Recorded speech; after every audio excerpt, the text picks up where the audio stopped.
Last summer, motorsport in New Zealand was back, a reunion of the best that the country had to offer, with an eye on the future and the next generation of talent. Not just in the driver's seat though, in the pit lane, on the circuit, in the grandstands and on your screens. We travelled all over Aotearoa and brought together not only famous faces, but some beautiful cars and visited some sensational spots. Heroes remain just that, heroes forever. And doesn't this country love to celebrate them? They turned out too to celebrate our current icon on the world stage.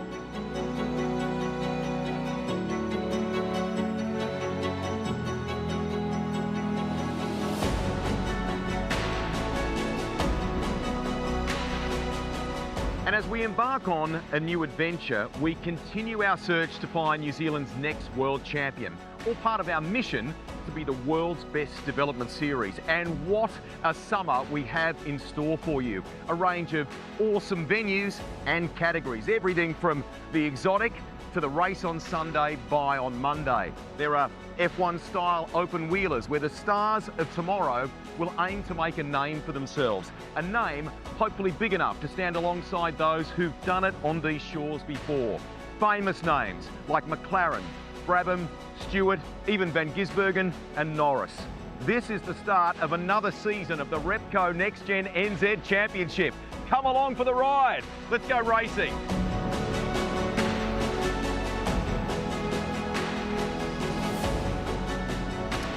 We have made quite the start to summer. It started superbly in the mighty Waikato, welcoming 1.4 million people annually to one of New Zealand's fastest growing regions. It is where world-class motorsport meets world-class adventure, nature, culture, cuisine and wellness. Good morning everybody. What a beautiful day we have in store for you. Day 2 of the Alliance Services Hampton Downs GT International, all as a part of the opening round. A huge summer coming your way here for the Repco NextGen NZ Championship. Greg Rust and Andrew Waite with you this morning. We are headed for highs in the low 20s with winds of only 6 kilometres an hour coming from the north this afternoon. Andrew, yesterday was awesome. We've got the perfect conditions today. Good morning, kia ora and welcome. Yeah, thank you very much. It's great to be here as always, and what a start to the Repco New Zealand NextGen Championship. It's just been fantastic to see the way yesterday unfolded with the 86 Championship and the GT World Challenge as well. There was a lot of drama in that, the GT4s too. It's really kicked off what's going to be a fantastic season. Now, we have a great, as is tradition, battle between the Aussies and the Kiwis unfolding here. We have welcomed for the final round of the Shannon Speed Series both GT4 and GT3 from Australia. Their final races today will decide some of the titles. We were treated to epic racing there. In fact, the battle between the Aussies and Kiwis even extends to the GT Lounge, where they parked the Vegemite by the Marmite. The racing itself was awesome. Great start in qualifying. Brad Schumacher and Brock Feeney were awesome, but the Aston Martin got the jump in a little bit of tricky conditions. We had some sprinkles of rain happening. Liam Talbot made the most of it, didn't he, against Brad Schumacher? Yeah, that was massive from Liam Talbot at the start of that race, pulling over a 10-second lead on second place, and then when Brock Feeney jumped in the car, it was going to be very hard for him to close that gap down on Josh Hunt, but he managed to do it, and the way he did it was incredible, because Brock Feeney also had a 5-second success penalty as well, so that made things really, really difficult, and there were just battles all through the field. Damon Leach battling away. That was the Kiwi triple, shall we say, the three Kiwis going hard at it, Jackson Evans making his way through, and then for the rest of the race between these guys, it just went on. And Brock Feeney said after the race, he said it was then or it was never, getting that move done to take the lead of the race and ultimately the win. The drive by Brock Feeney yesterday was absolutely world class. We know that his focus might be supercars and winning titles there and so on, but the way he gradually wore down the Aston Martin was unbelievable. We have a scenario going into the final race today for GT World Challenge Australia, powered by AWS, where there is less than 20 points in the fight between the Ferrari and the Audi. So great to see the interlopers in there. Sam Fillmore was mighty for international motorsport. You mentioned Damon Leach there before as well. We've got Josh Buchan, a former TCR champion in a Ferrari. All of that stuff is going to bubble to the surface again today and make it exciting, isn't it? It really is, and Josh Buchan as well doing a fantastic job. He was super, super quick yesterday, but I tell you what, it's going to boil down to this last race. We've got Brad Schumacher and Brock Feeney. They're off the pole with Jackson Evans a little bit further behind with starting on grid 3. So, you know, that's another 2 points they got in qualifying to get them to where they are. So it's not over, this championship. No, absolutely. One of our great partners as far as the Repco NextGen NZ Championship is concerned is Toyota New Zealand, and they have a huge summer coming up. We'll tell you a bit about some news that broke here yesterday in a moment, but they've had the opening race of the season for the GR86 Championship. The depth, the quality in this field, Andrew, it is going to be super close all summer long, isn't it? Yes, it is indeed. And couple there were of penalties, though, yesterday. dramas right off the start. We saw a couple of jump starts for both Hugo Allen and Chris White, and it was only marginal for Chris White. Hugo Allen knew he'd done the jump start. He thought he got away with it, but not quite. But the battles raged on, and in the end, they both ended up with a penalty. But you can see there a few battles going on. It was on. It was, you know, fresh season, a lot of clean racing, which is fantastic to see as well. But it was Chris White who took the win over the line, but later to be given a 5-second penalty for a jump start. So that completely shaked the order up. That basically means that in Bridgestone GR86, the opening race of the season, that Arthur Braun has taken the first win of the year once those penalties kicked in. The Mad Butcher entry that you can see there is the defending champion in Hugo Allen. He didn't actually know as the race was unfolding that he'd been hit with a penalty. He didn't realise until the conclusion of the race. So White Jr. crossed the line, as Andrew said there, first to greet the checkered flag, but upon review in Motorsport New Zealand race control, it was literally hundredths of a second. That was what was deemed to be the breach of the start there. Yeah, well, they knew with Hugo Allen, they knew that it was a jump start, but it was that tight with Chris White. They put it under investigation and they left it till the end of the race, and it was so close. They had to go through the reviews over and over, and they wouldn't have called it with Ron Shepherd being in DSO and everyone and all the technology they've got to see about these jump starts. They wouldn't have called it unless it happened. So it must have been tight, but you know, that's a real blow for them in their championship. But they are the two championship protagonists. We know they're going to be there at the end. So for both of them to be penalised, they're sort of stuck together at the moment. So it's going to be interesting to see how that'll unfold. 7 classes here for the opening round of Repco NextGen NZ Championship. We have everything from central muscle cars to TA2, great field of TA2 machines. Dummy grid is already forming up for Bridgestone GR86, the second of 3 races this weekend. We are about to get the action underway. We're with you today through until 5:45 New Zealand time. If you're waking up in Australia or indeed anywhere around the world, welcome to the coverage. It's great to have you with us. We are about to launch into this. Let's have a fantastic day of racing, headlined this morning by Bridgestone GR86.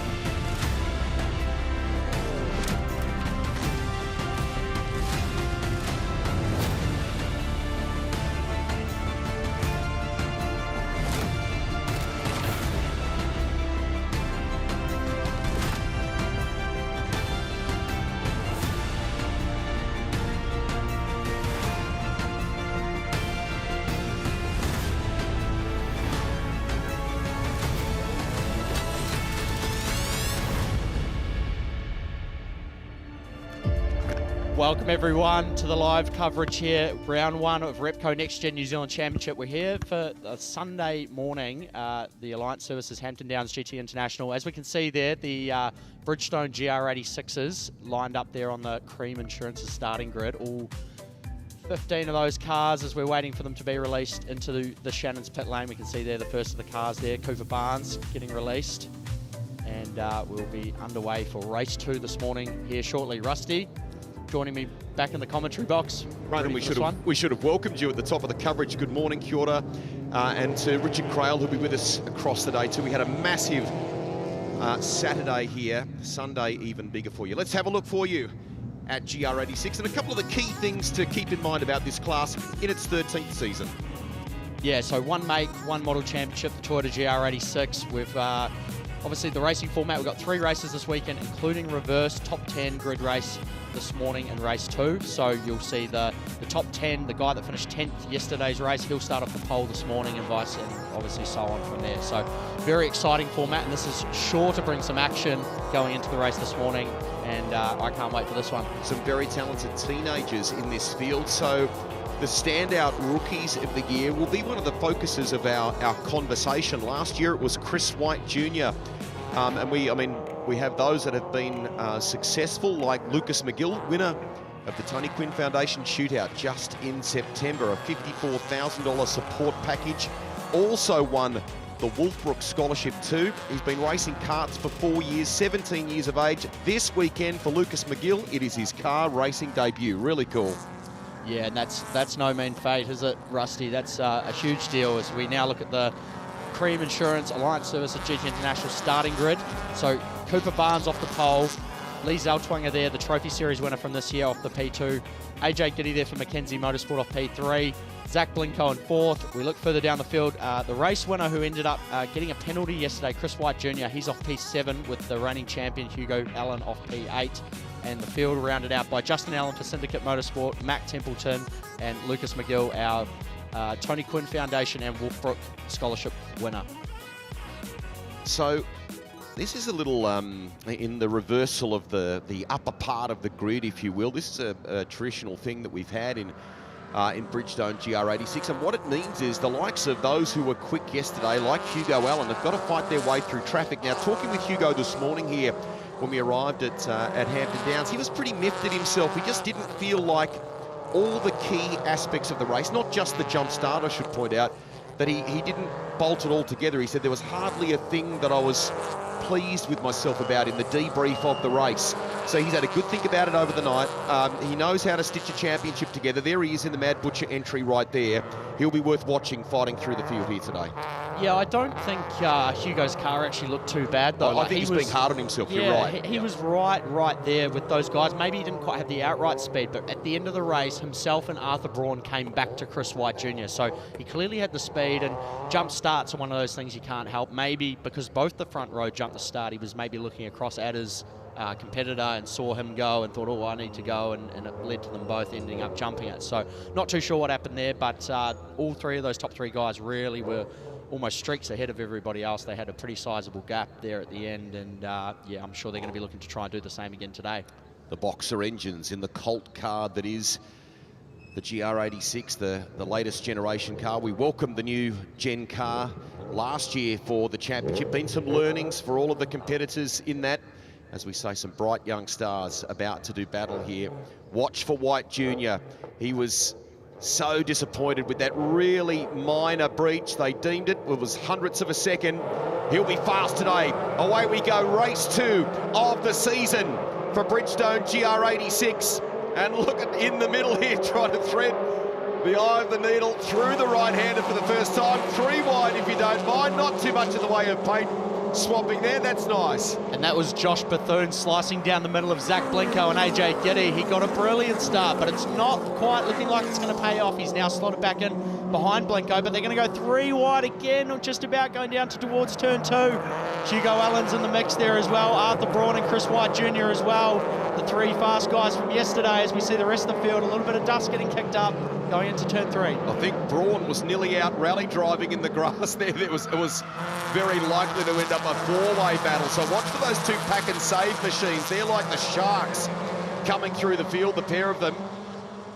That success from yesterday for Braun as the race winner means that he's at the tail of the inversion of the group this morning. And Lee Zelltwanger is doing a great job there in 2nd place as well, and behind Cooper Barnes, the Toyota 86 trophy winner from this year. As we see there, Zach Blinko in 3rd, AJ Giddy in 4th, and Josh Bethune in 5th. And we see the remainder of the pack there, Cormac Murphy, Cam Hill, Simon Hunter and Justin Allen having a great fight there. Mac Templeton not too far behind, and our TQF winner, Lucas McGill, there in 15th. Hoping that Sunday is a nicer day for the Syndicate Motorsport crew for the NAPA entry there of of Justin Allen, and for Cormac, who you mentioned, your brother there a moment ago. They have been on the back foot a little bit this weekend, but in reviewing things last night, I think they felt like they had pretty reasonable race cars. So it's just the qualifying that perhaps needs to be tuned up. So let's see how they go in the races today.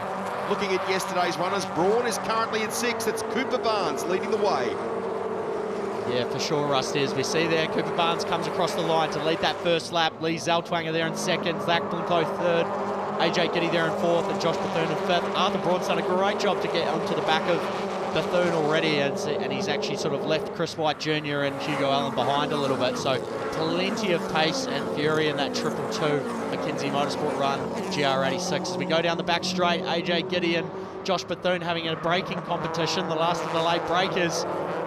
Run through turn 2 cleanly. He leaves Bethune enough room going down towards turn 3, and now Braun's trying to block from or defend from Chris White Jr. Hugo Allen's not too far behind. He's just biding his time. They've got 10 laps to try and sort this one out. To look further back, Harry Townsend's actually closing in on Hugo Allen as well. Cormac Murphy's got a bit of space to himself there in the 81 Syndicate Motorsport car, and Simon Hunter's leading the next pack of angry little GR86s. Impressed here with the job by AJ Giddy. He is not being intimidated in what is fast becoming a group of 6. That leading trio have kind of bolted away. Blinko on the very back of Lee Zelltwanger there, and Lee, of course, is the 86 Trophy Series champion. We should make that point that we've had over a decade of 86 competition in this country. We've got some great cars that are around both the North and South Island. So that means we have a second tier, if you like. So he's come through that pathway in the older gen car and now racing here, doing a really nice job too. Yeah, absolutely. And you see there Josh Bethune going around, trying to go around the outside of AJ Giddy. So AJ Giddy's he's becoming a little bit of a cork in the bottle there. He was defending pretty hard down towards the first hip, and he's doing a great job though. He's holding his ground and not letting Josh Bethune bother him too much. But we see them coming across the line to complete another lap. He's going on the defensive again, and Bethune's going to try drive around the outside of him. Josh Bethune, he's got plenty of experience racing all different kinds of cars and go-karts, and he's multi-New Zealand champ, or North Island champion in go-karts, as we see him coming down the back straight there, trying to get past AJ Giddy. Arthur Braun's been able to pull clear of that next battle of Chris White Jr. and Hugo Allen. Looks like White Jr. is under pressure there from Allen, so they're fighting away out wide, and that hurts him just a little bit. So Giddy's doing, you know, in the face of that battle, the teenager really handling this well. It's impressive because he's able to drive the car really defensively and not lose a lot of time. Josh Bethune's only just sort of starting to make a bit of inroads. He's got a good run on him out of turn 4 here. He's got AJ running a bit wide. AJ's now had to go very narrow, and Bethune's going to try and cross him going up over the double B corner. Braun up the inside. Nice. What a dive, and he's fended him off the road. And that's let White Jr. through. This is the thing with both Allen and White Jr., just in flagging that before that they were in their own battle.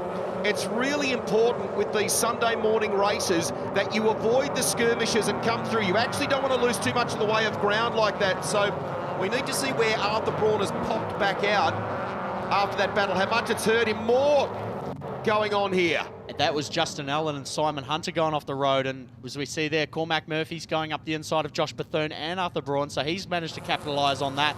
And unfortunately, I think that, again, we sort of talked about it a little bit in some of the classes. You say, young blokes, cold tyres. He's just gone up the inside. It was a really ambitious move, and obviously a good bit of racecraft from Arthur Braun. He just didn't quite finish it off as well as he would have liked, and unfortunately ran Bethune and himself wide. And now he's having a block from Bethune, so Josh Bethune's not going to be too happy about that, I'd say. He gave him the room and then ended up getting escorted off the road, so I'm sure they'll have something to say about that. But as we go down the back straight now for another lap, all 15 of these cars from the 6th drone cam, what a shot. Cooper Barnes still leading. Lee Zelltwanger there getting put under pressure by the number 90 of Zach Blinko. Staying out of trouble, making good choices on where you place your car. That's worked well for Harry Townsend and Cormac Murphy. As all of that stuff unfolded, Townsend's found his way to 7th in the Bayswater GR86, and Cormac Murphy just chipping away, is up into 8th now. Good job. Let's have a look at this here. Dive bombs down the inside, carries momentum. They make contact, And how's that going to be viewed by Motorsport New Zealand Race Control? It actually looked like their wheels interlocked, so as they were trying to steer, the steering wheel got ripped out of Arthur Braun's hands as the wheels collided, but I'm not too sure. I think that's going to be one for Rowan Shepherd to make the call on. Obviously, Bethune gave him the room and then got escorted off the road, so yeah, he's certainly not going to be too happy about that one, I think, and I'm sure Rowan Shepherd will be looking into that.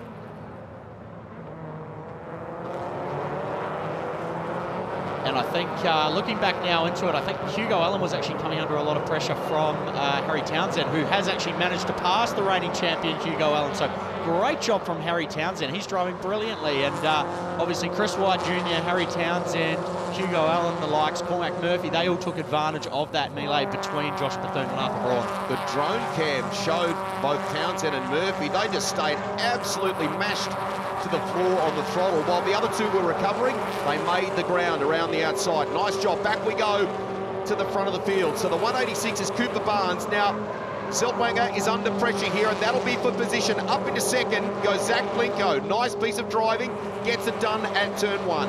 Very clean, very good pass there from Zach Lincoln. We saw a lot of speed from him last summer here at the Hampton Downs International Circuit.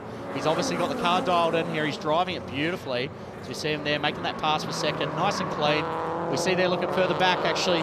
Josh Bethune now, he's under pressure from Arthur Braun. Again, these two, they were going at it over the last couple of laps. Now they're going at it again, and it's actually managed to give Cormac Murphy a little bit of reprieve. As it looks like there's actually a little bit of flame coming out of the back of the 222 car. Maybe some of that bodywork damage is caught on the exhaust. 2.4-litre boxer engines, around 228 horsepower from these cars. Very evenly matched. Lots of control measures in place to give young racers, often out of karts and perhaps even Formula Ford and so on, the chance to learn their skills. And some very good teams in New Zealand motorsport, all represented in the paddock here.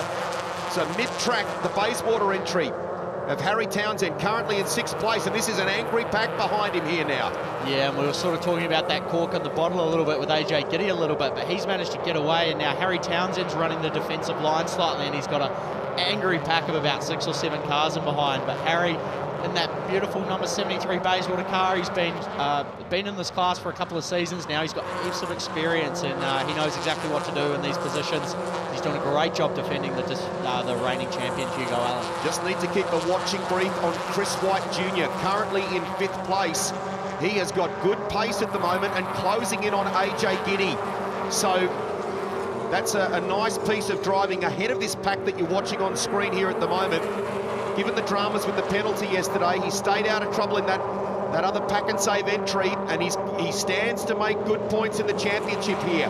Barnes leading the way, was at Mount Panorama Bathurst in the Australian Series only a few weeks ago. Great to have him here in New Zealand doing this. Was in the top 5 at Bathurst, and Blinko now still holding down that 2nd place. Here we go, Mad Butcher entry, has a little look, but Allen can't quite get by there. And Cormac Murphy's looking to capitalise on this one. He's sitting there in 8th. The big improvement on yesterday for Syndicate Motorsport, as we see Hugo Allen's placing that car all over the road, trying to get in Harry Townsend's mirrors, force him into a mistake to try and get past the Mad Butcher car.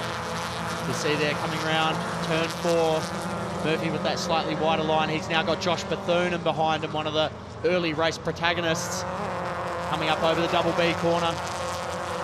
And the gap between sort of 5th and 6th place has grown quite significantly.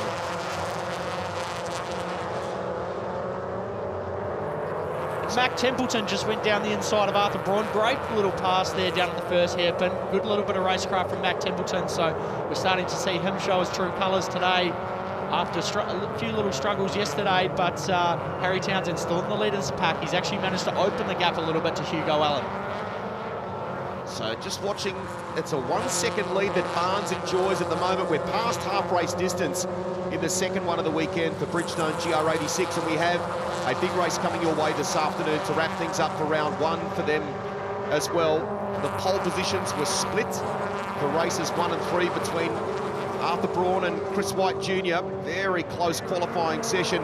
Cormac Murphy will be energised by this. They didn't have a great car for qualifying. They had some issues with the battery in that car, and I think they felt like they were probably a little on the heavy side as far as fuel load was concerned, and that meant that they were carrying unnecessary extra weight. But in race trim, he's doing a good job here at the moment and absolutely holding his own. He's on the defensive here at the moment from a pretty racy Josh Bethune, but he's absolutely got Hugo Allen in his sights here. Good stuff. Yeah, he didn't quite get the best run out of turn one there, and he had to move across the track. So did Mac Templeton, who's got a group of about 5 or 6 cars behind him. He had to move across the circuit as well to try and defend going down to turn 2, which is well within your racing rights. You can do that. And they both did a great job of managing to keep the rest of the pack at bay. But we come through turn 4 here on lap 7 of this race 2 this morning for the Bridgestone GR86 Championship. Justin Allen there, he's down in 14th place, so maybe haven't quite solved the struggles with that car this weekend. He was obviously very fast last season, won some races and was really challenging for the championship there. Simon Hunter's not too far ahead of him. And the number 42, as is where his car. Going down towards the hairpin now, the Porsche dipper. Lee Zaltwang is still doing a great job there on his debut weekend in this championship to potentially come away with the podium. And Harry Townsend now down the inside of Hugo Allen. Josh Bethune's managed to also clear Cormac Murphy as well, so he's now trying to get himself back in the top 5. Townsend has just wrapped up studies at university in Wellington, where he was doing marketing and design, so obviously the family have quite a big footprint as far as car dealerships and automotive are concerned in the Hawke's Bay region, but he felt a little bit underdone in preparation for the championship. This is rock solid at the moment as he fights the reigning champion in Hugo Allen. Barnes leading the way and comfortably, but Zach Blinko starting to maybe just by a 10th or 2 look a little quicker down the inside, having a look, showing the nose. Townsend trying to make it difficult for him. Allen will get the job done. That should set him up for the next one. What a great bit of racing there as well. Harry squeezed him right up as much as he could to the limit, but they gave each other room. There wasn't too much rubbing, and Hugo Allen's going to clear Harry Townsend now, but what a great bit of racecraft between them both. A lot of respect shown, and they both managed to come through turn 1 without a scratch. What this underscores is something you spoke about yesterday in the coverage, and that is the depth of talent in this field. It has not been easy for Arthur Braun and for Josh Bethune after that incident before to claw their way back through the field. They're not getting by Cormac Murphy and some of the others easily, are they? No, exactly right. And this is the beauty of spec class racing, where everyone's got even equipment, the exact same equipment. Is you can't just easily pass someone. You have to work for it. You have to work really hard, make sure your racecraft's top notch and that you're consistent and fast and not making mistakes. And as we saw, Arthur Braun and obviously Josh Bethune ended up in that little incident together and off the road. That cost them a heap of positions that, now they've, mostly not been able to get back, and that's purely because the rest of the field are operating at such a high level. The great illustration of what you've just spoken about, and it's unfortunately taken him a little while to get there, was the racecraft from Hugo Allen at 1 on Harry Townsend. Ultimately got it done, but it's taken a while for him to clear that Bayswater car, and he now finds himself in 6th place. So Barnes leading the way.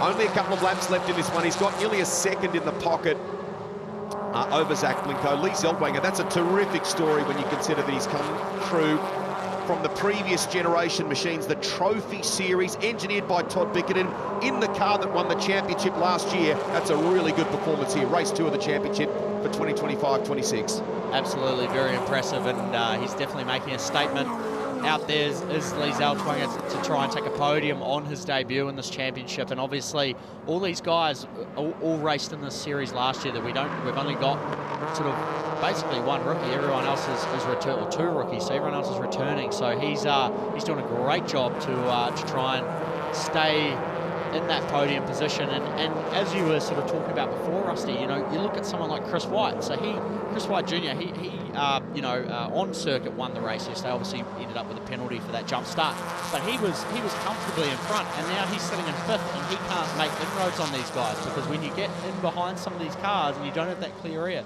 it's very hard to be able to try and figure out a way to get past. Arthur Braun knocking on the door of the top 10. Our race 1 winner has been shuffled back after the elbows out action before, and he's not been able to clear Mac Templeton. It's happening even further back here between the likes of Justin Allen, McGill and co. So it's even at the very tail of this 15-car field, it's game on, isn't it? And Lucas McGill's getting his teeth stuck in here to Simon Hunter and Justin Allen, the two masters in this field, Justin Allen and Simon Hunter. They've been around a while, both of them in motorsport, and Lucas McGill, he's doing a great job, the youngster, Tony Quinn Foundation Scholarship winner and the Wolfbrook Scholarship winner, running for James Marshall Motorsport. First car races this weekend, and he's doing a brilliant job to stay with those guys. You talked about Justin Allen as like a master then. He wears the hat like a cool kid, mate. He won't like the thought of that in the NAPA entry. Here we go. Well, he's a master driver. He's a master of class. He's a race winner and championship contender the last couple of years. He's been very, very fast. So I'm sure we'll see Justin back up the front very soon. That's an important one that you've just watched there between Blinko and Barnes. That is for the race lead. We cut back to that and saw a crucial move on the final lap. Blinko's done a nice job here of just working away at it, hasn't he? We had an almost a second lead. So what has happened here? He's clawed down the advantage. Big dive under brakes, waits until the start of the final lap and gets it done. What a pass, and he sold the dummy a little bit. He ran wide and then sort of got Cooper Barnes across the track to the outside, and then at the last second as they went under brakes, he then moved across and took the race lead. So beautiful pass from Zach Blinko, and he's kept it clean, nice and clean and steady this whole race, and managed to take the race lead off Cooper Barnes going on to the final lap. So he's now running a little bit defensive, but he's got the speed clearly in that number 90 car that he could chase down Cooper Barnes and take the lead. AJ Giddy is eyeing up third place here as well in the Opie contracting entry. Just keep a little watch on that fight between he and Zeltwanger. Now, has Blinko made that move a fraction too early? What has Barnes got in response here? We're about to come into the final turn. That long sweeping right-hander. Set yourself up for the run to the line here. Is he close enough? Blinko seems to have it covered. They've got the checkered flag waiting and ready. Can Giddy find a way past Zeltwanger? Climb the hill here at Hampton Downs. First of the races on a big day of coverage here on Sunday morning. Blinko's going to do it. Congratulations.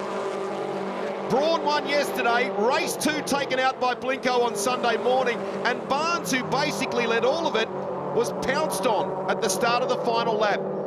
Yeah, he got him there, and he won't be too happy about that, I'm sure, Cooper Barnes. He probably thought he had that race win almost in the bag because he was leading so comfortably for so long, but credit to Zach Blinko. He drove brilliantly and managed to get down the inside on the last lap. And at the end of the day, Rusty, of all the laps in any race that you want to lead, it's the last one. So he did a great job as we now take a look at the results. Was it a waiting game? Because if it was executed superbly by Zach Blinko. Gets the jump on Barnes going into the first corner at the start of the final lap. Barnes had led the entire way. Great job by Lee Zeltwanger, having stepped up from the trophy class as the Trophy Series champion. That's a nice impression he's making. We look a little bit further back outside the top 10. Cam Hill there in 12th. Probably the story, though, is Arthur Braun, yesterday's winner in 10th. Cormac Murphy in 9th place. Let's have a look at highlights for you of the second race of the weekend for Bridgestone GR86. Everyone a little bit nervous about their starts, I think, on Sunday morning after race control moved on a couple of them yesterday. Barnes would lead them into turn 1 from Lee Zeltwanger, and it was Zach Blinko who made the assertion in a 3 or almost 4 wide fight for third. AJ Giddy trying to fend off a battle pack behind him. This was probably the moment of the race. They interlock wheels, and unfortunately for Arthur Braun, it cost him a lot of pace, a lot of ground. Good fight back from Chris White Jr., who would ultimately finish in 5th place as well. Yeah, exactly right. We see there a great battle between Harry Townsend and the reigning champion, Hugo Allen. They were going hammer and tong most of that race, and Hugo managed to get past Harry at the end there, but great drive from Harry Townsend and the Bayswater car to come away with 7th. Josh Bethune managed to recover to 8th, Cormac Murphy in 9th, but no one could stop Zach Blinko today in race 2 this morning here for the Bridgestone GR86 Championship. Was that almost a stealth move from Blinko? Was it a matter of understanding how to best use those Bridgestones on Sunday morning here? We're headed for highs of around about 22 degrees here today. Going to be a beautiful day, but a cooler start to the morning. We've had a bit of cloud and fog that's lifted today, and he, having been roughly a second behind Cooper Barnes for much of that race, final lap, it all changed, and that's a crucial win. The point standings, when we have a look at things at the end of race 2 here, will be quite interesting, Ronan, because that's a good fight back by White Jr. and Allen after yesterday's dramas with the jump starts too. That's some good stuff in the bank for them. Yeah, absolutely. But Zach Blinco's now got a podium and a race win, so he's going to be in the box seat right now to be potentially leading this championship going into the final race this weekend. And clearly the heaps of speed there in that Mackenzie Motorsport car. They're clearly got them tuned up and working perfectly. And great job from Cooper Barnes as well to end up on the podium there for Right Kart's Volume 2 competition, and Lee Zaltwanger there in third place. About to take you down there very shortly. Can see our good buddy Andrew Waite standing by. Let's head down there now and soak up some of the celebrations. What a race that was, and the race win. Zach Blinco, how does that feel, mate? Yeah, stoked. Obviously, first win in the series. Yeah, couldn't have been any happier. Yeah, it was a bit of a shaky start there, a bit dicey, but yeah, managed to get some pretty clear space from behind, and then yeah, just picked my way through and got there in the end, so super stoked. Congratulations, well done getting it done on the last lap. And in second place in the race, Cooper Barnes. Cooper had it all the way till the end. What happened? Yeah, I didn't think he was actually that close, to be honest. I thought he went out wide, and I thought he bombed me too, but like, happy to finish second, I guess. Thanks to the whole team at Right Kart's Volume 2 competition. The car was way faster today, so thanks for that. Great job, well done. And in third place, first podium for the championship, Lee Zaltwanger. Lee, good job. Just held a pretty steady third place there. How's that feel? Yeah, it feels great. You know, being new to the class, still getting to grips with the car a bit, but yeah, race by race, I'm getting a bit better. So yeah, positive steps forward, and that's all I can ask for. Great job, well done. So we'll move on to the podium. These awards will be presented by Amanda Tolomash, Toyota GR Category Manager. In third place in the race, Lee Zaltwanger.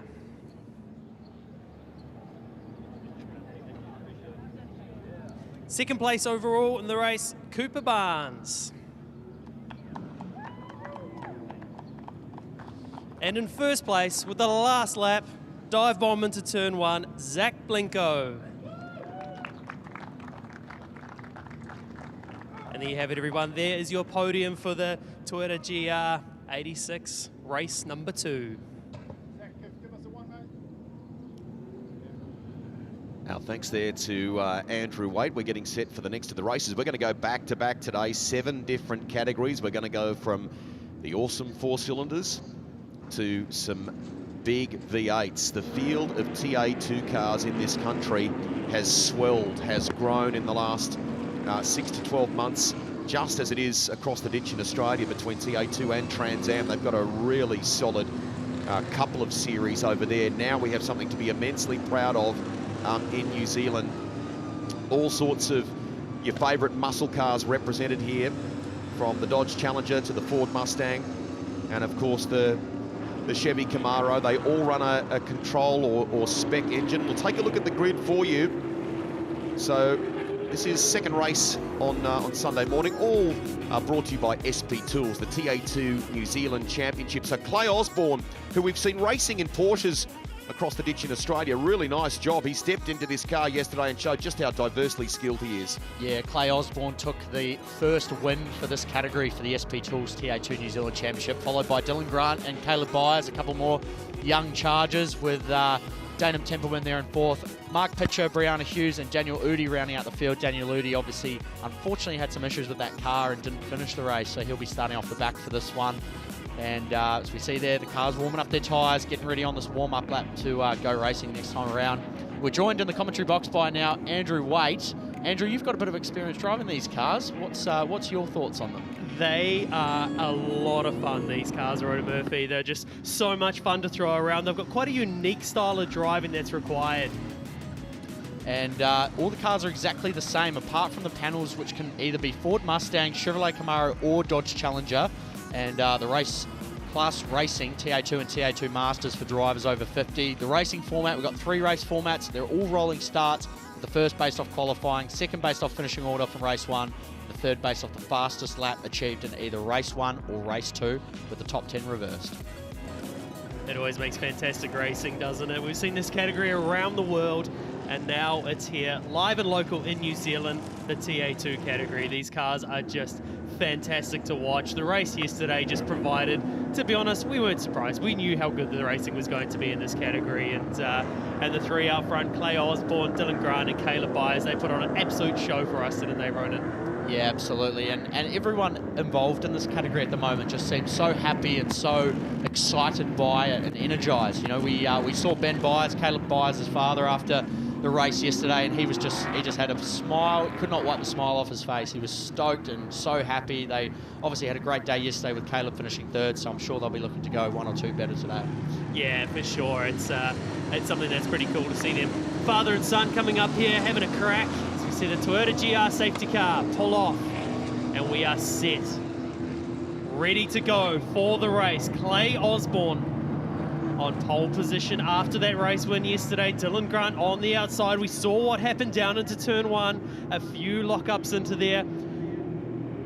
We wait for the red lights to extinguish. They will be looking up to the right next to the Hampton Downs logo. The lights are out and we are away racing for race number 2 of the TA2s. Into turn one. Who's going to be blowing out some smoke from lockups? No one. They get through cleanly through turn one. Little bit of a bang and a rub, and that allows Caleb Byers up the inside. He's got a good run on Clay Osborne there, but he's made the decision to slot back in behind. Danum Templeman's trying to go down the middle of all three. He's had a bit of a lockup, and that's really hurt Dylan Grant. He's ended up way wide out in the marbles, and there's a bit of contact on the exit there of turn 2. Osborne and Byers are still going out at the rest of the field, makes their way around around turn 2 there. Danum Templeman's managed to clear Caleb Byers and get into second, so great drive from him there in the number 93 Dodge Challenger. He's all over the back of Osborne as they slide these things through turn 4.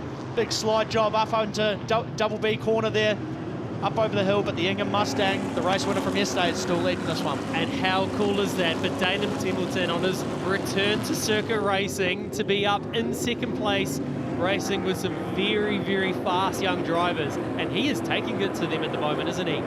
Absolutely, and we see there Peter Ward, he's doing a great job. He's moved up into 4th place there, and coming through the Porsche dipper there. And looking back now, you know, Dylan Grant, he's lost a lot of ground to the rest of the field. Obviously, running wide down at turn 2 on that first lap's really hurt him. It doesn't really stop there, does it, Ronan? Once you run wide, you end up picking up the marbles, as we call it, all that excess rubber that flows off tyres. It gets stuck onto the tyres, you lose grip, and it takes a while for that to get going again, doesn't it? Yeah, it's almost a bit like driving on ice, as we see there. Danum Templeman, he's trying to go around the outside of our race 1 winner, Clay Osborne.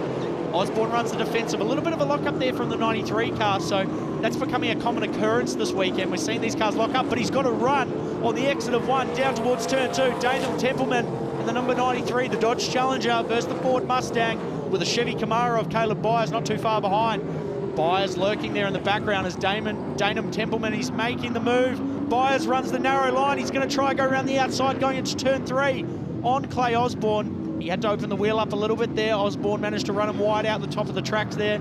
Another lock-up from Danum Templeman. He's burning up that right front tyre, and he's actually lost the spot back to Clay Osborne. So he did all the hard work to take the lead, but it was pretty short-lived. It's so easy done, isn't it, to run wide out of that corner. You notice as soon as you turn into that turn 4, you run wide and you go, oh, I'm stuck out there. It's just so hard to get the car back. And that's where, again, Daniel just cleaning those tyres off. And at this point, he's got experience. Yes, he's a name we haven't heard in motorsport for a long time, but he's got a lot of experience when it comes to driving and racecraft. So he'll know he just needs to regather his composure and get ready to have another crack at Clay. He's got the pace. Absolutely, and we see there Dylan Grant's done a great job to get back into the top 5. He's passed Toby Elmiger there for 5th place, and he's now chasing after Peter Ward in the number 69 Ward Demolition car. But like yesterday, we're seeing Dylan Grant there with all sorts of lockups. He's obviously struggling with that braking capacity of that car. Sometimes it's like that. Once you lose that confidence in the braking, you really struggle to get it back, and then that locking comes back into it. It's a side-by-side down into turn 1. Danum Templeman having a go. Not quite able to make it happen as Clay Osborne rolling the car over on the sidewall of those bag tyres, as we call it. You see some onboards of these cars, and it just looks like so much fun, doesn't it, Ronan? Absolutely. It's definitely a class you want to, at some point, try and have a go of, because these cars are awesome, and great to hear the V8 noise back here at Hampton Downs International Circuit. We see there the top three. There's not really a whole lot separating them right now. Clay Osborne's still got the lead in the number 28 Ingham car. Danum Templeman there in second place in that Challenger with Caleb Byers there. So great to see all three shaped bodies in the top three.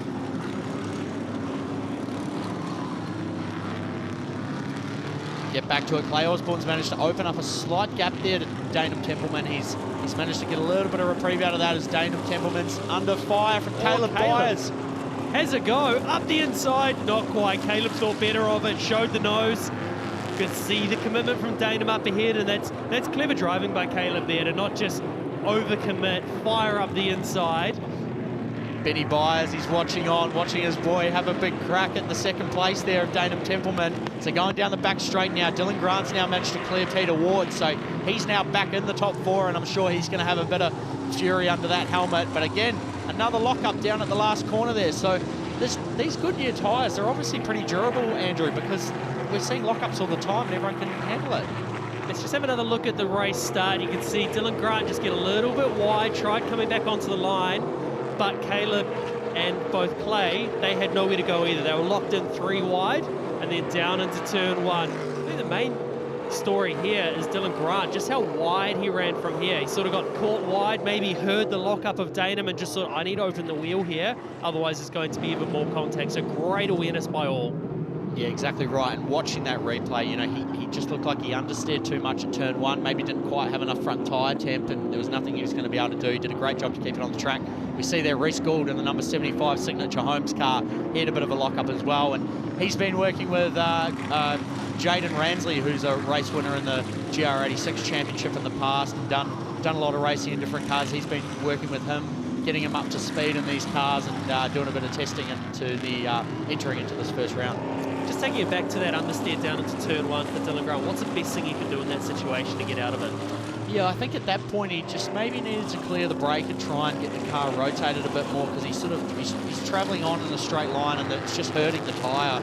So we see there, Daniel Udi with big lock-up!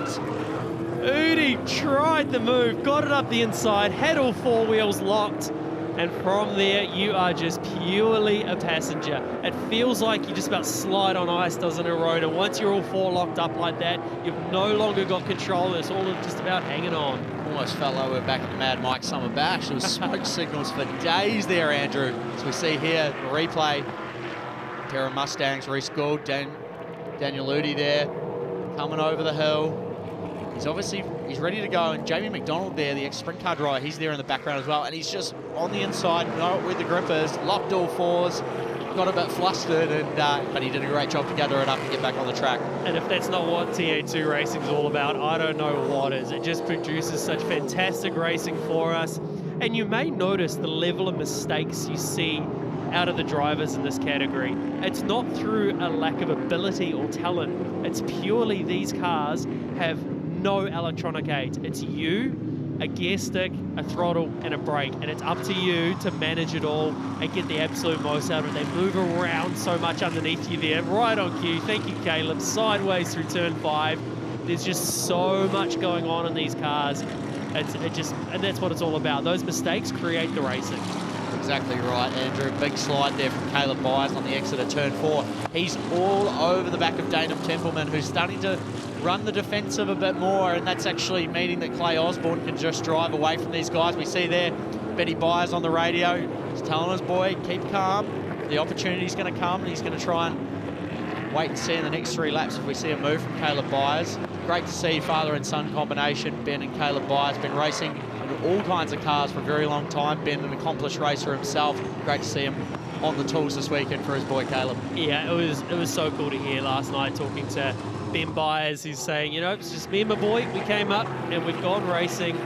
And look, they're running at the front of the field. You know, in this category, you don't need a team of 10 people to run these cars to be competitive.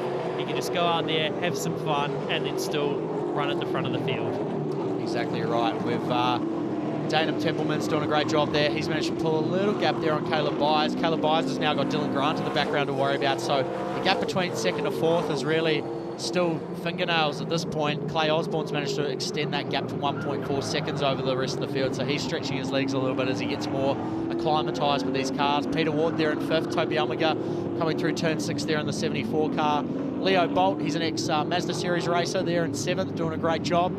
We see here the battle between Reece Gould and Jamie McDonald in that really cool-looking 71 gear inch car. Yeah, great-looking liveries up and down the field. Number 71 there. He's certainly pushing on. Jamie McDonald doing a fantastic job. He's only just recently got into circuit racing side of things, so he's certainly stepping it up every time he gets in the car. He's a great guy. Every time he's in the car, he just gets better and better, and you can see he's getting more confident with that car, letting it slide around. And to be battling with Reece Gould, we know how good Reece Gould is behind the wheel. He's done a lot of great things in motorsport, so to be racing up with him shows the ability he's got. Absolutely, and it's the age-old battle, Ford Mustang versus Chevrolet Camaro. We're quite used to seeing that battle in Australia, not just in TA2, but obviously in the Repco Supercars Championship, as we see there, going side by side through the hairpin. Reece Gould and Jamie McDonald. Not too far up the road, there is Leo Bolt. And looking a bit further down the field, we've got Andrew Turner there. Obviously, he's very involved in this category as a whole, along with Paul Manuel getting it up and running. So he's down there in 10th. Daniel Udi's managed to stick into 11th place, and after that scary off he had down at turn just after the double B in the braking zone. Morris Shapley there in 12th, Mark Pitcher there in 13th, Brianna Hughes in 14th, and Elton Wickman rounding out the field in 15th. So we go back to this battle. This is opening it out for Clay Osborne. This is exactly what Clay Osborne wants to see in his mirrors. A bit of space, let those tyres breathe as the pressure starts to mount on Dainham Templeman. You saw there, Peter Ward actually had a bit of a moment down at turn 2. I think he ran a bit wide. He's lost a lot of ground for these guys out front, clearly pushing on really hard, just trying to stick to the pace of Dainham Templeman, Caleb Byers and Dylan Grant.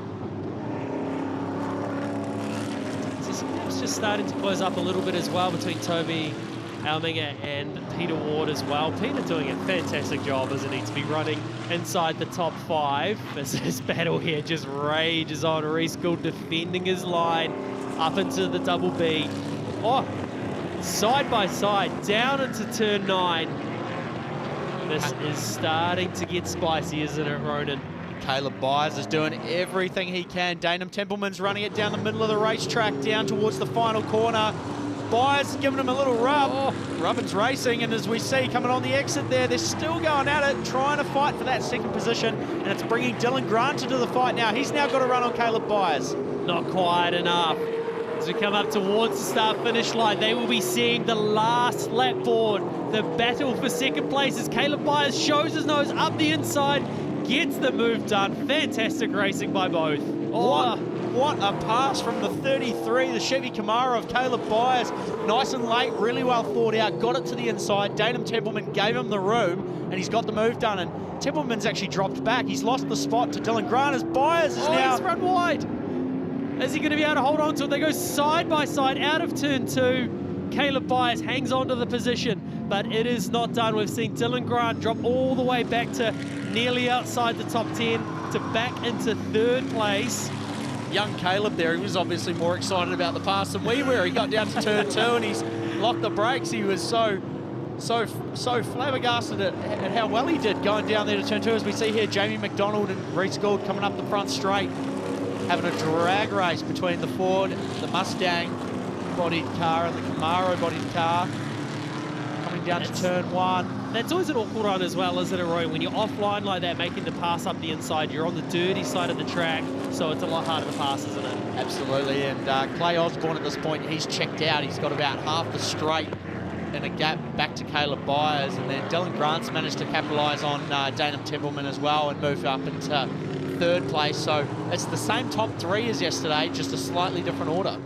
It is indeed, as Clay Osborne checks the mirrors, sees there's no pressure from behind, and comes across the start-finish line to take 2 from 2 for the weekend, with Caleb Byers managing to just hold off Dylan Grant for 3rd place. And I'm wondering if there's actually, must have been a problem for Dainham Templeman there. He's dropped right down into 6th place there, so something's clearly gone wrong. You don't just give up on a race like that, and you can see him go across the line. And that shot there, he's certainly slowed right up. So real shame for Danem. So I'm wondering if he was battling away with some sort of issue in that car. As we see there, Morris Shapley in the 24 car coming across the line to take 12th. And great job from Toby Elmiger there as well to come home in 4th. So that's his best result out of the 2 races so far. Peter Ward, he actually managed to pass Peter Ward and take that 4th place. And Peter Ward's ended up finishing 5th. We'll catch your breath. It's just fantastic racing, isn't it? The way that these guys get stuck into each other, and that fantastic last lap move by Caleb Byers to bring it home in P2. And Clay Osborne, pretty easy done for that one, taking away the win. Well, we say it's easy, but it's not so easy once you're in behind the wheel of one of those cars. There's all sorts going on. Dylan Grant coming home in 3rd spot after falling all the way back. Toby Ubbing, a great job by him. And Andrew Turner home in 11th spot. Morris Shapley, 12th. And as we look a bit further down, in 14th place, Brianna Hughes. Let's have a little bit of a look at the highlights. Where do we start? Where do we finish? Has it all got going right off the start for this race? A little bit of a look around the outside for Dylan Grant. And then at the same time, that allowed Caleb Byers to find his way towards the inside. 3 wide. And that was Dylan Grant running wide as a 3 wide down into turn 2. Fought his way back throughout the race. And Danem Templeman, the first half of that race, had pace to burn. He was super fast, putting Clay Osborne on the defensive. And then all sorts of battles started raging on as the race went on. We saw this beautiful lockup by Daniel Udi. He won't think it's beautiful. He would have liked to have stayed on the track, tried getting it done, hung on to it. A little bit of gravel rash, but that's all part of TA2 racing. And then this battle was another one that went on lap after lap. Jamie McDonald and Reece Gould. Jamie McDonald finally getting the move done towards the last lap of the race, but there was no stopping Clay Osborne. There's no better feeling coming across the line, seeing those checkered flags as they're owning. And car 93 of Danem Templeman has broken down on the track, so obviously some issues there. Maybe it ran out of fuel because it sounded like it was coughing coming across the line. Potentially an engine issue of some sort.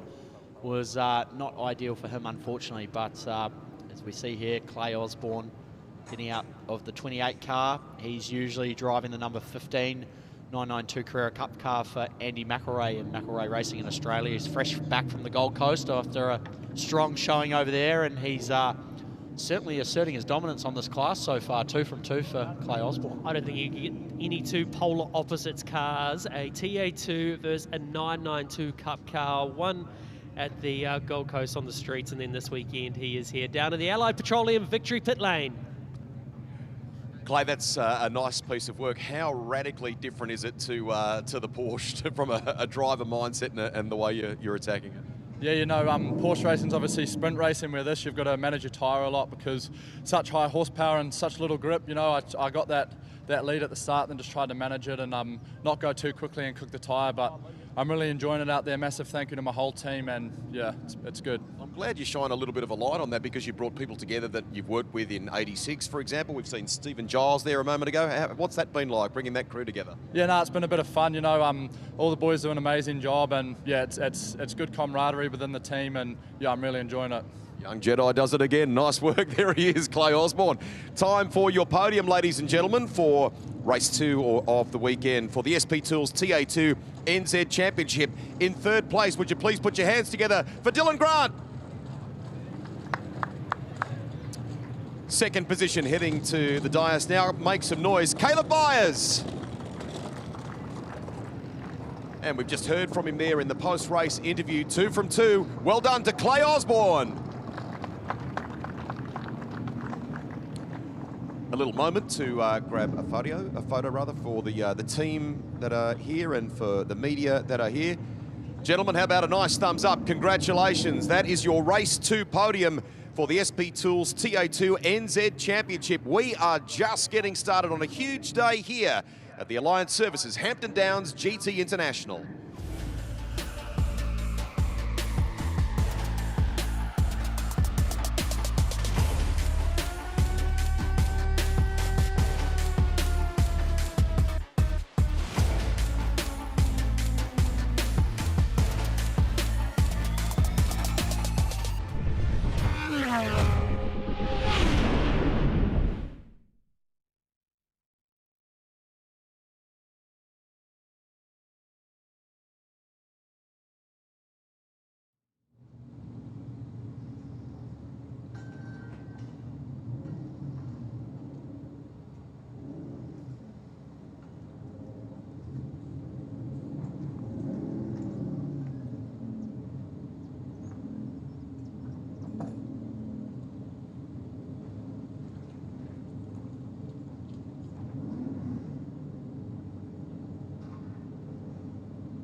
Get what gets you going.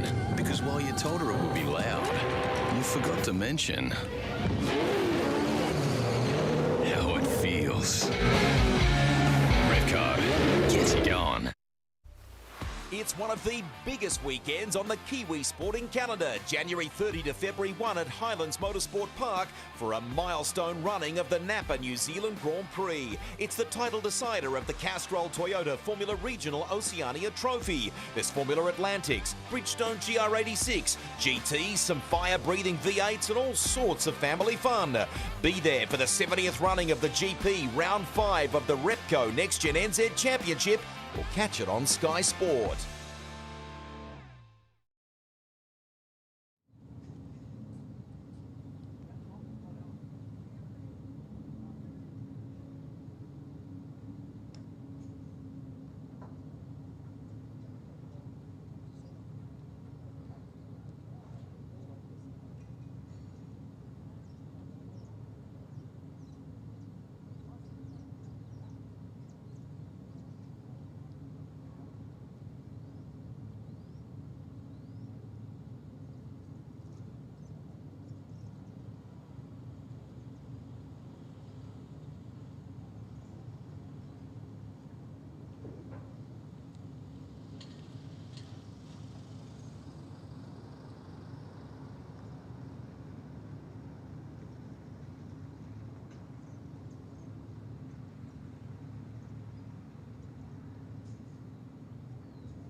Welcome back to Hampton Downs for the NAPA Central Muscle Cars. You see the beautiful old 1970s, 1960s style cars rolling out into the Shannon's pit lane. Beautiful day here in North Waikato. It's not a cloud in the sky by the looks of it. It's not too much wind either, so we're shaping up for a good race here for the Central Muscle Cars. Third race of the weekend for these guys. Out there warming up the tyres now. You hear those thunderous V8s in the background. As we look at the grid, Andrew Porter's not actually in this race. Unfortunately, he had an engine failure. So Lance Hughes is starting off the pole. Angus Fogg there off second. Grant Crosby off third. Clark Hopkins there in fourth. And Caden Coey there, our race winner from yesterday, off P5. Robbo Robinson also isn't unfortunately making the grid today. So we see the cars out there warming up there. And Angus Fogg there, he's in Steve Noyer's 1967 Shelby Mustang, and he's the only Ford on the grid. So it's a Ford and a sea of GM-powered Holdens and Chevys. Andrew Waite, what do you think for this one? It's going to be all on, I am sure. Scratch race for this one, so we'll just be starting off with basically the fastest at the front for this one is what a scratch race does mean, but it is going to be all on. We've seen how good Angus Fogg's been. He's always good in these cars, no matter what one he drives. He's not even in his own car this weekend. His car's still in Australia getting ready for Sandown in a couple of weeks. And he's can't help himself, and fair enough. He's out there having a blat this weekend. And we'll see them slowly make their way around very shortly to get ready for a race start. Yeah, and if you love high horsepower, 60s or 70s muscle cars, this is the class for you. We saw flames spitting out of the car Angus Fogg's driving and out of Grant Crosby's Camaro there as well. So flame spitting, huge horsepower, NASCAR powered V8s or GM powered V8s in some of these cars as well. So combination of the two, but generally these cars are making north of 800 horsepower. and going to see them rocketing up the front straight very shortly as they make their way up to the grid. Angus Fogg there, he's driving Steve Noyer's car, usually in his black and gold J.A. Russell Beauty, the 69 Mustang, but unfortunately that car's still in Australia at the moment, and he's going to be racing it at the next round of Supercars Championship at Sandown. So he's borrowed his good mate Steve's car, and hopefully he looks after it in this race today. And what a beautiful, iconic looking car that car is of Angus Fogg's, isn't it? Just with the gold and the black. Everyone knows that colour, and you know, to match it, to have someone like Angus behind the wheel showing what he can do in it is super impressive as that nervous wait starts. We've got the lights on, 4 lights, 5 lights, and we're away racing. Pretty even start there between Lance Hughes and Angus Fogg.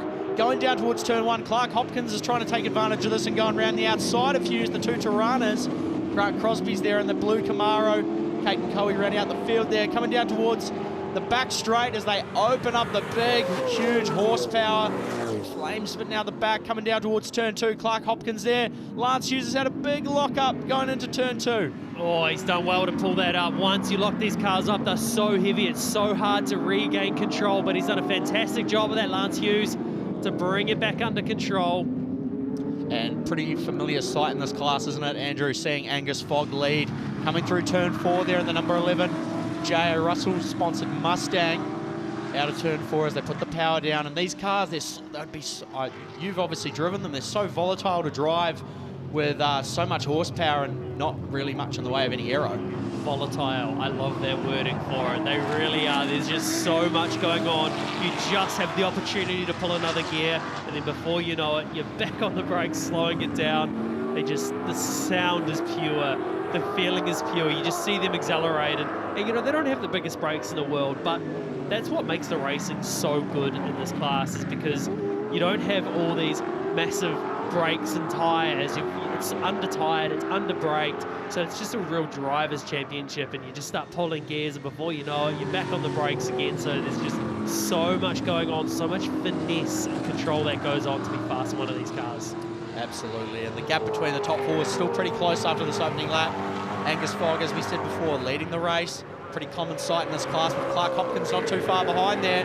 Hopkins has actually got a bit of a run there on Fogg, not maybe quite enough to go up the inside. And he is going to go up the inside, so we've got a new leader potentially. Clark Hopkins there in the number 8, the A9X 3-door hatchback Tirana. He's taken the lead.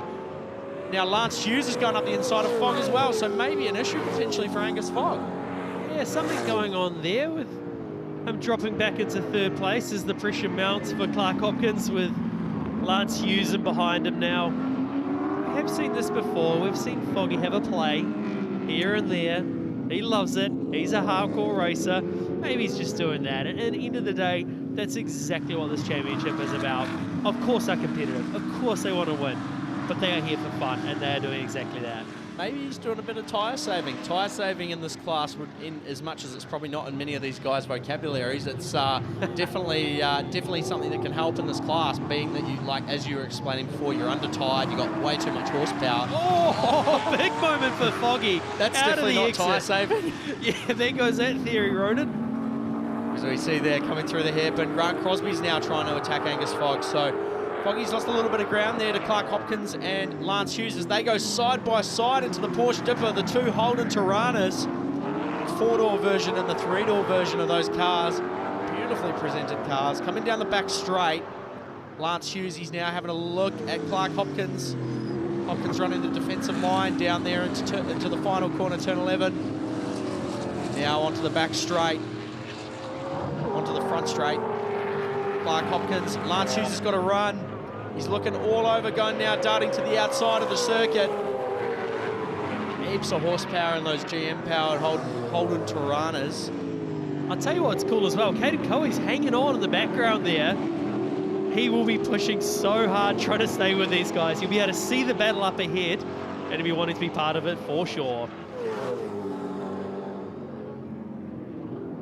Lance Hughes back down the inside, so he's now taken the lead of this race. So we've had 3 different leaders so far in 3 laps of this 6-lap NAPA Central Muscle Cars race 3. We go to a replay of the start. It's a pretty even start off the line there. Clark Hopkins burnt a bit of rubber, bit of smoke coming off the number 8 Holden Tirana. But Foggy, as pretty standard, he took the lead there going around turn 1 in that beautiful 67 Mustang. But then coming down the back straight, Clark Hopkins was having a look, and Lance Hughes maybe just missed his braking marker and had a bit of a lock-up. He gathered it up nicely, though. Flames shooting out of the number 11 car. And then Clark Hopkins managed to take the lead off Angus Fogg on lap 2. Yeah, good on Clark there to get up the inside and take the lead of the race. And he's managed to hold on to it as for the moment. And then that moment by Foggy, just a little bit too much lock, a little bit too much throttle. Easy done in these cars. Go back to the race. Lance Hughes has got a massive lead now going down the back straight. He started to check out from that battle between Clark Hopkins, Angus Fogg and Grant Crosby there. The A9X Tirana versus the 67 Mustang and the 68 Camaro there. Coming onto the front straight there. So now it's a battle of the horsepower. Ford Performance versus GM. And this brings Grant Crosby into it as well. On the inside of Angus Fogg, there was a little bit of rubbing his racing between these two yesterday, and I can tell you it'd be completely unintentional between those two. It's you know, the last thing you want to do is rub up these beautiful cars, but it's making a bit of fun for us as they're side by side, the grunt, the horsepower, as they make their way down towards turn number 2. The gap's opened up between these three and Caden Coey a little bit as well. He's just biding his time there in the background, the race winner from yesterday in race 2. They come through turn 3 now. Clark Hopkins still got the measure of Grant Crosby and Angus Fogg here in this battle. Lance Hughes has checked out. He's got about 3.8 seconds ahead of these guys. Coming through turn 4, Crosby running that slightly wider line there out towards the marbles, but he gets the power down and he's got a good run on Clark Hopkins out of here, coming up towards the double B corner. Hopkins running the defensive, and he's looking up the inside there. One spot to have a look. Very, very hard to get that move done. It's so hard to be aware through that part of the corner because there's so much as a driver already going on that you don't have time to sort of look at the mirror, see if there's anyone up the inside. So that was the right way to go for Grant Crosby there, to just back out of it a little bit. No need to make contact at that point. Absolutely, and again, we go now onto the back straight. Put the power down and listen to those gear shifts, those cars as they go up through the gears. Huge, big V8 horsepower, reminiscent of the 1970s and late 1960s in Australia, the likes of the Bathurst 1000 or Bathurst 500 as it would have been called back then. See Peter Brock, very synonymous with the A9X Tirana. Chevy Camaro now going up the outside there of Clark Hopkins. Angus Fogg there in the background. He's just waiting for an opportunity, biding his time. Lance Hughes has opened that gap up to 6.5 seconds, Andrew, on that last lap. So he's really getting on with this and driving that 84 Tirana away from the rest of the field. Yep, he is absolutely checking out. Look at Clark Hopkins there. You can see him checking his mirror down into turn 2, defending off Grant Crosby. Angus Fogg, he's still waiting in the wings there in the background. Down into turn 4 there. Oh, you sense this is brewing, don't you? It is coming up towards the last lap of the race. We're on the second last lap at the moment, but this battle is certainly brewing between these guys. You see now going up over the top of the rise, and unfortunately Caden Coey's actually pulled into the pits, so maybe potentially an issue with that car. It's still moving on its own steam, but really disappointing that he's our race winner from race 2 yesterday is not going to be finishing this race. Grant Crosby a little bit wide out of turn 8, and that'll make them side by side. Angus Fogg and Grant Crosby, but Clark Hopkins, what a great job he's doing, holding these guys out for the moment. It's so hard when in their position, isn't it, Rhoda? When you're trying to defend from cars behind you, it is super, super hard thing to do. It feels like the race just goes forever, doesn't it? You sort of go, come on, please, give me a last lap board. It's like running a marathon and the finish line getting taken away from you, and you just got to keep going. It just feels like it goes on and on. And Lance Hughes definitely won't have that feeling. He'll just be cruising out front alone to the tune of 7.5 seconds. But Clark Hopkins, Angus Fogg and Grant Crosby are having a great battle as Foggy tries to go around the outside now. Clark Hopkins going down the back straight. There was a bit of a moment in the background for Grant Crosby on the exit of turn 1. Try getting the power down early, wanted the run. What a battle this is brewing up to be on the last lap here. Clark Hopkins down on the defensive there in the number 8 car. Angus Fogg there in third. Grant Crosby's looking to capitalise on these two if they make any mistakes. Foggy's now trying to go around the outside there in the J.A. Russell Moselle panel and paint 67 Ford Mustang. Going through turn 4 now, up the back of the circuit as we look to a replay. Look at Grant Crosby in the background. Oh, it doesn't look like much on camera, does at that moment, but as a race driver, that is a proper moment when you're fully loaded as Angus Fogg has a look around the outside on Clark Hopkins. He's run a bit wide though. Can Hopkins get back up the inside? What a pass. And now Grant Crosby taking a look at Clark Hopkins as well. I can tell you what, these guys will be smiling from ear to ear, absolutely loving their racing. But Angus Fogg puts it around the outside of Double B. And these two are still going at it down at the Porsche dipper. Grant Crosby now trying to go to the inside of Clark Hopkins. He may have the run. Can he put the horsepower down in the Chevy Camaro? Going down towards the last corner. Lance Hughes is going to take this one out pretty comfortably, but the battle for second is not over till that finish line. As we come now onto the front straight, Angus Fogg still got that second place. Lance Hughes takes out the win in the 84. Beautiful red Holden Tirana. Angus Fogg's going to get second, but who's going to get the final spot on the podium? And it's going to be Clark Hopkins. So Angus Fogg getting home there in second and the only Ford in the field. And Clark Hopkins rounding off the podium, making it 2 Tiranas there on the podium. What a race that was, and congratulations to Lance Hughes. Great drive out front there. He managed to take the lead on about lap 3 and then just drive away from the field. Yeah, he was stuck into that battle early on in the race, found his gap, got through and managed to pull a nice big gap. We take a look at the results for the NAPA Central Muscle Cars Race 3 this morning. Lance Hughes took the win, 8.2 seconds to the tune of Angus Fogg there in the number 11 car. Clark Hopkins coming home third to make it 2 Tiranas on the podium. Grant Crosby finishing a close fourth there in the number 22 68 Chevy Camaro. And unfortunately, Caton Coey in the Holden HQ, he didn't make it to the finish. 3 laps down, obviously an issue with that car of some sort. Hopefully we can see him back out there later today. But Lance Hughes there taking a victory lap, cooling it down after a big race. We go back to the highlights now. 5 lights going out, and they burnt the rubber down on the front straight there. Listen to those beautiful V8s as they took off for the first of these 6 laps in this third race this morning.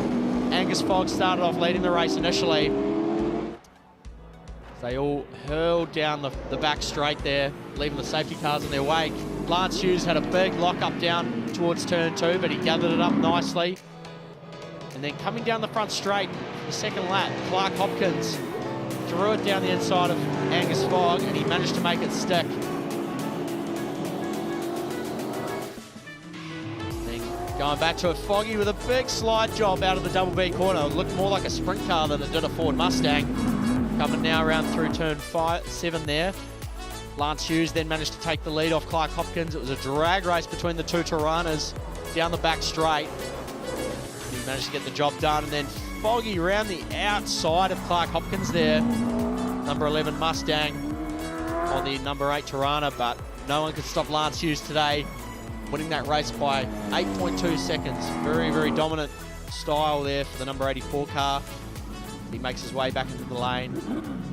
He'll be pretty happy with that one, I'm sure. And obviously 2 Holdens and 1 Ford on the podium, so there was a bit of a split there between the whether you're a Blue Oval fan or a fan of the Lion. It was certainly a close one between 2nd, 3rd and 4th, as we see the cars now making their way back around into Allied Petroleum Victory Lane. No better feeling as they're rolling up into Victory Lane, parking behind the number 1 board. Doesn't get any better.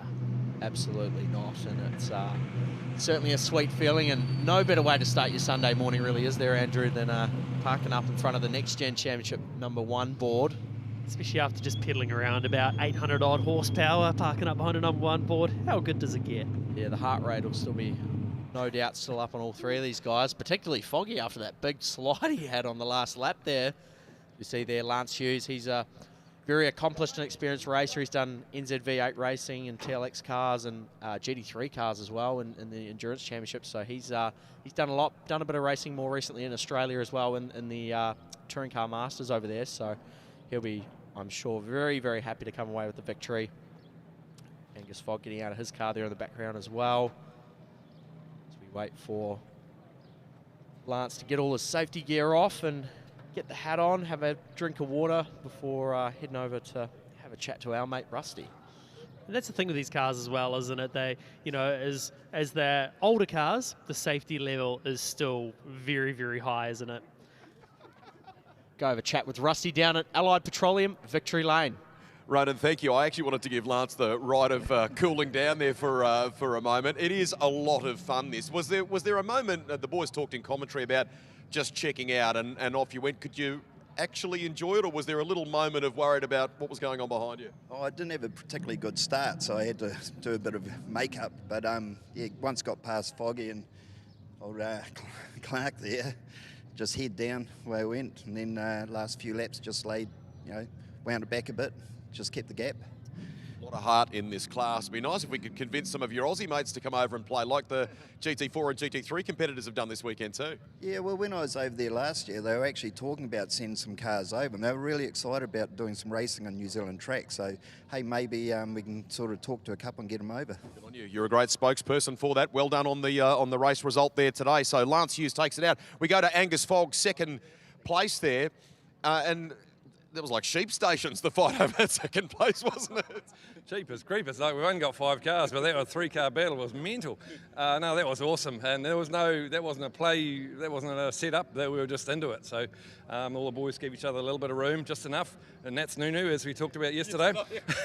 But no, hey, my little stand-in J.A. Russell Mustang's going really well. It hasn't quite got the power of these dirty old Tirana Sunbird things, but yeah, a bit of old cunning, we get there in the end. So yeah, really good. I love it. No, you're always throwing a few little barbs there. That's awesome. What has that car been like to drive? Because as you point out, it's not your regular ride. No, it's not. I mean, it's similar in a lot of ways, but then it's just got enough things that are different to make it different. So it hasn't quite got the power, quite got the brakes, you know, but the steering's a bit funny. But next week, it's our little job to make blue into black. Okay. Yeah. You love different. Well done. Congratulations. Thank you, mate. Here's Angus Fogg. Let's go to Clark Hopkins with that excellent third place finish. Nice camaraderie between the drivers. You were looking in the mirror. You were looking left and right, weren't you? Oh, yeah, that's the experience with old Angus. He loves to fill your mirrors and shit like that and try and intimidate you. But at the end of the day, I was looking forward, and I thought I could hold on to it. My tyres started going off in the last lap, and I thought, I just had nothing left really. But yeah, and Crosby was obviously coming hard as well. I thought, I'll get a third. If I could have got a second, I would have. All right. Have you enjoyed the weekend? It's been great to have you as a part of the season opener for NextGen. Yep. Oh, absolutely loved it. You know, just wish we had a better field here. You know, just engine blow-ups and guys in Australia still, so that's just a bit of a shame. But, you know, hey, we'll take third and move on from there. Yeah, be happy with that. It's a great showcase of the class. Look forward to more of that over summer. Congratulations to our top 3 there. Lance Hughes, Angus Fogg and Clark Hopkins. When we come back, Summerset GT live here at Hampton Downs.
Oh, there's cars in there? Yeah, we're going this way.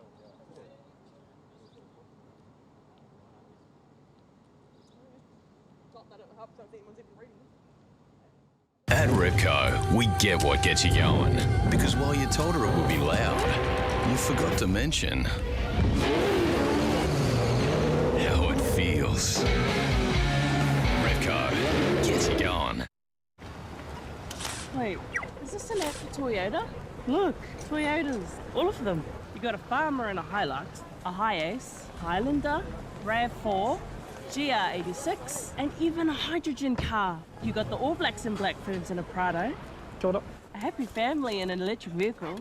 And a happy Dame Lisa Carrington carrying her kayak. So now do you think it's a Toyota ad? Nah, it's just New Zealand. What's with the music thing?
They've become destinations in their own right and jewels of the Kiwi motor racing landscape. On the South Island, nestled in beautiful Cromwell and everything that Central Otago has to offer, is Highlands Motorsport Park, home in recent years to the New Zealand Grand Prix. From mini golf to karts, one of the best museums in the Tasman region, and the award-winning Blue with a View. With its thriving membership and a commitment to experiences that are exceptional, there's cool cars in action here almost every day of the year. In the centre of the North Island, fittingly in an adventure playground, is Taupō International Motorsport Park. Extensive upgrades that complement the venue's history has seen it attract major sports like supercars, helping to bolster tourism in the region. Friendly staff, activities for aspiring racers, as well as road safety initiatives, make it a standout in the range of Taupō attractions. The third of the parks in this impressive group in some ways brings the best of both its siblings together. Hampton Downs will catch your eye as you travel along the freeway through the Waikato. A strong membership and quality on-site living for those who love racing and dream machines. Hampton has made itself a car culture capital, with regular events for those who just want to admire, to world-renowned gatherings like Mad Mike's Summer Bash. There's a busy industry precinct, karts, a variety of layouts for track activity and more, all overseen by a team committed to making your visit one to remember. The grounds of Hampton Downs, Taupō and Highlands are something to behold, but it's the memories made here that will live with you forever. It's a beautiful part of the world and some incredible racetracks as well, and just off State Highway 1 lies Hampton Downs Motorsport Park. We're on the international circuit this weekend for the Hampton Downs GT International, the opening round of a 6-stop tour in the Repco NextGen NZ Championship, and all of those circuits you just saw we'll visit, plus some other very cool venues that dot this remarkable motorsport-focused country as we build up towards race 2 in Summerset. GT New Zealand, the premier GT Championship in NZ, and this is a weekend with a theme of exotic sports and supercars going head-to-head at Hampton Downs. And once again, the Porsche versus Mercedes AMG battle will continue apace. My colleague Andrew Waite is back alongside me in this one. He spent a lot of time driving these cars, and so too a special guest commentator very familiar with the Porsche 992 GT3 Cup car. Delighted to say we're joined in the commentary box by reigning champion of this class in the junior class and Porsche Michelin Sprint Challenge champion, Carrera Cup racer, Bathurst podium finisher a couple of weeks ago. Marco Giltrap is with us. Welcome, nice to see you, and thanks for jumping in the commentary box with Summerset GT NZ. No, thanks for having me, Kralsey. Excited to be here. Get to be a fan for the weekend, which is unusual. I do miss racing when I come to these, but what a great day we have here and an awesome category to watch for us today. You raced this category last summer. It's a bit of a tune-up for you ahead of racing in Carrera Cup this season, but it's a great way to prepare yourself, but a great way to gain experience in these cars, which are a global formula. Absolutely. It's a great test, good field. You know, as you said, the cars are exactly the same as what they race all around the world, no matter where you go. So for me, yeah, worked really well and been having some good results recently. You have. We'll touch on that over the course of this 30-minute race, because I do want to talk to you about standing on that Mount Panorama Bathurst podium a couple of weeks ago, which was a very, very cool moment. This has been a fight between Mercedes, AMG and Porsche this weekend. We should mention that some of the Summerset GT New Zealand cars are actually running in Monochrome GT4 Australia. So there's 4 or 5 GT4 cars running in the full GT4 field. They're still scoring championship points. And from round 2 of the championship down south at Invercargill in mid-January, they'll be back on this grid. So there'll be more numbers as the series grows throughout the summer as we take a look at the explainer for Summerset GT New Zealand, the Opener GT4 class we just touched on.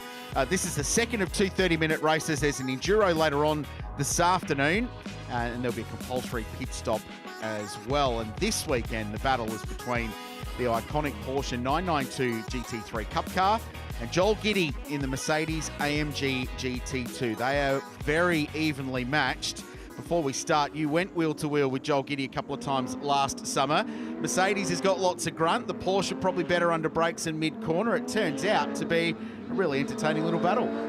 Yeah, it's so awesome how it works out. Obviously, you've got the 2 long straights coming into turn 1 and then out of turn 1, and so you're losing a bit of time down those, and then by the time you get to the double B, it's sort of even Stevens again. So it works out to be such a cool track for these cars because they both have their sweet spots, but it also makes really challenging to overtake. So a lot of work for the Cup cars to do, but it's certainly possible. And as the tyre degrades on the Mercedes, it also brings another factor into it. Where are the opportunities to pass if you're in a Cup car against Joel Giddy and the GT2? Where's the optimal passing position? If you were right now on the radio to Rick Armstrong or any of those guys, what would you be telling them? Where would you tell them to focus on passing them? I think one big opportunity is certainly the dipper.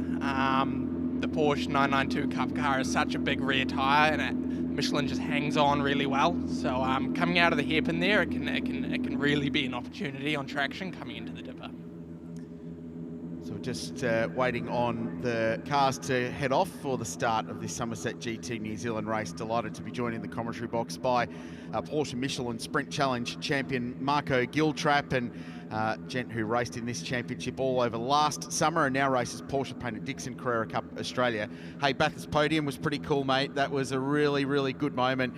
I know it's been a tough Carrera Cup year for you, but that must have been nice to have that trophy and stand up at that place. Yeah, it was nice to get a bit of redemption after a really, really tricky year. A lot of hard work has gone in behind the scenes from the team at Earl Bamber Motorsport. You know, we've never given up, and we've always believed that we're possible to be at the front, and I think it really showed, and no better place to do it than Mount Panorama. And what about the sublime to the frankly ridiculous a week ago at Surfers Paradise? You qualified really well, you were third in race 1, which ultimately didn't happen, but the experience of racing at that place, what's that like? Yeah, it's awesome. I've been there once before, and this was my second year, so it was nice to have some laps under my belt before. But, you know, every time you go there, the first few laps, you're just asking, can I take a breath? Because there's absolutely no opportunity to take a breath there. I mean, the curbs, it's just amazing. But yeah, lucky to come away with a straight car and some decent points. Talking off here before as well, talking about those wild curves across next to the beach there. What's it like going through there? It's pretty crazy. All you're trying to do every session is just to try and find some sort of rhythm to get through there, some sort of sense of where you are, and to be honest, it feels like you never really can. It's just so tricky to find a good, nice rhythm through there. And does that make it hard to be consistent through there as well, because it feels different every time you approach a curve?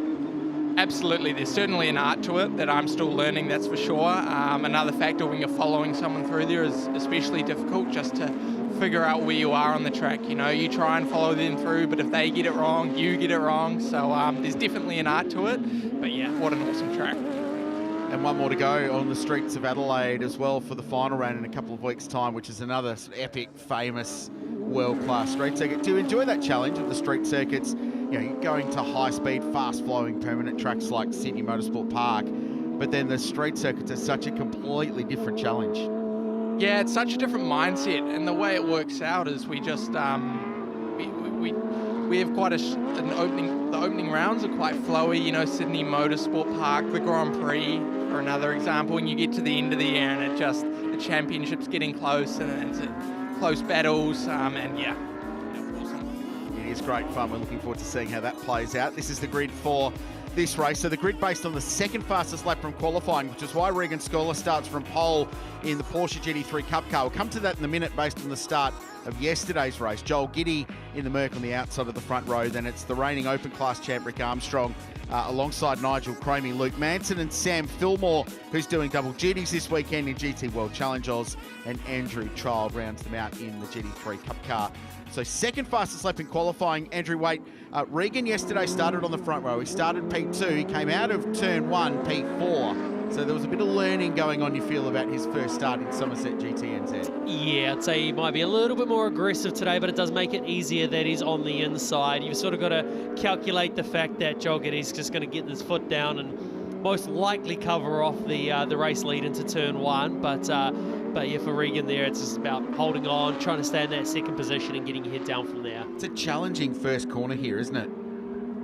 Yep, very difficult coming into the on the opening lap, especially. You know, on these rolling starts, you need to get a good start. If you don't get a good start, then you're very vulnerable due to how wide it is. Yeah, Regan's going to have his work cut out for him here, blocking off that Mercedes. There's a feeling in the Porsche camp that if they can beat the Mercedes out of turn 2 on the opening lap, they've got a shot at beating Joel Giddy today. But if they don't, it might be a really, really big challenge as we get set for a rolling start. 30 minutes on the clock in Summerset GT New Zealand. Watch for Rick Armstrong from the second row of the grid 2. The bright fluoro yellow flushes with the silver in the Armstrong Group car from IMS Racing. And on the outside, Nigel Cromie. There's the green. Underway in Summerset GT New Zealand. Better start today for Regan Scholar, who goes down the inside. Giddy will commit to the outside, and they'll be side by side on the long run, and there's contact, and Armstrong goes around, spins across, and fortunately the pack is clear by the time he gets the car straight. But the defending champ is right at the back of the field, and for Porsche fans, they're leading the Mercedes into turn 2. You could see exactly what was going on there. Joel didn't have the run into turn 1. He was on the outside, and he just knew he needed to get the cut back to the inside as quick as he could. Obviously didn't see Rick there, and yeah, ended up in a bit of a collision. So Rick's got his work cut out from there. Yeah, I mean, you could see what Rick was trying to do, right? He had to be aggressive. He knew that. He wanted to get past the Mercedes. Regan's done an awesome job doing that, covering off into turn 2. So, yeah, this is shaping up to be an awesome race. So, dramas for the defending champ who was on the podium yesterday. Really strong performance. Manson down the inside. He's going to get that into the hairpin at turn 8. Good drive out of the corner. And after a really stout drive yesterday from Luke Manson, that's a nice pass early on Cole Michelin tyres. Yeah, that was a really commanding pass, just to throw it up the inside there. Use his confidence to just make the move happen. Now get his head down and try and get onto the back of Joel Giddy. Cole Michelin tyres, they're a tyre that takes a little bit of time to get into their groove, so to say. Yeah, absolutely. It's a lot of work getting the front tyre temperature in the Porsche Cup cars. Rear engine car, a lot of weight over the rear, so getting the front temp is very important. And this will be interesting down here, down the back straight. Will the Mercedes of Joel Giddy be able to get in front of Regan Scholar? The opening laps is definitely what he's going to be focusing on. Talk us through the start, gents. We've got 2 great racing car drivers alongside me. Over to you.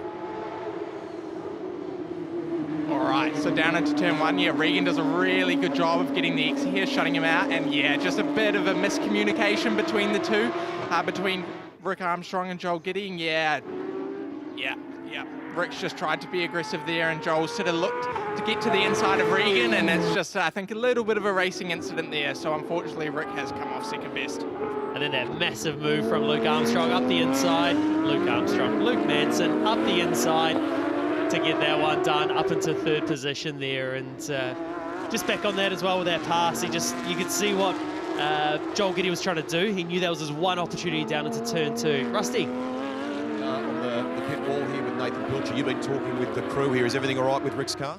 Yeah, it's an unfortunate contact at turn 1, but car seems straight. There's not a lot of time to come and make any changes, so he'll press on and just consolidate what he can. Thank you. Thanks, mate. Nathan Pilcher, who coordinates Porsche Motorsport New Zealand and looks after the Porsche Endurance Trophy, which is a sort of series within the series here in Summerset GT New Zealand. And actually the winner of that gets a ticket to the Night of Champions over in Germany, which is the big end-of-season Porsche gala. Did you get to that after you won Sprint Challenge? I didn't, unfortunately. I think, ironically, I was racing in Summerset GT New Zealand. So yeah, small world there. But yeah, I wish I could have gone. What an awesome event! But I'm sure whoever wins this year will have an awesome trip. I heard rumours of the trip. Sam Fillmore and Nath went a couple of years ago, and I understand it was great. As Giddy has a run on Regan Scholar on the run down to turn 2. So the Merc has definitely got the straight line speed advantage. Gets a good drive out of turn 2, but he's going to have to be closer on the exit of 1 to get down the inside at turn 2.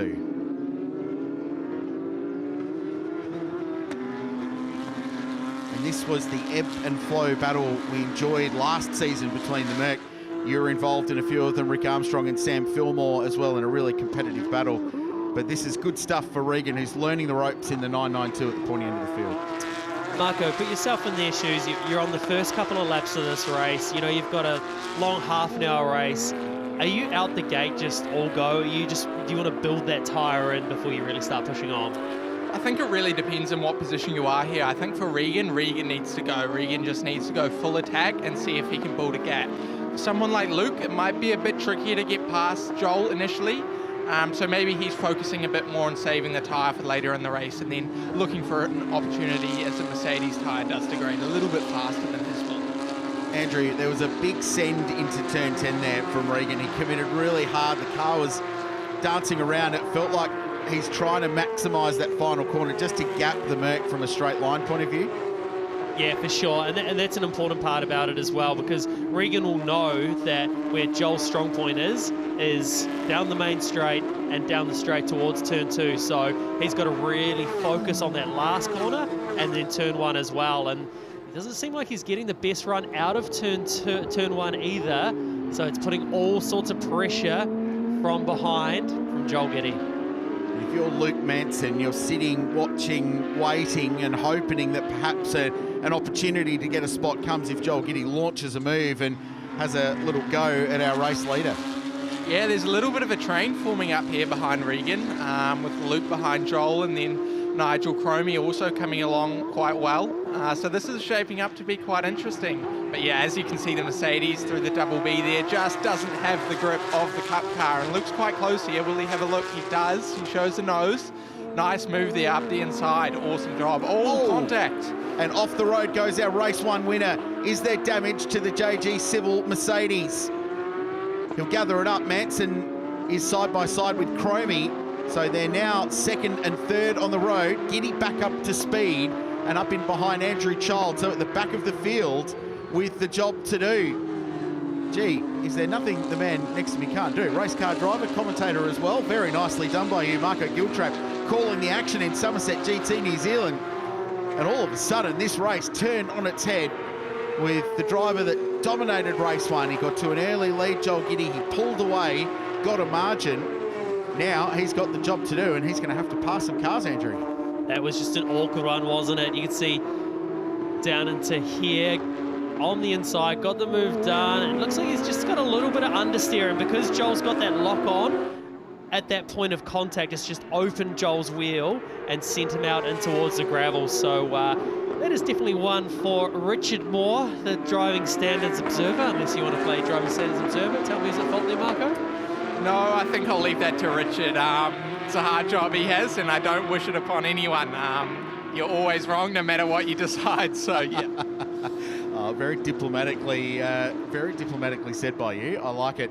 So 22 minutes and 40 seconds to go in Summerset GT New Zealand. And this race has been turned on its head early on. Rick Armstrong spun at turn 1, and now Joel Giddy on the comeback trail.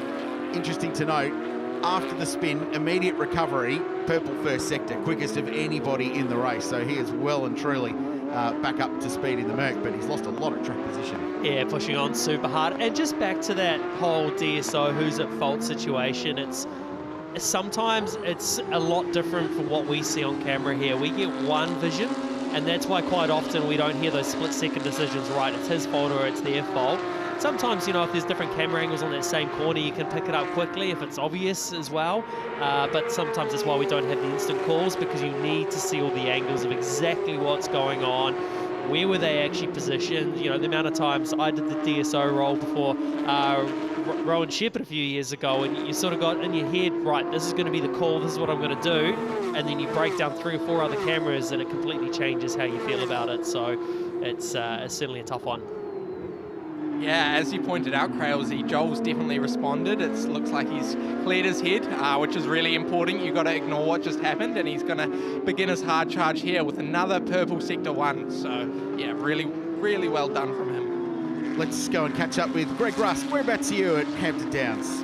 Crailsy, I feel like I need to be David Attenborough here in the way I whisper as I talk about this. I am in the nerve centre of Hampton Downs, right? We're in race control. There is all sorts of awesome tech in this venue to let these good people do their job. CCTV right the way around the venue. So Deb Day, President of Motorsport New Zealand, in the centre of the group at the front here.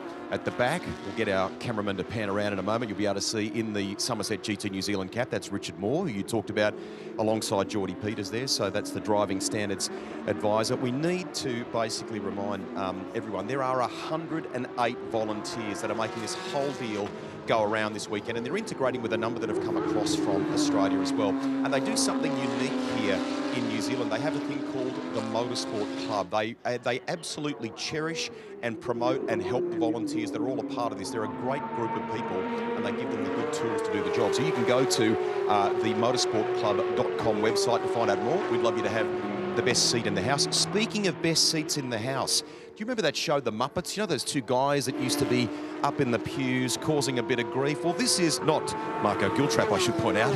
Here is our version here in the NextGen Championship. Andrew Waite and Richard Crail, our answer to The Muppets, ladies and gentlemen. Rusty, while you're close by, a couple of flat whites, please, if you don't mind. Thank Certainly, you. Sir. We'll Certainly. be right here. Thank you. Okay.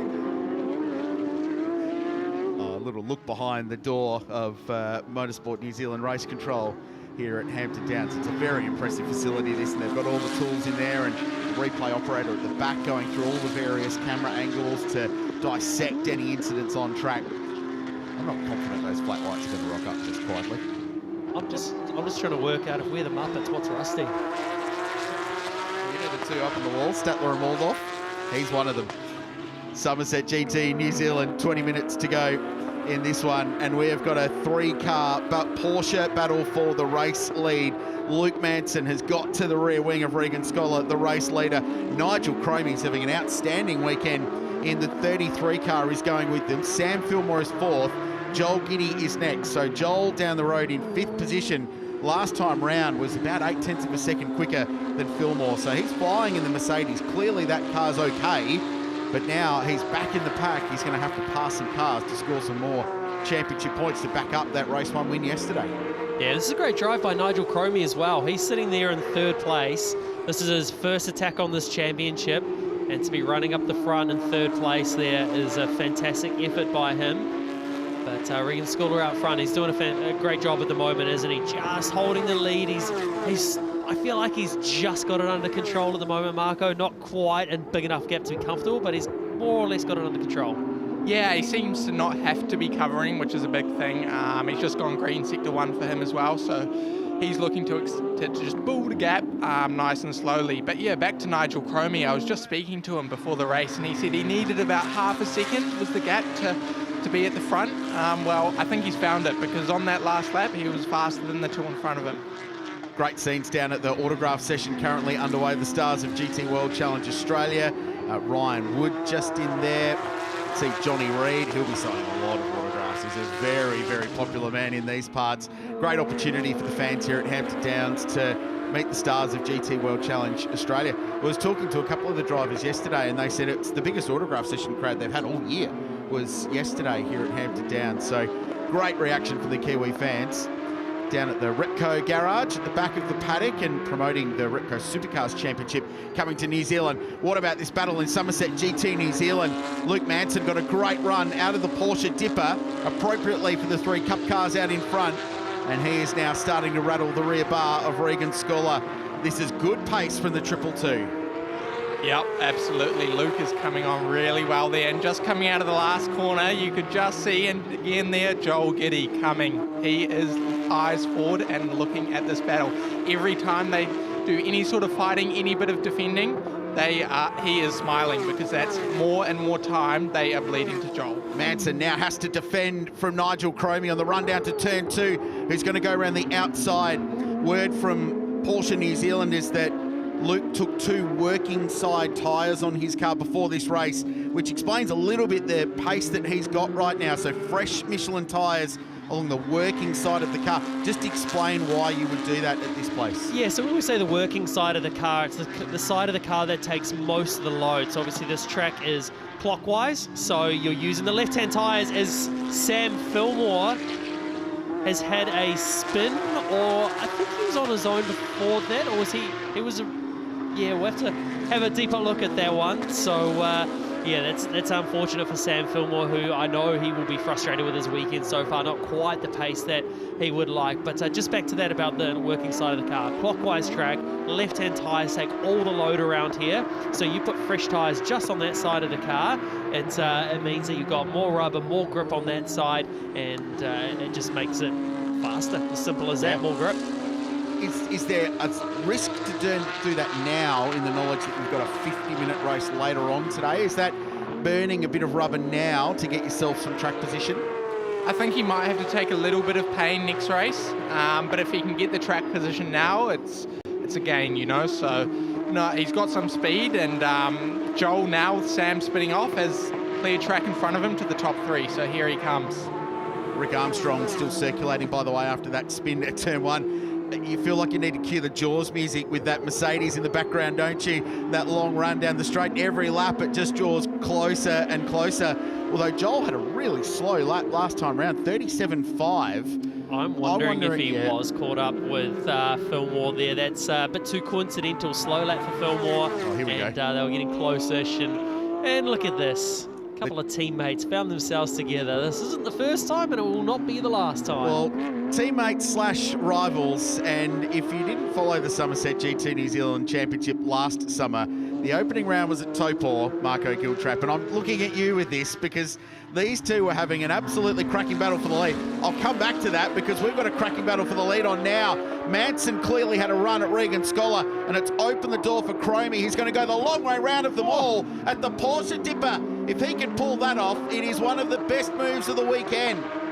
He'll go side by side now with Manson. He's going to get second place here at the very least. It is not over yet, down into turn 2. Big move by Manson round the outside. Had to clean a line of the track.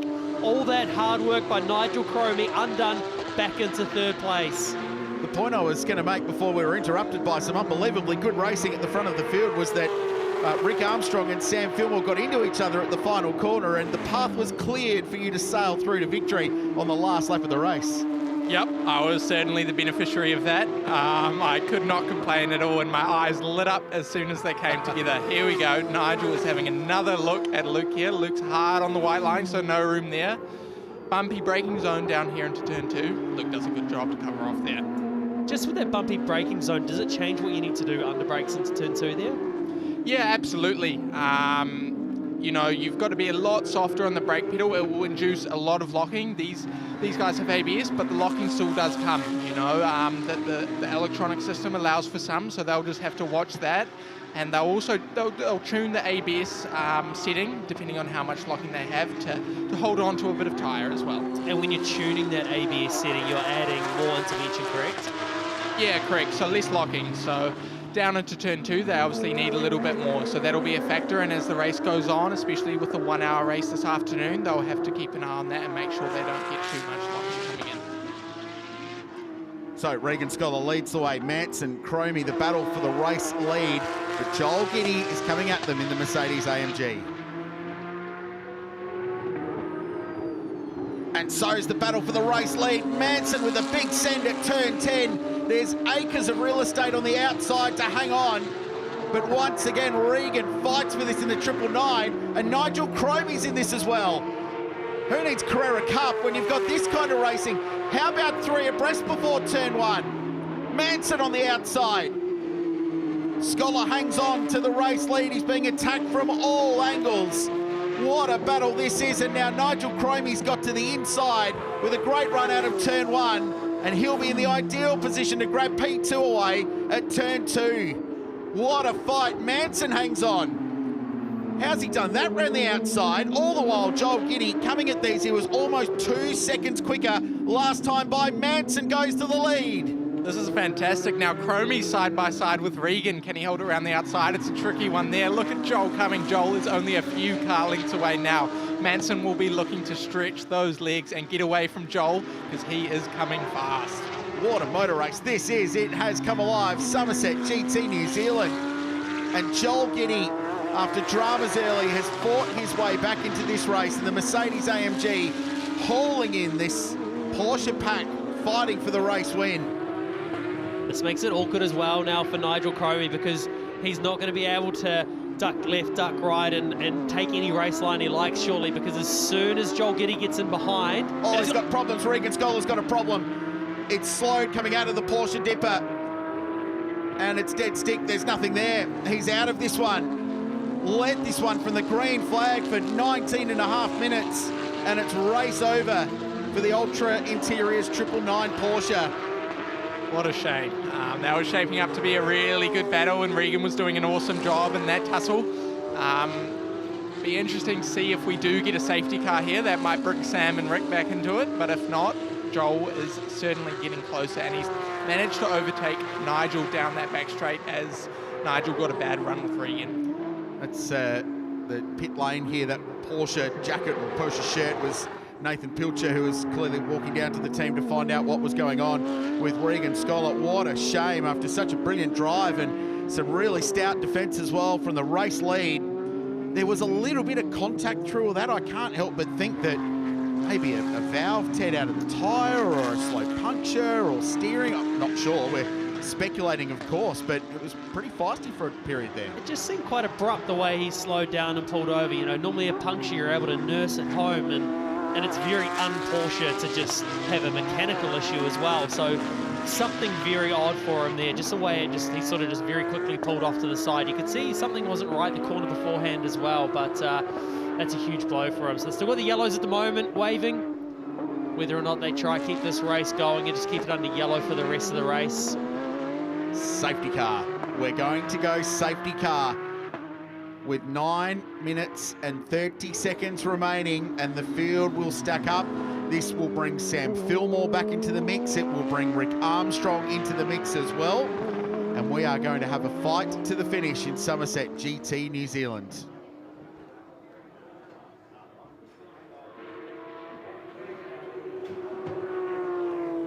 So the safety car on the racetrack for Summerset GT New Zealand, and that is the reason. The forlorn sight of a really pretty 992 GT3 Cup car parked on driver's left on the exit of the Porsche dipper, and it just had no drive coming out of that slow corner, pulled to a halt. And I've got to say, full credit to everyone behind him for getting out of the way, because often that can be the worst thing, is to stumble on a suddenly slower moving vehicle. But what a shame for Regan, the 19-year-old from Wellington, out of the race.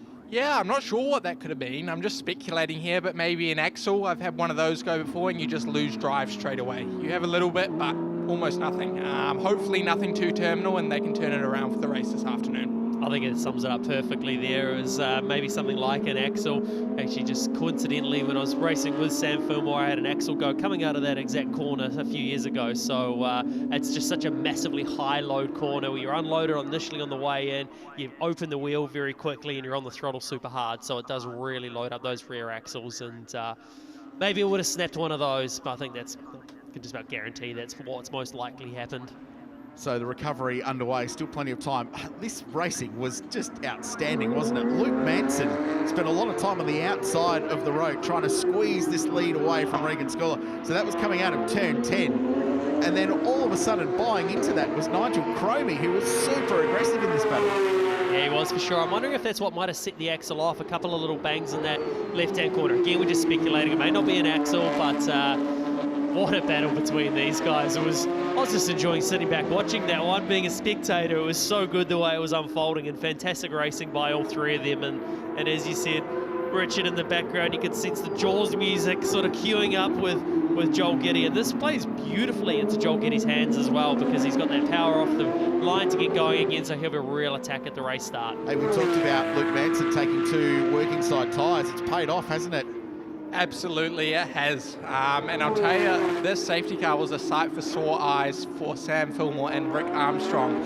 As long as it goes green again, I'm sure Rick and Sam will be very aggressive, looking to save as many points as they can. And that was the moment as Regan Scholar pulled to a halt on the exit of the Porsche Dipper as the clock ticks down in Summerset GT New Zealand. Greg Rust. Nathan Pilcher ran a lot faster than I was capable, Richard. And the unfortunate drama for Regan is that the throttle has gone dead for some reason. They don't know why. There's no throttle in that car, so I don't know whether it's a fly-by-wire issue or something that's happened electronically there for that car. And just on Joel Giddy, obviously he had that drama earlier in the race, the great recovery that he staged in this race. He spoke to me before we got underway for this one for Summerset GT New Zealand, and he said that the work they have done between seasons on this car, they found a few things to help it perhaps make it be a little kinder on the tyres. It still works them enormously hard, particularly the left-hand side of the car in you know, at venues like Hampton Downs, and he's doing a really good job of managing that. Yeah, he's certainly stepped it up. You can sense it this year. Last year, they sort of get 3/4 of the way through the race, and then you could more or less just discount Joel just through the tyres and the car wearing out. But this year, it feels like he's just got fight all the way through the race. We're only 5 minutes remaining, and he was still coming back at these guys. So I feel like it's going to heat up. Only 5 minutes to go. We'll hopefully get a restart on the next lap after this. We'll see them come back around very soon. How much are you going to throw at Nigel Cromie to have a run somewhere on this restart, which is coming this late, we're told, because he was placing that 33 car just about everywhere when that battle for the race lead. Yeah, he certainly got some fight in him this year, which is nice to see. And it will be a big opportunity. You just know Joel and Luke are going to fight, and Luke is not going to want to give that position up, and that will be Nigel's opportunity just to put his car somewhere that maybe they don't want him. So yeah, going to be interesting. Yeah, a little bit different for Nigel and his background in the past. He's come from jet boat racing, so he's usually used to water and all sorts getting thrown up at you. Now he's got carbon and all sorts of good stuff, so this is a massive change for him, and learning that racecraft as well. Is there's no better way in being part of the Summerset GT Championship to learn that racecraft and figure out what you've got to do to be competitive, and you can just sense every time he's on track he's just making those huge gains. So he'll be composing himself now. He obviously ran the GT4 last year, the McLaren, and made the step up into this class, so he's not completely fresh to it. He knows what's going on, but now you got that pace, it's a good chance to really settle in and try and make the most of it. The lights are out on the Toyota GR Supra safety car. It will pull away from the field very quickly. Who's your money on? I'm going to go Luke here. I think he'll hold on. Oh, I'm not even going to make a call on that one. Don't sit on the fence. It could go any direction, this one. Politics. You're too apolitical there. I like it. I don't know. I feel like Nigel Cromie could win this one from third, the way he's been driving today. There's the green flag. We're back underway.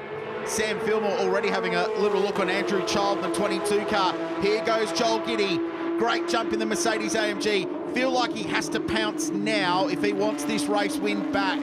Having been towards the front early and then cost him. Goes to the inside. Manson covers off his line. Is it enough to cover off the horsepower of the Merc? I don't think it is. And Joel Giddy, in a great recovery drive, is going to get down the inside, but the Porsche is better under brakes.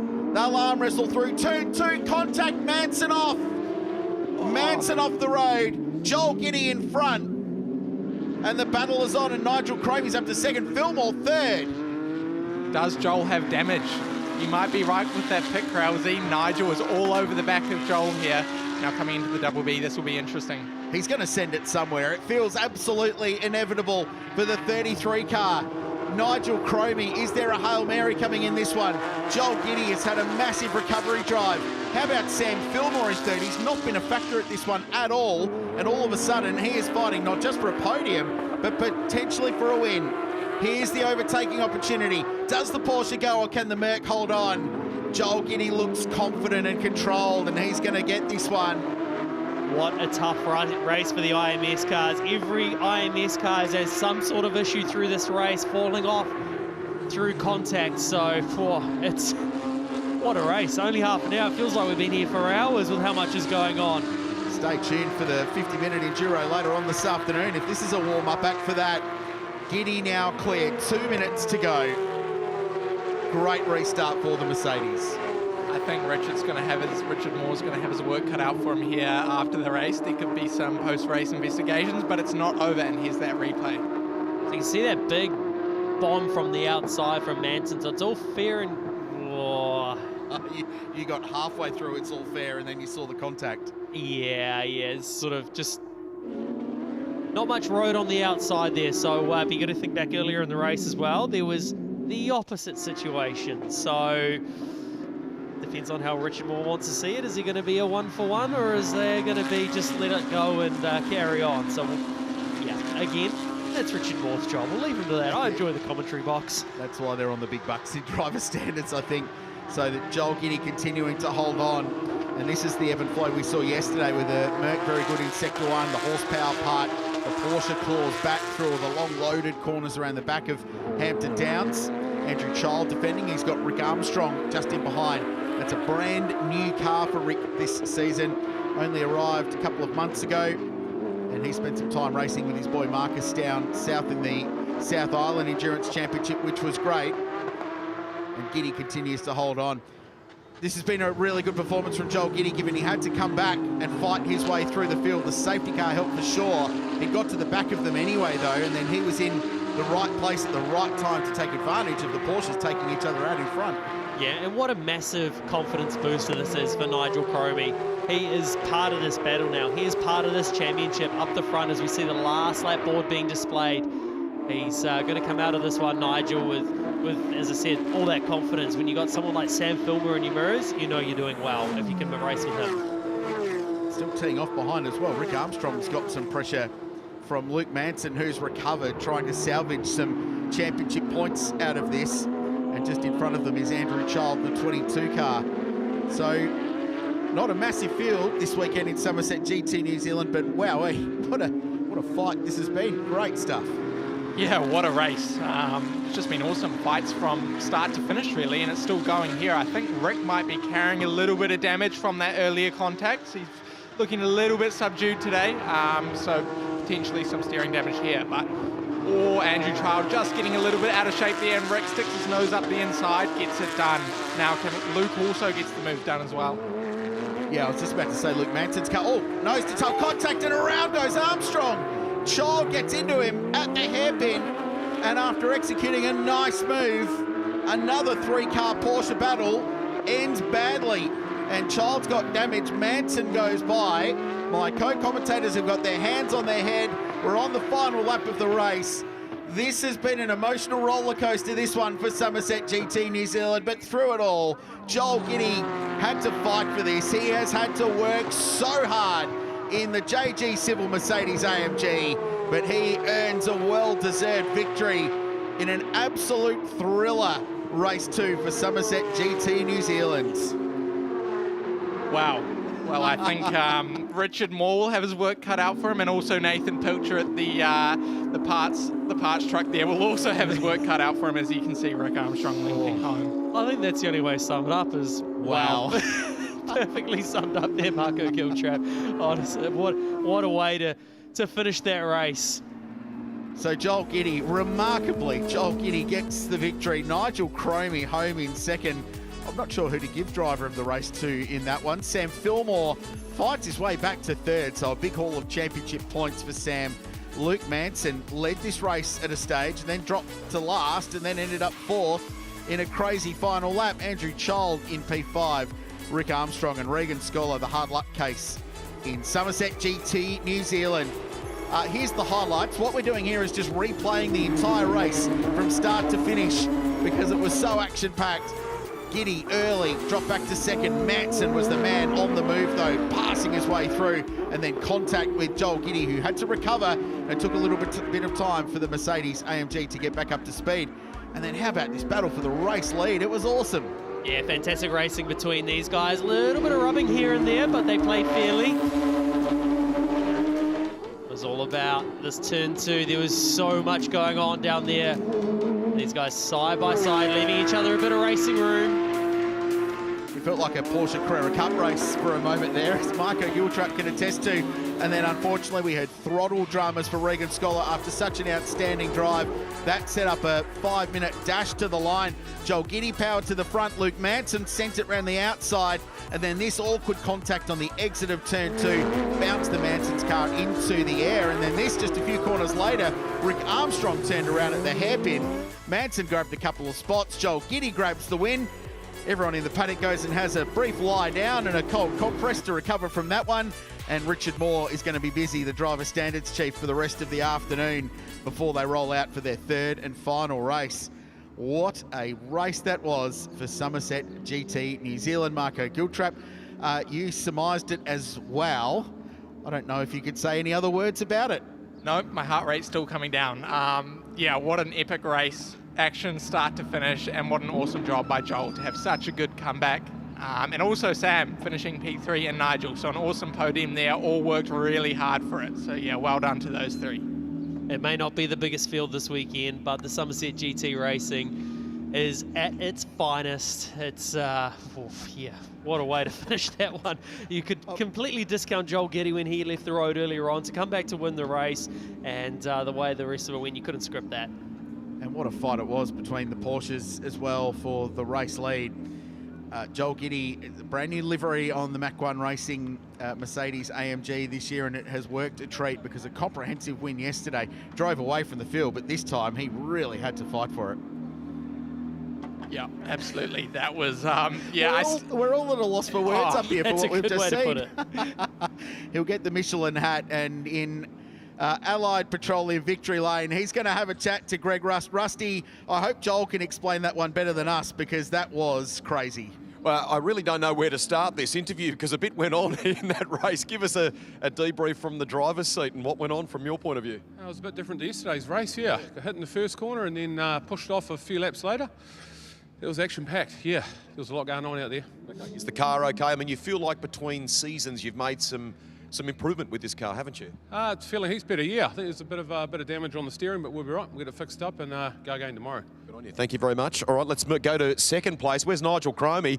We'll get him in here. The boys talked in the commentary there about going from jet boats to this, and you've got a wide smile on your face. You are loving it. Well done. Yeah, I didn't think I'd be up the front at all, to be honest. So the car was great. I think I drove all right, and a lot unfolded around us, so a bit of luck there as well, but I'm stoked. Yeah, you should be, and you're underrating yourself there. Great performance, and clearly you've taken some good strides forward there. Let's bring in Sam Fillmore. Well done to Nigel. We do a baton change. Sam Fillmore joining us. Firstly, a huge thanks to the Fillmore family, Alliance Services generally, for the support of this event. You have been busy so far, haven't you?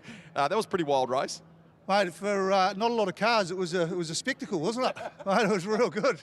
So yeah, mate, what an exciting race. There's a few mistakes and a few blues and a few changes of the lead, and so yeah, great race. Oh, we're thrilled that you're doing that, and importantly that you're enjoying your time in GT3 as well. We look forward to that this afternoon. We need a break. That is Summerset GT New Zealand, but we are just cranking into gear. Huge Sunday here at Hampton Downs.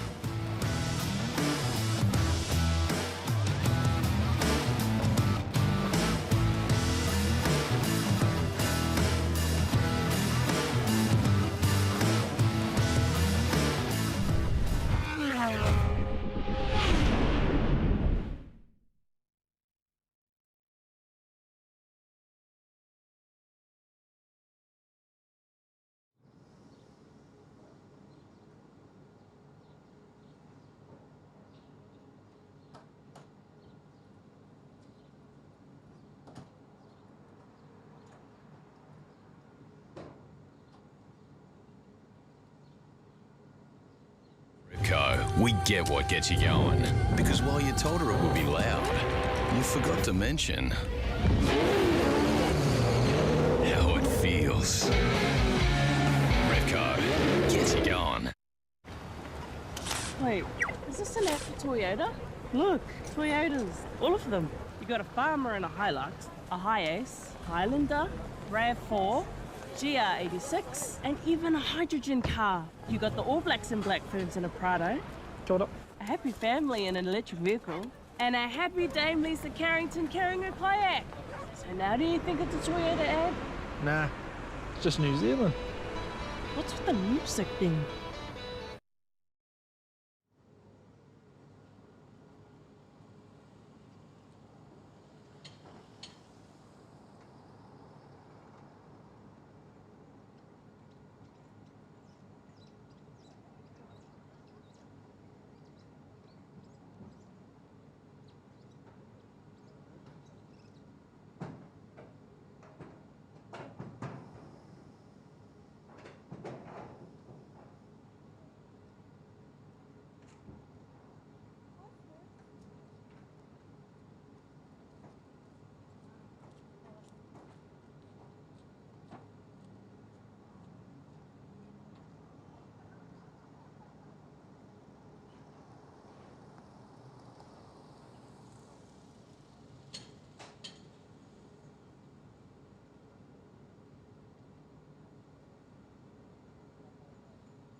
The Alliance services Hampton Downs GT International. It's the opening round of Repco NextGen NZ for season 2025-26. It is a stunning day here in the northern end of the beautiful Waikato, and the 6th drone cam showing off this tremendous racetrack as we count down to Monochrome GT4 Australia. We have a championship decider to battle out for this amazing field of 25 cars. With more on the stories and how this one is going to play out, let's head to the Shannon's pit lane where we find Greg Rust. That is not me. That is Aaron Seaton, who is apparently Chaz Mostert's #1 fan. As we wander the lane here, good morning, mate. What is this all about? Absolutely. I saw Chaz had some faces of Tom Heyman and Max Gagan out there, so I just wanted to make everyone aware that I'm Chaz Mostert's biggest fan. Okay. He's just wandered past you in the lane. Nice hug. Hey, well done yesterday too. Yeah, thank you. It was pretty cool to wrap up the championship with Jace. Obviously, we make a good driver pairing together and develop the car in the right way for our driving styles. We make a good pair. So, yeah, looking forward to today's race. Obviously, starting from P16, we'll see what we can do, and looking forward to it. Good on you. There he is, Aaron Seaton. Congratulations. There are multiple classes in Monochrome Australia GT4. He's alluded to one of them there, paired with Jason Gomes. So we're going to wander down the lane here. Some of the GT3 cars that you'll see in action a little bit later today. Renee Gracie's that she shares with Damon Leach. Leach was unbelievable yesterday. Where he positioned that car at the dipper to make some passes was spectacular to watch. Here's Brad Schumacher. Yeah, nice and relaxed at the moment, sir. Can you take in a bit of GT4 racing? Do you enjoy watching it? I love watching it, especially after yesterday. These guys are going to have to behave themselves today, turn one, aren't they? So, no, look, any racing's great here, and particularly in GT cars around this circuit is super exciting, and it's great to see so many fans out here today as well. Yeah, Brock did a cracking job. I mean, you both did really yesterday, and you've put yourselves in with a fighting chance of doing this in GT3 this afternoon. What's the approach? What's the mission, Brad? It's maximum attack, mate. It's no, I can really feel some momentum here, and we're feeling really great at Audi Sport MPC. And yeah, Brock drove the wheels off that car yesterday, and you can expect that he'll be doing exactly the same thing today, and as will I. Right. So we won't be leaving anything on the table, Rusty. All right. Kia ora, bro. That's how we say it. You know that, don't you? I don't. Okay. He's having a great time. They all are. And we need to say congratulations to the guys and girls at SRO from Australia. I mean, they're a global body that look after GT racing. But the work that has gone in to bring these cars, to ship them to New Zealand for this final round, everyone's really enjoying themselves. So at the moment, this is Method Motorsport. Why don't we wander in here if we can? I don't know if the microphone's going to work all the way. Here's Tommy Heyman. Come over here for a quick second. So he's paired with Max Gagan, but we swap things when it comes to the Sunday races. So those that started yesterday will finish the race today and so on. So hey, bit of work to repair your car yesterday. How are you looking for Sunday? Yeah, well, the car obviously looks good. Massive credit to the whole team to get this car rebuilt overnight. She was pretty battered and bruised, so it looks good, and hopefully we're fast.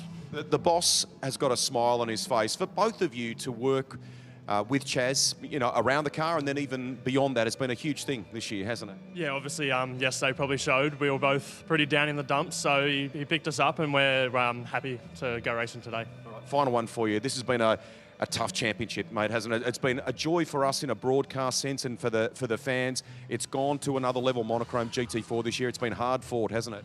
Yeah, obviously compared to last year, it's, the numbers have grown and the competition's got a lot more fierce. So it's been an awesome year to race some of these guys, and hopefully it keeps growing into next year. Are you a nervous spectator at moments like this? What happens? I think, yeah, at the moment I'm pretty nervous, but I trust Maxi. He's going to get us into the lead after turn one, and we'll have a good race. Good on you, mate. Nice to chat with you. Thank you for doing that before we go racing. So we wander out into the lane. Next door to us is the Lubramax team, right? So George Miedeke, Ryland Gray. Here is a proper legend, Andrew Miedeke. So hello, sir. Welcome to New Zealand. Are you enjoying yourself? And what a day yesterday by the guys. Oh, it was a day. It was a great day, wasn't it? The race was all on. But we've got the pressure on today because we're leading the championship by 6 points. But there's 7 points between first and second today. So we've got to finish in front of the McLaren, and we've got a 15-second longer pit stop. So the boys have got a job in front of them, but we'll see how we go. All right, we'll leave you to it. I'm going to wander into the garage. Thank you for talking to us, because inside here are a couple of eagle-eyed youngsters who were first and second when it came to the racing yesterday. Firstly, what happens in moments like this? Is it friendly banter? What goes on between the pair of you? Yeah, we just take the mick out of each other at the moment, but yeah, watch the race today, see what happens. Yeah, just waiting for it. Hopefully George gets a good jump and gets the lead, and then go from there. Great opportunity for you in the Supra, and you get to pair with his dad. What's it like driving with Ryland's dad? Yeah, no, it's cool. Like, it was cool to finish 1 and 2. Like, cool for Jeremy and Ryland as well. You know, it's not very often that a Pro-Am gets on an outright podium, so a little bit longer in the pit stop today, so we'll see where we end up. Hopefully, yesterday I was dead last after turn 1, so hopefully Jeremy gets a better start than I do. And once I jump in the car, it puts me in a good position, and we'll do the best we can. On the plus side, good hit out for the Supras this weekend. They've been good here at Hampton Downs, haven't they? Yeah, definitely. I mean, obviously the McLaren's pretty fast, the Mustangs are pretty good, but I think you know, we'd lack probably a bit of testing. If we did another test day, I think we both could have qualified a little bit better and just put ourselves in a bit better position, but we didn't really have the opportunity to do so. So I think for the mileage that we've done in the car, we've done very well. Good on you. Great stuff. Nice to talk with Taylor Bryant there, and with Ryland Gray. We're nearly out of time here. There's a little impromptu wander of the lane here for Monochrome GT4. Time to take you to commentary as we count down to the race start. Final one of what's been a cracking season in 2025. Here's Richard Crail. Greg Rust, it's been a breakout season for Monochrome GT4 Australia. Massive grids and utterly compelling racing from day dot. Hampton Downs International Circuit, Ronan Murphy, 3.8 Ks and a lot going on. Critical to get a good run out of turn 1 down that long back straight. Obviously go through the infield there, into the double B, corner 6 and 7. That's a tricky one. Up through the double hairpins, turn 8 into the Porsche dipper, turn 9, and get a good run out of the final corner onto the front straight, Richard Crail. And the 6th drone cam will see the 25 cars that make up this Monochrome Australia GT4 grid roll out on their formation lap and then into the rolling start. Now, yesterday was combative, to say the least, and Method Motorsport have patched up the number 25 McLaren Artura GT4. The situation is pretty simple in the Silver Class Championship. If they finish the way they are right now, Tom Heyman and Max Gagan would win the championship by 1 point. If the Mustang beats the Mustang wins the championship. And then there's other permutations depending on where they finish. But as you heard from motor racing legend Andrew Miedeke down in pit lane, that Ford Mustang, because they had such a good day yesterday, will serve a longer pit stop today. They will spend 15 seconds in the Shannon's pit lane. So they have got it all to do. George Miedeke, who will start, and Ryland Gray, who will finish. But as we saw yesterday, that Method Motorsport McLaren had more hits than Elvis, so they're going to have a job to do to get to the finish in this one. It was a wild race yesterday, Richard Crowder, kick-off Monochrome GT4 Australia here in New Zealand, and not that I don't have faith in them, but I was quite surprised to see Dan Gaunt and Greg Murphy leading at different points yesterday. That was not what I had in the playbook for yesterday, but obviously two very well-credentialed drivers in the past and have got a lot of experience here in the New Zealand circuits, so that was quite a pleasant surprise. It was quite well-credentialed, you could say, for some of those two guys. It's a great field, and we're looking forward to playing this out. For clarification, the driver on the left, the first-name driver will be the starting driver today. So Max Gagan, George Miedeke, Summer Rintel, who was awesome yesterday, Jake Camilleri flying solo in the 36, Ryan Sorensen the same in the 24 McLaren, and Zoe Wood starts for TechWorks in the Porsche. Jacob Lawrence stole a win in the AM class in turn 9 of 10 in the race on the last lap yesterday. James Sachs, the Kiwi, in the Mercedes AMG entry. Chris Lewis and Nathan Callahan were out of yesterday's race at turn 1. Jeremy Gray, what a performance yesterday. Second outright Silver AM class win with Taylor Bryant, and followed his boy home. So the Greys were 1 and 2 on the road in yesterday's race. Dean Campbell and Cameron Crick were a non-finisher. Watch out for Kent Quinn and Caleb Patterson, the Aussie Racing Cars racer, in their Porsche. And there's a few more names down the back of the field. Teenager Jay Murray will jump aboard the Morris BMW he shares with his dad Nathan. And the Loves in the AMG will go off the back of the grid. So here we go, a championship showdown, and the fans for Tommy Heyman and Max Gagan are out and about here at Hampton Downs. They start this one from pole position in the black and green Method Motorsport McLaren. Their championship rivals, the leaders in the silver class, are on the outside of the front row. It's all to play for in the final race of a big season in Monochrome GT4 Australia. The red lights go out, and we wage into combat for the final time this year, and instantly the Mustang sweeps across the bows of the McLaren and leads them through turn 1. Everyone holds their breath in the field, a couple checking up. Zoe Woods in the TechWorks Porsche hesitated on the outside, and that caused a few just to check up behind, and that Porsche's lost a bit of ground around the outside. Goes Max Gagan side by side at turn 2. Challenge to find room on the outside. He'll squeeze down the inside into 3. Can the McLaren get the lead back? And that's where the McLaren really comes into its own, doesn't it, Krause? A little bit lower centre of gravity in that car. It's obviously a light, nimble GT-style car, and it managed to get past the big Mustang there out of the exit of turn 2. The rest of the field makes their way around there. We saw Tony Quinn there in the game over cars. We come over the double B corner. It's a McLaren followed by a Mustang, Mercedes and another Mustang coming through there. The rest of the field making their way through cleanly, a lot cleaner than yesterday's lap 1. Well, actually, brilliant start from Jake Camilleri in the Mobile 1 Mustang's got himself up to 3rd on the road, hassling the leaders at the moment. He's racing solo and right in the mix. So he's jumped Summer Rintel in the Mercedes AMG. She's back to 4th position. And James Sachs has jumped up about 3 positions. He's now in 5th place there in behind Summer Rintel. So it's a McLaren leading 2 Mustangs and 2 AMG Mercedes right in behind, making up the top 5. Watch for the Toyota Supras in the mix as well. As we touched on earlier, those cars have been very strong here at Hampton Downs. A lot of them run by local teams. I spoke to Garth Walton at GWR Australia. They've got that car patched up as well.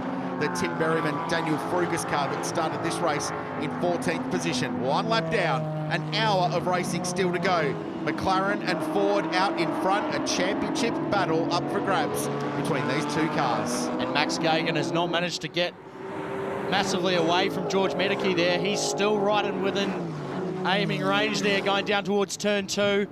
Camilleri there in 3rd place. He's not too far behind either to try and capitalise. We see James Sachs looking up the inside of Summer Rintel. Didn't quite pull it off. Rest of the field coming around there. Alan Sargent and another one of those Toyota Supras. Dean Campbell There's Grant Aitken a little bit further back in the number 10 Audi, sharing with Greg Murphy. Little internal battle between he and Tony Quinn and Daniel Gaunt. So looking forward to seeing how that one plays out. The 101 car up to 19th position with TQ behind the wheel. Gaunty will jump in the back half of the race. There's a couple of the Toyota Supras in the mix. Kent Quinn, Dean Campbell, the DA Campbell Transport Mustang. Unfortunately, they had an outside shot at a championship in Silver Am yesterday, but they were damaged early. They had broken rear suspension on that car, so completed exactly 0 laps. So they're looking for a bit of restitution today, trying to get a few more positions and a few more championship points in what will be potentially second position. They're all making their way through the Porsche Dipper on the second lap around in this hour-long race. Coming down to the last corner there, you can see the BMW and the 777 Porsche Cayman coming around. Slightly different lines they take through there. Obviously, the cars have got different strengths and weaknesses in this class, so you're trying to capitalise on your car's strengths and minimise the weaknesses. Coming up across the start-finish line to complete another lap and commence another one.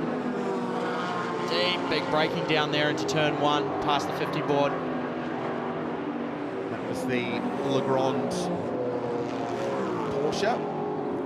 Boys from West Australia, Chris Lillis and Nathan Callahan, and they're under some pressure as they run down towards turn 2, and now they put the attack on Jacob Lawrence. So they're running 7th and 8th. Marcus Liddell just in behind in the 99 Motorsport car.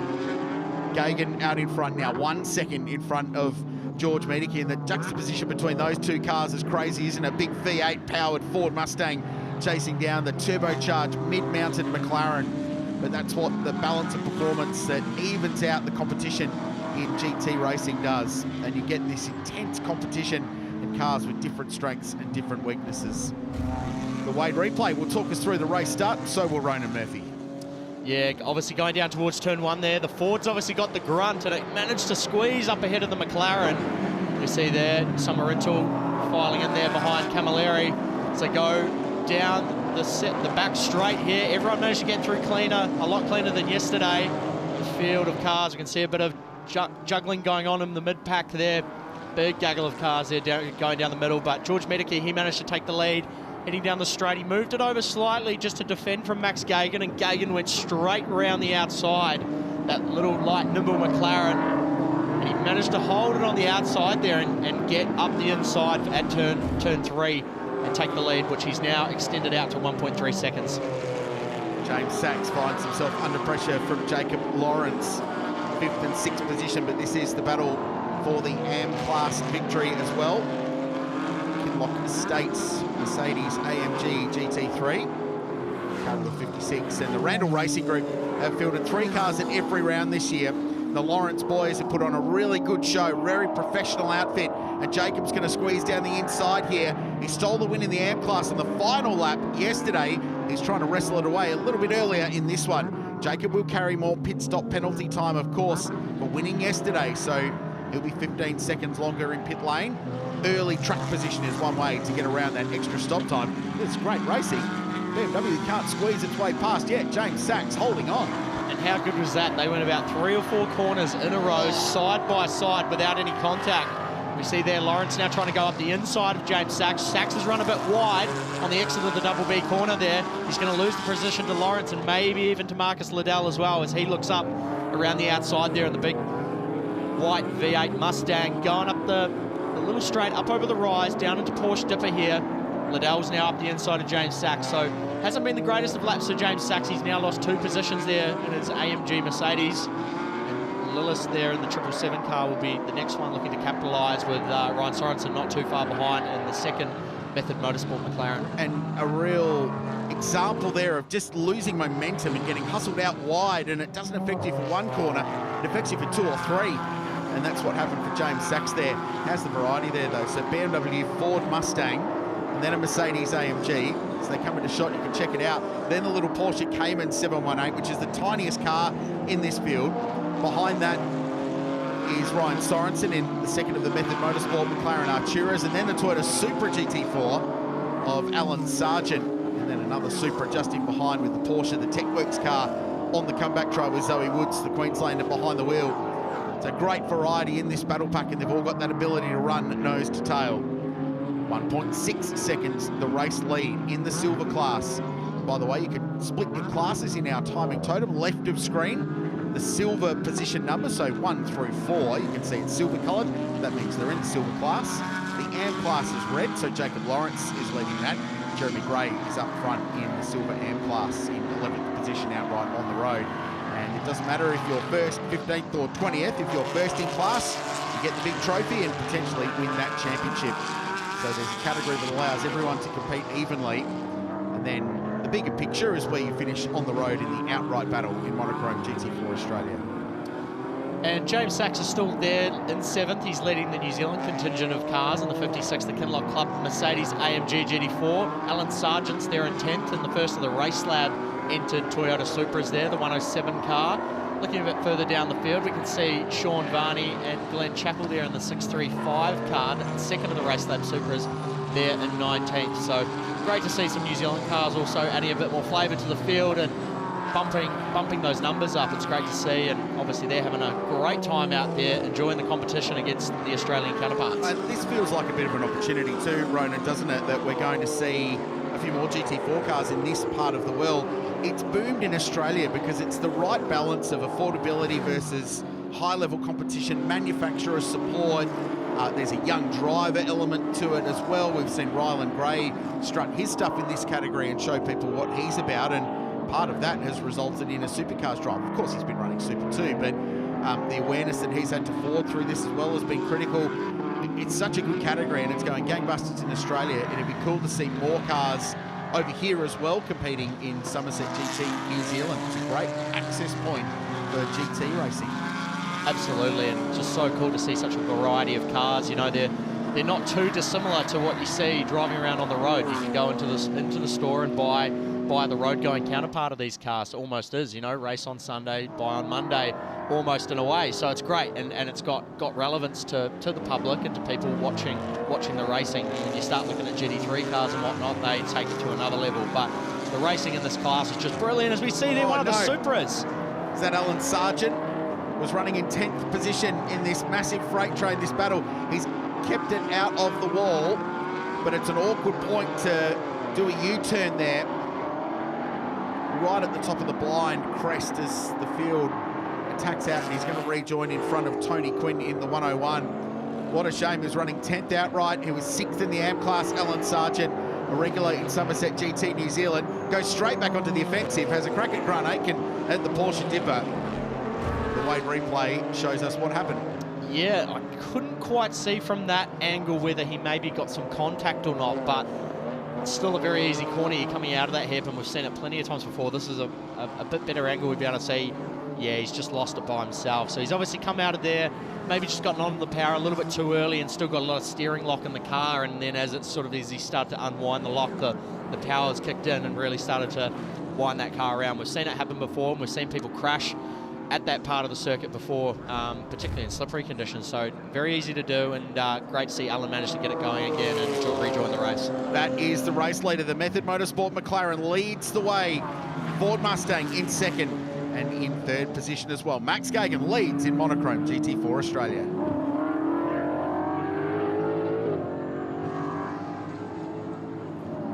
The margin is 2 seconds exactly.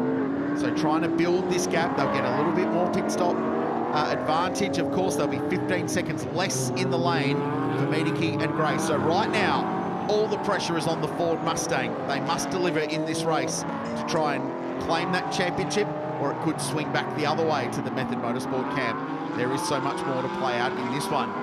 Yeah, and at the moment the cards are obviously stacked a little bit against the 35 car, but as we saw yesterday, Richard, anything can happen in these races. You never speak too soon. We've got 43 minutes left, and the first 17 minutes haven't been quite as chaotic as the first 17 minutes of the race one yesterday. Which is good. Exactly, it's good, but it's you never know. It can change in the blink of an eye, and that is why we all love motor racing, because you just never know quite what's going to happen. But as we see there, Lillis there in the 777 car getting chased by Ryan Sorensen and Zoe Woods there, doing a great job in 10th place. I'm sure, shout out to Rob Woods, he's probably at home on the couch, pulling his hair out. Yep, but no, great to see. She's doing a great job there, chasing down that McLaren. Looking up the inside, actually, for a pass. moved back in. Sorensen went a little bit defensive there. Jeremy Gray just there in 11th, right in behind those guys as well. So as we look further down the field, Jason Gummersall there, he's in 13th. They obviously wrapped up the championship already. Dean Campbell there in 14th. Ken Quinn there in 15th. Here's a position change, potentially. Ryan Sorensen looking up the inside of Chris Lillis, the West Aussie aboard the Legrand Porsche. Couldn't quite get it done. These two cars, different brands, but run out of the same stable at Method Motorsport. That's the double B. Really awkward corner when watched from the outside of that in Friday practice. And there's a bunch of different opportunities for lines and mistakes to be made on the exit of that corner. And it sets up good racing like this through the trade zone hairpin and then down towards the Porsche dipper. Sorensen commits this time and squeezes down the inside and gets the pass done. And Zoe Woods is going to look to capitalise on this as well. She's now running side by side with Lillis up the back straight. Going to be on the wrong side of the road coming into the last corner here, but she's late on the brakes. Sweeps around the outside. Brilliant pass there from Zoe Woods. So she's carried that momentum that Ryan Sorensen created there with that initial pass and managed to capitalise as well. So got some clear air in front of the 210 car now. Going to be handing it over in a great position to Nash Morris later in the race. We've seen Porsche Caymans going at it in the Porsche NZ Championship this weekend at Repco NextGen NZ. They've been providing entertaining racing, doing the same in Monochrome GT4 Australia. That Supra just closing onto the back. Jeremy Gray, Ryland's dad, following on this battle pack, looking to get a few more positions off a podium and a class win in the race yesterday.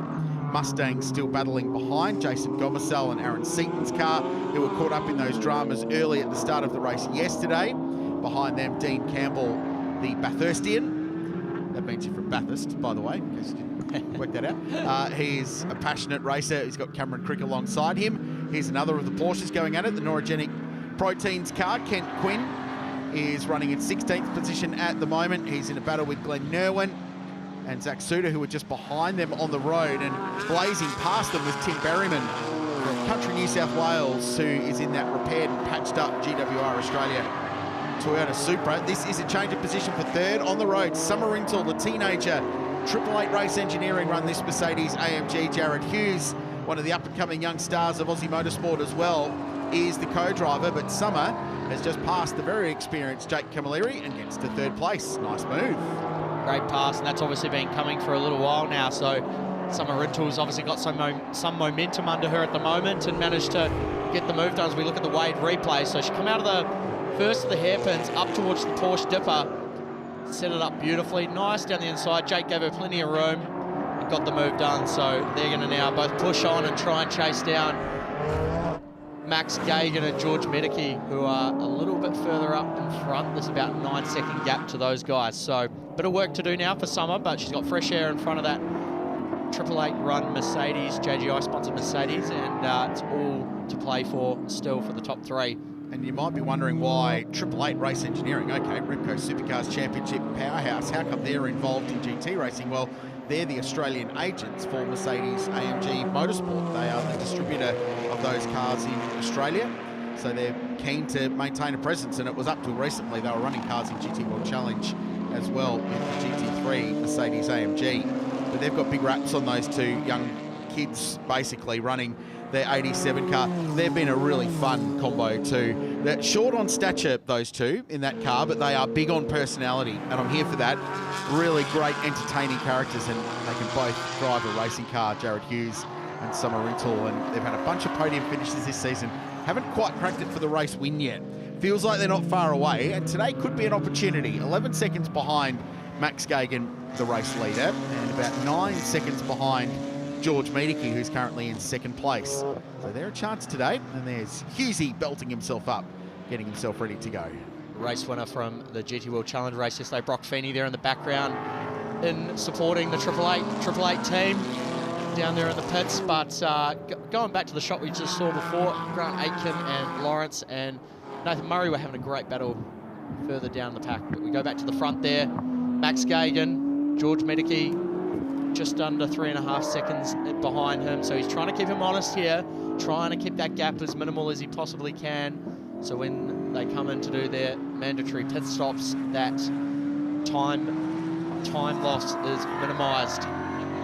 about 10-second gap now back to Summer Rental as well. So they're top two are pretty comfortably ahead now. They're well and truly running their own race. We've got a car on the wall there, the 66 car. Suzanne and Liv Palermo in the BMW M3. This is one of the older generation cars. Down at the Porsche Dipper, it looks to be Krause. So that's in pretty deep. Could have been potentially maybe a brake failure of some sort or an ABS issue, because that car is well and truly deep in there, but they managed to pulling it out. Wow. It's done a really good job of getting out. Oh, have they got far enough? Are they going to avoid a safety car? They are. Outstanding job. And the heart was in the mouth of Method Motorsport for a period there, and also probably more so for the Lubrimax Mustang team, because the last thing they needed with 13 seconds to the next best car in class was a safety car, because that margin disappears. The pit stop window would open basically on a restart and they would tumble down the field. That's a bullet dodged there for the 35 team, especially because a safety car for them would have been hugely costly. Yeah, that would have been an ice cream headache for a few of the teams down there, and certainly would have changed the complexion of this race. So great job there by Palermo to get that car out, as we see the Wade replay of what's actually happened. So a little bit of a lock-up down there, so maybe it does have an ABS issue, because that shouldn't be locking a tyre like that. And then, yeah, it's going off the road there at the Porsche Dipper. Looked like probably wasn't a lot of chance of being able to stop that car. So I'm sure they're still running along there, another lock-up, so I think that car's probably going to need to maybe have a check-up in the lane to see what's going on, because it's not ideal when you're locking tyres like that, especially in a class with ABS. They're not far from the mandatory pit stop, so they'll try and stay out as long as they can. Otherwise, you just burn more time by having to stop twice. Doing the right thing there, Liv Palermo letting the field go through to go a lap down. At this point, probably it won't make too much of a difference. Shout out to the team in race control as well for not throwing the safety car straight away, for giving them the opportunity to get that car back out under its own steam. So they do their very best to try and keep the race organic, basically, keep it cleansed without throwing in a safety car intervention. They only want to throw the safety car if safety demands it. In that case, they give it every opportunity. It was a long way off the road to try and get that car on the track. We're racing towards the pit stops. Monochrome GT4 Australia, 35 minutes to go. And the gap between Max Gagan and George Beneke, issue there for Berryman in the number 9 Supra. Bit of a spin, sort of similar, actually in a similar spot to Alan Sargent, but he's managed to get it going again, so great job there from him. But as I was saying, reiterating just before, the gap between Max Gagan and the number 25 Method Motorsport McLaren and the 35 Mediki Ford. We see there a replay of what's actually occurred. Oh, he might have got a helping hand there from Sean Varney and another one of the Supras. The super-friendly fire this weekend, it's going to be a concern for Toyota GR Motorsport. There's been a lot of contact-to-contact between the Supras. They'll sell some parts, but that's not the goal.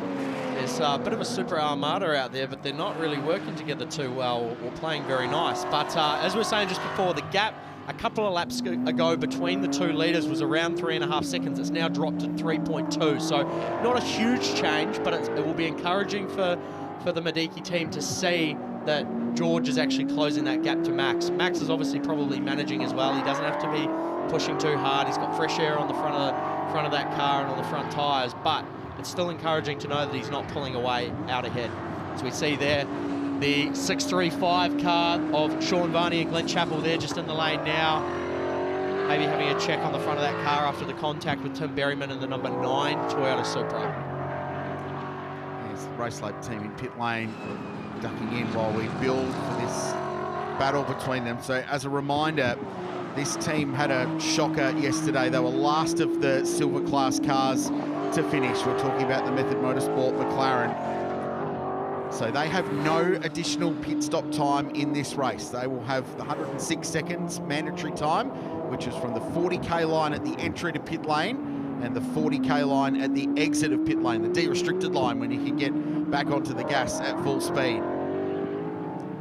As we see there, obviously Method Motorsport overnight did a great job to get that car repaired. You can still see a few battle scars of some maybe some panels they didn't get time or didn't have it stock to replace, but they've done a great job. Get that car back out in front, starting off the pole position. And we're 28 minutes into this race, and they're comfortably in the lead with 3.5 seconds over George Medicki.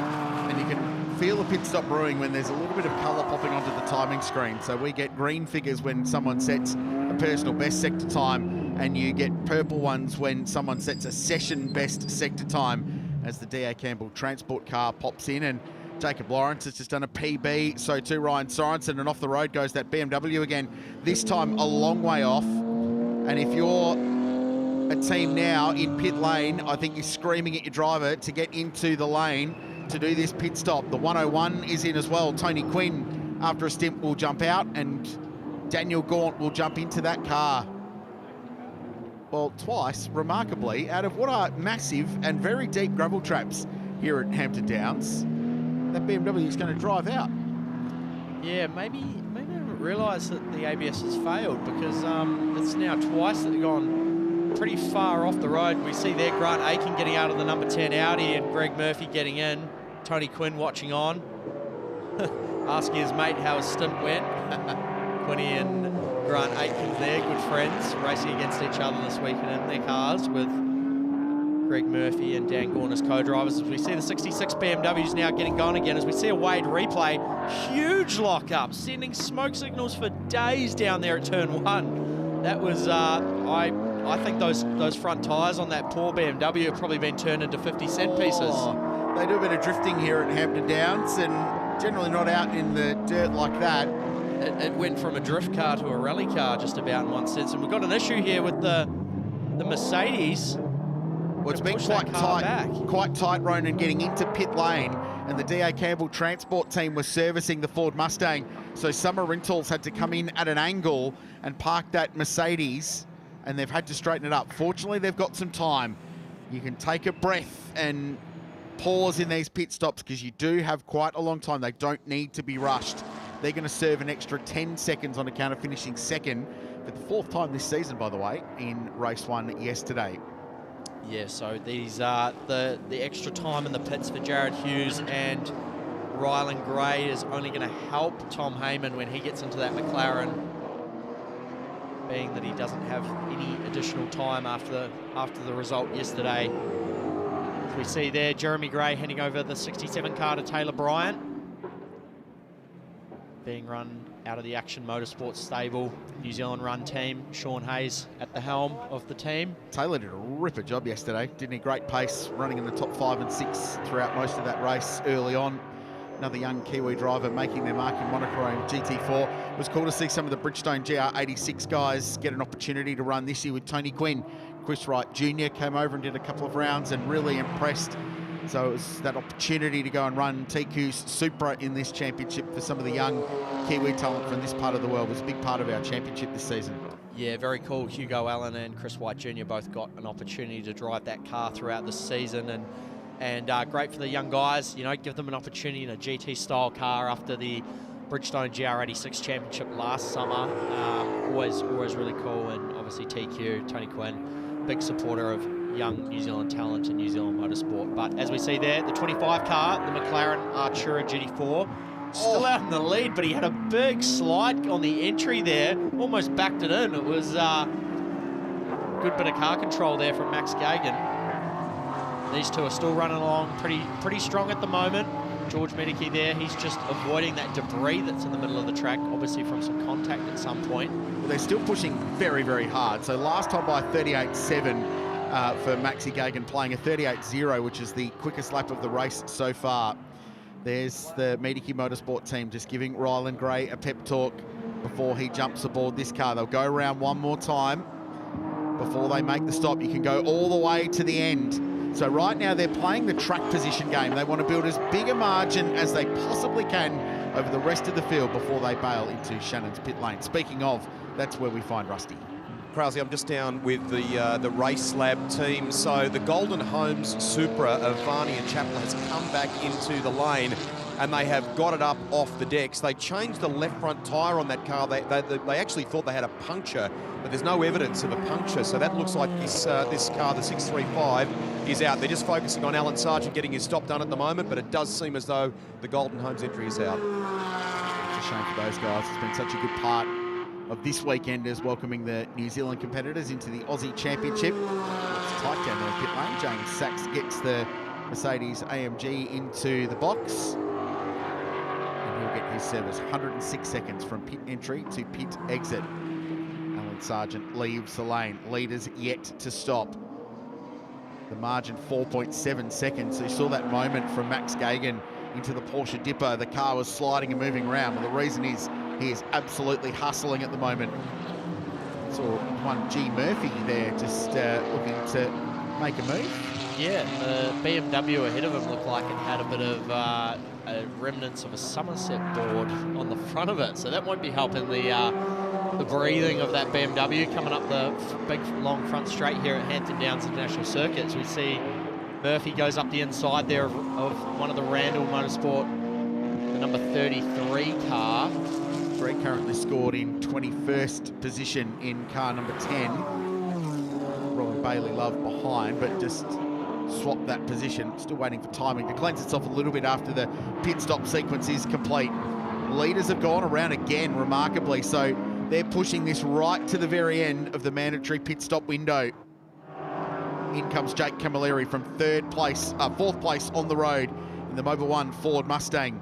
Switched to this car mid-season, having raced Mercedes AMG at the start of the year. Owns and runs the Grand Prix group in Brisbane, based out of Caboolture, a car dealership group up there, was famous for a long time, running a little Mazda 3 production car, the Turbo MPS, and beating Evo Lancers and Subarus and big HSVs in it as well. If it ever rained, Jake Camilleri was going to the front in that car. He's a very talented driver. And because he's driving solo, the rules are that you need to jump out of the car and then jump back in the mandatory pit stop window, which is what's happening there. Yeah, that's a beautiful livery on that black Mustang with the red and blue stripe. Sorry, Ronan, just at the front of the car watching the phone was Simon Hodge, who's engineering that car, Gold Star champion in Australia in 2014, and one of the engineers at Premier Racing, and got himself a Bathurst podium a couple of weeks ago as the engineer of the car to James Golding and David Russell. To Shannon's pit lane as the leaders enter. Greg Rust, this is the big moment in the race. It sure is. Quick little moment, the little positive moment here at Team Suter Motorsport. I just witnessed Glenn Nerwin giving a massive hug to Zach Suter's dad. He's just told me, you know, he's got a rallying background, has done a bit of TCR stuff, but that drive he's just done now in their McLaren, he feels is a PB for him, one of the best drives of his career. He's chuffed. Great point, and they've been such a good combination that started in TCR Australia racing and has come over to Monochrome GT4 Australia. So the two leaders pit with inside of each other right at the end of the pit stop window. The McLaren will have the shorter pit stop by 15 seconds compared to the Lubramax Mustang. It feels like right now the task is against Mediki Motorsport. Tanea McLeod, videographer for the series, watching on in pit lane, getting some cool shots for the socials and broadcast down the road. And really, we're going to see Max Gagan there giving Tom Heyman some tuition before getting back out there, or some heads up on the conditions out there on the track. Yeah, saying something about the right-handers he was talking about. Yeah, and basically at this point, really the Lubramax team, they're going to have to hope for a safety car effectively, because that McLaren's going to leave the pits to the tune of about 15 seconds head start. So really Ryland Gray is going to be hoping and praying for a safety car, because that at this point may be the only thing that can bring them back in the fight, because we know how fast Tom Heyman is. Him and Max Gagan effectively doing the exact same lap time in their qualifying sessions. So that's really what he's going to be hoping for to try and spice up this race, as we see the McLaren going down the lane now. And that will be so frustrating for Ryland Gray, sitting there waiting. And there is nothing he can do about it.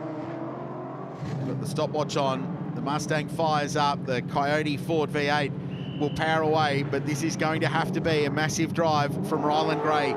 They lead the Silver Championship right now, but if things finish the way they are, that Method Motorsport McLaren would retake the lead, having lost it yesterday. That's the championship context. It's as simple as that, basically. This car must win today. The Method Motorsport McLaren is the one right now in the box seat. And we see there Jared Hughes coming out of turn 1, down the back straight, trying to chase down Ryland Gray in the Mustang. So that's the podium right there. We saw the McLaren go past, and then about 15 seconds later, we see Ryland Gray come out of the pits with Jared Hughes in behind him. So we see there Camilleri going down the inside of one of the Mustangs, and that's Keat, I think, in that car now. Yep, he's taken over the 99 Motorsport car from Marcus Liddell. That will be for position 4th and 5th. George, fingers crossed, debriefing with his old man. It's up to the motor racing gods now for the Mediki Motorsport team. A clean stop for Method Motorsport. Team co-owned by Chaz Mostert, who's here this weekend. So much so involved is Chaz that he was up in the series office this morning finding the replacement stickies he needed to get this car patched up after the damage yesterday.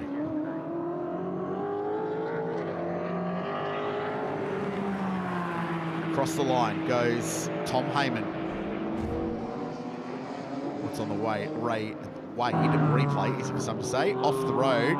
That 66 car, the BMW again, the Palermo car again, smashing through one of the Tony Quinn signs. Josie Spillane won't be too happy about that. No, that sign has been attacked brutally this weekend on several occasions. Yeah, and that car's been in the wars today, hasn't it? That's about the 3rd or 4th time we've seen it go off the road. So clearly not their day today in the 66, but we see now a battle between James Sachs in the 56 car, 777 of Callahan, and Cameron Crick in the 118 Campbell car.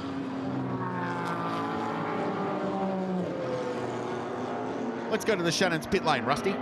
Just to update you on the Bio Brew BMW that you saw there a moment ago too, the Randall Racing crew have brought that into pit lane. It's an ABS failure, we're being told, with that car, and for that team, obviously something for the drivers to get used to. They're not experienced at dealing with that and driving around that, so to speak. Yeah, thanks for that, Rusty. So as we suspected with the 66 car, it was locking brakes, and that's usually a sign of ABS failure, because a car with ABS anti-lock brake system shouldn't be locking brakes. So clearly a failure of some sorts there, and it made even harder if you don't have experience driving a car without ABS, because when those tyres lock, it's very hard to regain control. So going to be a long day, or long last 20 minutes for the number 66 crew. This is a great battle. 9th, 10th and 11th place on the road at the moment. The Porsche versus the Mustang. So it's Cameron Crick behind the wheel of the D.A. Campbell Transport Racing car. That stunning orange and yellow highlighted livery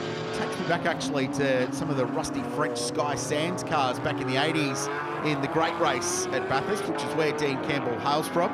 He's chasing down Nathan Callahan, who's behind the wheel of the Legrand Porsche from Method Motorsport. And this is a really entertaining fight with the Mercedes AMG just tucked up behind them as well. James Sachs in the mix with a grunt from the Mustang powering out of the Porsche Dipper into turn 10. The 6 drone cam shows you how wide this corner is. Look at all the road you've got to use on the outside, but the racing line is hugging that white line on the inside almost all the way around. I think that debris that was in the middle of the road coming out of the Porsche Dipper, I think Cameron Crick's actually run over that, and now we can see it under the splitter of the 118 Mustang there. He was trying to go for a move around the outside, or down the outside, down the back straight on the 777 Porsche, and he's actually ended up running over the debris. So hopefully that will end up flying under the car and away, because that's not going to be helping the handling of that car. Going down into the brake zone now, jumps on the brakes. Yeah, it's a Pirelli piece of some sort, maybe a piece of a rear bar or front bumper off one of the cars out there after some contact. 19 minutes remaining in this one. The margin, 21 seconds the race lead. It's a very, very big gap back to Ryland Gray. Tom Heyman, the race leader, will give you a lap time check when they come by past the strike next time by to see what this battle for the lead is like in the remaining 18 minutes.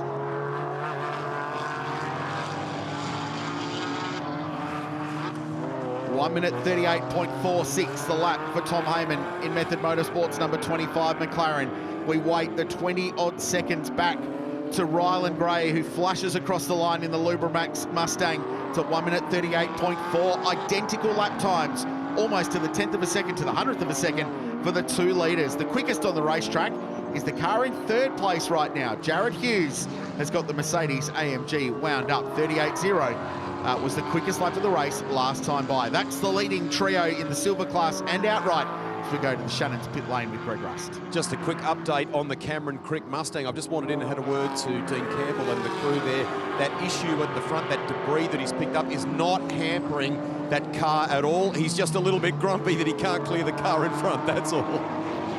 It's very unlike a racing car driver to be grumpy. Yeah, so as we saw here, this is what I picked up from the 6th drone cam. So see, there's a bit of debris in the middle of the road, and Cameron Crickey's just ran straight into it. Obviously, maybe didn't see it, and he was obviously gunning for the pass there on the 777 car, and unfortunately ran into it. So great to hear from the team that it's obviously not affecting it, and he's actually just made the move there on Callahan in the 777 car. So Cameron Crick has now managed to get through, and that's going to be some much-needed fresh, cold air on the front tyres of that Ford Mustang. And looking actually back through the times there, Krause, on those timings, the Gummersall Seaton Mustang was actually the 2nd fastest car on the previous lap. They did a 38.1, so only a 10th off the time that Jared Hughes did, which was the fastest lap of the race so far. So Jared Hughes has got speed at the moment, but maybe not quite enough speed at this stage to be challenging or catching Ryland Gray and Tom Heyman, who are both doing low 38s as well, out in front. So the gaps have started to decrease a little bit. Still about a 21.5 second gap out the front there, but Jared Hughes has just done the fastest lap of the race again with a 1 minute 38.037. So he's on fire at the moment in that 888 run JGI Mercedes AMG GT4. Correct myself before as well. They'll certainly the parts 888, but not the car. You need to go to Germany to buy that, to falter back the customer racing enterprise for Mercedes AMG. Remarkable product. Love the fact they kept the normally aspirated 6.2 litre engine in the GT3 car too. See them later on today here at Repco NextGen NZ.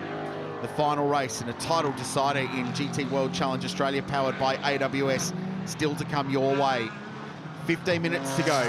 The battle is on for the championship in the silver class out in front.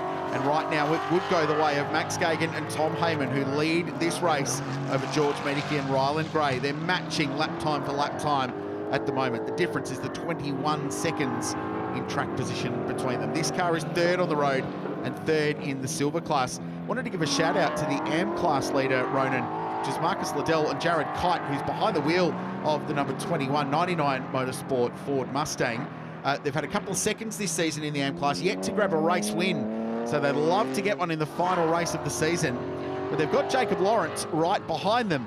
And Jacob's got a little history of stealing them in the final laps, like he did yesterday, looking to go back-to-back in the AM class. Rusty. I've just wandered in to have a word with Summer Rintle, who's been cutting a few laps in here. Are you a bit nervous? How's it all going? Yeah, it's a little bit nervous. Definitely not as nervous as yesterday, but it's a long race and just saw us go past. It looks like we're doing pretty well. So hopefully all goes well, and hopefully we get that 3rd in the championship. Absolutely. It's been a great season for you guys, hasn't it? Be a nice way to wrap it up. Yeah, it was a little bit of a rough start getting disqualified from the first race, but ever since then it's been lots and lots of podiums, a couple of penalties, but other than that it's been a wicked season. We'll take that away. Wicked is the word. You can go back and enjoy that. Thank you. Brock Feeney is in the garage. And here's Zoe too, because this is your 2nd visit to New Zealand, coming over a little earlier in the year. Has that been helpful? Yeah, it definitely has been helpful. It was great to head over here at the start of the year and be back here at the end. It's great. So give us a report card on the 2025 season. We've enjoyed it. Have you? Yeah, we had a great start at Phillip Island and all the rest, and I think we've just had a little bumpy road with the car that we've got and the BOP and all the rest of it, but everyone's going to complain about that, aren't they? So I'm just another one adding to the list of that. But no, we've had a pretty good year, and TechWorks have been amazing, and Nash has been an amazing person to have been mentoring me and helping me along the way. So yeah, we've done enough, and we think that we've put our best effort in that we could have this year, and yeah, that is what it is now, and we'll leave it up to the racing gods. Exactly. Speaking of that, I think there's a car off at turn 2. Thank you for talking with us. Thank you. Rusty there is down in the Shannon's pit lane. I wonder if those racing gods have got another twist in their tail at the end of Monochrome GT4 Australia. The Race Lab Toyota Supra is parked on the infield at turn 2. It's a key overtaking opportunity. It's a big breaking point here at Hampton Downs. Is this a twist in the end? Does this bring out a safety car potentially and take a 21-second race lead for this car and turn it into nothing? As we discussed a little bit earlier, Richard Crail, that this could have been a possibility. And if this leads to a safety car, which we haven't seen any boards or flags just yet, but if it does, then this could, as we said, could completely change the complexion of this race. Jared Hughes has been quietly closing in on Ryland Gray the last couple of laps, and Tom Heyman, although he's got a very comfortable lead out the front, should we decide to get a safety car, this could change things hugely. So that stricken Toyota Supra there, the Golden Homes Toyota Supra, and as we see now, we've got safety car boards and flags. Wow. Safety car on the racetrack. 12.5 minutes to go. The Wade replay will show just a technical issue for the Supra. Oh, front's locked. Maybe an ABS failure for that car as well, but at the same time, an ABS failure is probably not something you'd want to be parking over the side of the road for. And then he's reversed over the curbs there, back onto the road. So something's obviously occurred. We see it. There was actually a big black line there on the road, so maybe it was a big lock-up. But either way, the safety car's been released, as we see there. That's actually going to give Greg Murphy a bit of relief because he had Tom Heyman chasing him down there. So puts Murph back on the lead lap. And if we see any safety car restart antics from Murph like we saw yesterday, then we'll be in for a treat. So yesterday, a few cars went quite early on the restart, which they were not supposed to do. It's been strongly clarified overnight where the point you can overlap is, and it's after the control line, which is the start-finish line. There was some confusion over that in race 1 yesterday, and some people went properly early. No penalties were dished out. They understood they needed to clarify that overnight, which they've done. There was also another driver's briefing held this morning just to tidy up some of the crazy stuff that went on in race 1 yesterday, and it's paid off because the driving standards today have been genuinely outstanding. But we have got a fight on our hands now. A 21-second lead for Tom Heyman vanishes. It disappears into thin air. And Ryland Gray, all of a sudden, will find himself right behind the Method Motorsport McLaren. For the Silver Class Championship, just to recap, if car 25 finishes in front, it wins. But it has to win the race to get the maximum points, 25 points for a race win. If Ryland Gray finishes second, they get 18 points. The McLaren wins the championship by 1 single championship point. If the Mustang gets in front, it swings the other way, and the Lubrimax team will lift the trophy. It's as simple as that. It's all to play for, and it is going to be a grandstand finish. Keep an eye out, I think, for Jared Hughes in third place in that Mercedes AMG. He could be the one to benefit from this big time. I was just about to say that, Richard. Personally, out of that top 3, the car I would be most worried about is that 87 JGI Mercedes AMG GT4 car, because that car, the last 3 or 4 laps, Jared Hughes has done fastest lap after fastest lap, so clearly a lot of speed in the 87 car, and Tom Heyman and Ryland Gray have been no slouches the last 3 or 4 laps. They've been very fast as well, but not quite as quick as that Mercedes, so this is going to be a really exciting end to this race to see, can Jared Hughes maintain that pace and make his way past the top 2. Ryland Gray's also getting the opportunity he wanted, because that 15 seconds longer they had to spend in the pit lane is now negated, as we see there Max Gagan on the screen watching on. Serious look on his face there. He had a great stint earlier on. Oh, there's a smile. But no, it's going to be interesting to see what happens here. And Nash Morris has now moved into 4th place as well in Zoe Woods' number 210 TechWorks Porsche Cayman GT4. So there's a couple of lap traffic there in between, one of the Mercedes and the Morris Finance BMW, but Nash is not too far behind either. And we saw how aggressive he was yesterday. He was throwing some passes down the inside of people, so no doubt he won't be afraid to do that again today and try and get himself and Zoe on the podium for TechWorks Motorsport. So the BMW M safety car slows the field down, and there'll be a deep pause as we fight for the end of this race. Great crowd here this weekend. It's been a really, really positive start to the Repco NextGen NZ Championship. I think part of it is too, there's so much access for fans here, and very shortly they're going to be allowed into the pit lane for a pit walk. It's a great opportunity to see the cars and stars of Monochrome GT4 Australia and in particular GT World Challenge Australia as they get set for their championship defining race. So really cool access. There's grid walks as well here this weekend and a very popular autograph session before. So that grid walk is going to be, and the pit lane walk in particular, is going to be really popular. And if you bought a ticket, you get access to that. So great fan inducements, I suppose, for those attending the Repco NextGen NZ Championship.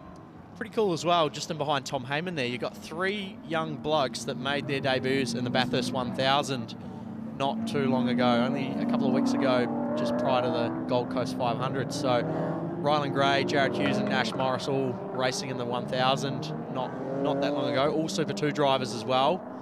Morris and Gray competing for the championship, going into the last round at the Adelaide 500. So pretty cool there. Tom Heyman's going to have a bit of pressure on his shoulders there with 3 young fast chargers in behind him, but we know he is also one of those young fast chargers with that stellar lap time he did in qualifying yesterday, and he's done a stellar job so far in this race. So we shouldn't be too far away there as we see the stricken race lap Toyota Supra getting towed off the track. So hopefully we're not too far away from a race restart.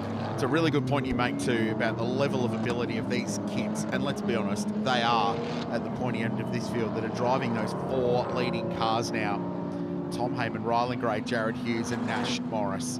Awesome talent. The future of our sport is bright and healthy, and they're going to battle this out. Nash has got 2 lap cars to work his way through, so the Morris BMW is in there a lap down, so they need to get past that. I think the other one, so that's Jay Murray behind the wheel. The other one's the Rob and Bailey Love AM-Class Mercedes AMG, who are just in between Nash Morris and the back of the Jared Hughes Mercedes. So Nash will deal with those relatively quickly and try and buy himself into this. We mentioned the fact that the Merc's been looking for a race win all season, so too TechWorks for the Porsche Cayman. So I wonder if Nash can deliver them one in this finale. So many storylines to play out in the next 6 minutes. And that's all Nash will be thinking about, is how quickly can I clear that BMW and that Mercedes and get myself into that fight with those 3 cars ahead. And obviously Ryland Gray and Jared Hughes, he's got plenty of experience racing them not only in this class but in Super 2 this year. So he's going to be eager to get that TechWorks Porsche up the front there and try and get it into the top 3. It's looking like we're going to see the safety car in this lap, so we should be green flag racing with just under 5 minutes to go shortly. So don't go anywhere, folks. This is going to be a cracking finish to race 2 here for the Monochrome GT4 Australia Championship here at the Alliance Services Hampton Downs GT International. What a debut it's been on Kiwi soil for standalone GT4 racing, and it comes down to a shootout.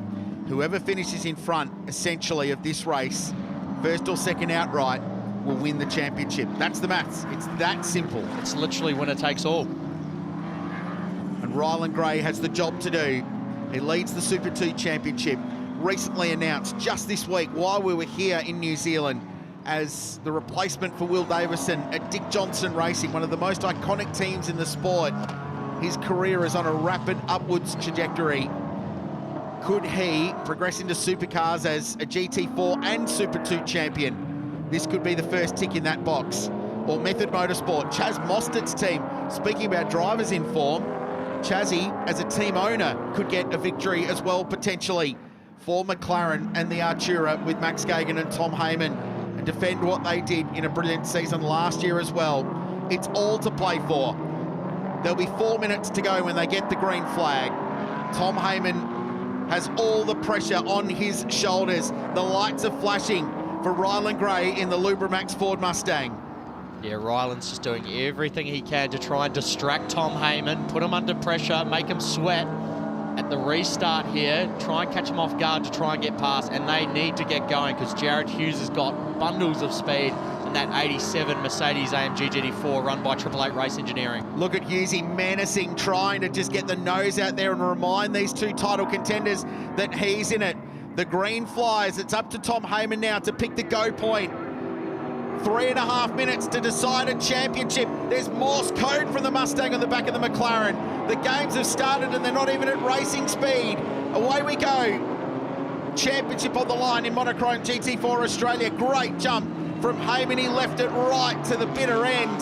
before he had to go, and it's worked to perfection. He's got a car length and a half over the Ford Mustang, down the long back straight, before the big stop towards turn 2. And Nash Morris has already cleared both of those the lap traffic down towards turn 2. He's managed to get past Murray, and he's now right in behind Jared Hughes. So it's gone from a 3-car battle for the race win to 4-car battle, and all 4 cars are made at different manufacturers. We've got a McLaren, a Ford, a Mercedes and a Porsche. And if I know TechWorks Racing, they will have said to Nash Morris, go forth, young man, send it.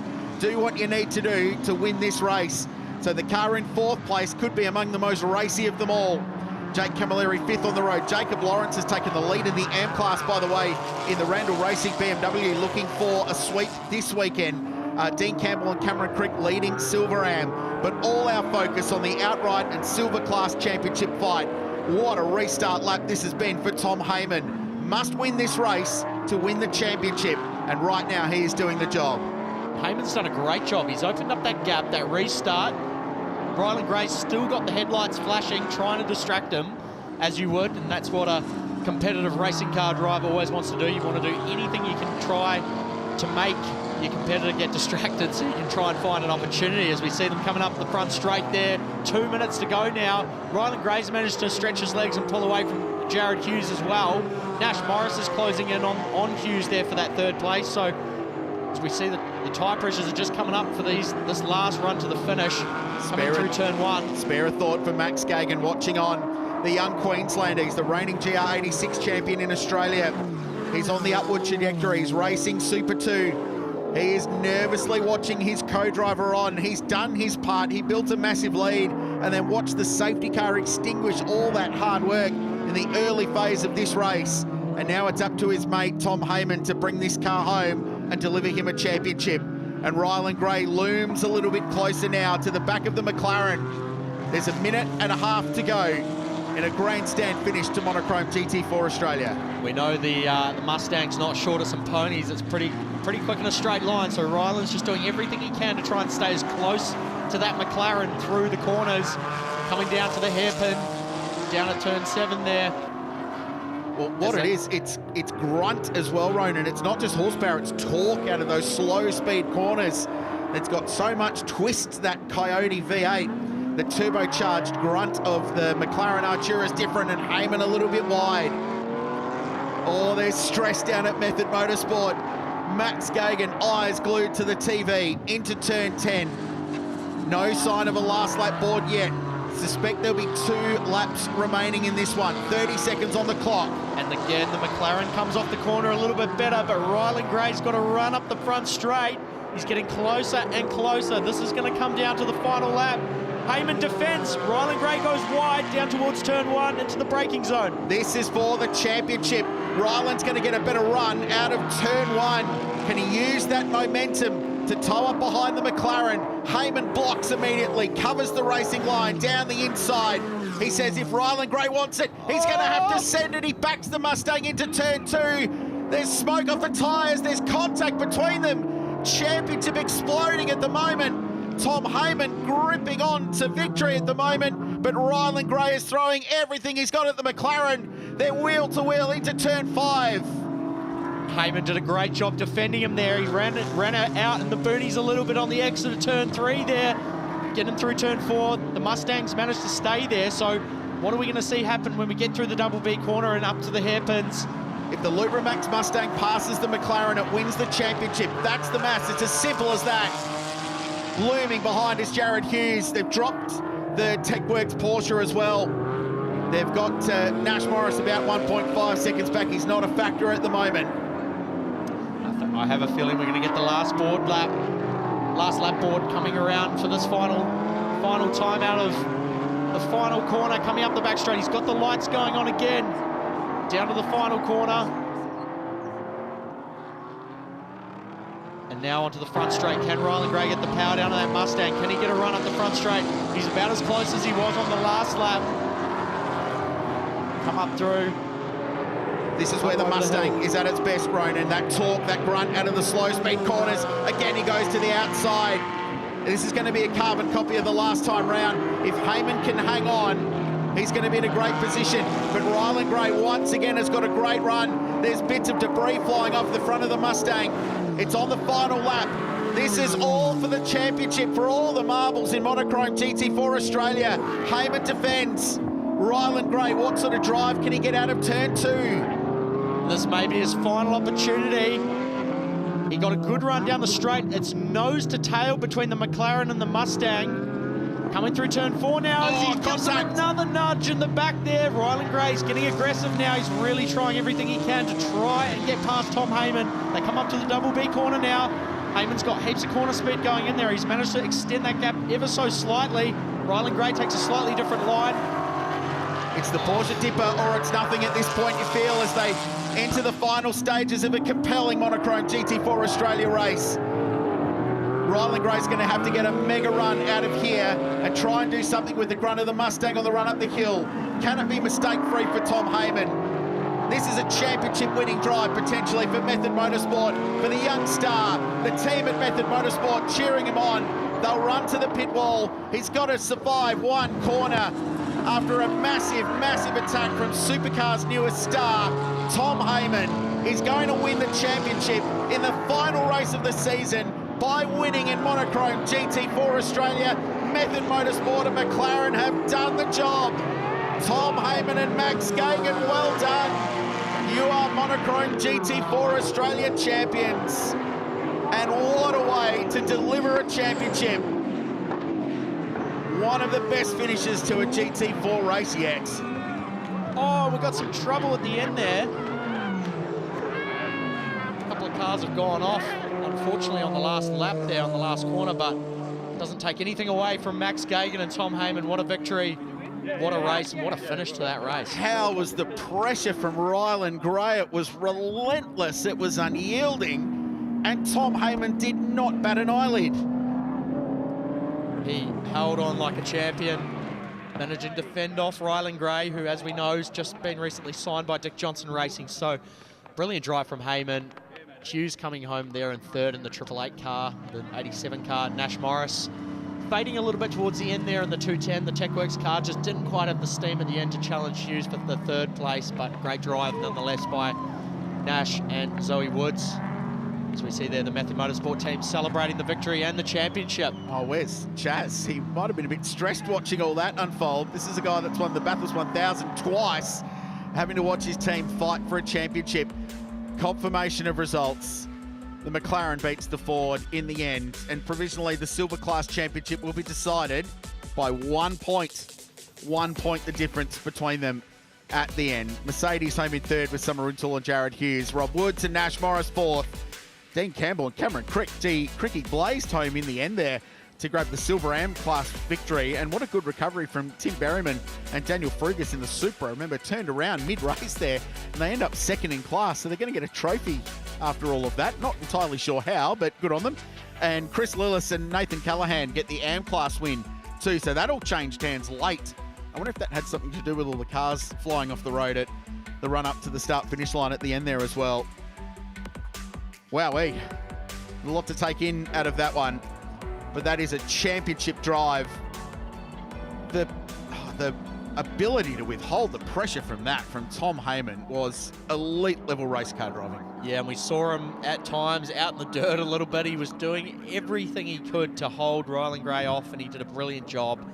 He'll be absolutely ecstatic with that one, Tom Heyman, and the McLaren didn't let him down. They held on. He maximised the strengths of that car where he needed to. As we look at the highlights from race 2. What a way to end the Monochrome GT4 Australia Championship. An extraordinary finish. It was a must-win scenario for the Libramax Mustang or the Method Motorsport McLaren, and it delivered in spades, as this season has done since the opening round way back at the start of the year at the Phillip Island Grand Prix circuit. Plenty of battles all the way through the field. The Porsches were carving each other up early. Really good, hard, clean racing for the most part. This was for position Summer Rintoul. Really key pass in the end that helped them get up to third place. Suzanne and Liv Palermo had a tough day with some ABS issues in the 66 car. Yeah, they were some big smoke signals that car was sending, and they did a great job not to actually end up hitting anything or damaging anything in that one. So they managed to keep it going right to the end. As we see there, the restart, Ryland Gray was all up the back of Tom Heyman. Going down the inside there, then he tried to go the outside, the inside again, almost locked. Had a big moment, almost locked up there. Then he gave him a bit of a nudge there to say, hey, I'm trying to come through. That just did a little bit of damage to the front of the Mustang. Didn't affect the car though. And Heyman then resisted a final challenge on the final lap and brought that car home to win the championship in the silver class. Now this is what happened at the end. So the super spins on the outside. Wow, Rob Love, what a save that was. Diving across in the Love Motorsport AMG to get out of the way. And down in the Allied Petroleum victory lane, celebrations for Method Motorsport. There are the two boys. They had to win today to win the championship. And that is exactly what they've done.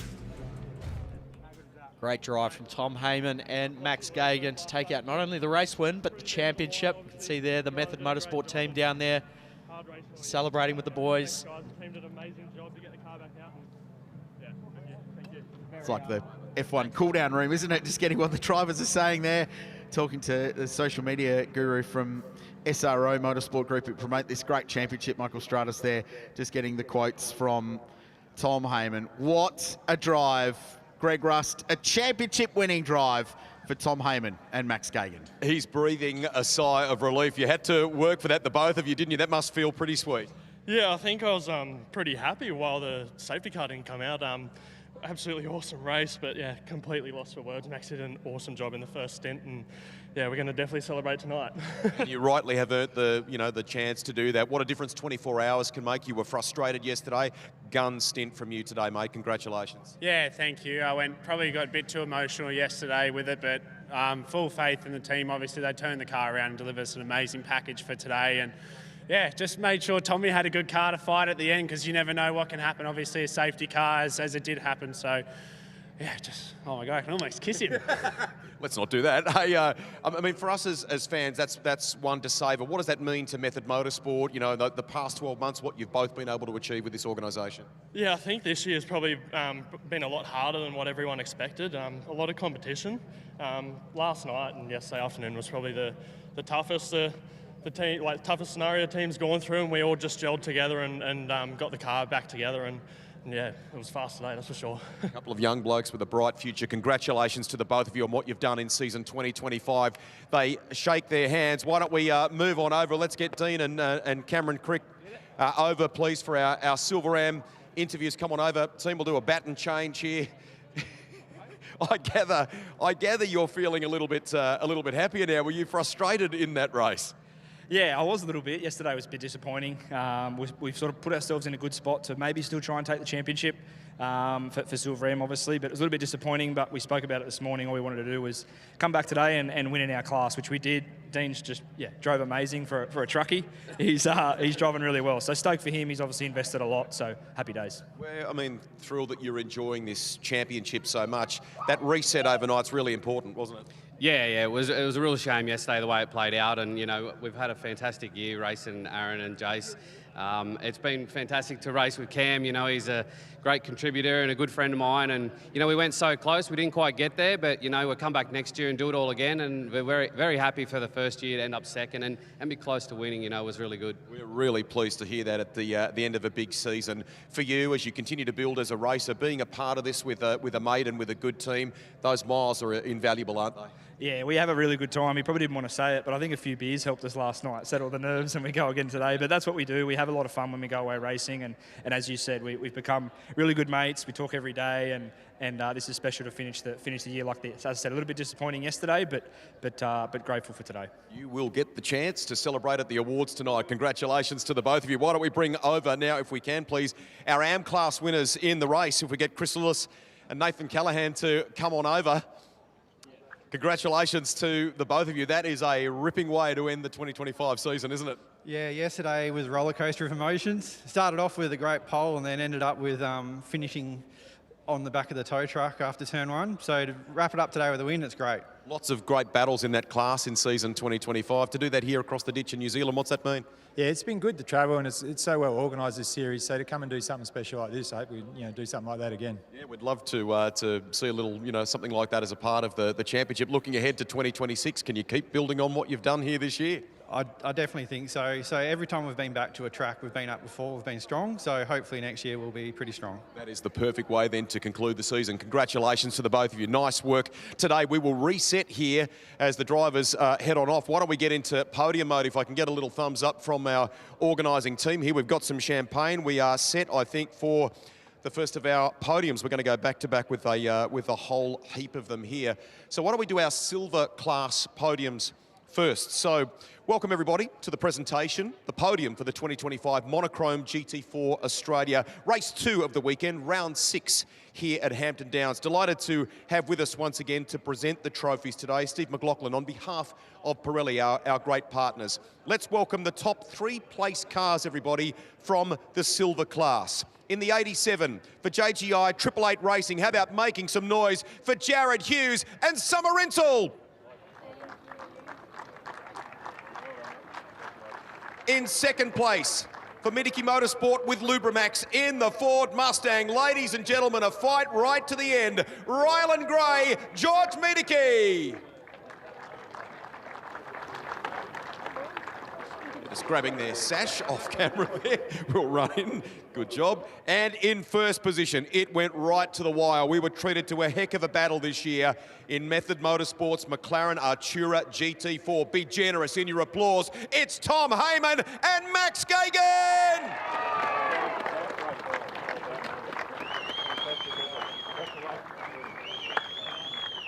They'll take the top spot on the podium there. We'll give our media from both Australia and New Zealand who've come all the way over from Hampton Downs to be a part of that. That is a very hearty handshake.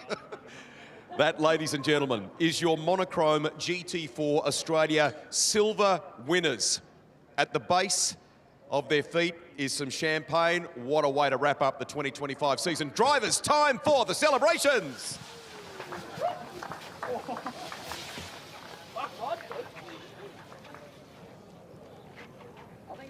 And I think there will be a little bit more of that this evening at the awards night for both GT3 and GT4, which will be happening here in New Zealand, back in Auckland. We'll do a little reset here with the help of the team from both SRO and from Hampton Downs, because we have 3 podiums to get through here.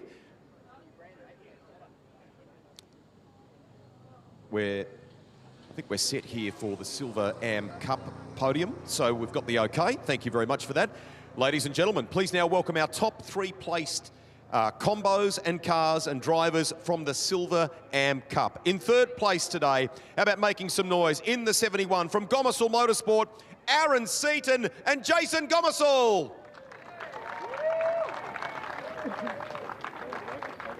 As they collect the trophy there.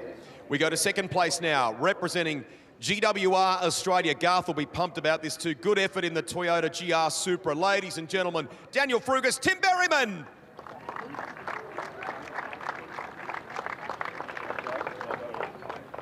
And your first place drivers in Silver Am Cup here at Hampton Downs in race 2. Driving the D.A. Campbell Transport Ford Mustang, it's Cameron Crick and Dean Campbell.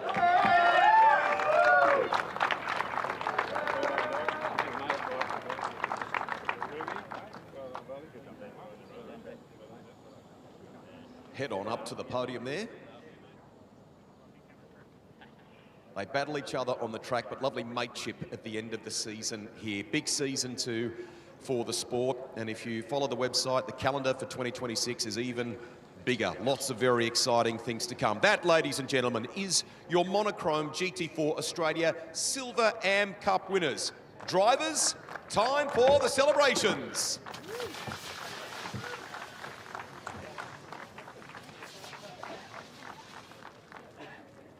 Quite the job, dancing and staying out the way of champagne.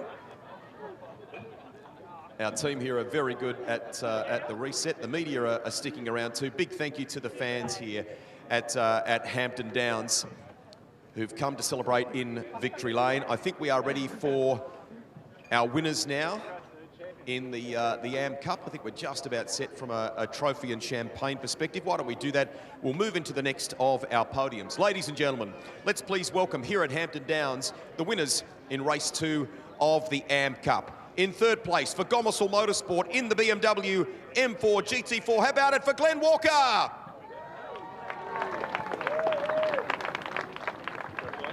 We had quite the contingent of Kiwis integrating this weekend, and this fella has done a super job as well. For Kinloch Club in the Mercedes-AMG GT4, give it up for James Sachs. And we had a great chat with them before. In the Method Motorsport, Porsche Cayman GT4 RS. How about making some noise? In the 777 for Nathan Callahan and Chris Lillis.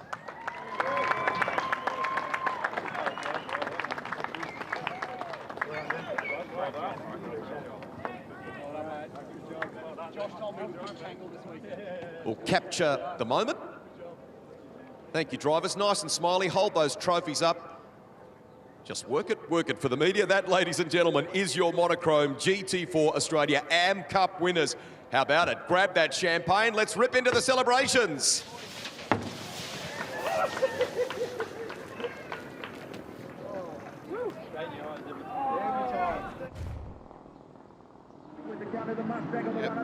And this was the final lap, the final stages of an utterly compelling championship. Ronan Murphy, how's the stress down at Method Motorsport? Yeah, they're certainly jumping for joy, but I think there are a few jitters coming up to that last couple of corners, because Ryland Gray did get very close. We saw a bit of Mustang war paint end up on the back of that Method Motorsport McLaren, but Tom Heyman did a brilliant job just to hold on. We see there he's got everything going, coming up across the line. Max Gagan still didn't have a smile on his face at that point. He was that nervous, and finally they made it across the line, and we saw the elation down there in the pits. The whole team obviously very, very happy, and Chaz Mostert, team owner, has taken a championship win. I'm sure he'll be very, very proud, and he'll be looking to do that later on again for himself in a few weeks' time in Adelaide. He will indeed. Nicely said, Ronan Murphy. Let's go down and celebrate our champion, shall we? It's back to Greg Rust in Allied Petroleum Victory Lane. Kralsey, thank you. James Sachs, I think, has brought the family up to the podium here, just off to the side. We are all set for a very special podium, and it's great that the crowd here in New Zealand, there are lots of Aussies that have come across to be a part of this, are here too. Welcome everybody to the next of our podium presentations, and these are very special. These are the 2025 Monochrome GT4 Australia champions. Ladies and gentlemen, if you could please put your hands together and welcome our GT4 Australia Silver Class champions in 2025 from Method Motorsport, Max Gagan, Tom Heyman. They've grabbed that check. They'll head up to the podium, and we'll continue to add to the podium here. Can we now welcome, be generous, equally generous in your applause, for our Silver AM Class champions. How about it? From Gomersall Motorsport, great year for this combo. Jason Gomersall, Aaron Seaton!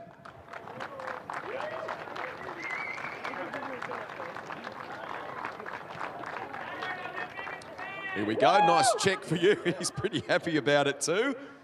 They'll venture on up to capture the moment. And in the meantime, let's do the baton change for the next one. How about putting your hands together for the AM Class champion from Randall Racing? Terrific season for Jacob Lawrence.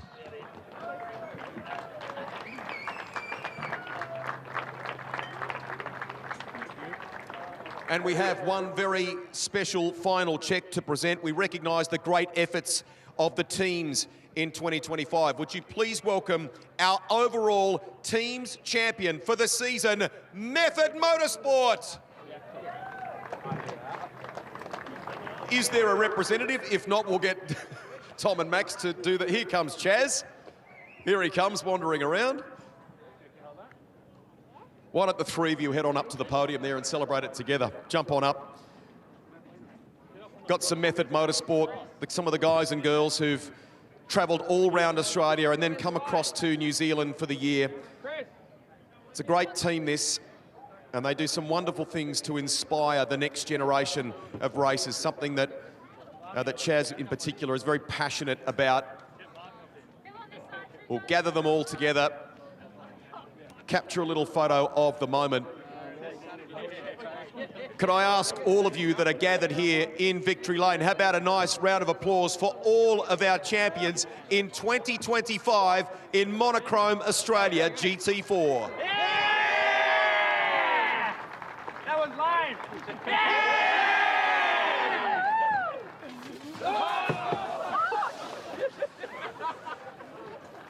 The champagne is flowing at the end of a terrific season of Monochrome Australia GT4. But you know what? We are only at the halfway mark on Sunday here at Hampton Downs. Massive afternoon to come your way after the lunch break. We'll break for about 50 minutes. GT3 to come and a whole lot more. Stay with us.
How do we get music to the PA? Music? Yeah. Oh, you.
hold them on.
place for it to cost us.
final round of GT World Challenge Australia, powered by AWS. We have come across the ditch, and we have been welcomed, I should say, warmly, because we're in the Waikato, which is home to 1.4 million visitors annually. We have joined them for this fastest growing region in New Zealand in that regard. World-class motorsport meets world-class adventure, nature, culture, and a whole lot more wellness as well. And we are in for a fantastic afternoon of GT3 racing. Hi everybody, Greg Raston, Andrew Waite with you, wherever you're watching right around the world. Good afternoon, welcome, kia ora, as the Kiwis say. This is going to be fantastic, Andrew. Last stop of the tour for this exciting championship, and it will be decided here if some people lay it on the line, and I sense they're going to. Last stop, last race. The championship is certainly not over. We've got Brock Feeney on pole position for this one. That's exactly what he needs to do to be able to tie this championship up with Brad Schumacher. But Jackson Evans and Elliott Shute, they're not too far behind. But when you start adding success penalties into it and everything, it sort of goes a little bit back towards Jackson Evans and Elliott Shute. They're sort of in the box seat, so advantage them at the moment. But yeah, I reckon it'll be all go, that's for sure. The choir is lined up behind us very shortly, the national anthems of both Australia and New Zealand. You might be able to hear in the distance a wonderful symphony of GT3 cars that have been unleashed on the circuit. Andrew's talked about it there. Everything from Lamborghinis, Ferraris, Audis, and a whole lot more. Let's talk about the teams involved in this and what they will bring to the equation. On the Audi side, for Brock Feeney and for Brad Schumacher, Melbourne Performance Centre, they know what they're doing in these sorts of situations, don't they? They've been around for years. They know exactly what they're doing here. They've won so many championships. This is something that they've been in before, the same situation, so they'll be pushing super hard to try and make everything happen. And, you know, at this stage of the weekend, they are doing everything they need to do. They've both qualified on pole position, both Brock and Brad, and they won the race yesterday, so they're absolutely maximising what they can for the moment, so they'll be heads down. But, you know, you can never discount Jackson Evans and Elliott Shute. They've had such a great season all year so far, and that's why they're in the lead of this championship. They are backed by the team from Western Australia, a world-class outfit in Arise Racing, who in relatively recent time in GT World Challenge Australia have established themselves as something of a benchmark. There are class runners to consider in this race this afternoon as well. And can we inject, as we saw yesterday, let's call them some interlopers, some Kiwis that don't have to worry about championship equations, and that made the racing yesterday unbelievably good. Damon Leach, his brother, I should say, Brendan was with us earlier in the championship, attacked at the dipper in a manner I have not seen here before. Yeah, you don't see that move very often. The way the curb just juts up, he was right up on it. There's some great shots of it around. He got stuck in, got past Johnny, and, you know, between him and Johnny Reid, they had a great battle towards the end of the race. And at one point as well, Jackson Evans was amongst it. That's another Kiwi as well, don't forget. So yeah, it was all go for the Kiwis, and they're making a fantastic race out of it. I think Sam Fillmore is someone that we should shine a little bit of a light on too. He's been busy today in Summerset GT New Zealand as well, but he hit it out of the park. The driving from him yesterday, arguably some of the best we've seen from him. For someone that's brand new to this championship, yes, he's done a lot of racing in GT3 cars, but he's brand new to this championship, and the tyre is so much different. There's so much talk around this tyre for the way you've got to use it and bring it in, and how it actually works. So for the way that Sam's come in and put himself fair and square up against all the best AM drivers in Australasia, he's done a fantastic job of that, made some great passing manoeuvres. So I expect to see a bit more out of that. I'm going to leave you because I'm going to go and wander the grid, have a fantastic call with Richard Crail. Andrew Waite, one of the best in New Zealand. Cars, as you would have heard there, have started rocking up to the grid. Can I just get our cameraman Tony to pan around, check out the lineup of people that are about to wander the grid here. Welcome, ladies and gentlemen. Nice to have you all here with us in New Zealand to soak up before the race start some of the energy, the action, and a whole lot more here. Let's go to Jackson Evans first. Do you mind, team, if I dive in here? Hey, nice to catch up with you. This has been a cracking championship. What have you got to do this afternoon? What is the plan of attack for the afternoon? Yeah, look, it's been an amazing year so far, but you know, we're treating this race as any other one. We want to go out and win the race, and you know, put our best foot forward, and you know, hopefully, however it comes out in the wash, we're still on top. You have raced globally. You have, you know, kind of centred yourself in Australia in relatively recent time, but at heart, you love this nation. What would it mean to win it here this afternoon? It'd be a pretty special feeling to win here at home. You know, I've got some family and obviously some friends over watching, so you know, it's a pretty special place to do it. I had a memory pop up a couple days ago, and the last time I raced here, I finished on the podium alongside Timmy Miles, so it'd be pretty cool. would be cool indeed.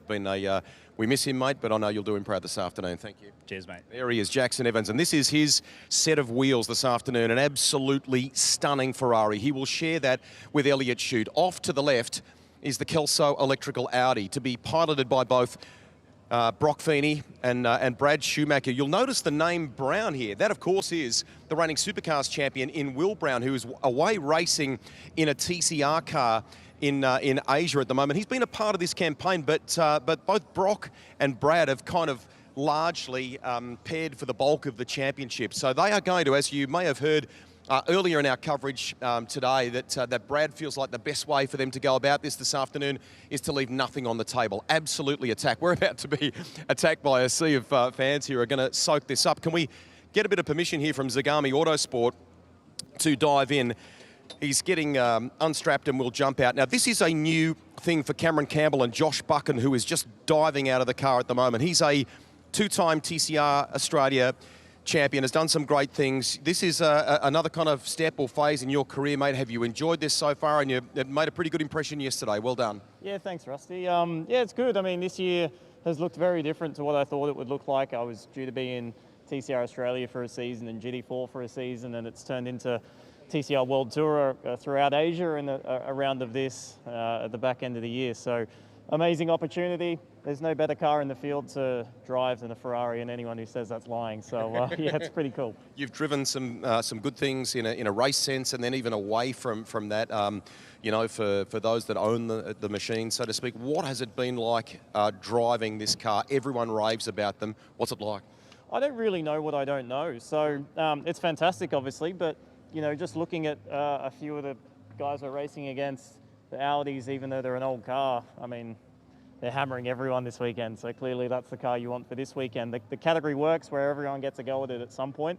And even though our car is amazing, you know, it's definitely not the fastest thing here this weekend. So look, to be honest, it's just a privilege to be on the grid, to rip some gears, and I'm an adopted Kiwi with my Rodent connection, so this is a home race. Good on you. Indeed you are, mate. Nice to chat with you. Can we just, Zagami Autosport boss Rod Wilson, I can see at the front of the car here, have a look at this. All these years later, the four-time Bathurst champion, still immortalised. There are these faces floating around. Can I dive in here? What is this life size? Anyway, what's your name? Justin. Justin, where are you from? I'm from Papamoa. Hey, it's super cool to have you here. Have you been roped into this, or are you genuinely a Greg Murphy fan? Bit of both. Bit of both. Are you enjoying your weekend here at Hampton Downs? Yeah, I'm absolutely loving it. Hey, you're a pro. Not everyone can do that, diving in for a television interview. Well done. Thank you very much for talking to us there. Great job. I would have been quite nervous doing something like that at a similar age. I've got a team photo happening over here at present. The Guy Valmont crew have done an amazing job throughout the season. And for this final round, they're soaking it up and celebrating and enjoying a great year. They'll party tonight, everyone, of course, with the awards happening at the end of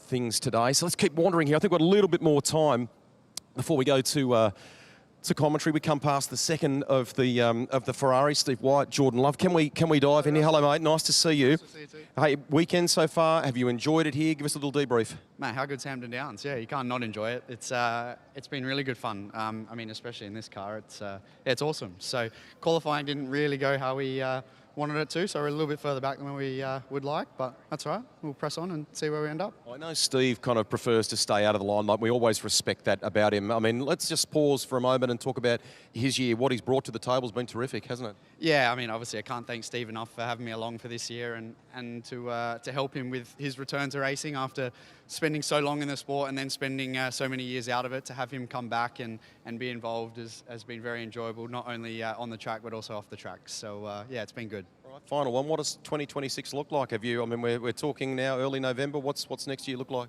Yeah, hopefully some exciting stuff up in the air, especially at the early phase of next year. It's looking quite promising. So yeah, looking forward to it. True pro. That basically means watch this space. Thank you, mate. Well done. I'm getting cornered here by different people. So this is the car yesterday that made a heck of an impression. So Sam Fillmore and Johnny Reid, and they're both beside me here on the grid. Hello, mate. How are you? Hey, Rusty. Very well, man. Hey, firstly, congratulations to the both of you on the combined job that you did yesterday. The fellow to your right did a superb job in the opening stint, didn't he? Absolutely. I mean, you can't coach that. That was just off the cuff, great passing. Credit when credit's due. Sammy did an awesome job bringing us forward. So, Sam, I mean, you've been in Summerset GT New Zealand today, but has this been about the chance to kind of go head-to-head with the Aussies and see where you guys are at here? Have you enjoyed the thrill, the challenge of that? Oh, we've loved it. And, you know, to support the Aussies coming over, and you see the crowds out here and what Quinny and Josie have done, like, it's just magic. So we want to get them over here more often. We agree with that. Enjoy the afternoon to both of you. About to take you to commentary. Here's Richard Craill. Rusty, thank you very much. This has been a true Trans-Tasman collaboration to bring two key Australian categories, more than 30 cars and more than 150 people across the ditch to race here at the Repco NextGen NZ Championship. It's time to recognise that with the national anthems of Australia and New Zealand. And to perform that, we welcome the Hamilton Civic Choir.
Rousing rendition of Advance Australia Fair and God Defend New Zealand by the Hamilton Civic Choir.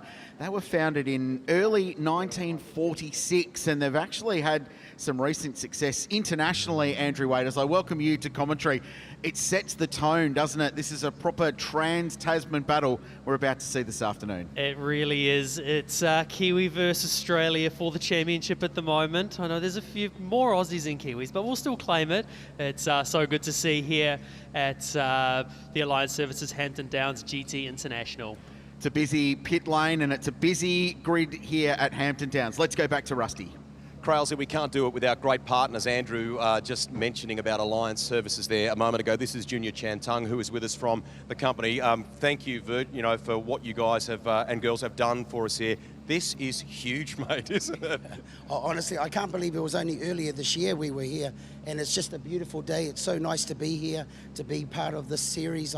Honestly, I can't thank you guys enough, and working with Mike and the team at Jen, it's awesome. It's so good to be here. And yesterday, Sam did a superb job, didn't he? Oh, well, as you can appreciate, we all love Sam. He's our hero, so happy days, mate. We're here to support him. We can't wait to carry on. Good on you. Thank you for talking with us today. Awesome. Thank you very much. Let's talk about Mike Marsden there too, who's off to the side. We can see some of the drivers starting to get ready over here at the moment. Looks like George King, I think, getting set for the car. Where's Marcel Zalua? I spotted him before. I'm not sure if he's still here at the car for Guy Velmet. Let's dive in here. We might be able to get a little word with Jaden Ojeda, who's about to the juice. Hello, mate. You're about to go here. Your boys' weekend's been okay so far. What about this race? Yeah, difficult qualifying session, and the 15-second success penalty made things difficult yesterday as well. But looking forward to having some fun off this start and seeing what we can do in today's race. Paul Lucitti, who's just wandered off not to get on. He's we should give him a bit of a shout out for the year that he's had. And we want to shine a bit of a light on you too, mate. Congratulations, as we said the other day. The news about Premier, that you'll be a full-time supercars driver effective immediately, basically. Yeah, 100%. I have to give a shout out to my girlfriend because I wrecked our holiday next week.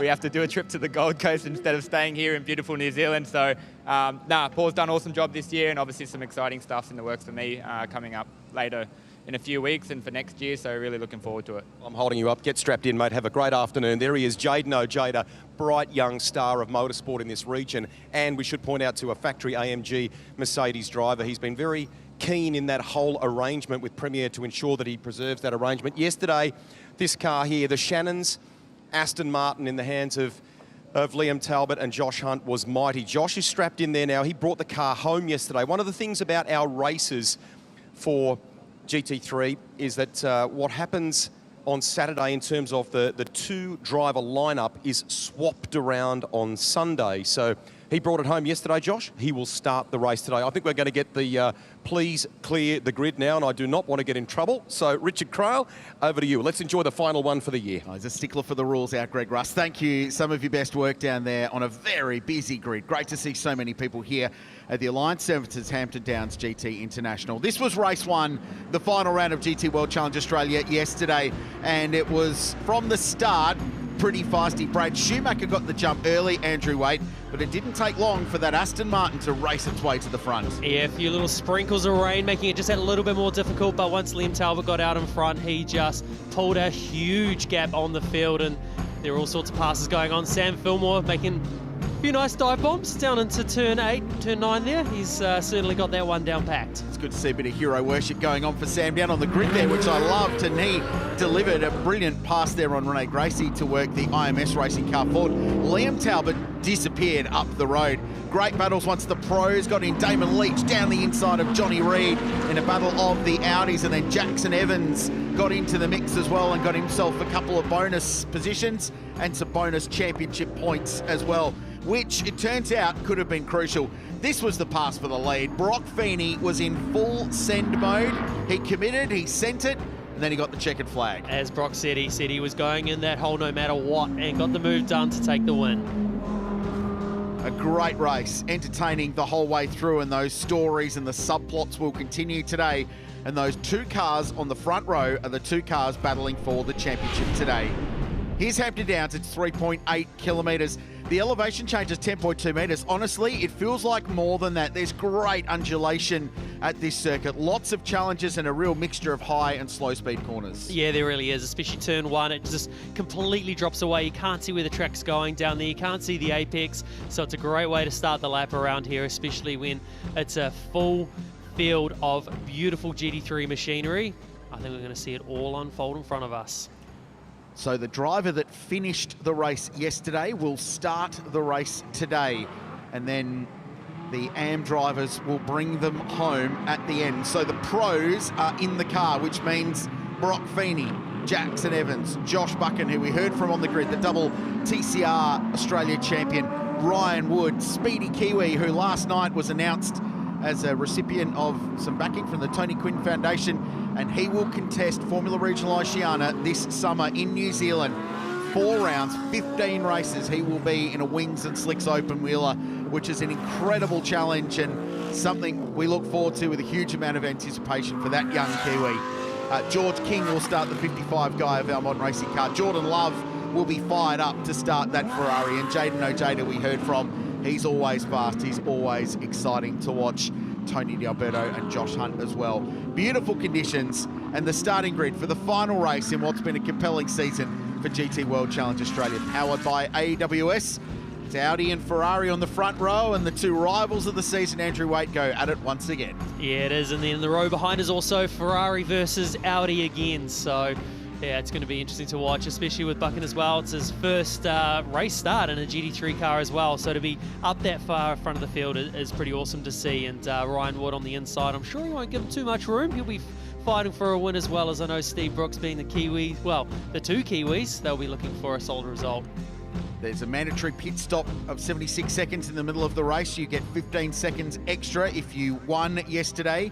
You get 10 seconds if you finish second and 5 seconds if you finish third. So the car that won yesterday, they had to win. They had to deliver car 888 Brock Feeney and Brad Schumacher, but they do have a penalty for that today. That's the way the championship works.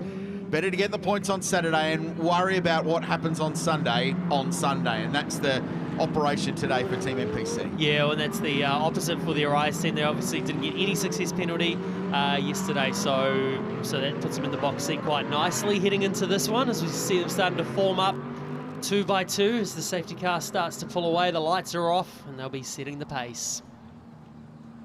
So a championship awaits at the end of an hour's worth of racing. Beautiful conditions here in the Waikato region of New Zealand. The track temperature, it's been baking in the sun all day. This is the hottest it has been all weekend on track. 44-degree track temperature, low 20s ambient. Beautiful conditions for GT racing. And to crown a new champion, can Ferrari defend their crown from last year, or can Team NPC and Audi Sport Australia steal one back against the tide of the prancing horse? It all comes down to this decider in GT World Challenge Australia on Kiwi soil. We go racing at Hampton Downs. Good start from the Mercedes behind. George King trying to swivel left and right, but Brock Feeney dives across to the apex. Ryan Wood just backed out of it. It looked like for a moment there might be contact with Jackson Evans, but the Audi got out of it. But Wood up a spot already in front of Josh Buchan. Feeney weaving left and right to generate some tyre temperature in the Pirellis. Wood goes the send. Evans closes the door, slams it shut. He's second. Oh, Damon Leach straight ahead off into the gravel. Damage to that car. It's got broken steering. Left front corner by the looks of it. Hard lock on the left-hand side as he was turning into a right-hand corner.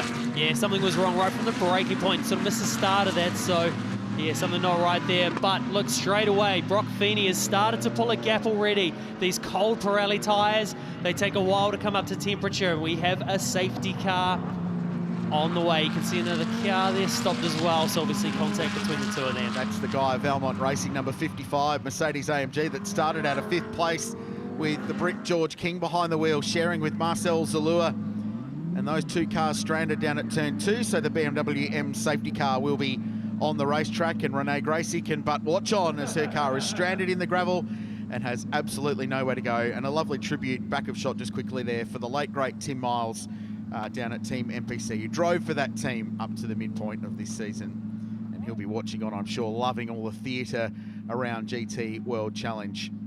Especially back in his home country as well this weekend. So Damon Leach, they're going to flat toe this car out, but it looked like that left front corner was flapping about as he barreled through the gravel trap. So it almost looks like on the way to replay there's suspension or steering damage. This is the start. Great jump for Feeney, timed it to perfection. Ryan Wood for a moment looked like he was going to go the full send here.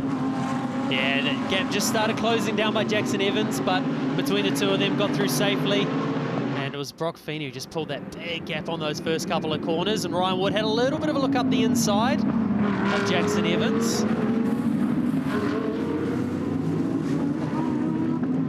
Yep, not sure. Yeah, not sure. One to... So the accident, or the contact, if any, had happened to that point as they roll down into turn 2. The long run down there, over 250 k's an hour, and a big stop. So cast your eyes back. So Damon Leach has gone across to the inside and he's pulled out. Oh, and he's got sandwiched between the two AMGs of Jaden Ojeda and George King, and it's launched the OnlyFans Audi up into the air a little bit. Yeah, so it just looks like the point of braking, Damo was just that little bit late, and then he's realised he's turned left to try and get out of the situation, and unfortunately collected the other car on the way through. There's the character, as we know, Tim Miles. He'll be certainly watching over, as he said before, Richard. They'll try and get this car back to pit lane and maybe rectify the damage just to go out and secure a race finish and get some more laps. 50 minutes to go. We're behind the control of the BMW M safety car here at Hampton Downs.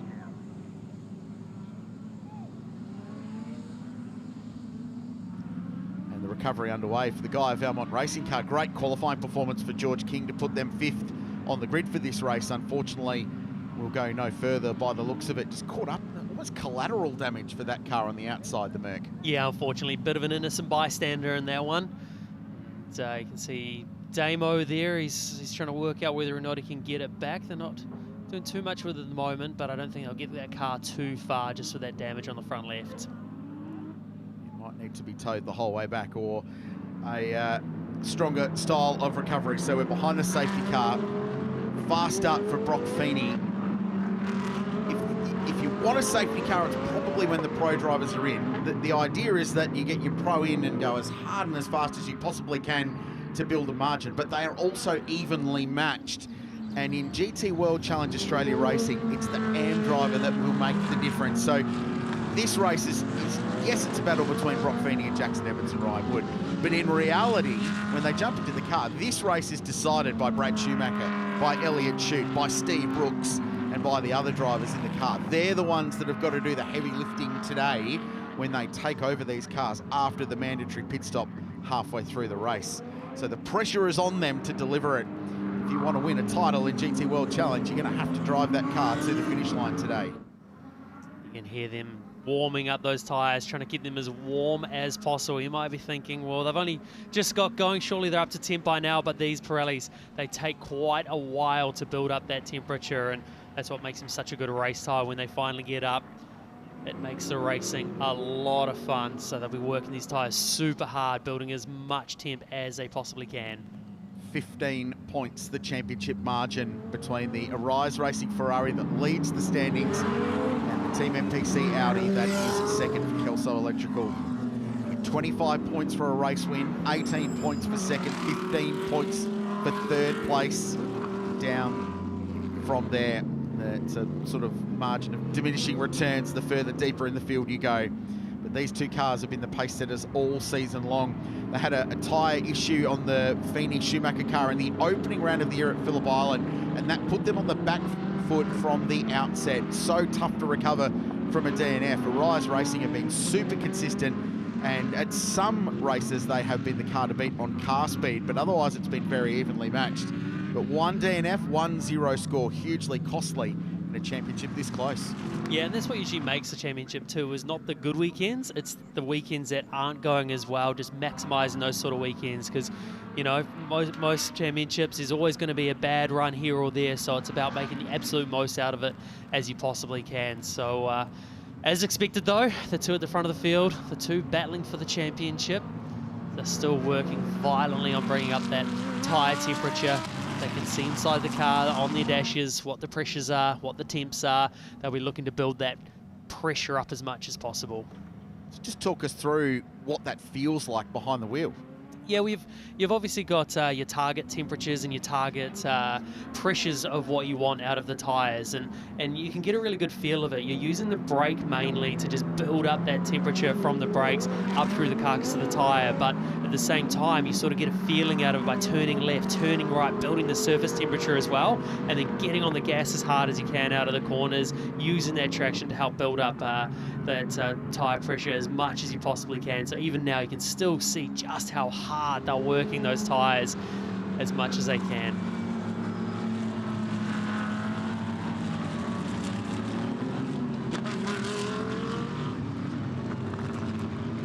We're building up to a race restart here at Hampton Downs.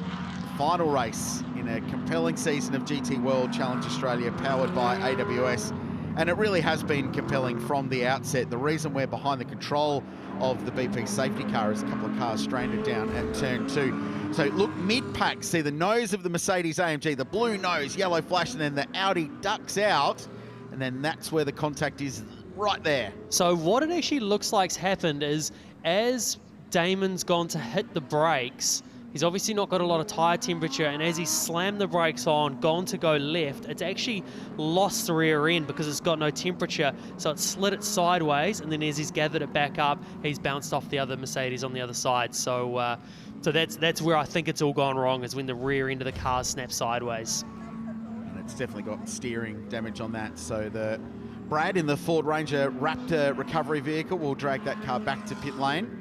If it's only a broken steering arm, they may be able to get that car fixed. That one looks a little bit more final in the case of today's race. Guy of Valmont Racing should send a shout out to Sergio Perez, who's watching on at home, who is usually in this car. He's had a little surgery recently, so he's out of action. So his longtime mate, racing rival and business partner, Marcel Zalua, drafted in this weekend to drive the 55. Rusty? And Richard, I'm with him now. I promised him a nice positive chat before the start of the race. This is not what we were expecting. You've just watched the replay then. What's your take on things? Mate, it's pretty disappointing. I mean, we all spent a lot of money to come here and race, and on the first lap in an hour enduro, that's not on. Like, I mean, we're not racing for sheep stations here, and it's unnecessary. I mean, it just ruined the weekend for us. We were building up to this race. George has been driving like a true king, excuse the pun. But yeah, I'm really disappointed for George, disappointed for the team. There's so much effort that goes into this, and to see something like that happen on the first lap, it's just not on. You can feel the kind of the collective pain for Tagani Motorsport in here when I walked in before. Did he give a sense of what's broken in the car, or what sort of state that it's in? I think the right rear's broken suspension, looks like, drive shaft or something like that. But the race is over for us, so at least I won't miss my flight home. Hard luck, thank you. Thanks. Greg Rust down in Shannon's pit lane with a very disappointed Marcel Zalua. Awkward moment, opening lap, cars 3 wide.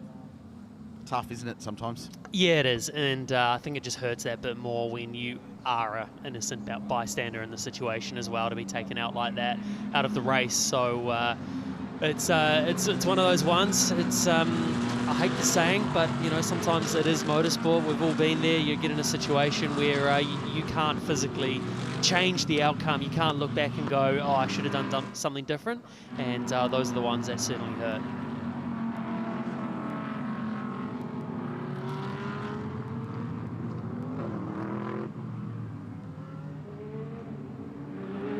The hard-working recovery teams here at Hampton Downs completing the recovery of the 2 cars stranded down at turn 2, so we shouldn't be too far away from going back to racing in the season finale of GT World Challenge Australia.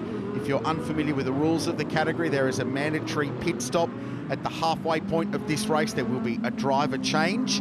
Everyone has to complete the same pit stop time, except the top 3 from yesterday's race, who will take a little bit more time. Got to send a shout out to the collaboration, Andrew, that's been going on behind the scenes. So we're actually situated this weekend up in race control, in the race control building here at Hampton Downs. A brilliant facility, really well appointed. And there's a great collaboration going on between Motorsport New Zealand, who are the governing body for this event, but also Motorsport Australia, who promote and run the sporting side for GT World Challenge Australia, and Monochrome GT4. So race director James Taylor, driving standards advisor Craig Baird, who gets to pop home and visit the folks down in Hamilton for the weekend, which is cool. All of the stewards, Scott McGrath, the technical guru, and the list goes on, have all come over from Australia, and there's been a really great collaboration between the Aussie side and the Kiwi side in race control, which is great to see, a bit of trans-Tasman cooperation. We all go motor racing for the same reasons. The rules are slightly different across the Tasman, but it's great to see that work that's gone in between the 2 teams. Oh, it really is. It's yeah, I've been lucky enough to be in race control a lot over events over the years, and you can just sense the vibe when you walk through race control. Everyone's just having a great weekend. Everyone's working together. Everyone's got everyone's back, and simply without them, we would not be here today. If they weren't in that control room running the event for us, we just simply wouldn't have this racing going on. So, you know, it's a massive thank you for them all being part of it. I am concerned, though, Andrew, that a dangerous precedent has been set early this morning, though, because we arrived and Mrs. Leach the mum of Brendan and Damon rolled in with 4 dozen of unbelievable muffins, and I haven't seen that happen in Motorsport Australia race control before, and all the Aussies were eyes open going, how good is this? We're coming to New Zealand more often. Thank you, Mrs. Leach. It was delicious, but dangerous precedent set. Yeah, very much so. The Leach brothers, they can drive, and Mama Leach can cook, that's for sure. And Papa Leach can restore a race car. Yes, so he can. It's a grand slam there down in Invercargill as we get set to go racing. Here we go. Safety car lights are out on the BMW M performance car. It pulls away into the Shannon's pit lane, and we get set for a resumption of play, and it's Brock Feeney who becomes the pace car in the Audi, with Jackson Evans wedged up under that big rear diffuser of the Audi R8 LMS GT3. Ryan Wood is in there too. Jordan Love, Josh Buchan, and Jaden Ojeda. Here we go. We're back underway at Hampton Downs. Into turn one, a dive down the inside. Jaden Ojeda in the Realtor Mercedes gets one on Josh Buchan in the Zagami Ferrari. That's another one for the Juice. He'll work his way forward in this race, you can bet. He has a huge amount of car speed. Jordan Love looks on the inside of Ryan Wood, couldn't quite get there in the end. Feeney's still warming those tyres up, still trying to build that temperature. You'd think by now they'd be up to temperature, but nothing replaces actually being at race speed, slamming on those brakes at the end of turn 2, building up that heat, using the tyre through here, this big, long, sweeping turn 4 and 5 before they arrive at the inevitable double B. It's blind, it's bumpy, it's a very, very hard corner to get the car through. And then just when you think you've got it all sorted through here, you can see the bumps. There's an attitude on the cars as they drop back down and towards turn 8. It's been taking the Arise Ferraris a little bit longer to switch themselves on this weekend to generate that peak performance. The Audis get there a little bit quicker in this race, and that's why Jackson Evans feels like he's just clinging on to the back of Brock Feeney at the moment as they head out of the Porsche Dipper and run towards turn 10, which is wide and open, but you hug the inside line as it fires you uphill. It's quite an elevation change up to the start-finish line. A quality leading group of cars and drivers. Behind them, Tony D'Alberto has got a bunch of ground in the Lamborghini. He's up to 7th place. The Wall Racing car he shares with Adrian Dietz. Good start for him, and he's got Johnny Reid behind him. Yeah, you can certainly sense here already that Brock Feeney is just hammered down. He knows what he needs to achieve. A 15-second gap, that might be a hard ask, especially against someone like Jackson Evans. But he will be head down, trying to open up as big a gap as he possibly can. It'll be interesting once everything sort of settles down over the next lap or two. We'll keep an eye on the lap times. Like that last lap, there was 7/10 for Brock Feeney on that lap there. Obviously, on the first lap, just building into it. But we'll keep an eye on the lap times. I wonder how that DNF for the OnlyFans Audi affects the team's championship as well, because provisionally coming into this race, I understand there was only 1 point between Team NPC, the Audi squad, and Arise Racing for the team's championship in the Pro-Am class as well. They've got weight in numbers, Team NPC, but they've got one less now because the OnlyFans car has been pushed back into the garage for Renee Gracie and Damon Leach. The 6th drone cam showcases this outstanding venue so well. Feeney out to more than a second now over Jackson Evans. He's just settled and got a little safety zone over Ryan Wood with Jordan Love in behind and then Jaden Ojeda. Rusty. They're basically just saying who's going to do the interview. Damon, can I borrow you? These are the tough ones. Just give us your side of the equation and how it played out from your point of view. Yeah, I don't really know, to be honest, Rusty. I mean, at the end of the day, I think I was just a little too optimistic and stuffed up. Like I just shouldn't have been quite that deep in the corner, but I think it was, maybe an awkward little move of a couple of the other cars around us, and I think my front wheel may have touched a rear wheel on one of the other cars, and it just sort of launched the front of our car well off the ground, and then from there, unfortunately, I was, couldn't slow down or couldn't do anything. So, real shame. Feel bad, for the race, to a big hold up in the safety car and that, and just for Renee. Like, I've been super lucky to have the chance to drive with Renee this weekend and been having a lot of fun. So it's a real shame to destroy it at the second corner is a stupid kind of thing to do. So and to ruin a couple of other cars' races too. So it's not the way that I like to go about my racing. But I guess the more races you do, at some point, it doesn't always go your way. So admire the honesty, mate. Quickly, what is broken ultimately on the car? Don't really probably know until they get it up and pull the wheels off, but I think just one of the front steering arms and then a little bit of the bodywork and stuff like that. So hopefully, fingers crossed, nothing too serious, but unfortunately that's our day over for the OnlyFans car. Chin up, thanks for talking to us. Thank you. Thanks, Rusty. I think that sums Damon up beautifully. You know, the honesty, the way that it fell. It's he's put his hand up to that one, and you know, he's a hard racer. He's a very, very good racer, and he'll be gutted about that one for sure. And Renee Gracie's been doing an awesome job this year as well. I was really excited to be stepping up into the pro AM ranks and have that pro alongside. I had a chat to her dad Ray earlier in the week, and he was saying that the problem with driving solo in the AM class is you've got no one but the cars around you to benchmark with. When you've got a pro co-driving, you've got their data, all their overlay, all their information to learn on and to benchmark yourself and improve against. And that was what they were looking for this weekend. And they've got all of qualifying and practice and race one yesterday to do that. So there's no doubt there will have been some gain out of it, but I can sense the frustration there. But full credit to Damon Leach for putting the hand up and owning that one. This battle still continues on. Jackson Evans sort of just has this under control, doesn't have to defend at the moment, but he is watching the car up front of Brock Feeney start disappearing off into the distance. Not by enough at this stage. We know what's about to happen. There is a 15-second success penalty hanging over that Feeney-Schumacher car, so that's going to bring the game way back under control and completely change it. And you can sense as well from Jackson as well, he'll know that he doesn't need to tear the tyres off and to try and hold on to Brock Feeney there. He just needs to manage what he's got so that he can hand the car over to Elliott Shute so he's got something to fight with later on.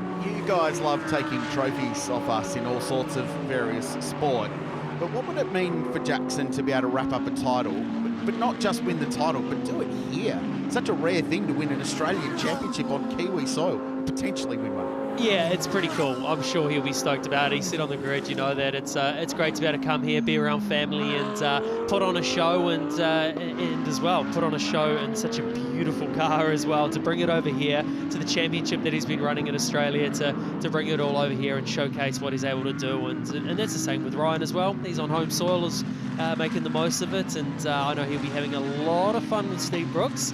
Steve is, let's just say, a personality at the best of times. I've been lucky enough to do a fair bit of racing with Steve Brooks as well, and he just loves his racing. There's as many laughs as laps that you do around this place. He's a great personality. He's great fun to be around. Been fortunate enough to stay at the same hotel as them this week. We'll get together of an evening. On the waters, I might add, they've been very responsible. And I did note that last night Ryan Wood was properly sent to bed by his manager, 1G Murphy, as well. The time to go and get some shut-eye, Ryan. You've got a busy day tomorrow. It's a great vibe. They've had a really good season. They started talking at the start of the year about maybe Wolfbrook coming on, I think, and supporting Ryan as a sponsor. And Brooksy turned around and said, well, why don't you just come and drive my Audi with me all season long? And it's turned into a beautiful friendship, as they say. Yeah, well, Steve has actually been one of Ryan's big supporters for a while now, yeah. And to be honest, and I'm sure Ryan would say this as well, without Steve's support in the early days, and not only Steve's, obviously Ryan's had some great backing by the Allied Petroleum crew as well. He's had a lot of backing from guys like that. So without Steve and without all the backers that Ryan's had, he simply wouldn't be where he is today. So for Ryan to be able to repay that and go racing with Steve and have a bit of fun with him as well. But at the same time, as Ryan did say, he said he's cost Steve a bit of money this year, tearing a bit of gear up. So hopefully that's the end of that. He was very open about that as well, which I appreciated. But yeah, there's been a little bit of damage this year, and Audi R8 parts don't come supermarket cheap, let's say. Yeah, but that's Steve for you. He loves a laugh about it. He'll take Ryan to town over that one about the parts that he's torn up. Was for a bit of a laugh for sure. Something there'll be an invoice when Ryan wins a championship right there. There'll be a sneaky little invoice slide through going, okay, mate, you've delivered now. You can pay me back for that front wing off an R8. This is the battle for second and third place in Race 1 GT World Challenge Australia, Audi versus Ferrari. Brock Feeney has edged out 3.4 seconds now to the good for Team MPC. Brad Schumacher to jump in that car for the back half of the race. 15 points behind in the championship. The maths doesn't work for them right now. They'd have to have something go wrong with the 26 car, because if they finish second in this race, that will be enough to seal the championship for Arise Racing. They won it last year with Chaz Mostert and Liam Talbot. Chaz decided to hang up the GT3 boots for the time being. Liam moved across to Volante Rosso. So this team, which came together last year in the form of Jackson Evans and Elliot Shute, have stepped up to the mark this season, and they have delivered an exceptional season so far. How cool is that from the 6th drone cam? What a great shot that is. Gives you an idea of the speed that they're carrying down towards turn 2 there. We went down on Friday for a bit of a look down there, and I tell you what, it is a spectacle seeing these GT3 cars at full flight and hard on the brakes down and towards turn 2. There's a lot going on in these cars. You've got the massive aero, you've got the way that they stop, the way that they turn. There's a lot of load going on, so they're a great car to drive, and these boys are absolutely loving it.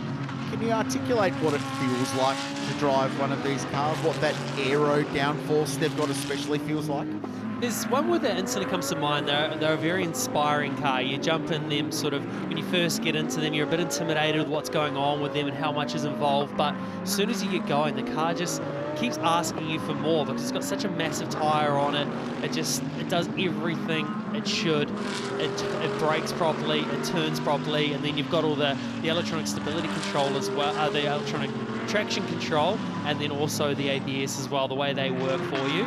It's like anything though, you know, you can get to a point when you drive these, but when you start looking for the last little bit of time out of them, they start getting pretty hairy, and you've got to work them pretty hard and focus on things like you're coming into turn 1 there. These guys will be just really focusing on getting off that brake, carrying the speed, getting on the gas as early as possible, and then you've got all that aero load added into it as well. But when you're behind someone like that, like what Ryan Wood is here, it makes it harder. You get a little bit of understeer as you're trying to turn in. So there's so much going on in these cars, but they're a great car to drive as you see Ryan Wood run wide.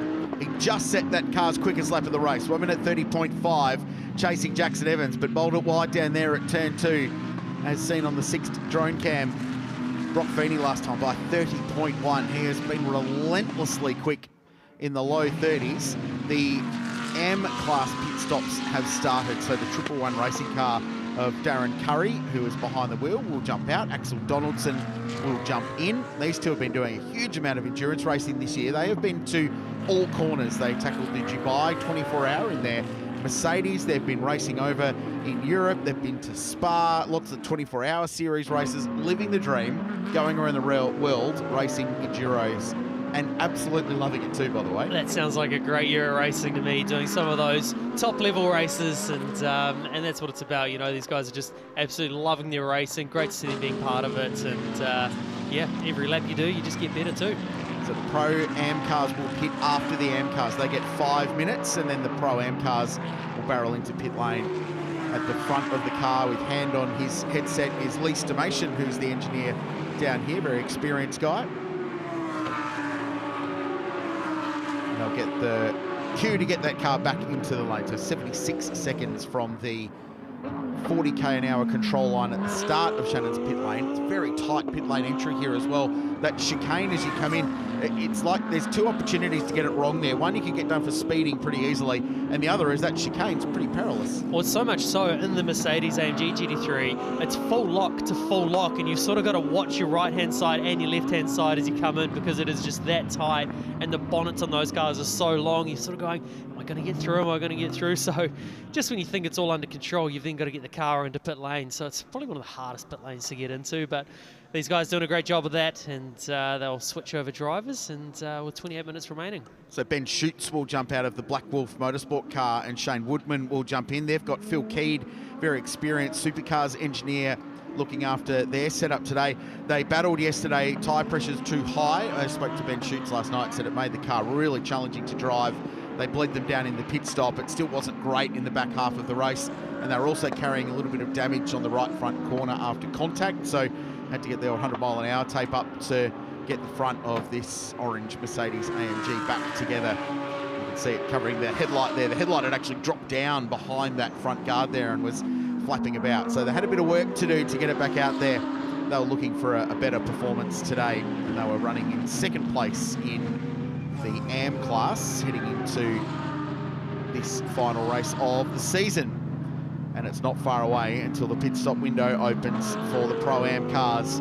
You can tell that's about to happen because all of a sudden the timing screen's just been energised. Andrew, Brock Feeney last time around 30.0, that car's best lap of the race. Jackson Evans 30.3, same story, 30.3 for Ryan Wood, 30.7 for Jordan Love, all in the low 1 minute 30s, pressing on. So they're all trying to get the most out of it before they peel off into pit lane. Get the most out of your pro driver before you put the AM in for the back half of the race. Yeah, that's the thing. The team will be on the radios to them, letting them know how much longer there is to go before they are going to hand over to the other driver. So they'll be getting as much as they possibly can out of the cars. And that gap's grown out to 5.5 seconds. Still need another 10 seconds. That is a lot of time to find to be able to be ahead of Jackson Evans there. So on corrected times at this point, assuming all the pit stops go to plan and the margins on track stay the same, you'll expect Jackson Evans and Elliott Shute to assume the race lead. And I would imagine that Jordan Love and Steve Wyatt are going to end up in second position. They have no pit stop compensation time either. Are they coming this lap? No, they're not yet. They'll push it right to the very end of this 5-minute window to get the most out of these super quick pro drivers. Yeah, you do run the risk if there's a safety car getting lost in that sort of situation, but the race is pretty settled at this stage, so it's worth that risk to maximise that drive time of the pro driver to get as much as he can out of them. So Brock Feeney's pit stop to hand over to Brad Schumacher will be 15 seconds longer than Jackson Evans. It's 15 seconds down to Tony D'Alberto in 7th place. Adam DeBore briefing his crew at Arise Racing to make sure they execute this pit stop to absolute perfection. They need to get this right. They cannot afford to drop this race and drop some points and open the door for the Audi team to steal the championship away from them. That is one of the most nerve-wracking parts as a driver, not being in the car, but standing in pit lane with all your gear on. At least the stop here, they've got a bit of time to make sure they're perfectly comfortable in the car before they take off. But knowing that there's a live race going on, you've got to jump in the car, you've got to deliver in this situation. It's quite a feeling standing there waiting for your car to roll down the lane. Really cool shot. Elliott Shute, the West Aussie who's graduated up through One Mate Radical Racing, just a handshake with some of the boys down there on the 26 crew, just to get them fired up for this stop when he jumps behind the wheel. He's been a great story, and his progression as a racing driver came from a driver search program. Oh, they thought about it for Tigani Autosport, the Realtor car, but they've elected to keep Jaden Ojeda out for one more lap. Sagami Autosport are pitting now in their Ferrari, so Josh Buchan is in the lane and will hand over to Cameron Campbell. But at least one more time by for the pro cars. Ryan Wood has consistently been setting that car's best lap tucked up behind Jackson Evans, so the Audi working really well in dirty air at the moment. Plenty of car speed. So that's obviously just right on the cut point to see Josh Buchan come in there, because you can see the cars in front carry on. That's because they have enough time to get back around within the window. But further down from Buchan onwards is obviously where they realise, no, we're not going to make the cut. We need to box this lap. So if you're wondering why some are out, some have come in, even though trying to maximise that time, and it's right on the cusp of that driver time. See, and Peterson jump out of the car, another Kiwi. Good to have him part of the field this weekend as Tony D'Alberto jumps out of the car too. Yeah, and it's been running with Shane Smolin, who'll take over the 96 car. They've had some support, the Mach 1 engineering team from Tigani Autosport, who've been helping with some of the engineering, but the Mach 1 guys have been running that car. So great to see the Kiwi GT teams in action. IMS Racing, of course, with Sam Fillmore and Johnny Reid, Audi R8 too. This is Wall Racing, Sydney-based squad. Take it over to David Wall, who's back home in Sydney watching on. Wally raced it's midway through the year at the Le Mans 24-hour in the Ford Mustang Cup. Had quite a big crash there, unfortunately. Hurt the back a little bit, so he's still on home duties right now, but he'll be cheering his boys on for a good result in that stunning Lamborghini, a car in which you're very familiar. The leaders are in the lane. So Brock Feeney brings car 888 down to Audi Sport Customer Racing Australia, and a little bit further down the lane, Jackson Evans will stop outside of Arise Racing, and the task at hand now gets handed over to Brad Schumacher and to Elliott Shute. This is the key moment in the race. This is how it all plays out from here. All the leaders are in the lane. There's going to be some overlap. Paul Lucchini will be at speed when he's out in the Realtor car. And also watch out for Cameron Campbell, who was only 18 seconds off the race lead when this pit stop sequence started. Is that working side tyres going on the Arise Ferrari there? Yes, putting some fresh tyres on the working side of the car. It's a lot of the teams talking about whether or not they should do it or not, just because how long it takes. You know, normally you always want a fresh tyre as a driver, but with this Pirelli tyre in the way, it takes a little bit of time to come up to temperature. They've got to work out whether the time loss over the laps on the cold tyre is worth it or not. Turbocharged Ferrari bursts back into life. He gets the call, and away he goes in the race lead. Very close to the pit wall there on the exit. Wow, Elliott Chute. It almost ended in pit lane. Just squeaked out at pit exit. Behind it, there's Ojeda. There's Steve Wyatt, and there is Brad Schumacher. So that will be for the net race lead. Schumacher needs to pounce, and he needs to pounce now. Oh, that was super close to that pit wall on the exit there. And that's the thing, as a driver, you're still getting yourself sorted, getting comfortable in the car. So whether or not he looked down and back up, and didn't realise how close he was, but got away with it. See Steve Brooks in behind the wheel now. There's Wyatt as well. They're pushing on there, so straight back into the battle. So getting up to speed on cooler Pirelli tyres. Cold if you're Elliott Chute, at least on the working side of the car. Back out on the racetrack, getting back up to pressure. So we'll let the timing come through and they'll cleanse. Let's grab another look at this on the Wade replay. Watch on the right-hand side. Oh yeah. Do you know how when you go and park your car at the supermarket and you feel like it's really tight with that big truck that's parked in the bay next to you? That's like that. Yep, very much so. As we see Sam Fillmore assume the position, back into making a few moves around turn 8 and 9. Getting stuck in. It's a carbon copy yesterday, isn't it? He loves those two corners. He made all the moves at the Porsche Dipper, and then he got to one and thought, no, I don't want to wait for that corner. I'll go at turn 8 instead. Across the line goes Elliott Chute. He will be the cleansed race leader with 20 minutes to go. Brad Schumacher's up to second. The margin, 5.4 seconds.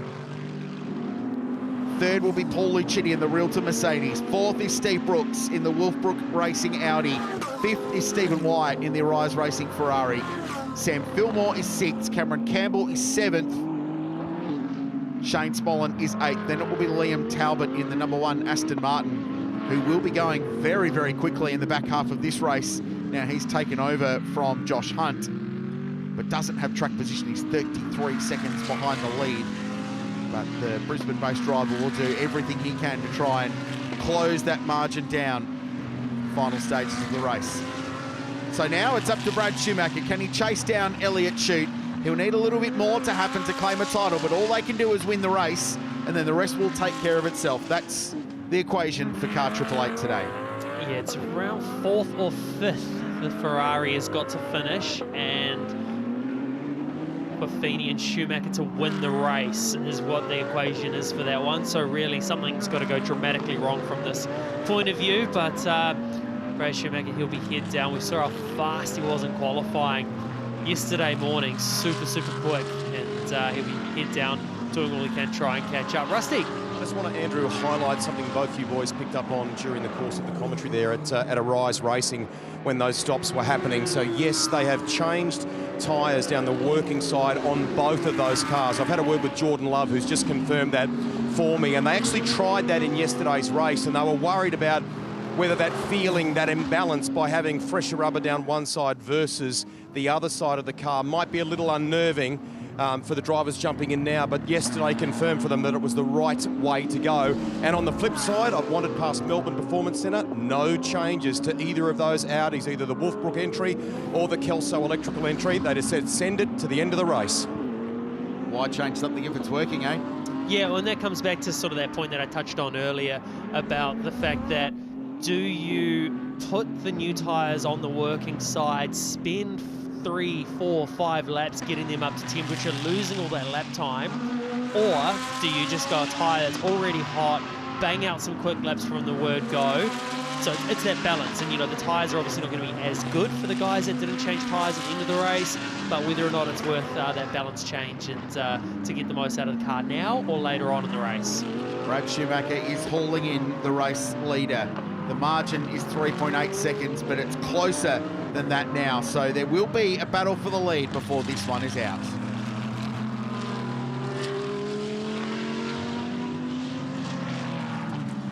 Check the lap times as they come across the line. Elliott Chute in the Arise Racing Ferrari 296 GT3 will flash across the start-finish line with a 1 minute 33.5 versus a 1 minute 31.4 for Brad Schumacher. He is 1.9 seconds quicker last time by, and the gap is now 1.7. He is flying. Steve Brooks at 33.0, so much closer to the pace of Elliott Chute. And to your point before, Andrew Waite, the margin, or the maths in this one are that if the Audi wins, the Arise Racing car can finish 4th, and they would still win the Pro-Am Championship by 3 points.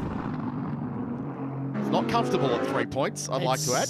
No, that is not a comfortable margin, but the situation they're in at the moment, it's pretty plain sailing there for Elliott Chute to just bring it home. I can imagine he's not going to put up too much of a fight once Brad Schumacher gets to him. It'll more or less be an indicator, there you go, mate, I've got my job I need to do, you've got your job, and that's the way I'm sure we'll see it go here. And the brain power down there at Arise Racing, in both teams, to be fair, but Adam de Borre calling the engineering shots down there at the Ferrari team. I mean, he's engineered Bathurst victories before, so he gets it. He knows the big picture stuff, and he knows how to coach the driver through it. So he'll be on the radio talking to his charge going, all right, mate, this is what you got to do. Don't worry about them. Let them go. If you finish second, it's all good. Yeah, and no driver likes letting someone else, you know, through and to win a race. But when it's bigger picture, when we're talking the championship on the line and it's between these two, you don't need to make it awkward. You just need to get the car home. Oh, speaking of awkward, for Sam Fillmore and White there as well. That was pretty hefty contact, actually, but it looked like it was in the door. So with it, I don't know if it actually ended up doing any damage, but there was some proper contact. Extremely awkward, you're right. That was the battle for 7th and 8th position, I think, on the road at the time. Oh, and it stopped, and it's got broken steering, much like the car that shares the same garage with it this weekend. The left front wheel pointing in the wrong direction after quite heavy contact for Sam Fillmore. And does this bring out another safety car with 15 minutes to go? I would say we will see the safety car. It's not going to change too much in the complexion of the race, but all it does is it creates a few more problems that can arise for Elliott Chute. When you close everyone else up, it's not as clean as just letting Brad Schumacher go. You've got other cars now in behind you as well, so it just adds a little bit more risk for these guys as we clock down with just under 15 minutes to go.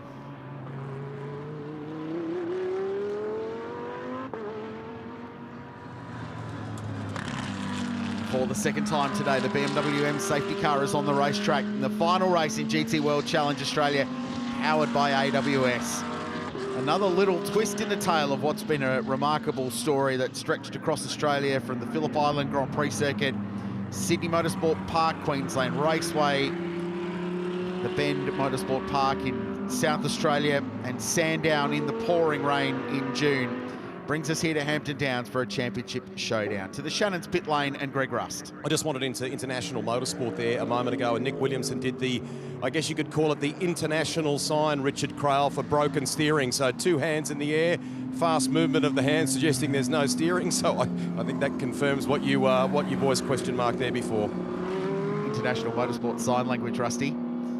Thank you. Shame for IMS. They've been having a cracking weekend, and they've been very proud about how competitive they've been against the Aussie teams as well, benchmarking themselves against the best GT teams in the region.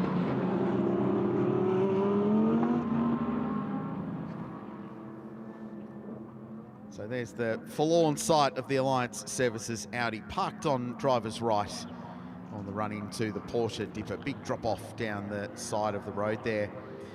Gathered together a whole bunch of the cars representing the Repco NextGen NZ Championship earlier in the weekend, and some chocks needed to stop the cars rolling down the hill there when they were all lined up.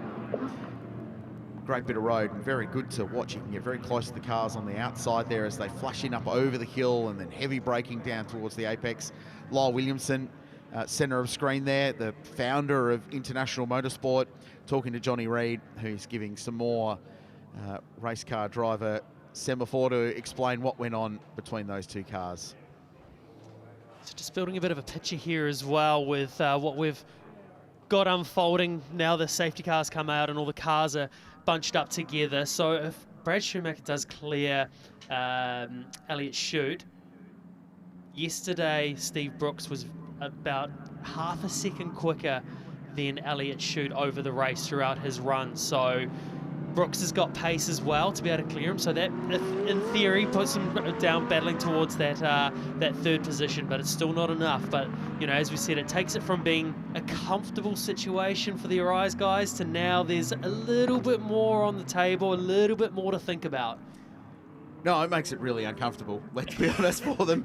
I think for the Ferrari team, the pressure is on, and this will be a massive drive from Elliott Chute, who hasn't found himself in this position in his career yet. He was in contention for the Radical Cup title, but ultimately finished on the podium there for the Arise team, their Radical branch, based out of Wanneroo Raceway over in the west in Perth. Definitely broken steering on that. They were steering by boot there, our volunteer officials, trying to get that car pulled straight. You have to work out an area to put this car, because I'm not sure it drives back to pit lane with the steering as broken as it is. Kiwis, Audis and broken steering. Not a good combo today. No, it's not. There's a price check on a steering rack for an Audi R80s in New Zealand at the moment. Go and see the Giltrap group. They'll help you out. This is another look at the reason why we're under control of the safety car. Sam Fillmore down the inside, and it hit square on that wheel, didn't it? So all the shock went through the steering rack and steering components on the left front corner.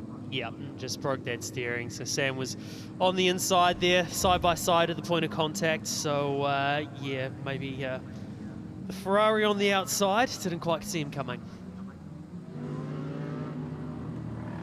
So under the control of the safety car, we wait to see how this plays out. This also brings Liam Talbot into the mix as well in the Aston Martin. So this is a catch-up car for him. It's dragged him more than 30 seconds back towards the leading group.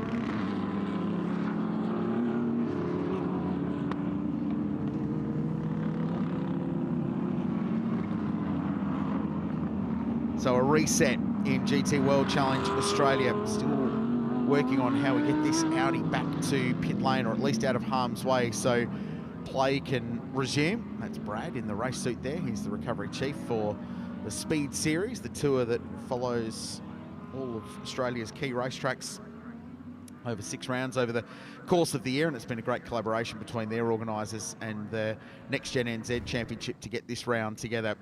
This is once again why we're behind the control of the safety car. Yeah, just that contact on the right front, broke the steering on the left-hand side for Sam Fillmore, and I think it's all well and good, and you head down to the next corner, hit the brakes, and that's when you realise especially that nothing's home in the front end, and that's where he sailed on forward into the gravel trap.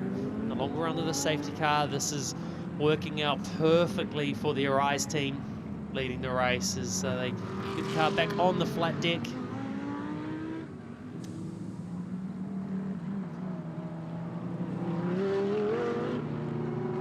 Recovery crews working super hard to get this car back off the track, and hopefully we may get a bit of a restart at the end of this lap.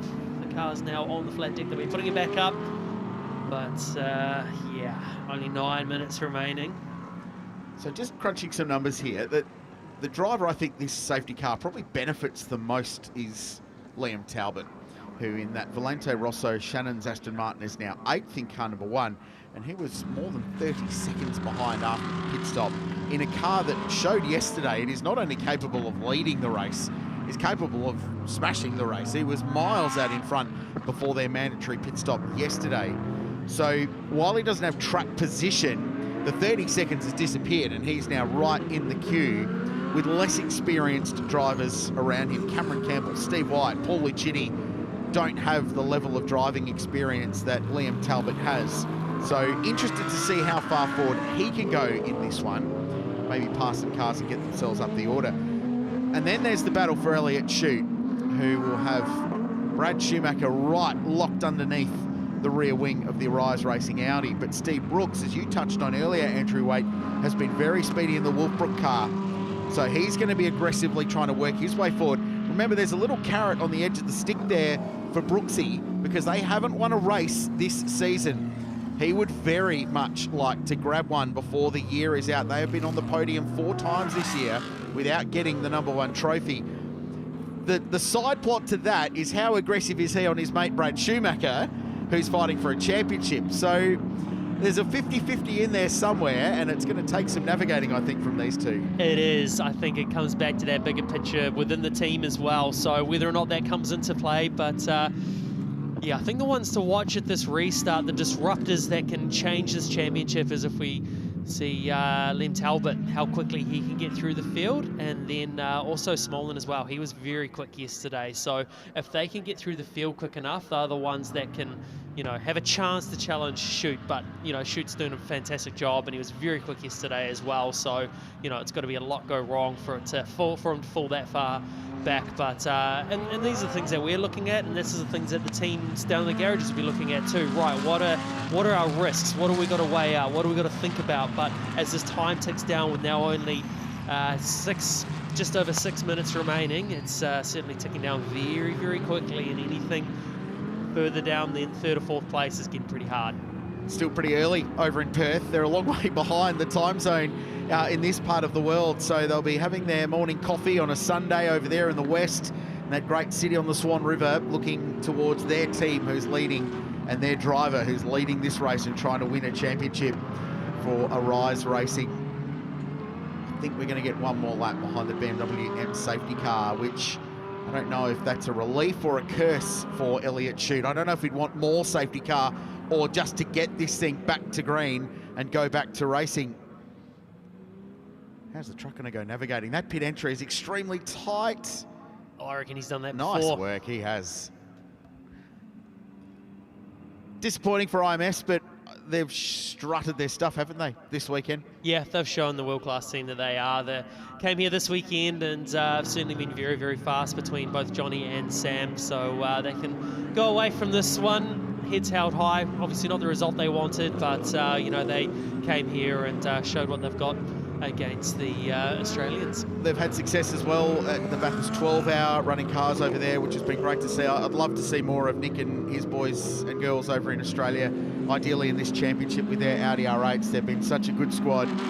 The word from race director to the stars, James Taylor, who calls the shots for the Repco Supercars Championship as well. So they've got the best of the best in to run this championship. He's just told us, tap on the shoulder, that there will be one lap to go.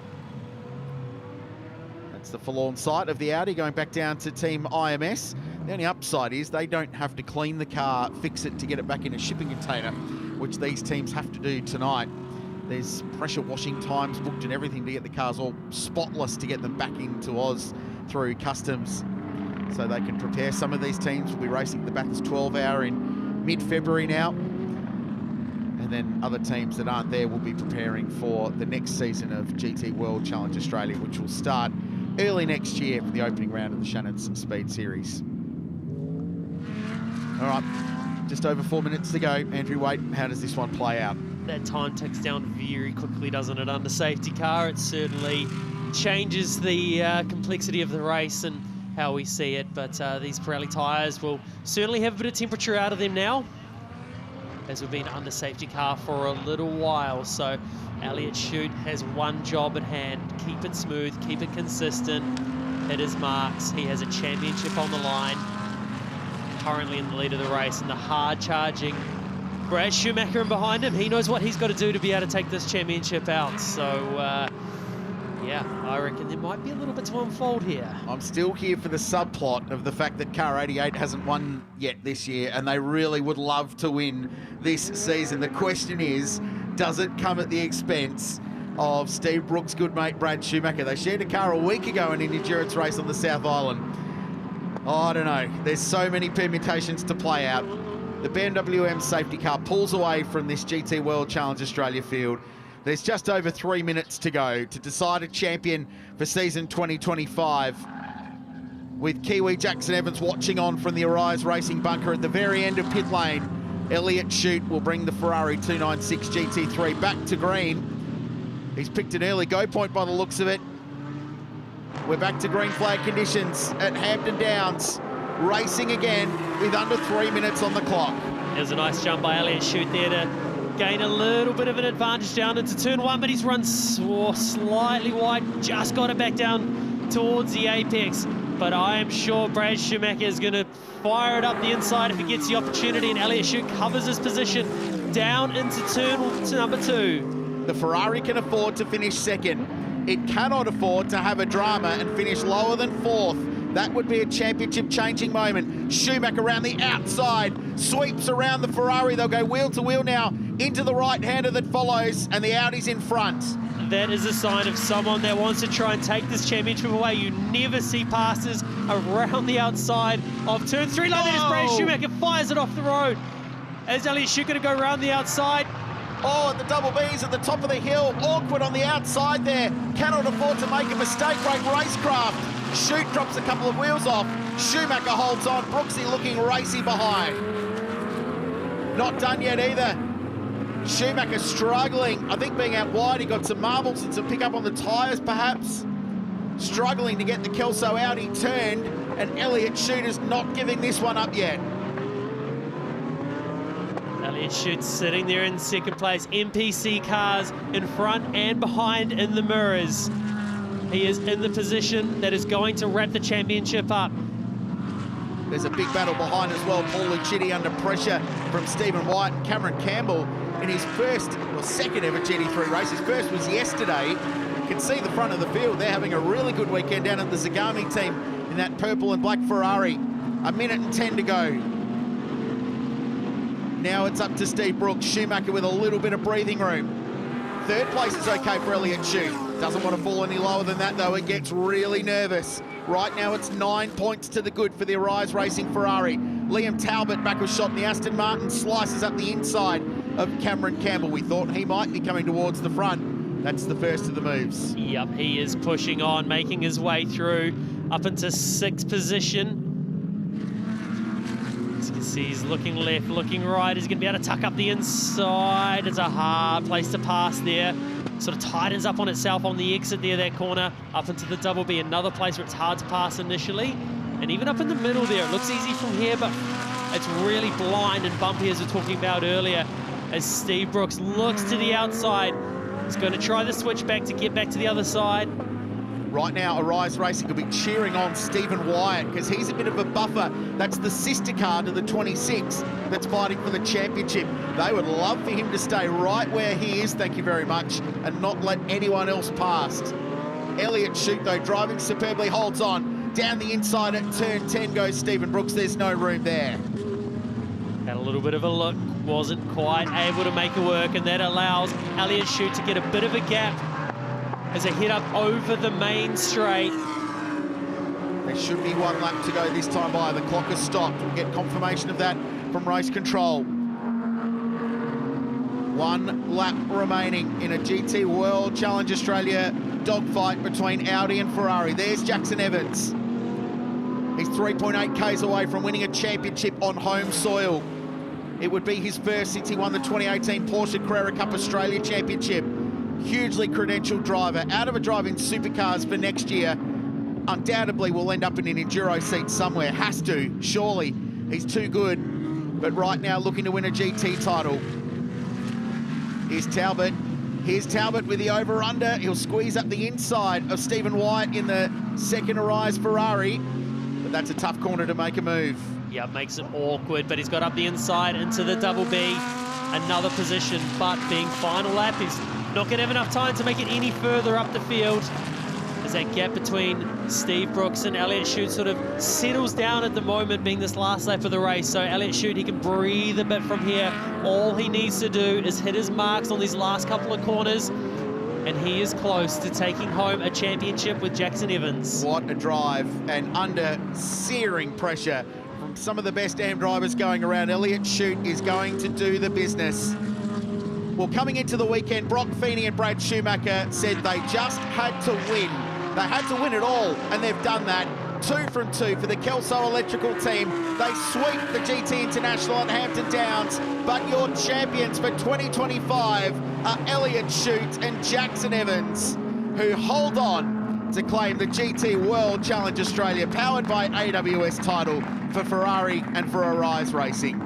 Yeah, great job by Elliott Shute there to wrap that up under all that pressure to bring it home and become the champion. Unofficially 9 points will be the margin at the end. It was almost 25 coming into the weekend. So it's been whittled away and whittled away. Honestly, it's the first time this season they probably haven't had the fastest car all weekend long. At various points in every given round, they've had a car capable of winning races on outright speed. They've just lacked a 10th or two this weekend, but they preserved, they delivered as champion teams do, and they will win the title. But Brock Feeney and Brad Schumacher threw everything they possibly could at it. Couldn't have asked for more. 2 pole positions, 2 race wins. It's the first perfect score of the season in GT World Challenge. So if you're going to battle for a championship, that's how you do it. There's no better way. They can come away from this weekend knowing that they did everything they possibly could to wrap up that championship, but didn't quite manage to make it happen. Darren Curry and Axel Donaldson win the AM class in 10th outright in front of Ben Schutz and Shane Woodman too. The 2 Mercs coming home line astern, in fact, just 0.4 of a second between them as they cross the line. On a stunning day at Hampton Downs for the Alliance Services Hampton Downs GT International GT World Challengers crossed the Tasman to put on a championship showdown, and it delivered in the end between Audi and Ferrari. A feisty start as always, and Brock Feeney got his head down and his Audi up, and he drove away early. This was an awkward moment. Look for the OnlyFans Audi in the middle of shot, squeezed between a couple of Mercs, and that was 2 cars out on lap 1. Yeah, bit of a shame for those guys to start the race like that.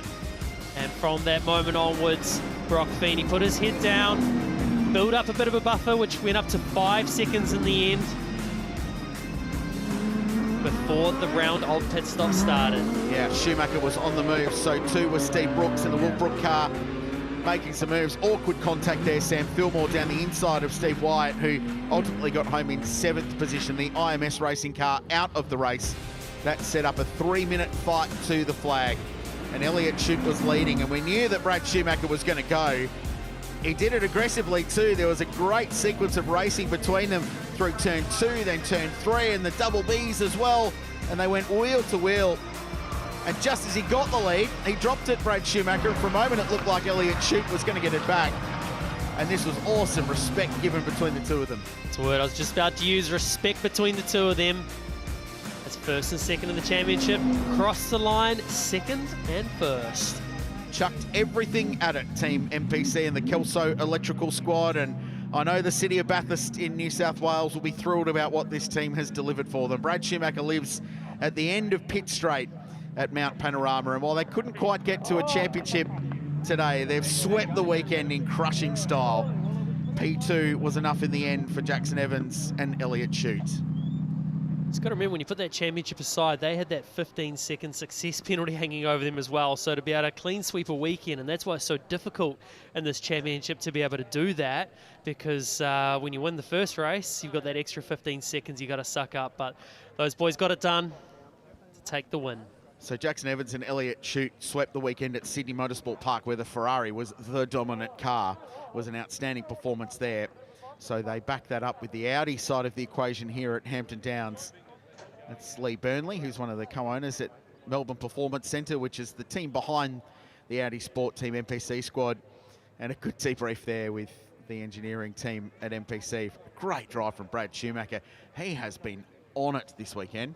Yep, he certainly has. He's been more or less unstoppable, hasn't he, with just the speed. But you could just sense how much he wanted that championship, and I think that's what helped him throughout the weekend provide the results that he's had, because he just so badly wanted to try and wrap that championship up. And yeah, he can leave here head held high, knowing he did all he could to try and wrap it up. It was a pretty outstanding drive by not only him, but Brock Feeney as well. It was a DNF early in the season that ultimately cost them, because in a year where you only get you get 2 or 3 contenders and that's it, and that they're the ones fighting for the title, a DNF can prove incredibly costly, and that was the case for this team early on. Still, they fought hard right to the bitter end. To the Allied Petroleum victory lane, we find Brock Feeney, Brad Schumacher, and they're speaking to Greg Rust.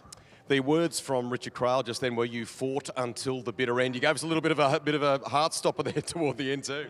Yeah, it was odd because I had a little bit of pickup on my front tyres just after swerving down the straight, and yeah, dipped into that right hand before the double Bs, and it just understeered off the track. I was shitting myself as much as you guys were in the commentary box, but no, had good pace. Was able to get past Elliott real quick there after the safety rate car restart, get that out, and yeah, brought it back in first place. So double pole, double win down here in New Zealand. The New Zealand champagne's going to taste really nice. You couldn't have asked more from the bloke beside you throughout the course of this season, could you? Oh man, Brock did an absolutely mega job, like masterclass performance. It's unbelievable how quick he's been down here this weekend. And yeah, it's just been the perfect weekend. It's going to go down in history as one of my best racing weekends, that's for sure. That's quite a statement, mate. I mean, you've brought a lot to the table here too, and we've had the thrill of seeing you put that in action in GT racing. Yeah, thanks, Rusty. Yeah, look, we knew what we had to do this weekend. We had to come here, win both races, and yeah, unfortunately for them, but Elliott went on the yellow at the restart. So that's noted with the stewards. I think that's going to fall in our favour and possibly the championship as well. So there's a lot still to play out. But for us, we knew we had to win both races and something go wrong for them. And yeah, they've made a mistake. So it's up with the stewards at the moment. Looking forward to seeing what the result is. And we might have stole a championship off them at the end. Okay, we'll wait with bated breath. Thank you very much to the both of you. I think we'll get into interviews, if we can, with our top AM place drivers here. So if we could ask Darren Curry and Grant Donaldson to come across before we do the podium. Where's Darren and Grant? Come on over. Are they around here, boys? I'm in wrangle mode here now. Just 1 second. Sorry, team. Darren and Grant, can we get you guys to come on over here? We need you in interview mode, if we can. Meantime, they're doing some photos, as they should be, at MPC. We celebrate, of course, with GT World Challenge Australia, both our AM and Pro-Am drivers. Why? Hello, team. Hello. Congratulations. What? Tell me, is there a spelling error there? What is going on? Axe was my nickname, so everyone calls me that. Hey, great weekend here at Hampton Downs for you both. You look like you've earned that. Yeah, no, it was really tough out there, actually, and DC did a hell of a job for a change. No, he did really well, drove the wheels off it, and it was a shame we only got one other Ram here this weekend, but the boys were really hard at it. When the safety car was coming to us, doing 33s, and then the safety car came, and the tyres at the front tyres started to give a little bit, so I pushed, and then we got him over the start line in the last couple of laps, and then we had Dietz in front of us in the Lambo, and he was a bit all over the shop, so I couldn't get past him. But other than that, it was a great weekend and a hell of facilities, that's for sure. Darren, have you enjoyed it as much by the sounds of things you have? Mate, it's great. It's been a good weekend. My last weekend in the car with this guy, so it was good to finish on top. Plenty of crowd here too, awesome facilities and awesome racing. Glad that you've wrapped it up that way. Congratulations to you both here at Hampton Downs. We're going to go back to commentary now. Reset for the podium very shortly. Well done. Thank you. Thanks, Rusty. So the breaking news is that there has been a stewards investigation underway now for the restart of car 26. So that is the Arise Racing Ferrari on the final restart of the race. Brock Feeney noted it. Clearly they gave the nudge to race control, as is their right to do, to investigate that at the point that he went on the restart. So keep your eyes as they come out of turn 10. Watch your eyes on the left-hand side of the screen to the flag post. And let's see if we can see the flag that's waving on the restart. So Elliott at this point has gone, and there's a yellow flag flying, and it disappears there. So at that point, Elliott had accelerated away from the field to get to the restart. So that to me is a clear breach. So that is, wow. Wow, we didn't think there was much drama in that, but all of a sudden this championship is now still well alive. So the stewards are deliberating over that as we speak. Let's go back down to Rusty for the podium. Thank you very much, Richard. And we're just not sure if the Ferrari drivers are here with us for the podium. We're going to launch into it anyway, so welcome everybody to the podium presentation, race 2 of the 2025 GT World Challenge Australia, powered by AWS here at Hampton Downs. Presenting the trophies today, delighted to have with us, and we thank him too, Steve McLaughlin, on behalf of Pirelli. Ladies and gentlemen, please welcome the top 3 place cars from the Pro-Am class. They'll be happy about it in this neck of the woods too. In 3rd position for Wolfbrook Team MPC, how about it? Ryan Wood and Steve Brooks.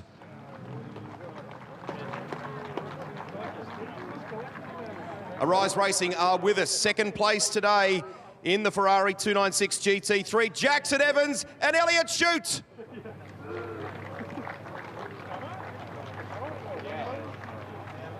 And your winning combination for Kelso Electrical Team MPC in the Audi R8 on Sunday afternoon at Hampton Downs. He fought to the bitter end. Brad Schumacher and Brock Feeney.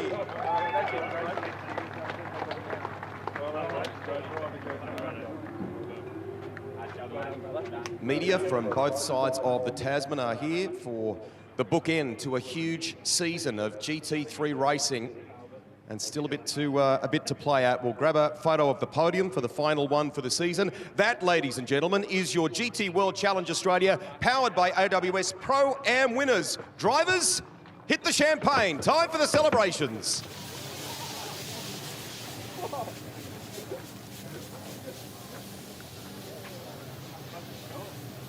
Champagne flies here at Hampton Downs, and the crew here will help us to reset, because as we do in GT racing, we have various classes to acknowledge and to celebrate. So we will reset the podium here as the Pro-Am competitors venture on off, and we're going to get set for the Am class. So some fresh champagne, some trophies to be delivered as well. I think we are nearly in go mode. We've got all of the drivers here. We're conscious of track activity as well. So ladies and gentlemen, why don't we fire into this and welcome the two top place cars from the Am class. Please be generous in your applause. From Black Wolf Motorsport in the Mercedes AMG GT3, Benjamin Schutz and Shane Woodman.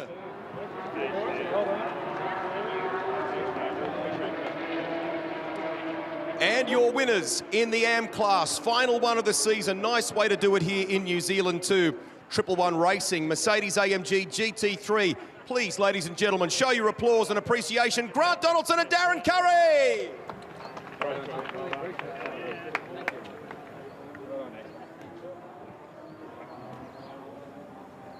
Jump on up to the top step there.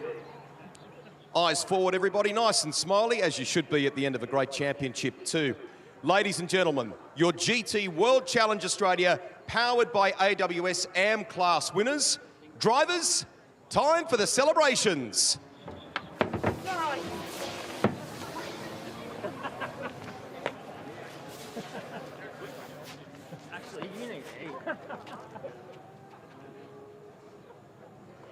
And we're back into the on-track action, straight into a safety car here in the final race of the weekend for the Porsche New Zealand Championship. Unfortunately there, the 36 car has fired off on the exit of turn 2 there. Stu, what's your verdict? Oh, Marin Vukic, he'd be so upset. Look, he's doing this on a shoestring budget, only just getting here each time, got all sorts of other priorities at the moment. So let's just see what happens down here. Oh, that's hard to pick, isn't it? Oh, there's also Stephen Fang's car involved there by the looks of it. He's been one of our fastest cars this weekend. So Stephen Fang, boxer class winner earlier on this morning. Stu Owers, Ronan Murphy alongside me for this one. Ronan's going to take point in this because he loves the Porsche NZ Championship, been following the racing all weekend. Great to have Stu here, but as a 944 enthusiast, Stu, this breaks my heart. I love this little car. On the other hand, you were looking for some spare parts, weren't you? It's true. Oh, that's cruel. That's cruel. Thank you. So instantly we go behind the safety car in the Porsche NZ Championship with the 36 car stranded down at turn 2.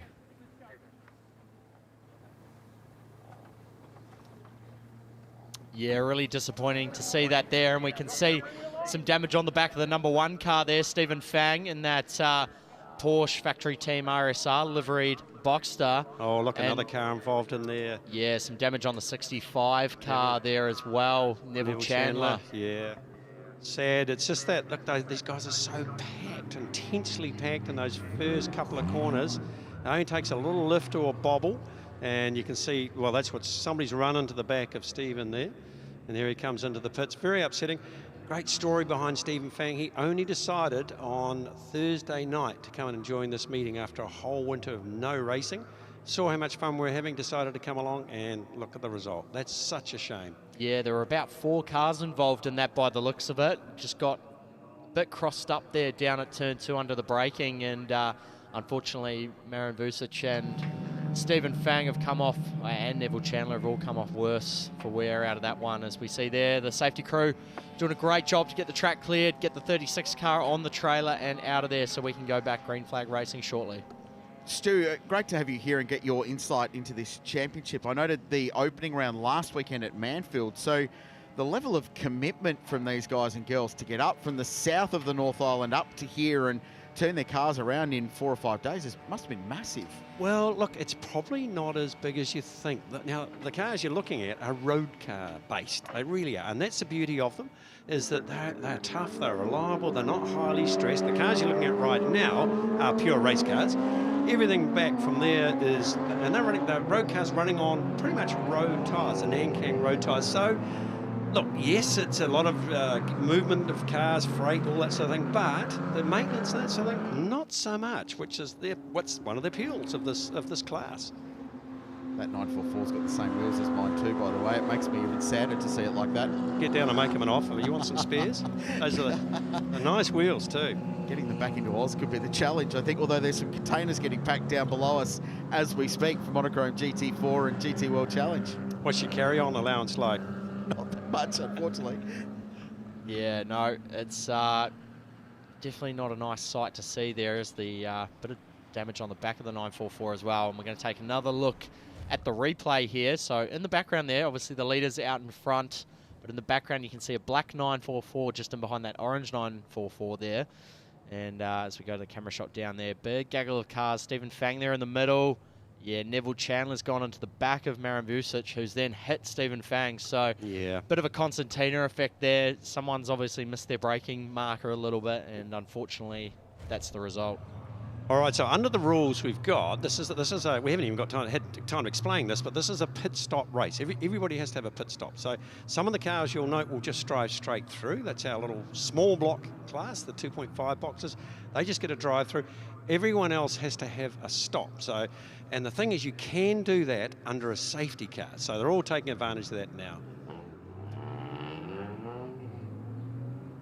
And Duncan McCrosty, Ethan Hurrigan, and a couple of the other cars have stayed out.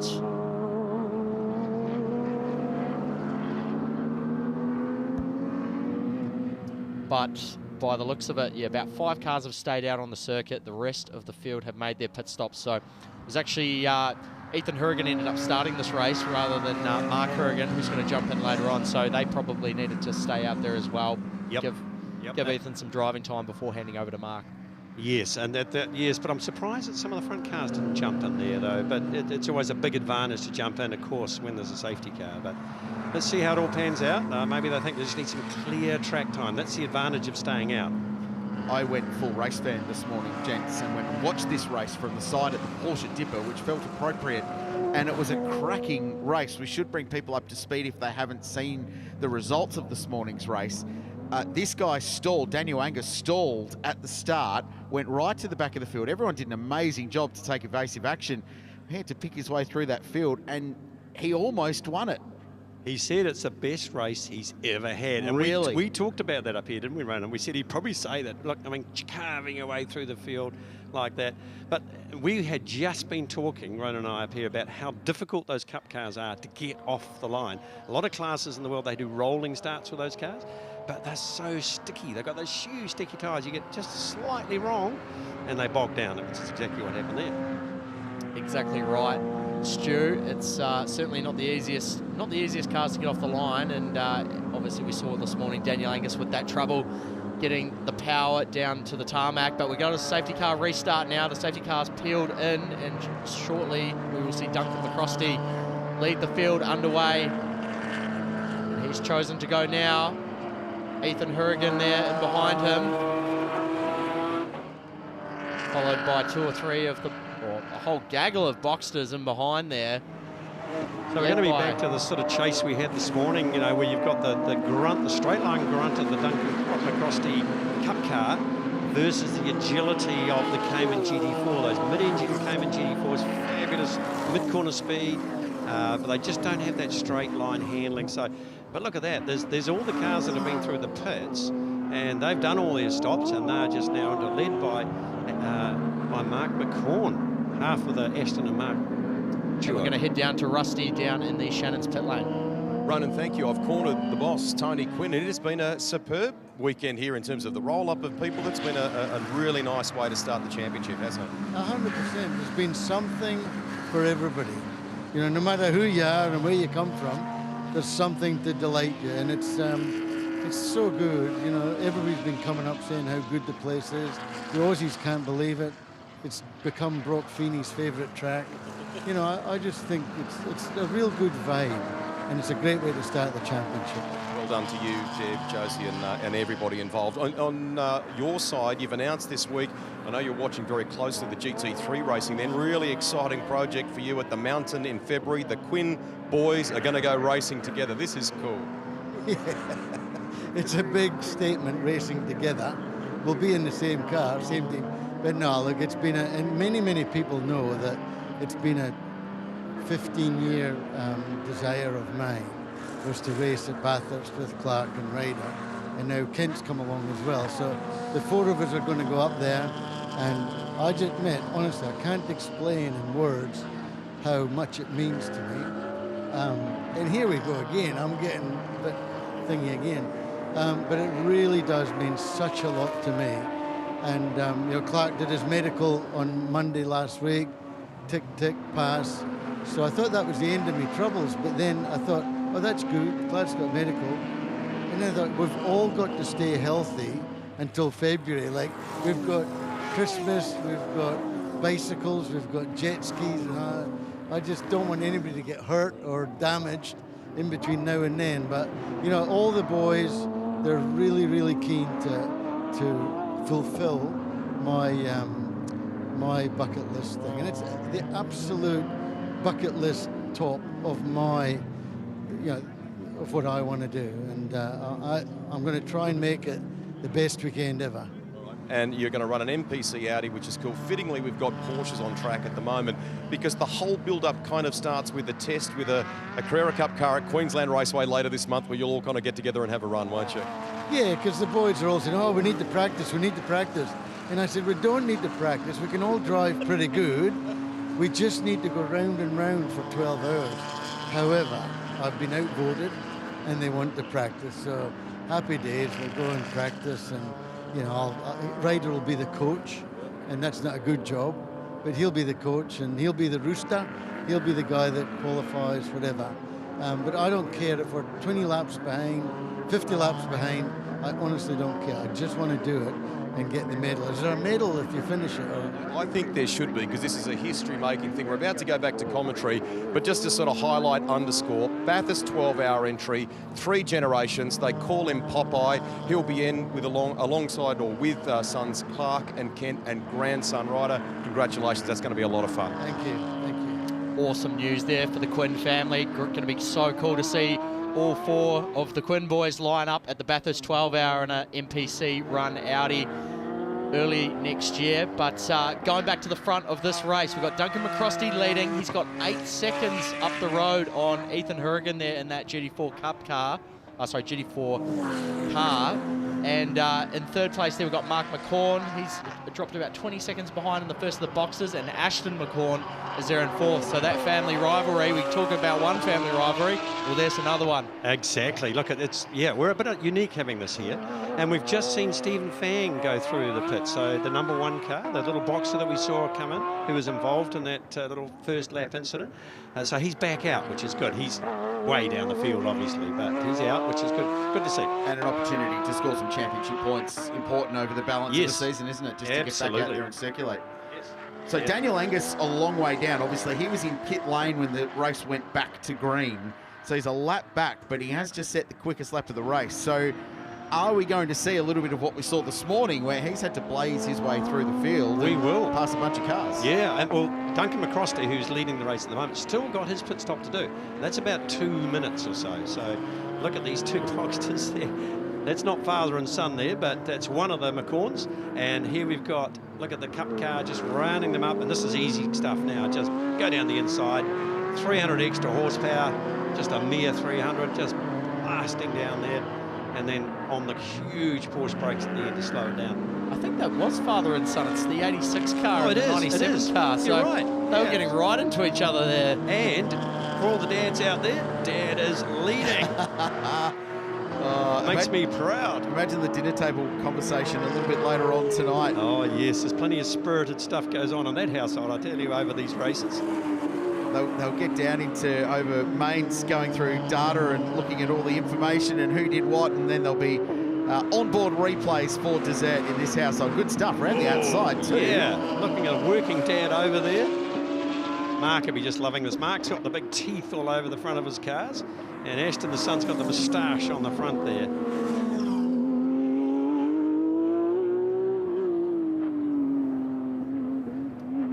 And he's late on the brakes down there. Mark McCord trying to pass his son back. Wriggling under brakes there. What a great family day out for those boys. Oh, look, great memories. It's fantastic, isn't it? So Ashton is quite a sportsman, and you often get this. I don't know if you guys have noticed it, if you're very good at other sports, that hand-eye thing, the whole discipline. He's just been, as soon as he jumped in that car last season, he was fast. And I think there's that discipline you get with sort of coaching and mechanics and all that sort of thing that just gets you straight into that sort of thing. So very impressive young driver. Absolutely, and we look a little bit further down the field, the 449 of Matt Burton there in 5th, Simon Thurlow in 6th, Kelly McEwen there in 7th, and Thurlow, McEwen and Cam McCormack having a great battle there for over 6th place. They're going right out of there, the Apple liveried style car of Simon Thurlow. It's quite a funky livery and an interesting choice for a Porsche. And you notice the bumper's now back on. It's held with PK screws and bits of tape, but that came flying off in the race we saw yesterday on TV. But all back together. Maybe you thought it might be an aerodynamic advantage, but it's back into place.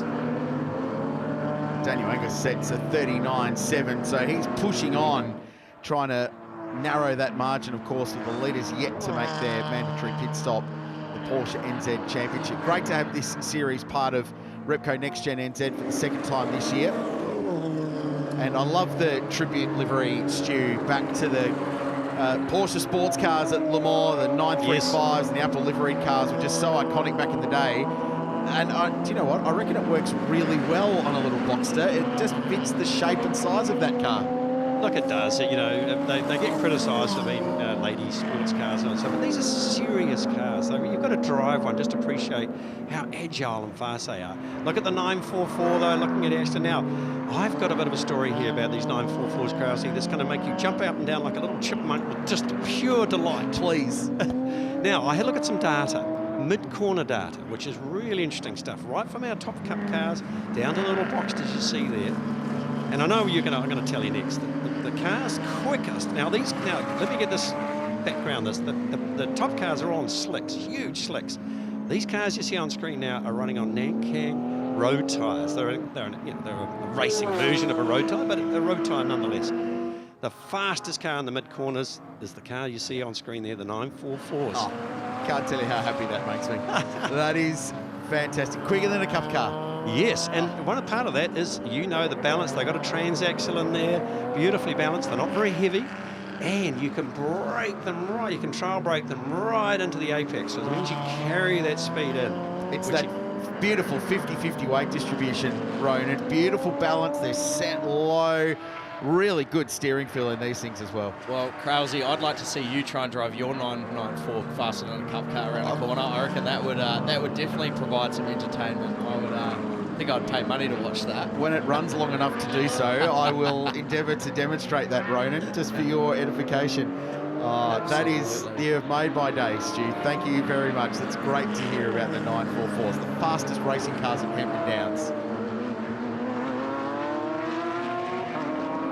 Yeah, and as we go back there, we see the 58 car of Ian Hill, and we were sort of talking about it yesterday, Stu, almost reminiscent of the Flying Lizard livery, the old IMSA livery that the Porsche RSRs used to race back over in America with the red and the silver. Doesn't quite have the lizard design on the side of it, but still very reminiscent. You're right. In fact, they took those cars to Germany and France. I think the Flying Lizard in Le Mans and things like that as well, and the GT3 category cars and things like that. Same livery. Yeah, so you're bang on there.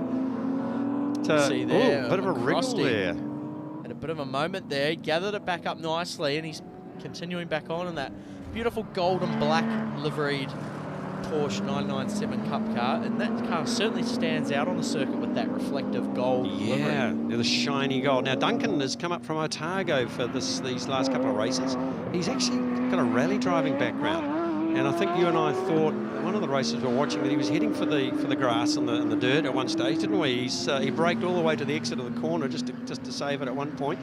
So he wouldn't be unfamiliar with the gravel and the dirt out there, but he's doing a great job. He's really getting to grips with that 997 Cup car. Absolutely, he's doing a great job leading the race so far. 15 seconds to the tune of Ethan Hurrigan, who we will at some stage have to see we may see a potential pit stop from, but the rest of the field, Ashton McCorn there in third, Matt Burton's moved up to fourth ahead of Mark McCorn, Ian Hill, Kelly McEwen, Cam McCormack, Simon Thurlow and Steve Stokes rounding out the top 10. Stu, just walk us through the remainder of the Porsche NZ Championship for the remainder of the summer. Another bumper calendar coming up. Yes, well, look, we're back here again. Hopefully you guys will all be here January. That's the next round for us, and then we're down to Taupo. We've got one more round at Manfield as well. Yeah, we having two rounds at each venue. So yeah, these guys just they enjoy the background of all this as much as the racing. These guys all know each other. Most of these people now have been with us for about 3 seasons at least. Some of them much longer than that.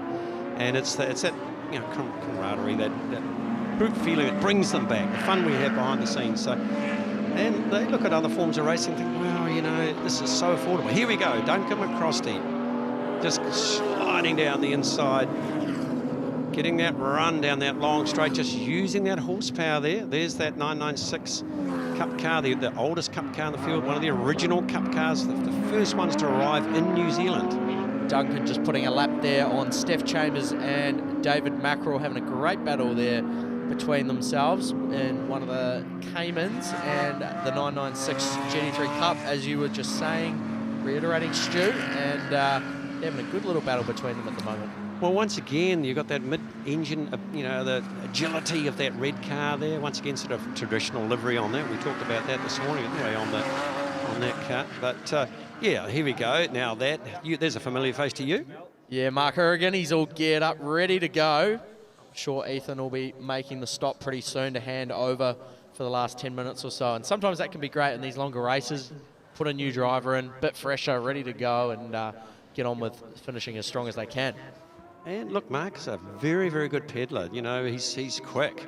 Although, to be fair, he hasn't had the time in the car this weekend. So a little bit of learning to do on the job, but he is fast. Yeah, he looks very focused and ready to go. And I'm sure, no doubt, we will see the number 4 Bailey's sponsored car in the pit lane very soon. So they've got about a 45-second or minute stop, something like that. So enough time for him to get in the car without rushing too much, which is always good. So the story in this one is that some of the leaders are yet to stop. The car's further down the field, so we look down to, in particular, Daniel Angus, who started this one from the front of the field, and into pit lane comes that Cayman GT4 to make their mandatory stop in this race. So we're about to get some overlap. I'm going to leave you because I'm going to go and do the podium for the category in just a second, gents. But what I take out of this is that the Porsche 944 is the greatest car ever made. So thank you, Stu, for bringing that up. Love this championship, and Ronan will bring you home in this excellent Porsche NZ Championship Race 3. I love the way you jumped, when I told you that you jumped straight to saying they're the fastest race car out there. You took a little bit more out of that than I intended, but we'll leave you with that. Absolutely, and we see there, Ethan Hurrigan's just jumped out, Mark Hurrigan jumping in the car. Get through, get him buckled in, and then get back out there on the track to finish off this race. Daniel Gross helping him there, one of the crew. He's also a racer with us as well. He's a quick driver out there. He's got a 944 that he runs out when he's not too busy doing the pit work and the crew work and preparation work, the engineering work for all these cars. So he knows what he's doing, that guy. Absolutely, and this is the last car to make a pit stop in this race, so they put it a bit later on in the piece than everybody else, but sometimes it can work in your favour. Finish the race with a fresh driver, nice and strong, ready to go. I'll throw a little bit of intrigue in there for you, because I don't think that one of the rules says that you've got to do a full lap before you come in and do your stop, and I think most of those guys that dived in early hadn't done a full lap. So we may see some post-race sort of reorganisation there. Certainly won't affect the car you see there.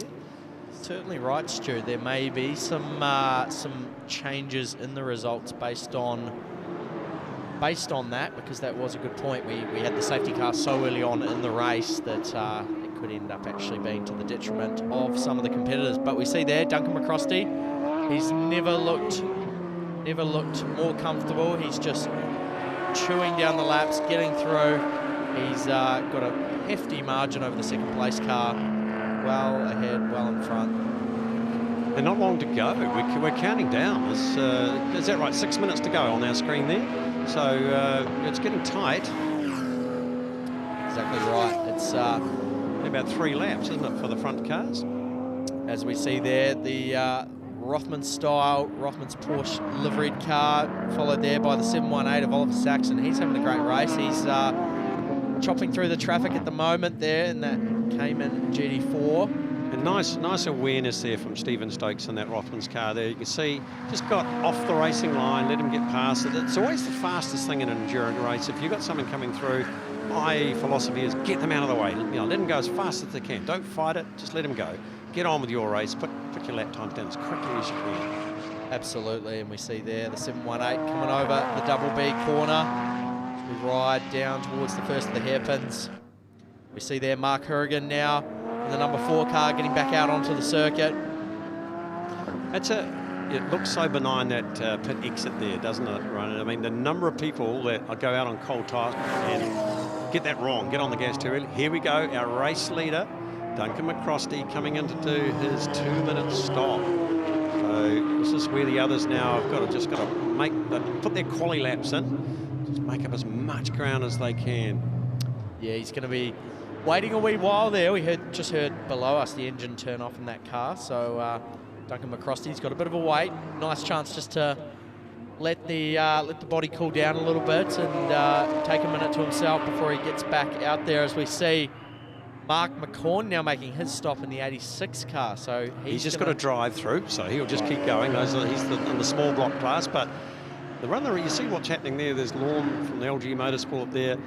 They switch the engines off because, as you know, Ron, they've got no fan in them, these Cup cars, so they're like a shark. You've got to keep them moving the whole time. And so the best is to switch the engine off and then restart them. See them there, the team at LG Motorsport, just rolling the car forward and pulling it backwards, and that's just to keep the brake rotors moving, because if you leave the car, these cars, the brakes are susceptible to such high hot temperatures that if you leave them sitting still straight after a session or in the middle of a session, can actually leave little hot spots on the brake rotor from the caliper. So and then exactly. It can end up warping the disc. So you don't want that to happen. So it's always nice when you can just give the car a bit of a push forward and back, rock it forward and back, to prevent any damage to the brakes. Exactly. Not only that, all the heat's going up and it's going into the caliper too, which carries all the fluid. So yeah, you've got to keep that sort of rotating around. Exactly right. There we go, the Kensway car just coming up on the little Cayman. And just you'll see just the horsepower advantage coming up, the uphill bit there. He's putting in some fast laps, although we do have a breakout rule too, so you can't go any faster than your qualifying lap, otherwise you get penalised. Yeah, we see there Daniel Angus is now retaking the lead of the race. Again, as we discussed just before, Stu, there could be some questions around some of these cars, though, Daniel Angus included, about when they came in and made their first pit stop, or sorry, their only pit stop under that safety car, had there actually been a lap completed. Exactly. Look, we'll still call it as first, second, third, and then that'll be post-race. So no denying that, look, Daniel's done a brilliant job out there, driving that through all that traffic, which is not easy. If you watch the inboards on these cars, or the onboards on these cars, the closing speed down the straights, you've just got to hope that these guys have seen you sometimes. But it takes a lot of skill just to know when to back off, when to charge through, and he's very, very good at doing that. Absolutely, and we see there the 155 of Duncan McCrosty coming down the pit lane, and he's now back out on the circuit. So we'll see what he can do. Comes back out through, down past the yellow line there, the rejoin line, onto the circuit, and he's going to go straight past one of the little boxes on his way down the back straight. That's Tim Robinson who's going past. There's another guy who just decided, he literally turned up this morning. So he missed all the practice, all the qualifying, missed all the first race yesterday, just decided he didn't want to, he couldn't possibly stand to miss out any longer. So he's jumped into that little Boxster, never to driven a Boxster before. He's certainly very, very good in a 944 and just joined us for today, basically, and doing a great job. Very clever driver, very good at learning things, and he'll adapt very quickly to those Boxsters. And he was one of our 944 championship protagonists last year, He wasn't he? was. So Yeah, good memory. Great to see him back out there. He won the 944 championship, yeah. He did, and so it's great to see him back out there, this time, albeit in a slightly different shaped car, but still in the championship, and another car on the grid today, which is awesome. Exactly. Look at that final lap sign there. So the board is being held up at the start-finish line, which the Kingsway car will get as it comes up and over on our, we call it a straight here, but it's uphill and curved. Not much of it's straight. No, it's not, but once you get to the top part of it, as you come past the commentary box here, it does become a bit more straight, but then as it does, you pretty much got to be jumping on the brakes, don't you, Stu? It's particularly in a fast car, you're on the brakes almost at the start-finish line in a really quick car. Absolutely, and we see there the 224 car, not a scratch on it. He's had to do a bit of work today, coming through the field this morning, and then obviously in this afternoon race, but Daniel Angus, he's done a great job to keep that car in one piece. He's coming up there behind Mark Hurrigan, so two of the cars that have been in contention for podiums all weekend long so far. He's going to look to go around the outside there potentially. Mark closes the door on the inside there. Putting up a fight. Good on Mark. Go Mark. Absolutely.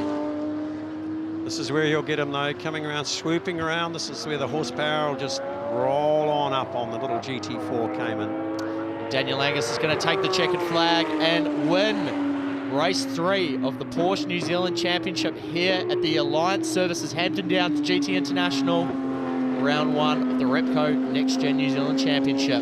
Great job by him, and it's looking like Ian Hill's going to take second there in the number 58 car as he comes up the hill in the Cayman.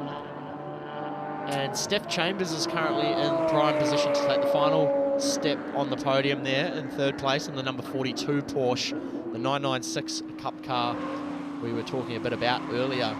There she is. That's that first Cup car in New Zealand. She's going to roll that up for another victory. Had a lot of victories, that car, over the years. Absolutely.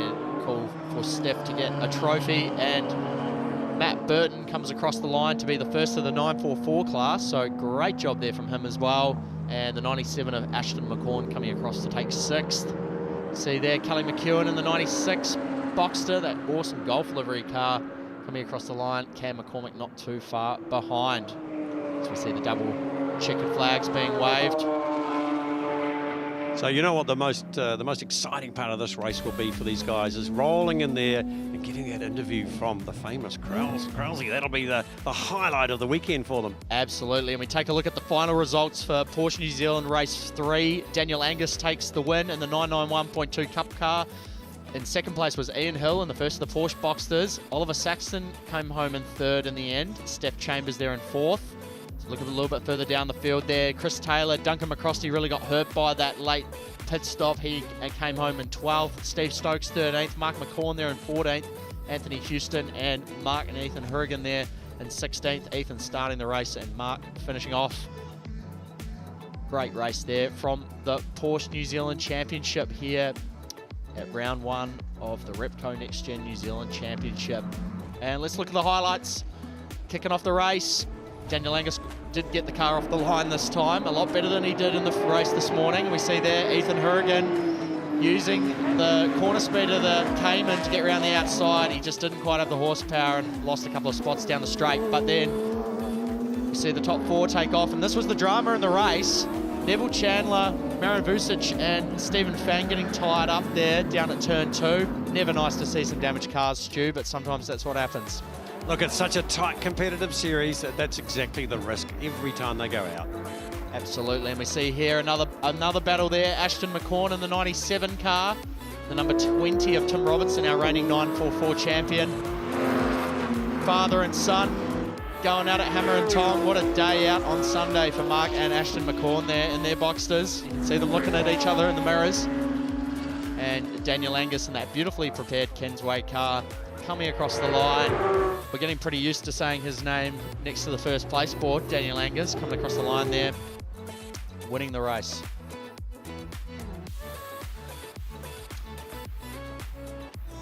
We see some fans there lined up along the apartments here, the awesome apartments here at Hampton Downs Motorsport Park. Thanks for joining us here in the commentary box, Stu, for that awesome race. And we now look forward to the Bridgestone GR86 Championship for their final race here as we look at the cars there from the 6th drone cam.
The lineup of drivers in this series have come from all sorts of different disciplines, but it is a stellar lineup for 2025. Greg Ruston, Ronan Murphy with you in commentary for the final one for the weekend, for the season opener of Bridgestone GR86 here at Hampton Downs. And so far we've been treated to a bit of on-track and off-track activity, Ronan, haven't we? So they're a bit busy in Motorsport New Zealand Race Control after some reviews of starts in race 1 yesterday. We saw a few of them, like Chris White Jr. making a bit of progress through in race 2. But when you look at the combined points from races 1 and 2 so far, the winner of race 2, Zach Blinko, is in very good shape. It's early days in this championship. It's a compressed series, but you just need to keep scoring solidly. And that car there, the 90, that's Zach Blinko, winner of race 2 earlier today. A couple of podiums to start the championship. That's a nice way to open the account.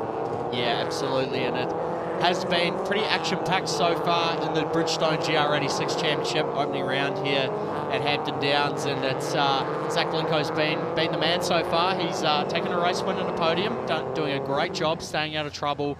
And obviously we saw the two guys on the front row in the race yesterday, Hugo Allen and Chris White Jr., unfortunately both jumping the start and come away with that penalty. It's never something you want to see in motorsport, but obviously it's part of the game, and I'm sure those guys will be looking to bounce back in this final race here this afternoon. So that endless, the medal recycler car there, that is your race 2 winner in Zach Blinko. We caught a shot there a moment ago too of the 25 of Lucas McGill. So we welcome Lucas to GR86 competition, winner of the Tony Quinn Foundation shootout in late September.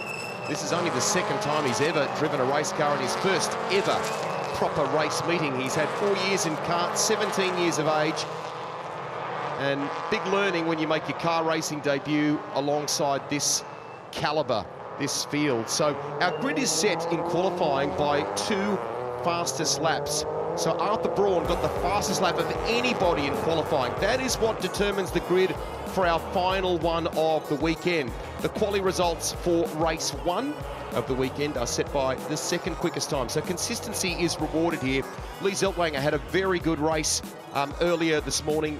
Cormac Murphy showing some improved form for Syndicate Motorsport off the back of, for he and Justin Allen at Syndicate Motorsport, of a difficult weekend in qualifying sense. The race cars or race trim has been better for them, but it's always difficult, Ronan, when you've got to be on the back foot at the start of the race. They're coming out of 13th and 14th respectively. The good work that they do is kind of reset. They've got to do it all again now, don't they?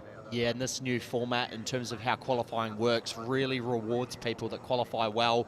If you qualify at the front, you're generally going to have a really good starting position for race 1 and race 3. Race 2 is obviously a bit of a jungle up, depending on how you go in race 1, and where you get reversed to. But yeah, certainly for Syndicate Motorsport, for example, they didn't qualify very well, and even though Cormac Murphy and Justin Allen showed really good car speed this morning, they still have to start further back this afternoon based on the qualifying result. The cult car that you see and that is loved globally is represented in all sorts of championships around the world, but the essence of it is a controlled formula, a great way for those that have stepped out of karts and possibly even Formula Ford to make that next step if they're eyeing up, say, a career in GT racing or in supercars, for example. And lots of people in supercars in Australia now have come through 86 competition. Brock Feeney, who we were talking about before, and the success that he's had here and across the season with the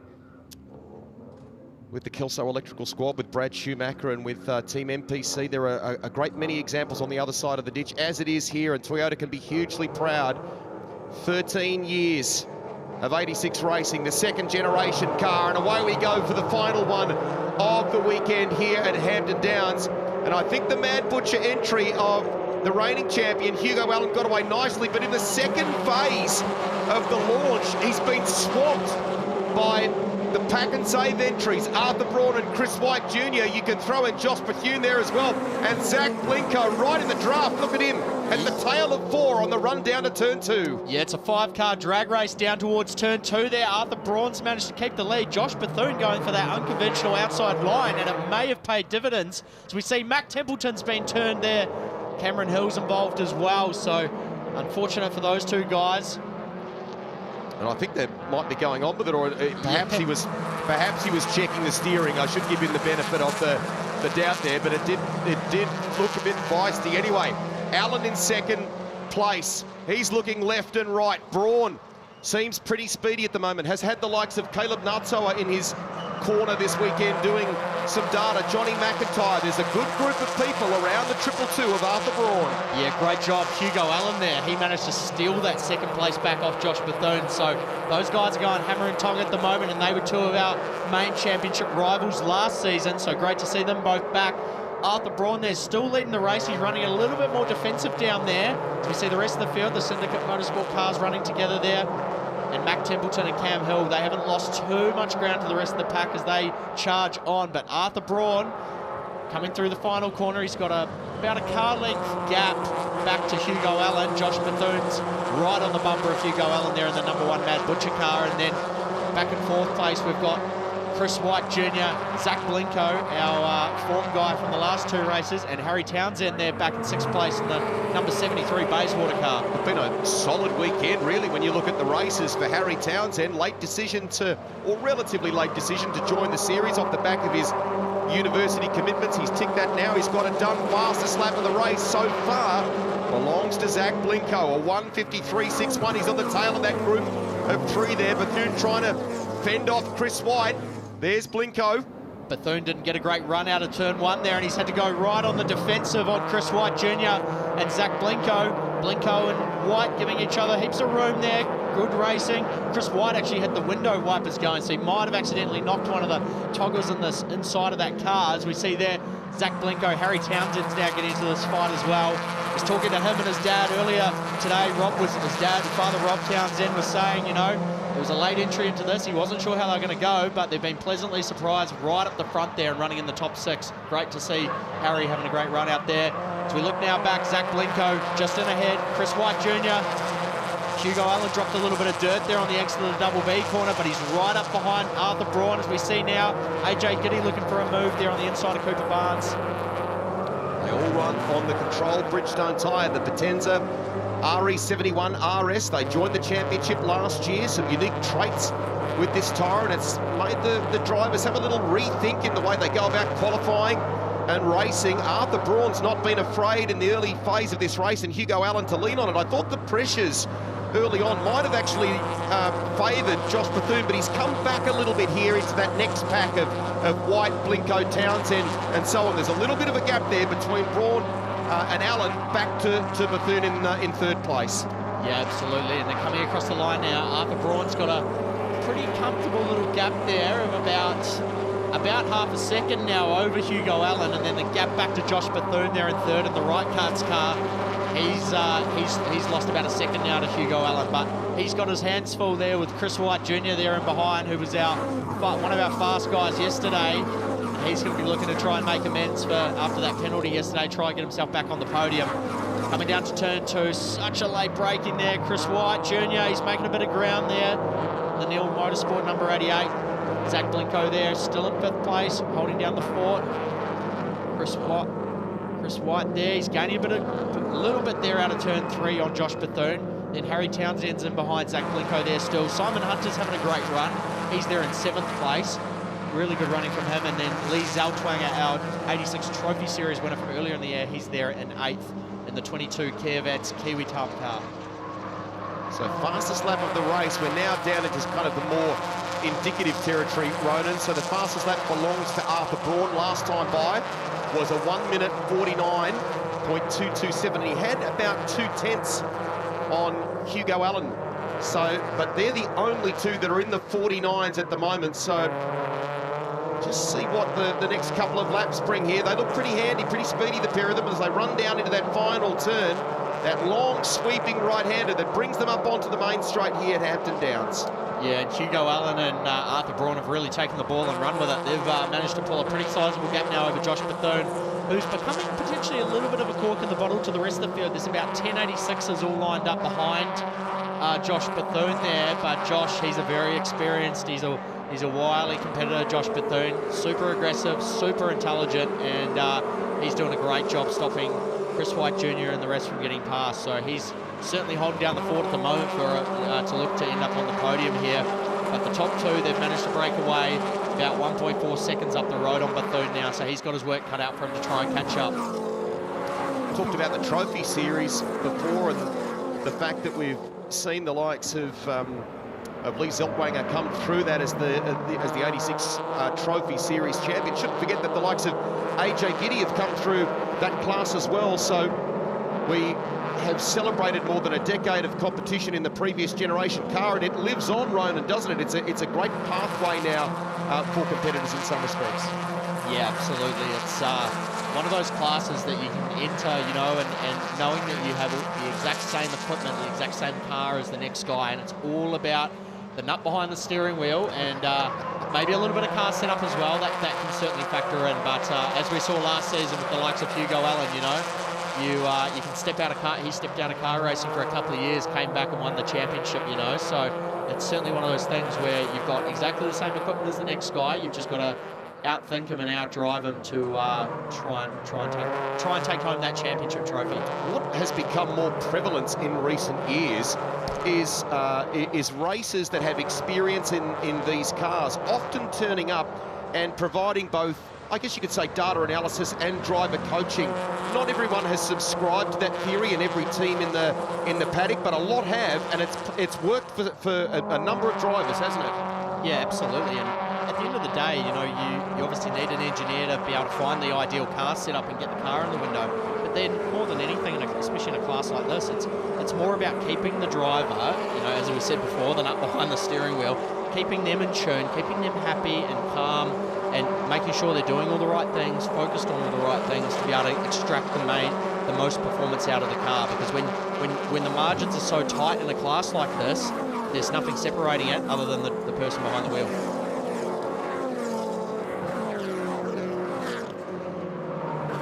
And Simon Hunter was looking up the inside there of Lee Zelltwanger, and the number 42, the As is where is Kane, gives him a little rub on the exit. That's good racing there. Zelltwanger almost drops a wheel. Cormac Murphy's now firing up the inside of Cooper Barnes, trying to take advantage. Barnes there in the 186 car. He's now moved up there into 9th. Cormac Murphy's now in the top 10 after starting 13. AJ Giddy's dropped back to 11th. Thought Giddy might be a little more in the mix there in the Opie entry. He's close to Cormac Murphy there, but Cormac's car seems to be coming alive at the moment. So nice bit of driving by Murphy as he basically has just opened the door to the top 10. So it's Arthur Braun leading the way as our coverage of the Bridgestone GR86 Championship at Hampton Downs continues from Hugo Allen with the number 1 on the door, the reigning champion, trying to go back-to-back, taking a different approach in the 2025-26 season. Often those in recent years that have won the crown have endeavoured to go on to a bit of GT4 racing or tried their hand internationally and other things. He's put together a budget, put together a program, and is back in the game and trying to do that very rare feat of winning it for a second time and certainly going back-to-back. Here we go. 42 is Simon Hunter. 22 is Lee Zeltwanger, and they've been battling now for a good couple of laps. Yeah, and Simon Hunter managed to get past Lee Zeltwanger on that last lap, but he hasn't driven away from him, and Zeltwanger is actually going back up the inside there at turn 1. How's this going to end on the exit here? That's been the place where Lee has tried to make the move. I think he feels like that's his best chance, and he's finally, I think, been able to get it done. They'll drag race down to turn 2 here, but Lee, although the line will be a little compromised, is ideally placed to complete it, and he does. And Simon Hunter was smart there. He thought the better of it and thought, I don't want to be on the outside on the exit of 2 there, so he slotted back in behind Zeltwanger and got a good run out of turn 2. Cooper Barnes there, Cormac Murphy and AJ Giddy are all trying to take advantage of what's going on between those two cars, but great pass from Lee Zeltwanger. No contact, nice and clear and smooth down the inside. He got the move done, and he's actually now pulled about a car length gap to Simon Hunter. So we look a bit further forward there. Harry Townsend's now having a bit of a lonely race. He's got a big gap ahead of Lee Zeltwanger. Pretty telling there from the 6th drone cam, actually, and it's reflected in the numbers on screen. So Braun and Allen have a decent advantage over the next group, which is headed by Josh Bethune in the 32, then Chris White and Zach Blenko. And it's, when you look at the lap times, Ronan, Arthur again, I mean, last time by a 1 minute 49.337. We have the top 5 that are in the 49s now, but no one else is really quite able to replicate Arthur's pace. The closest, naturally, is Hugo Allen. Yeah, and those top 2 have got about a 2/10 to 2.5 margin over the rest of the field in terms of lap time, so they're in a bit of a league of their own at the moment. The only other car that's got about that pace is Mac Templeton down in 14th. He did a 1:49.5, so he was the 3rd fastest car on that last lap.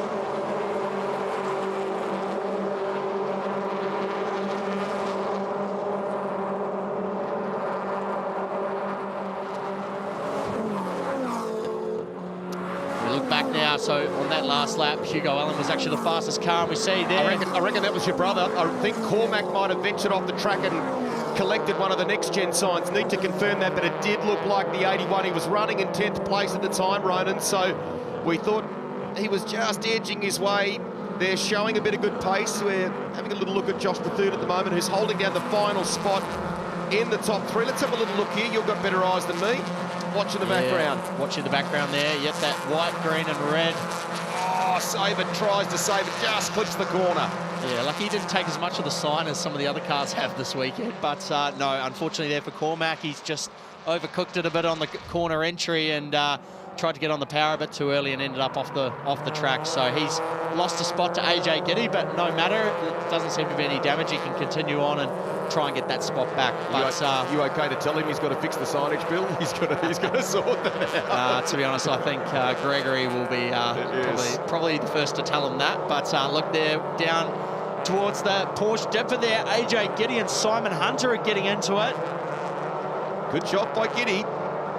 So Opie contracting entry has been a little off the boil at the start of this race, maybe now starting to come into its own. So he's making a claim for a top 10 spot. There's Cormac Murphy. Oh, gets the elbows out, goes through the final right hand, a bit of paint swapping going on. And here comes his teammate Justin Allen, I think, right in the draft at the 99. Yeah, and that's a bit of shake and bake there from the syndicate cars working together. And Justin Allen might even look to actually put a move on his teammate Cormac Murphy, but no, he's now pulling it up, trying to get it stopped. He's running a little bit wide again like he did on the previous lap, and it's looking like he's actually going to give that spot up to his teammate. So he made a pass and then he's lost a spot. So that's the age-old thing in the GR86 Championship, is it's so hard to make a move and then get away with it. As we see there, Simon Hunter then trying to be last of the late breakers, potentially would have ended up going up the inside of both of the Syndicate Motorsport cars there, and he gives Cormac a little nudge on the exit. Just the tempo being turned up here for some reason in the final one of the weekend. A few more skirmishes going on, not necessarily at the front of the field, maybe further down the order. Advantage at the moment between Braun and Allen over Bethune is something in the order of 2.2 seconds. So they're comfortably away, and they continue to bank lap times that are in the order of 2 to 3 tenths a lap faster than that next block of Bethune, White, Blinko. And Mac Templeton and Cam Hill have actually gotten themselves back onto the back of this group. So the number 92 car, the Neil Motorsport car, we were talking about Mac a little bit earlier. He actually, a couple of laps ago, was the second or third fastest car on the track. So there's plenty of pace, obviously, in the number 92 Neil Motorsport car, the New World St. Martin sponsored car. He's now gotten to the back of Simon Hunter, and that's given Cormac Murphy and Justin Allen and the Syndicate Motorsport cars a little bit of a gap, as they're now charging after AJ Giddy there in the number 10 car. Mac's a good operator, and I think we'll see more of him as the championship continues to unfold. Has come through Mazda RX-8 competition, dabbled in this class last year and has made a big commitment to it this season. Replay of some good moves happening. We go to the dipper, and let's have a little watch here. Down the inside for Giddy. Was it Giddy there, I think, was it? Yeah. And then that was AJ Giddy up the inside there of Simon Hunter, and then Cormac Murphy giving Simon Hunter a big buff in the side there. So those two were actually teammates for part of the season last year at Race Lab. But remember me. Exactly right. And then a little bit of bump drafting up the front straight. So we see there now Cooper Barnes, AJ Giddy, Justin Allen and Cormac Murphy. That's all straightened itself out a bit now. They're all line astern rather than running side by side. This is the back end of the top 10 there, and as we can see further around up the road, there's Lee Zaltwanger and Harry Townsend. Great showcase. Well done to our category manager, Amanda Tolamash, and all of the team here. Big summer coming up for Toyota, not just with Bridgestone GR86 competition. We're looking forward to following that across the North and South Island, but get excited too, because the Castrol Toyota Formula Regional Oceania Trophy is going to be huge. We broke that news yesterday with your good friend in Ryan Wood that he's going to be contesting that. That's going to be awesome. And Louis Sharp is here today. We're going to catch up with him in the next race. He's got a big season internationally next year in Formula 3, but it's going to be cool to hang with him over summer too. Yeah, it's really cool. Really cool when one of your good mates gets a really cool opportunity. And Woody, we know he's an incredible talent, and it's going to be really cool to see him get up on the wheel in an open wheel car and see what he can do, along with Louis Sharp as well, who we also know is an amazing talent. So and he's doing great things over in Europe. So going to be great to see them both come home and see what they can do, and I'm sure they're going to put on a show this summer. But going back to the action here in the Bridgestone GR86 race, Chris White Jr., he's still nibbling away at the back of Josh Bethune. Josh Bethune's got that third spot pretty held down at the moment, and Arthur Braun and Hugo Allen are just up the road there. Those two have certainly walked away at the moment, and Hugo seems to be the only one that's got anything for Arthur Braun at this stage. Tactically, are you a little surprised by a couple of things here? I mean, certainly Bethune looked racy early on. I thought White Jr. might be up closer, and Blinko, who's, you know, fundamentally been very consistent in the first two races, seems to have dropped back in pace terms in this final one. Yeah, well, obviously the conditions are different this afternoon, Rusty. So this morning the cars, you know, the tyre pressures and maybe your setup might be a little bit different in the morning to what it is when the UV's low. The tracks, everything's colder. You know, in this afternoon, obviously there's been a lot of sun out. The sun's sort of disappeared at the moment, but it's a track activity, and you chase that, don't you? Exactly. The rubber on the track, it's a bit warmer than it was this morning, so the cars then operate a little bit differently, and you have to chase that. So Arthur Braun's obviously driving his car beautifully, and Hugo Allen's giving him a real run for his money there. But Josh Bethune's doing a great job, and he's, you know, over last season, even when he didn't have the fastest car, he'd still put it on the podium and come home with the result. So he's certainly going to be playing the long game, and maybe Zach Blinko just doesn't quite have the speed in this one that he did this morning. When we spoke rather just up on the balcony here behind commentary, behind race control this morning with Hugo Allen, his thing was amazing to watch yesterday afternoon. The attitude that he put in the car, and it basically underscored his willingness to try and find a way by. He ultimately copped a penalty, but he was quite disappointed in himself in his driving performance yesterday. What can we expect from him? He's 0.27 off Arthur. Is there a little something in the playbook that he might be able to use between now and the run to the line? Well, almost the signature move of the IMAC race engineering cars run by Toddy Bickerton and Ian McNabb is the late race pace, and we see there the number one, the Mad Butcher car, He's up there. He tried to go up the inside there of the 222, and those cars are almost, it's almost their signature that they're fast at the end of the race, and they always seem to come on really well at the end, and that seems to be the case at the moment. Hugo seems to have bundles of speed. I did think in the middle of the race his car was moving around a lot more than Arthur's. Maybe they'd gone a little bit too far on the tyre pressure or overcooked it a bit, but that's certainly not the case, because he's caught right back up and he's putting Arthur there in the 222 car under immense pressure. I like that. Or take an approach that sets you up for the final phase of the race. Have they done that? He looks like he's got the pace to do it, but he cannot easily clear Arthur Braun at the moment. Been a good drive from young Arthur Braun, the teenager who's raced overseas in karts, come back to this class of racing. We saw absolutely glimpses of his form, is not even the right word, last year. We know the talent that he's got. He's keeping it kind of in the ideal defensive position at the moment. He is making Allen work for it, isn't he? And we see there Hugo Allen, the drive off the corner there, even though he had to run a narrower line, was better than Arthur Braun. So it's going to be a one-lap dash now, coming onto the last lap, up the front straight. On the penultimate lap here at Hampton Downs International Motorsport Park, it's going to be either Arthur Braun or Hugo Allen coming across the line to start this last lap, and they are nose to tail. And one of our 108 volunteers here from the Motorsport Club show the both of them the last lap board. They're on their way home. Wonderful start to things in GR86 competition. This was the guy to beat in qualifying. Arthur Braun stayed out of trouble when they reviewed the starts in race 1. He leads it. Can he hold on with less than a lap to go from Allen, who would love to start the defence of the title with a win? He's on the outside here, going into 2.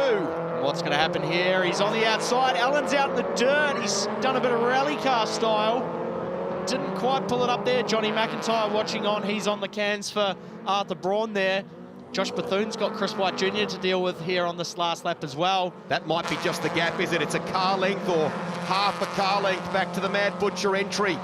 Does Allen have anything to be able to respond? Can Braun just keep it clean, tidy, just execute in the manner that he's done in this race? Pack and save. He's about to pack and send it, trying to keep Allen behind him. And Hugo Allen's got one last opportunity. Can he do something here at the Porsche Dipper? Maybe try and sell him the dummy. We've seen him do that pass before. He goes to the outside, but Braun's smart to it. He doesn't let him up the inside or near the inside line. Hugo's going to get a better run out of here. One final opportunity, this final corner, the final lap, final corner of the race. He's got the lights going. Can he sell him the dummy? Trying the Intimidator. This is where he was diving left and right yesterday, trying to make his way by. Sneak the nose up the inside. Bit of panel rubbing. You can see some smoke. Kicks up some dust. Rally style. They'll drag race to the line. They're on their feet here. Bridgestone GR86. He's going to get it. Allen's going to get it out of the final turn on the run to the line. It's a photo. Does Braun get it back? What a finish. Braun got him back. Braun gets it. That's unreal by 2/100ths of a second. Johnny Mack, he's trying to double check things. We think he's got it. Race. That was awesome. What a bit of racecraft from both of them. Hugo Allen, he gave him a little bit of rub, but that's okay. That's part of racing. And he got up the side of him. They gave each other room on the exit. And it literally came down to the side draft up the straight. And Arthur Braun managed to use the side of Hugo Allen's car to get him back ahead. It was amazing. What a play. And this is like horse racing. You know when they review it at the end, it's a photo finish, and they show them as they cross the line. So this is what starts, and this is what Ronan's talking about. Yep, so he's given him a little bit of rub there, and Arthur's gone, man, he's up the inside. I'm going to have to give him the room. Then Hugo's giving him the room there. You see the mirrors touch right there, and Hugo's mirror gets folded in. How close do you want to be? And then at this point, we thought Hugo's got it. He's up the inside, but maybe the fact he's probably had to have a little bit more steering lock in the car that he's on the inside maybe was the difference. Because then Arthur Braun's been able to open the steering wheel up, just drive straight dead on, and the gap was 2/100ths of a second. 0.024 in the end. What that tells you right there, that third race of the weekend, what is in store for the remainder of the Bridgestone GR86 Championship over summer. Fantastic stuff. Arthur Braun does it with nothing in it. as they cross the line over the reigning champ, Hugo Allen. Bethune will get to the podium as well, with White Jr. and Blinko rounding out the 5. We look a little bit further back. Simon Hunter was involved in some decent battles with the likes of Cormac Murphy and Justin Allen. Allen bided his time and in the end got into the top 10. Arthur Braun and Hugo Allen should be seriously proud of themselves after that drive. That was an awesome race, and what an awesome finish. Here we go, highlights for you. Final one of the weekend in Bridgestone GR86. Reigning champion right of your screen in Hugo Allen. On the left was the pole sitter in Arthur Braun. Best of them in qualifying. Around the outside was Chris White Jr. and Bethune, Josh Bethune in the mix there as well, and a fast-running race 2 winner in Zach Blinko there. We see the field, a little bit of trouble there for Mac Templeton in the 92 car and Cam Hill in the 43. Didn't unfortunately end well for them, and they ended up getting back up to the rest of the pack, but not the result they were hoping for. Simon Hunter and Lee Zaltwanger, they had a great battle there in the 42 and the 22 car. But we go back to the battle here, and this was one for the ages. One of the best we've seen in the Bridgestone GR86 Championship, the reigning champion and one of the young up-and-coming bright talents we've got in this field. And it came down to the last corner, well, actually not even the last corner, the final straight. It was unbelievable. Hugo Allen's mirror got folded in, and they should both be very, very proud of that drive. Arthur Braun, because any day you can pull one over the reigning champion is a good day, and Hugo Allen, because that racecraft was brilliant. He didn't turn him around, he got up beside him, and it came down to the very, very last millimetre. We're about to take you to victory lane. Knowing what Hugo Allen is like, he's a great champion with a great demeanour. He will respect that. I reckon he will have enjoyed the battle with that young fella in Arthur Braun. Let's take you there. Andrew Waite is standing by. Here he is in Allied Petroleum victory lane. Arthur Braun just managed to get the win. What a drag race to the end there. How do you feel after that one? Yeah, that was pretty unreal. I got a bit scared there when Hugo got under me down in the last corner, but yeah, managed to get the run up the hill and take the win, so it's pretty awesome. So obviously a great weekend for you so far. It's been a good one. How does it feel getting that win over the line, especially after being bumped at that last corner? Pretty cool? Yeah, I don't think I've ever driven that hard in my life, to be honest. I was sweating pretty hard. Yeah, but it's pretty cool to take away 2 wins. Unfortunately, race 2 was a bit bad, but yeah, it's all good going into round 2. Great job, well done. Hugo Allen, here he is. So close, nearly got the race win. Had a little go underneath at the last corner. Car looked pretty good at the end of the race there for you. Yeah, just like last year, my boys have set the car up perfectly for the race weekend, not just qualifying. So I'm stoked. Mad Butcher car looks great, and it was super fast at the end of the race there, and had a bit of a dip on Arthur, but you know, he pushed me off at turn 2, so I thought I'd give him a rub into the last corner, just a bit of hard racing. So.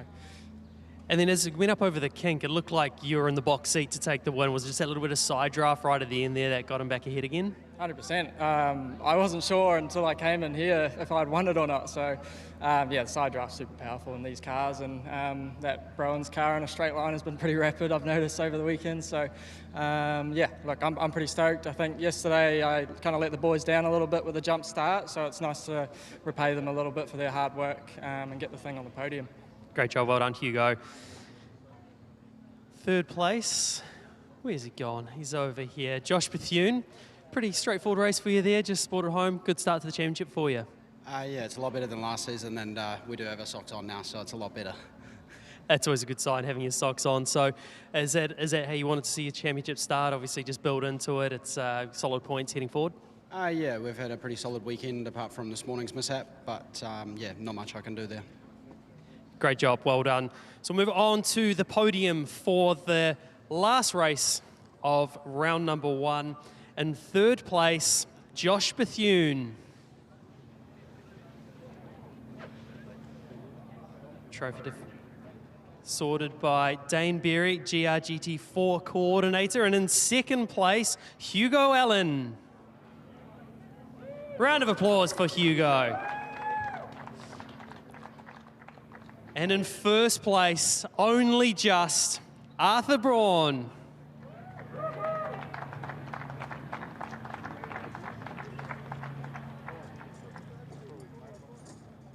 Let you guys grab a couple of photos there. What a great way to start this championship off. It's going to be tight as always. So we'll move on now once the boys get a few more photos, and we'll get you boys off the podium and move on to the round winner for the Rookie Championship. Lee Zeltwanger, make your way up. Round of applause for Lee.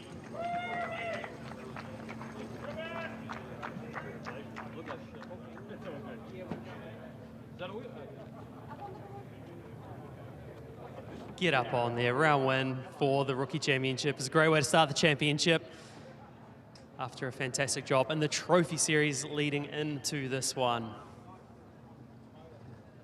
And we will move into the round win for the championship, leaving round one as the championship leader, Zach Blinko.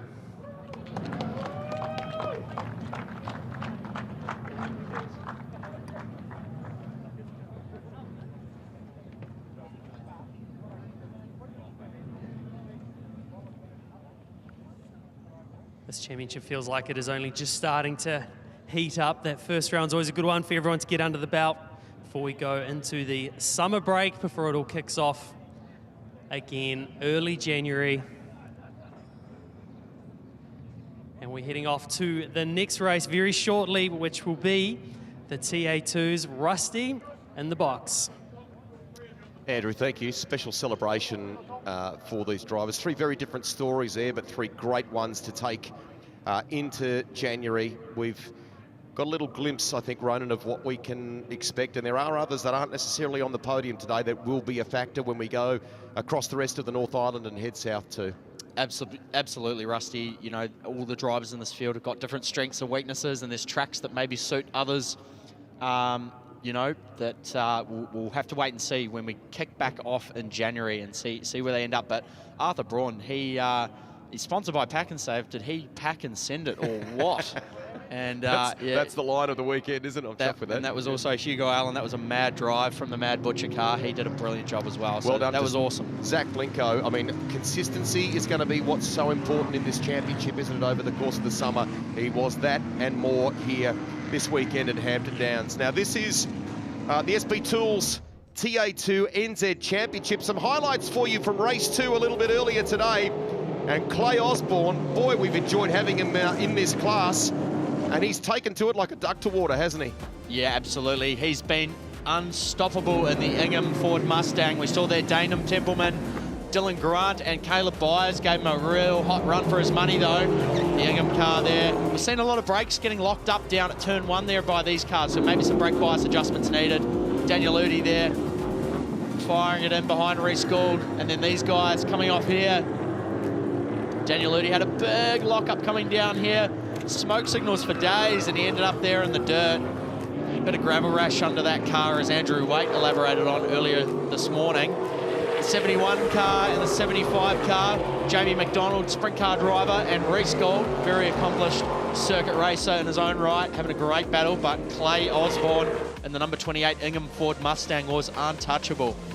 Getting 2 from 2 wins, and he will be looking to make it 3 from 3, but he's going to have hot competition from Caleb Byers and Dylan Grant, a couple of other young chargers in this field. But watch out for the rest of the pack. Peter Ward, Toby Almagar, and Danum Templeman will also be, no doubt, in the fight. Let's get set and ready for this race. Reece Gould will be starting off the pole position alongside Daniel Udy, who we saw over that huge lockup, trying to make the move stick. Leo Bolt sitting in 3rd place here as well. And Dylan Grant a little bit further down in P7 with the reverse grid here. Danum Templeman, after unfortunately those few issues in that last race, and Clay Osborne sitting back there. This is going to make a fantastic race the way it's going to shape up with the grids all shaken well up. It's plenty of action in this championship, as we've seen, isn't it, Ronan Murphy? Yeah, absolutely, Andrew. And we've been on the edge of our seats on the first 2 races, haven't we? The race, obviously, we saw yesterday, and then the race this morning. This has been such an awesome debut for this class here in New Zealand, the SP Tools TA2 New Zealand Championship. And it's just so cool to see 15 of those cars, obviously running 3 different body shapes with the Camaro, the Challenger, and the Mustang. So to have a bit of a look at the category explainer here, all the cars are exactly the same, apart from the panels, which you can choose between a Mustang, a Chevy Camaro, or a Dodge Challenger. And we've got the TA2 and the TA2 Masters. Any driver over 50 fits into the Masters category. And we've got the 3 races. We're obviously into the last one here. Third is based off the fastest lap achieved either in race 1 and race 2, with the top 10 then reverse. So as if we haven't had enough action with this championship, this reverse top 10 race is going to make for so much fun for us. Reece Gould there, he has a lot of experience racing in the last few years, done a lot of miles, so he's certainly going to be a hard charger in this one, and he had a great battle as well with J.M. McDonald in the last race too, didn't he?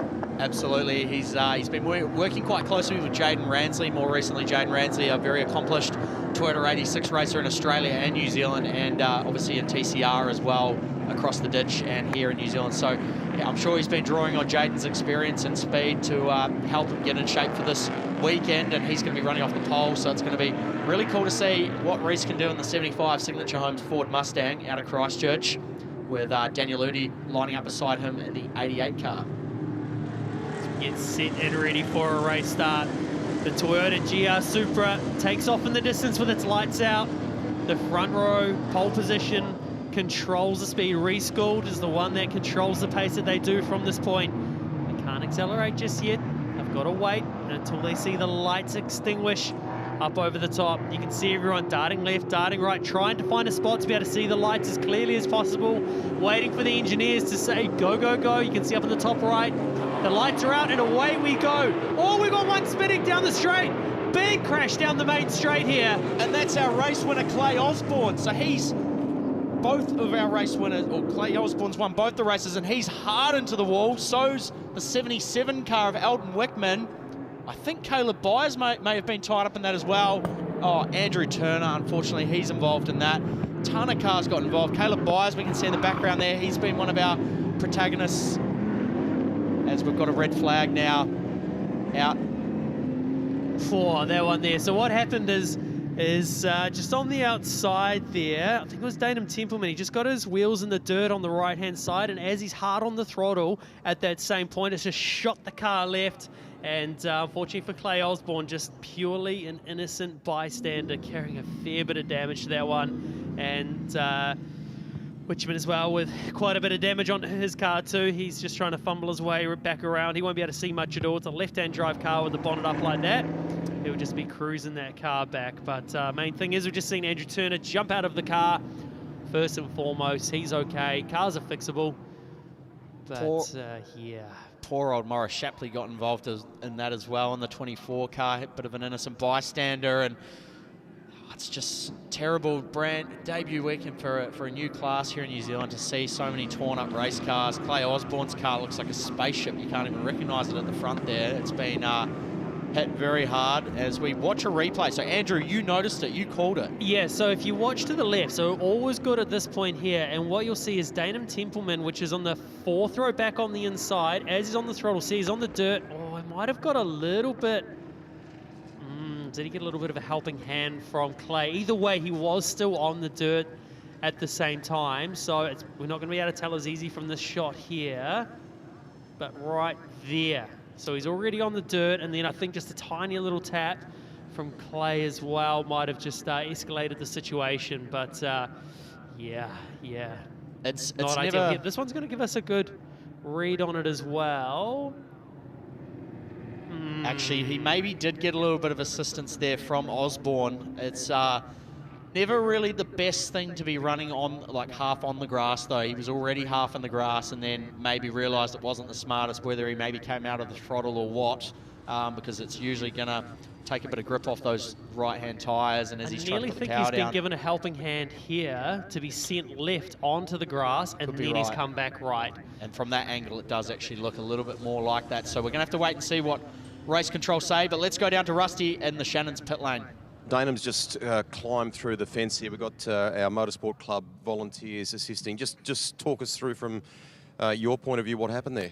Just coming off the start, I just got shunted up from behind by the car behind me, and it just turned me around into the grass, hard into the wall, and then I was just a passenger from then. You know, I was just getting shunted into, but clearly the car that started behind me was the real main instigator in this and caused a lot of damage. You know, it's a long race and it's a reverse top 10, and just a real silly mistake on his behalf, I feel. You know, we had nowhere to go, just getting punted up the arse that hard and just turned into the fence. So disappointing, you know, it's a lease car, you know, so that sort of will take care of us ever competing again. So pretty hugely disappointing. You know, we had good pace in that second race, and unfortunately we had a mechanical issue with that, and we were on for a good result here.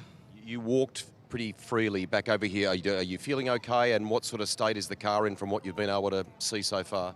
A lot of it's body work, but the other side, yeah, I think the upright's up in that. Unfortunately, I think it's just, you know, the two arms and that. A lot of it's fiberglass, so hopefully it's not. It looks pretty bad, but hopefully it's not as bad as it looks. You know, I come from an off-road background, so we're used to getting pretty beaten up, but not like that. Feel for you. Thank you for talking to us. Thank you. Yeah, if it's any help for Danem there, it didn't look like it had much of an impact on the wall on the right, which would have caused the most damage. So hopefully it is just that bodywork. They peel a bit of bodywork off that car, and hopefully it won't be all as bad as what we can see from this angle here. Even that shot there just sort of shows that most of the frame and even that switchman, he's obviously got a bit of damage as well.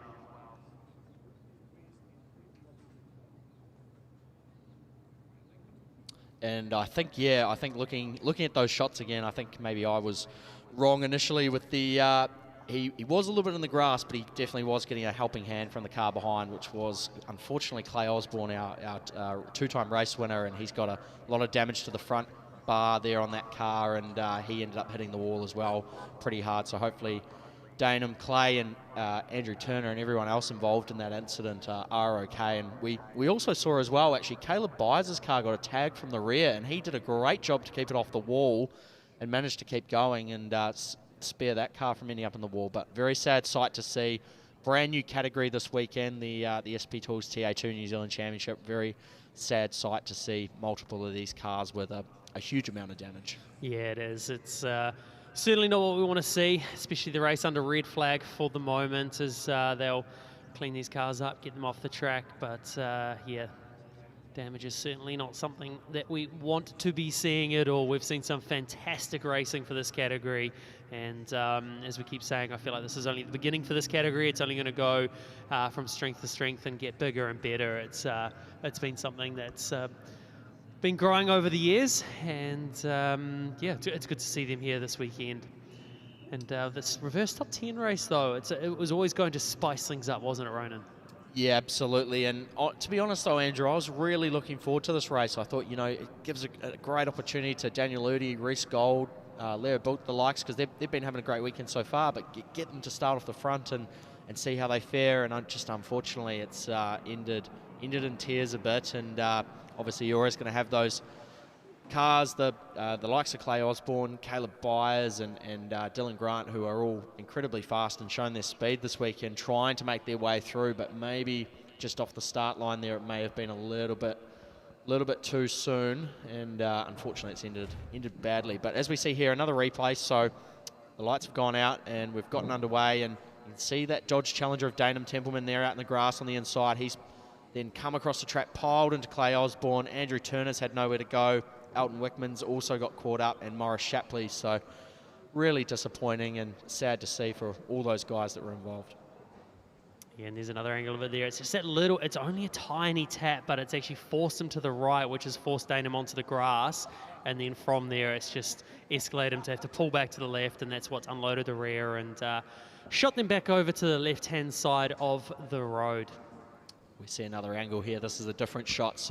And this is the one we saw first. We just sort of thought Danem went onto the grass there, but I think at that point he was already sort of steering the car from the front, because as soon as you get a bump from behind, it sort of lifts those rear tyres off the ground, so you're a bit of a passenger from that point. Exactly right. And then ended up with 5 cars involved, and almost looked like a little bit of a NASCAR crash. And from that angle there, you know, they're very NASCAR style looking cars and all spinning out. It was just, yeah, very, very sad sight, and hopefully everyone involved is all okay. And positively, we saw Morris Shapley's car actually coming down the lane, and it looked like they'd punched that bonnet back down and taped it back up, and it actually didn't look too bad. So fingers crossed for all these guys. It's a bit of body work, and the cars can be turned around for the next round. Yeah, they absolutely can. As we see Andrew Turner's car getting pulled away, he was in a borrowed car this weekend, because every car that he gets ready to race it, and then it gets sold. because there is that much enthusiasm about this championship, that much hype that people just want to get involved, and that's Andrew Turner for you.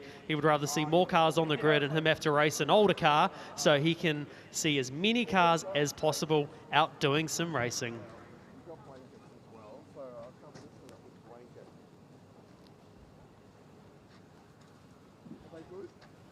Let's get to Rusty in the paddock.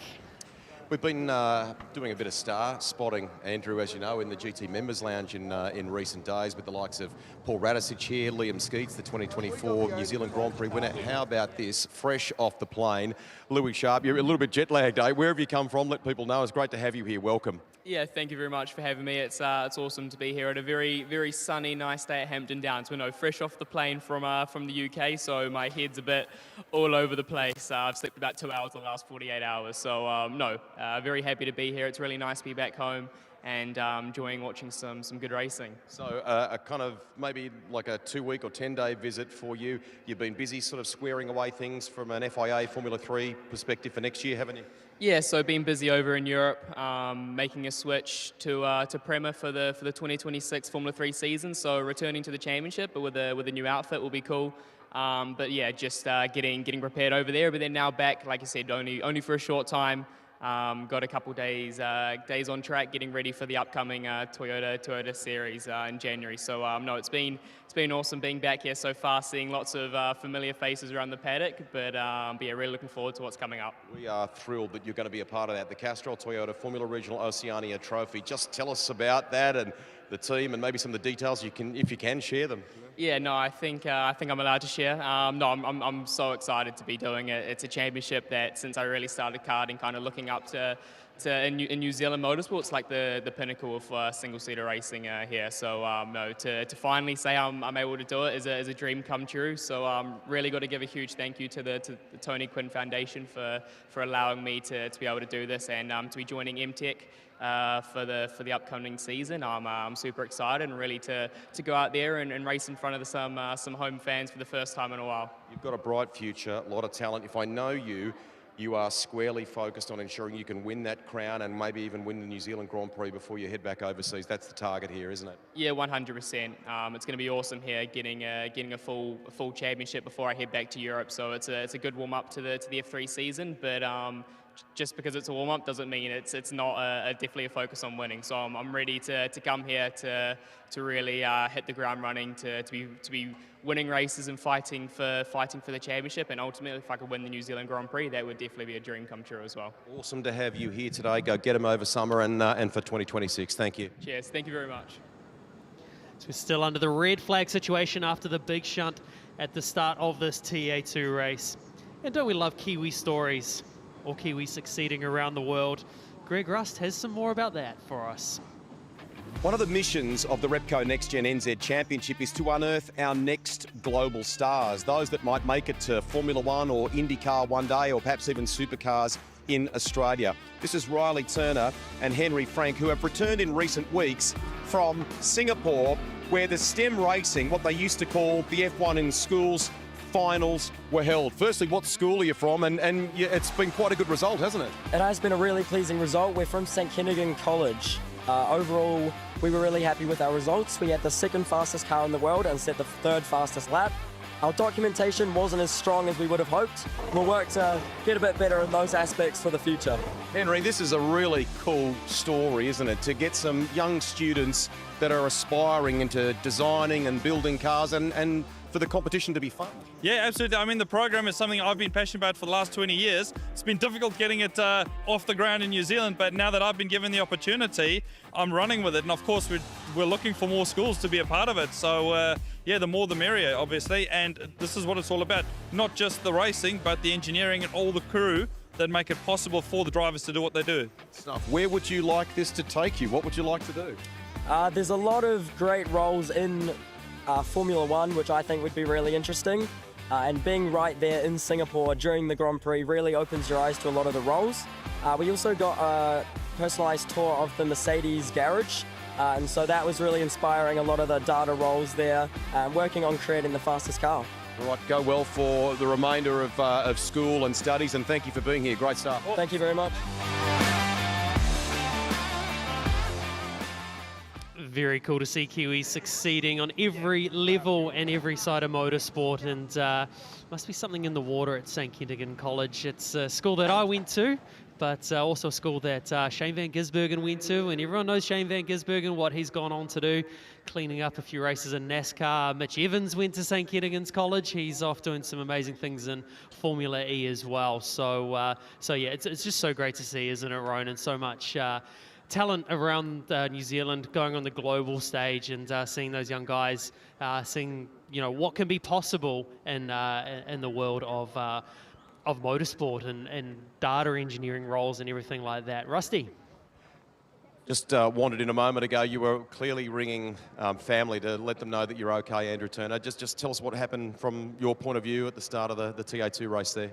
Yeah, I actually got quite a good start. Thought it was going good, and then just boom, got hit from behind. So not too sure what actually happened. But no, it's a big pile-up, like they say. It looks like a NASCAR wreck.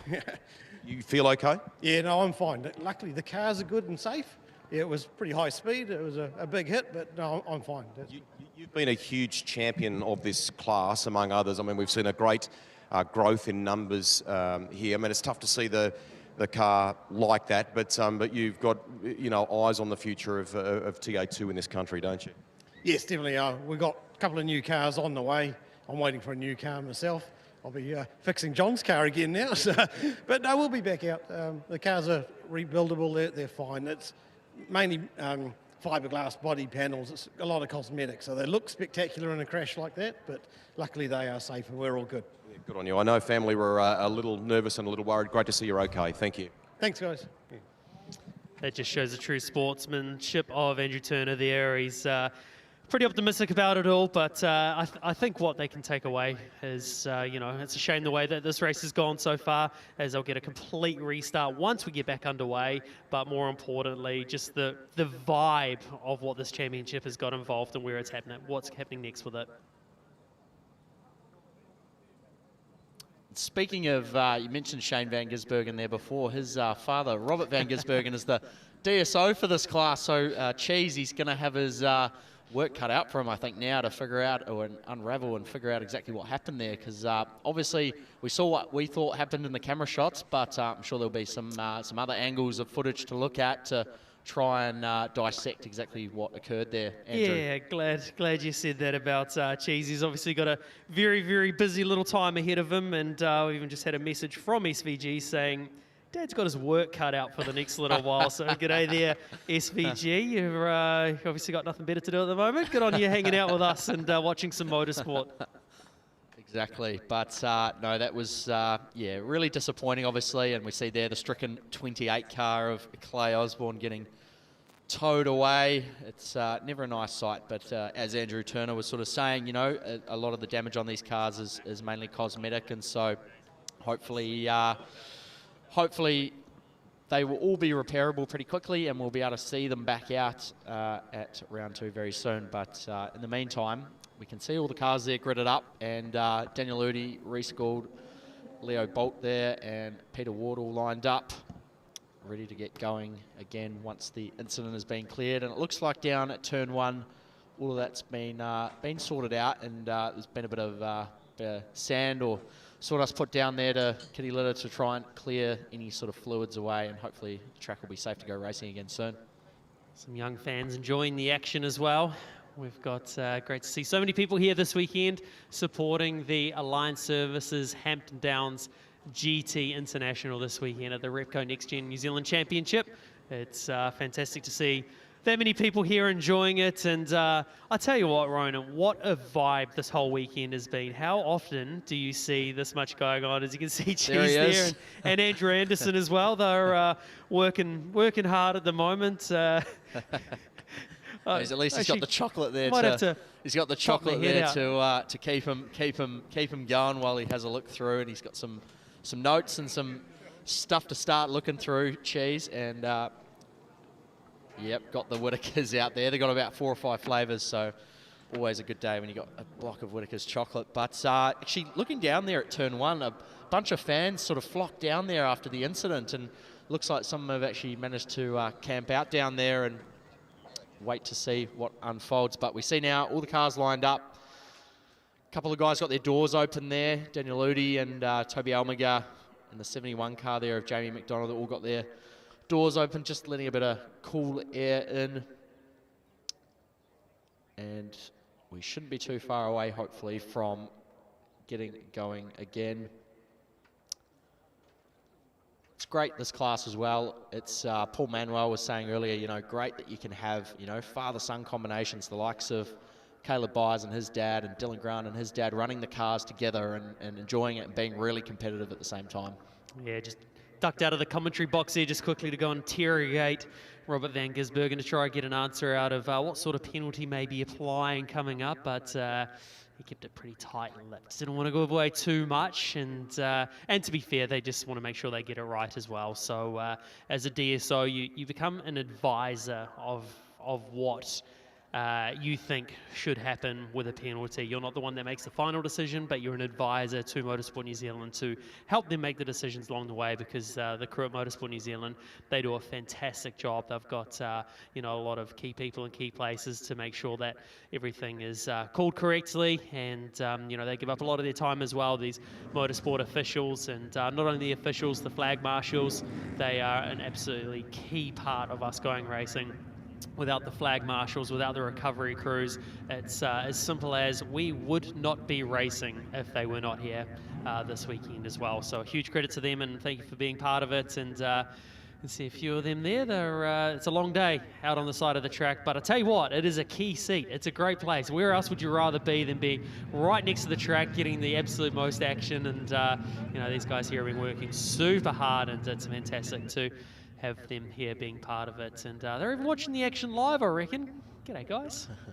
Joining in. And a bit of an update as well on this final race for the SP Tools TA2 New Zealand Championship. This is going to be a full race restart. So the cars will go around, grid back up, and start all over again. And it's going to be an 8-lap dash to the finish. So, so we see there Daniel Ludi, Reece Gould, Peter Ward, Toby Almagar all starting to make their way around. So they'll get a warm-up lap, line back up on the grid, and we'll get racing. So not too far away, folks, from recommencing this race after the drama that unfolded down there at turn 1 on lap 1. So we can hear those awesome V8s get going down the grid there. We can see a little bit of sawdust or kitty litter down there, just covering over the track to get rid of any potential fluid, or, you know, definitely don't want to be running over oil or anything like that. So it looks like the team here, Motorsport Club, have done a great job clearing that up, and we should not be too far away. Great to see Elton Wichman get his car back out there as well. They jumped on that bonnet, pushed it back down, chucked a bit of race tape on it, and now they're able to carry on for the rest of this race. And it's really important to make sure it's taped. You can see how much tape is on the right-hand side of it there, because it might be all well and good now, but when you're doing 200+ kilometers an hour, there's a good chance that the bonnet can come up. So the boys would have worked hard on making sure that's not going to happen. But obviously with that left-hand guard missing as well, there's going to be air flying in all sorts of different places, so there's always a chance of it still happening.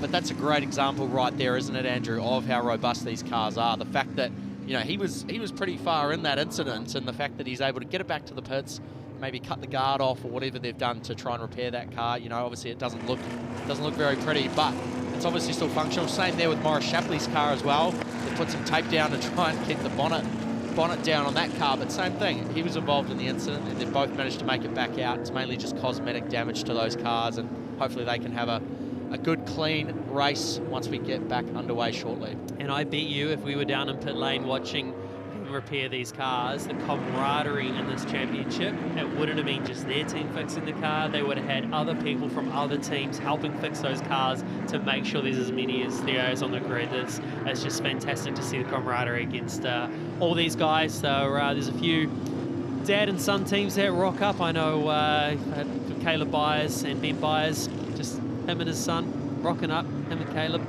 having a bit of fun for the weekend, and same with Dylan Grant and his father as well. And I think that's just a really key, cool thing about this championship is the fact that you can have you know, it can be just you guys, or you can have a bigger team. As we see Leo Bolt make his way into the lane there. Something obviously not right with his car. We don't normally see people pull on into the pit lane just before a race start, and the fact that he's just pulled hard right after that is not a good sign at all. It looks like it's driving all right at the moment as he disappears out the back towards just past the Allied Petroleum victory lane there, heading back to his pit. Not really any smoke or anything coming out of the back of that car either, so it doesn't really, it's not really indicating any issue, but clearly from the inside he knows something we don't about what's going on inside the number 98 car. Really disappointing though that he's not going to make the start of this restarted final race 3 here for the SP Tools TA2 New Zealand Championship, their debut weekend, and we've seen a bit of everything in this class, haven't we, Andrew? Some great racing, some hard racing, and unfortunately a crash. Yeah, we have indeed. The racing has just been absolutely fantastic, and we are nearly back underway with a bit of racing very shortly. This see the GR Toyota Supra safety car. Still got the lights on at the moment. Won't be for much longer. We'll see them extinguished very shortly, and we'll get ready for a full race restart. And I know we will still have plenty of action. The racing has been brilliant with Caleb Byers and Dylan Grant as well. They're a bit further back at the moment due to the top 10 reverse. See them quietly warming their tyres up as well. You don't need to warm these tyres up too much, just the way that they're built, this tyre, the way it's a bag tyre, it's got a big wide sidewall. Because it leans and rolls so much on that sidewall, it heats up a lot faster, and even when you get on the gas, it rolls the tyre up under the car so that the heat comes into that tyre very, very quickly. The lights are out there on the GR Supra safety car, so as we see the car, it's about to pull away from the field, and Reece Gould is going to lead us away. So lights are out. The pace is now set by Reece Gould. We do it all again. A few less cars this time. This nervous, anxious wait as he come up over the main straight. Complete race restart. You can see a couple of gaps. That's because we're missing cars from those positions. Pitch is doing a fantastic job in the background, holding his gap, not getting too excited. They'll be looking up at the start-finish lights. They're all 5 are red at the moment. They're waiting for them to go out. And we're away racing.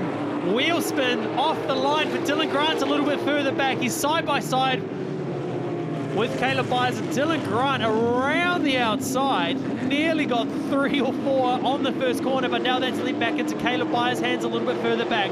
And Reece Gould with the lead of the race. And that definitely, everyone was definitely a little bit more cautious that time around on the restart. So we see there Dylan Grant now trying to go around the outside of Caleb Byers, and we probably forgot to mention that this is really going to open up the round on us. As we see there, Dylan Grant's run off the road. That's a couple of races now. That turn 2, he's just ran a bit wide off well, this time he was actually off into the gravel, as we see a little bit more in the background. Caleb Byers off into the dirt just a little bit, didn't affect him too much. Now he's up the inside of Jamie McDonald, gets the move done. And as I was just about to say before, Andrew, this is going to open up the round on us, isn't it, overall? Because now Clay Osborne, who won the first 2 races, he's out of it. So going to open an opportunity here for Caleb Byers and Dylan Grant if they can make their way through the field. Azudi on the outside with Toby Alminger as well. A little bit of wheel spin on the exit. The car moving around on the sidewalls. All part of it. Great racing by these guys. Side by side still as Udi just ran a little bit wide. Bit of rough and tumble there between those 2 Mustangs. Peter Ward got spat out to dry there at the end, and Caleb Byers is taking advantage going up the inside now, the 88 car. So Byers has really taken this and run with the ball. He's now all over the back of Toby Alminger for 2nd place. Look at Peter Ward, he's trying his best. That worked perfectly for Caleb Byers, as he just said, Ronan Murphy, to come across the main straight to complete the first lap. Flames spitting out of the cars, bit of dust from the oil a bit earlier. You see there Byers sliding it through turn 1. Peter Ward had a big go there on the exit of 1. Coming down the back straight, Caleb Byers, he can see Reece Gould in his sights. He's going to be trying everything he can to get past Toby Alminger as quickly as possible. Alminger's doing a great job though. He's got great pace there in the 74 car, keeping Byers at bay. One of our protagonists so far in the top 3 at the first 2 races. Oh, Byers has a little bit of a look up the inside. of Almega into turn 3 there. Not a spot you normally see a pass, especially because it goes back the other direction on the next corner. And from here, Rody is so smooth on the gas. You can feel the car snapping sideways. That big long corner stressing those left-hand tyres. Almega had a big slide out of turn 4. Caleb Byers has got right up behind him now, coming out of the double B corner. And they've both caught right up to Reece Gould, who's sort of had it all his own way so far after the first 2 laps. Peter Ward looking at Daniel Ludi, didn't quite get it done. And Dylan Grant's now right on the back of the 69 Ward demolition car. Grant makes the move up the inside of Peter Ward. Clean racing from these guys. Dylan Grant making it a little bit difficult for himself a couple of times now where he's given away a lot of time on the first lap, having to fight his way back. He did start in position number 9 towards the back due to the reverse top 10 race. But all that time he made up at turn 1, nearly got a few passes done, ran it wide, ran it off the track, and now he's fighting away with Dan Udy. And Reece Gould is now coming under attack from Toby Almega and Caleb Byers. Almega hasn't scored a podium yet, neither has Reece Gould, so they're both fighting for a trophy right now. Caleb Byers, he's scored 2 podiums so far in the first 2 races, and he's hunting for a race win. So on the brakes, flames pouring out the exhaust. And up the inside in the background goes Dylan Grant, gets the move done. But Reece Gould, he's doing a fantastic job in the lead of this race at this point, making that Mustang super wide. Coming through turn 4 now, Reece Gould still leading this race. He's doing a great job out front, keeping the 2 young guns, Toby Almega and Caleb Byers, at bay. Dylan Grant there in the Dodge Challenger. He's trying to now catch up as we see him move for the lead. Almega on the exit of the double B corner gets past Reece Gould, and so does Caleb Byers. He's now trying to go the outside of Reece Gould. Dylan Grant's trying to take advantage of this. Great move by Almega to get it done there. You don't often see a pass in the double B like that. And this brings Dylan Grant back into it again. Not quite enough. That's Caleb Byers up into second place now, getting the move done. And they went 3 wide down at the Porsche Dipper. Andrew, how often have we seen that this weekend? Not often. No, not often you see that down there. It's a pretty narrow part of the track, and the way it drops off down into the turn 9 there is not a place you normally want to be 3 wide, Ronan. Toby Almega's having a great race at the moment, driving beautifully out front there in the lead. The number 74 car as they come across the line. Almega leading Caleb Byers. Dylan Grant's now moved his way into 3rd. Reece Gould's now under attack from Daniel Udy down there, down the inside in the turquoise blue. Number 88 Mustang. And that's a tough one for Reece Gould. He's dropped back now. Once you lose that rhythm, once one car passes you, you sort of get out of sync, and it's like a freight train coming through when you got a whole lot of cars coming up. And Reece Gould tries to go around the outside, not quite enough. Now he's under attack from Peter Ward. Peter Ward there, he's having a good go at Reece Gould. These two getting into each other a bit there. Great racing between the 2 of them. Jamie McDonald there just in the background in the number 71, the gear wrench car, the Camaro. It's coming around turn 4. That's the long way around there as Peter Ward goes off on the grass. Hang on to it, Wardy. Could see that one coming. Once you get stuck out on those marbles, Rhoda, it's so hard to come back, isn't it? Especially in a car like these that slide so much as there. Caleb Byers, he was looking up the inside of Toby Almega. He was wondering whether to commit or not.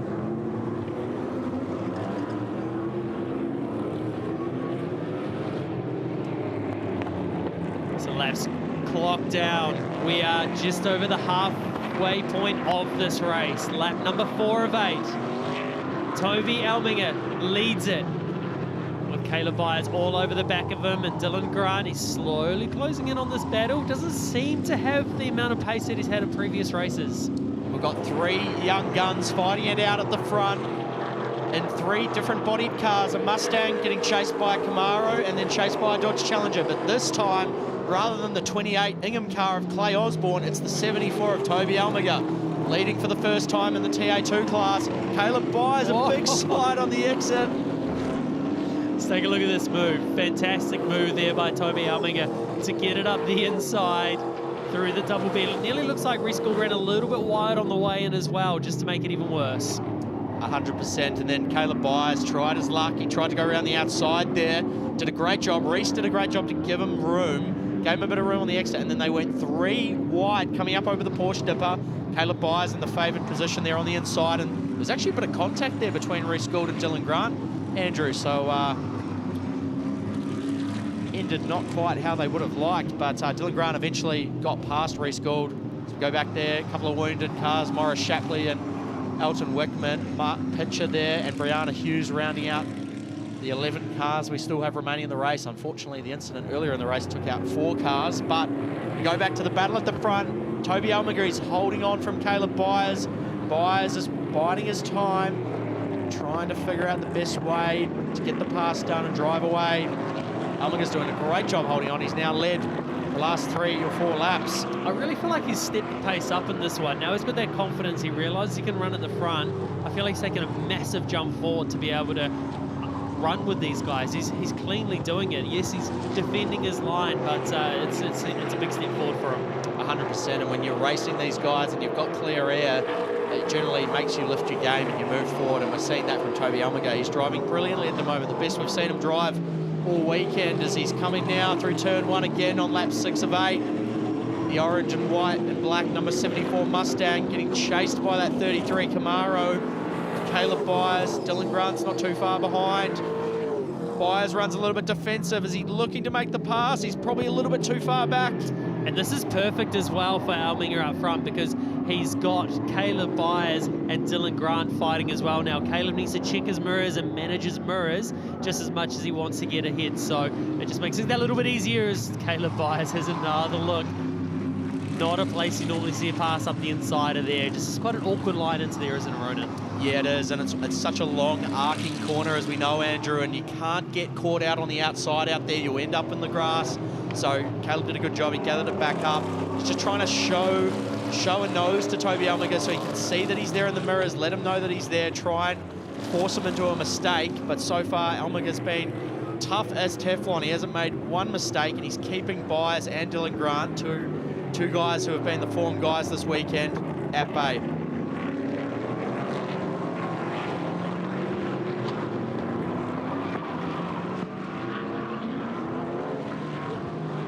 Big slide in the background there from Reece Gould. Coming back now around the final corner, about to commence lap 7. Toby Almager still leading. Toby's still managing to hold the gap to the cars in front.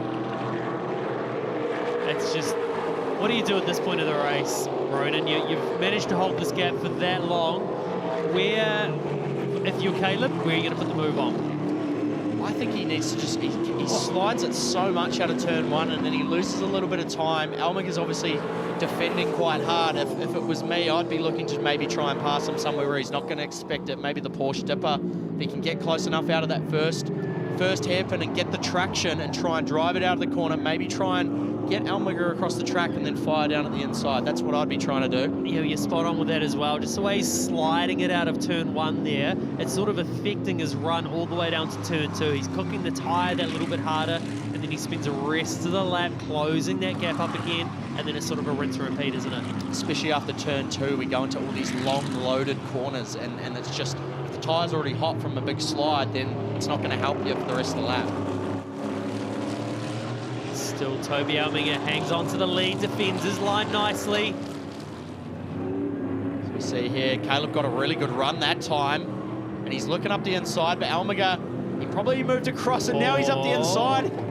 Gets it done. Caleb Byers got the move done. That was a bit awkward for Almager. He sort of looked left, looked right, had to pick a line, and that's what allowed Caleb up the inside. And we talked about it. That's where we thought he was going to maybe make the move, and he did a great job at that. But Almager's going to try and challenge him around the outside there. Byers gives him a big nudge. Sideways into the side of Almager. As a side-by-side heading up over the main straight. This brings Dylan Grant into it as well. And this is side draft and bump drafting at its finest. The last lap board comes out, and Dylan Grant's now looking up the inside. 3 wide into turn 1. Dylan Grant. Or they come together on the entry. Byers holds on around the outside of turn 1 there. He probably didn't defend down the inside of turn 1 well enough, and he's now potentially given up that first place position to Dylan Grant. He's up back hard on the brakes. This has worked perfectly for Dylan Grant. Oh, again, more contact. And then allows Almager back up the inside, side by side with Dylan Grant. These guys are playing for keeps. It is the last race of the weekend. What a great race. They are racing for sheep stations out there, and Byers is going to try that outside line. Doesn't work. You feel like you can hold it around the outside, but then you get onto those marbles, don't you, Ronan? And then from there, you're just a passenger. You got to tuck back in. And then Elminger has a look back up the inside again, side by side with Dylan Grant. And he's given him the room. Grant's run a little bit in the dirt, but he's going to hold up on the inside there. That was the same move he put on Reece Gould at the start of the race. Caleb Byers is now looking up the outside, but Dylan Grant's done a great job to move across there at the hairpin. Is anyone going to have a look? Byers there, out on the outside. He might get hung out to dry a bit there. This has worked out really well for Dylan Grant because those guys behind us side by side against each other, so it allowed Dylan Grant to have the cleaner, better line onto the straight before the last corner, but it's not over for second position. Caleb Byers still sideways on the exit, side by side with Toby Elminger.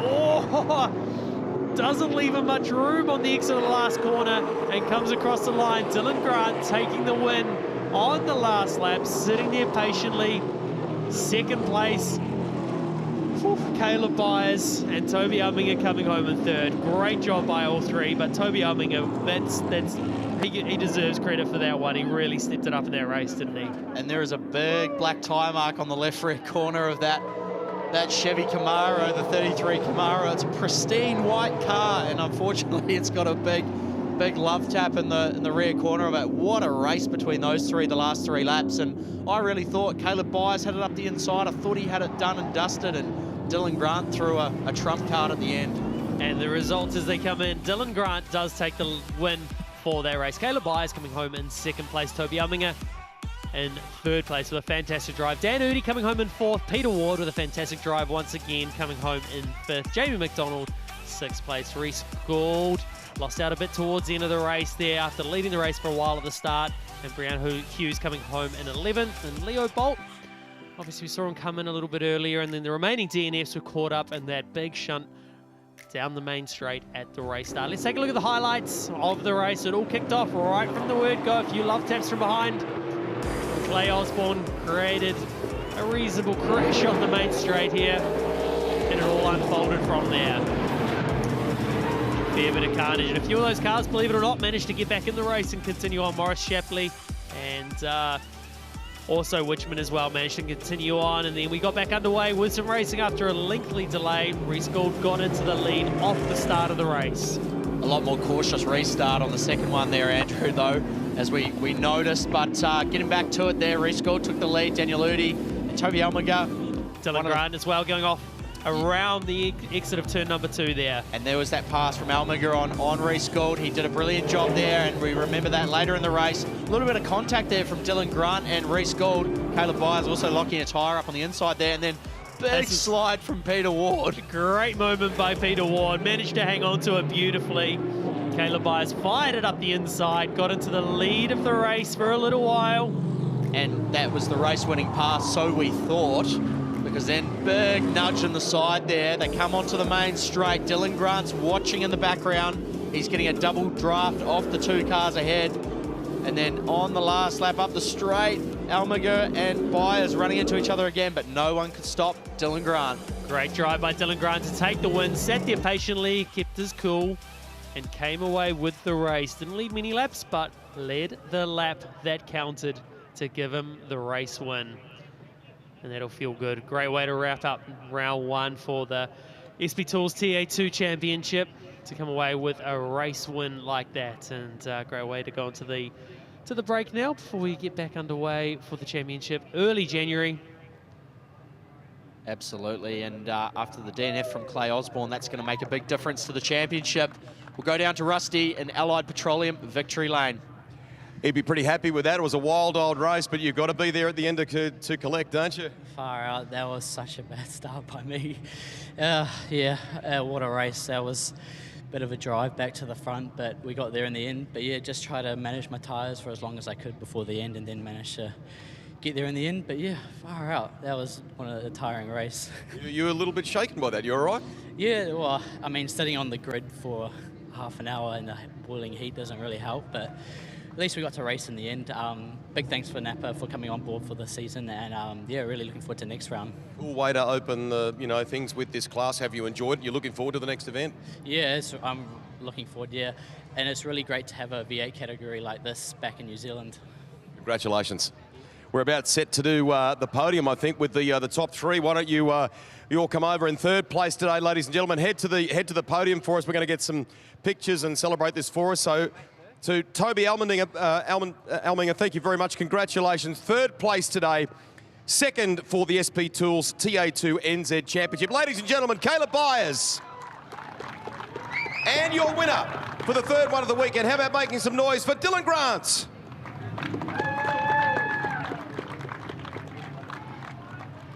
About to present a special wreath here to our race 3 winner of the weekend. Smiles, everybody. Big thumbs up. And that is how we wrap things up in the SP Tools TA2 NZ Championship here at Hampton Downs. We need a commercial break. When we return, Summerset GT New Zealand live here at Hampton Downs.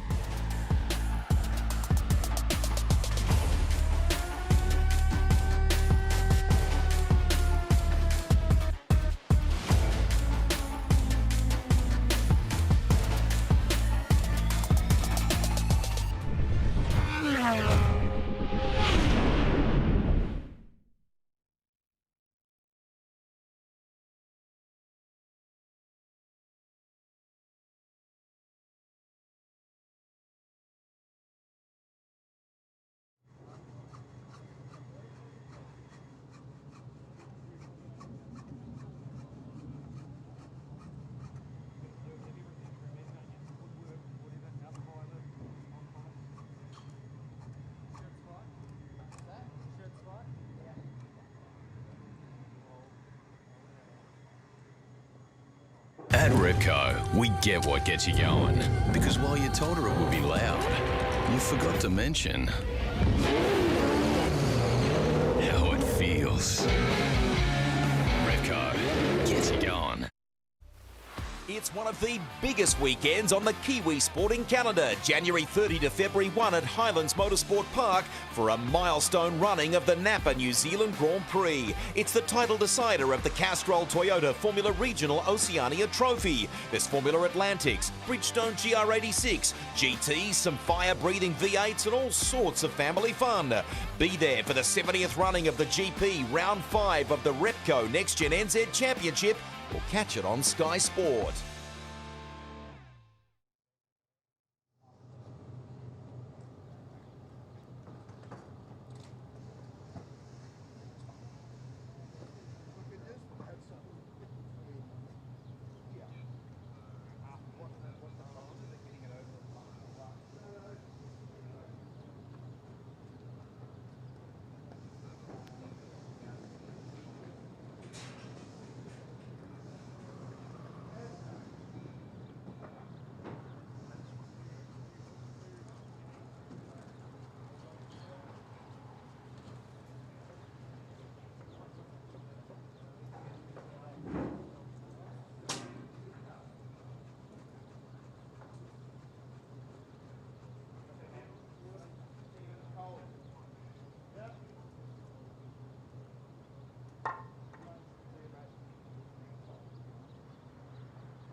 They've become destinations in their own right and jewels of the Kiwi motor racing landscape.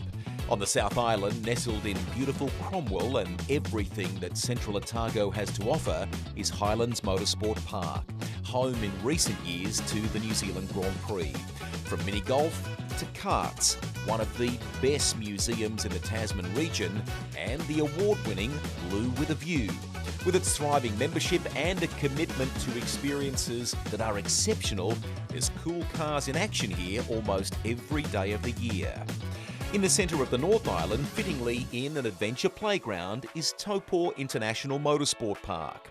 Extensive upgrades that complement the venue's history has seen it attract major sports like supercars, helping to bolster tourism in the region. Friendly staff, activities for aspiring racers, as well as road safety initiatives, make it a standout in the range of Taupo attractions. The third of the parks in this impressive group in some ways brings the best of both its siblings together. Hampton Downs will catch your eye as you travel along the freeway through the Waikato.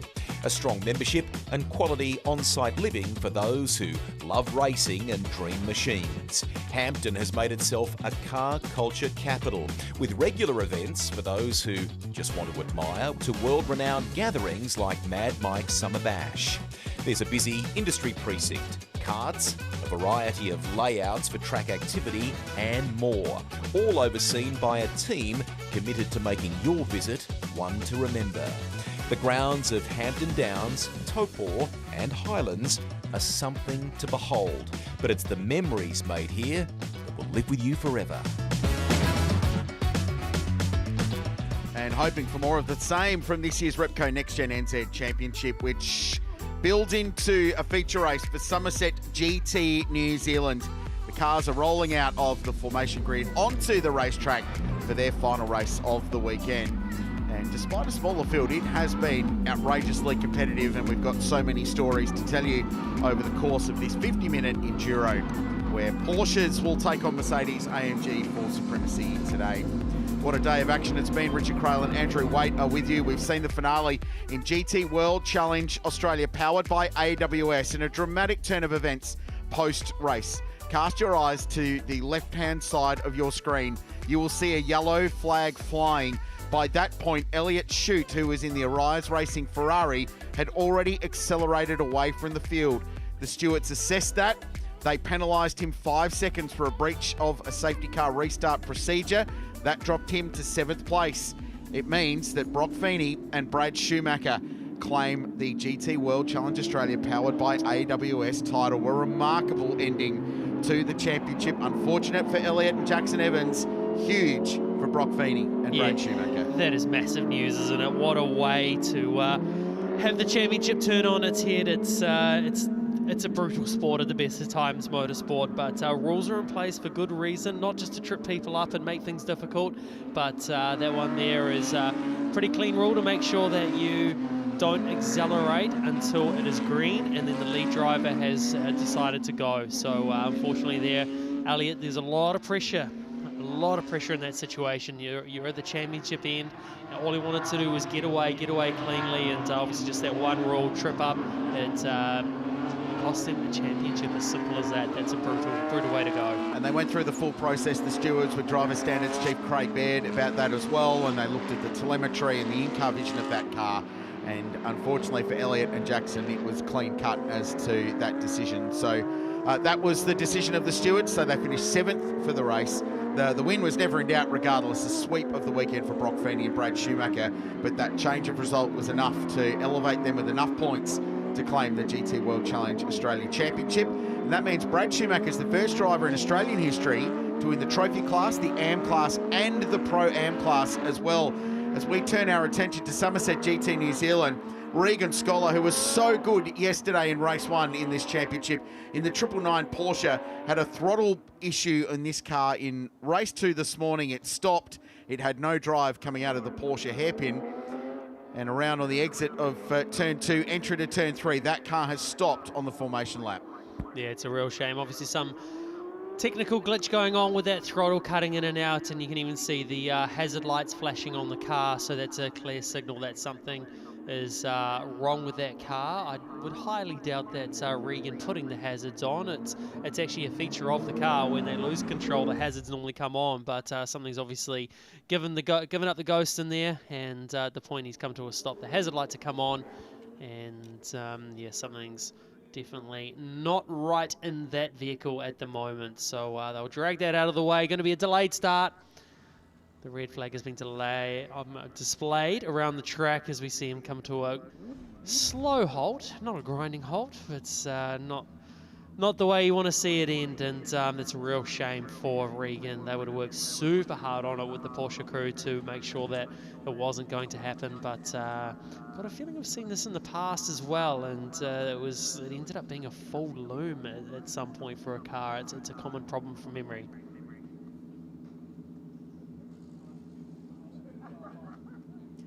The upside is it'll be a quick flat toe back to pit lane to get that car back and maybe checked out, and who knows, there might be a Control-Alt-Delete kind of scenario for the Action Motorsport team to get the 999 back on the racetrack. But what a shame, because he's been pretty electrifying this weekend in the 992 GT3 Cup car. There is a mandatory pit stop in this race as well, much as we saw in GT World Challenge. Joel Giddy has the longest pit stop time at 17 seconds. Luke Manson and Nigel Cromie, who's been incredible, 16 seconds each, 14 apiece for the old mates, Sam Fillmore and Rick Armstrong. And then it was going to be 11 seconds for Regan Scholar, and Andrew Child has a 10-second pit stop, so 7 seconds shorter than Joel Giddy in this one. A small field, but if race 2 earlier today was anything to go by, it could well be action-packed. I think it's got that written all over it once again for us. And just to follow off from that as well, there's penalties applied for that last race as well. So Joel Giddy ended up with a 10-second penalty with that contact with Luke Manson. And then the other one as well was Andrew Child. He ended up with a 30-second penalty for that contact on the back of Rick Armstrong. So a lot of work would have gone into that car of not only Rick Armstrong's but Andrew Child's as well to make sure that they get back out there for this race. Looks like Nigel Cromie there just had a little bit of a stall but got the car underway. It's very rare.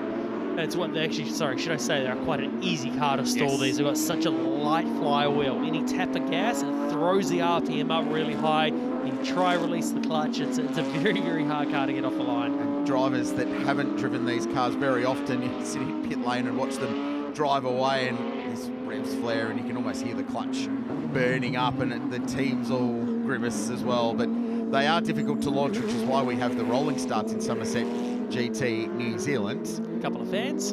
Been a great attendance today, Andrew, hasn't it? For both those with 4 and 2 legs. Great to see the puppies around. Enjoying the day. Beautiful conditions too, nice and warm. Joel Giddy's starting this one from pole position. I think the driver standards boss is giving us a drive-through on that one. Nigel Cromie from the outside of the front row. Luke Manson out of 3. He has been fired up today. And I went down and saw IMS Racing between races. They've got 4 brand new Michelins for that car for this race. So they've saved some of their tyre bank for this final race. And Luke Manson should be fast, as he was earlier today. And as we've seen, the battle has been try and beat the Mercedes into turn 1. Put some pressure on the big Merc of Joel Giddy.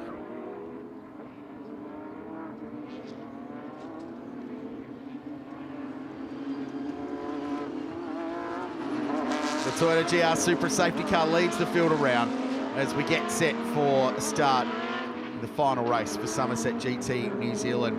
They get a good break after this round, Andrew, over the what is sort of the off-season between round 1 and round 2. Round 2 of the championship will be down at Teratonga, down in Invercargill, which will be great. And then back-to-back weekends with the 70th New Zealand Grand Prix at Highlands the week after for GT New Zealand, and there'll be lots of international interest on that event, and I'm sure the GT fans will be paying attention to. These cars around that place are spectacular to watch, and I was speaking to Grant, the category manager, before this race, and they're really confident of some big fields in the back half of the season, so looking forward to that. They'll be rejoined, of course, by the GT4 cars that were playing with their Aussie mates this weekend in Monochrome GT4 Australia.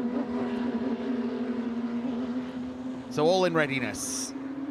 Will the Porsches beat the Mercedes? Can they survive the 50 minutes and get to the finish? Or will Joel Giddy continue his surge to the front and his quest for the Summerset GT New Zealand Championship? Set for a start. The clock will tick down for 50 minutes and we'll go racing on a beautiful Sunday afternoon to round out the Alliance Services Hampton Downs GT International. Long hold, big start from Andrew Child at the back of the field. They're going to go 3 wide. Manson almost sends it down the inside of Joel Giddy. Committed early around the outside. Nigel Cromie is going to send it though. The 33 car is going to wrestle with the Mercedes. The drag race down towards turn 2. Great job by Nigel Cromie to hold it around the outside of Joel Giddy, but then that horsepower of the Mercedes gets it done into turn 1. And there was a little bit of bumping between Joel Giddy and Luke Manson. That's, I'd say, a bit of a carry-on from the last race. There was a bit going on between those two in the second race, but at this stage, it is advantage Joel Giddy getting into the lead. And that proved critical over the course of the weekend, especially in race 1 yesterday, where Giddy got in front and was just able to, at the tune of 2 or 3 tenths a second a lap, edge away. Manson almost into the back and now down the side and gets that position away. So Luke gets himself to P2. Man, he had his Weet-Bix this morning, then he must have had a big lunch as well, because he is fired up. Yeah, there's a bit of a cause and effect there. You can actually see Joel Giddy on his way into Double B ran a little bit wide. You can see the rear snap on him, and I think what happened there is Nigel actually followed him in a bit too late, and that's what allowed Luke up the inside. But either way, great move by Luke Manson up into second position. This battle between Luke Manson and Joel Giddy continues. Further back, Sam Fillmore is putting pressure on Andrew Child, 5th and 6th position. Bumped into Sam between the GT World Challenge race and this, and he was pretty frustrated about that DNF because they thought they'd got that car. He didn't say perfect, but he said it was really very, very good, paraphrasing. And he thought they were in a chance, he and Johnny Reid, in the Audi in GT World Challenge. This is that pass up the inside. Nice move. Yeah, great move by him there by Luke Manson. You could see that, yeah, looked like Cromie did run just a little bit wide up in the middle there, and you've got to be there to make the move happen. That's exactly what Luke Manson done. Got it done up into second place.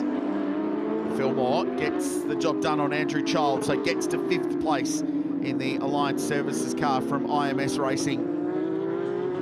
So nice pass, so he'll now go out after his old mate Rick Armstrong, who's just a little bit further up the road. Still can't believe the topsy-turvy race 2 we had earlier this morning. If you get the opportunity, go back and re-watch that. It was well worth the price of admission. Had reigning junior champ and Porsche Carrera Cup racer Marco Giltrap up in the seat. He was bouncing around and thoroughly enjoying the action, which was great to see. Yeah, did a great job up here. I nearly lost my seat, I reckon, how well he done up here. The producer, David Tunnicliffe, would like a conversation after the race. Happy birthday to Tunners as well. It's the big boss's birthday, bringing you all the pictures today from Hampton Downs.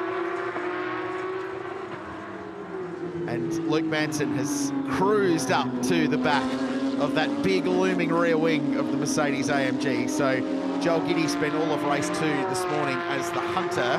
Now he's the target. And Luke Manson is looking properly racy today. Just getting ourselves set up. It looks like Rick Armstrong there's...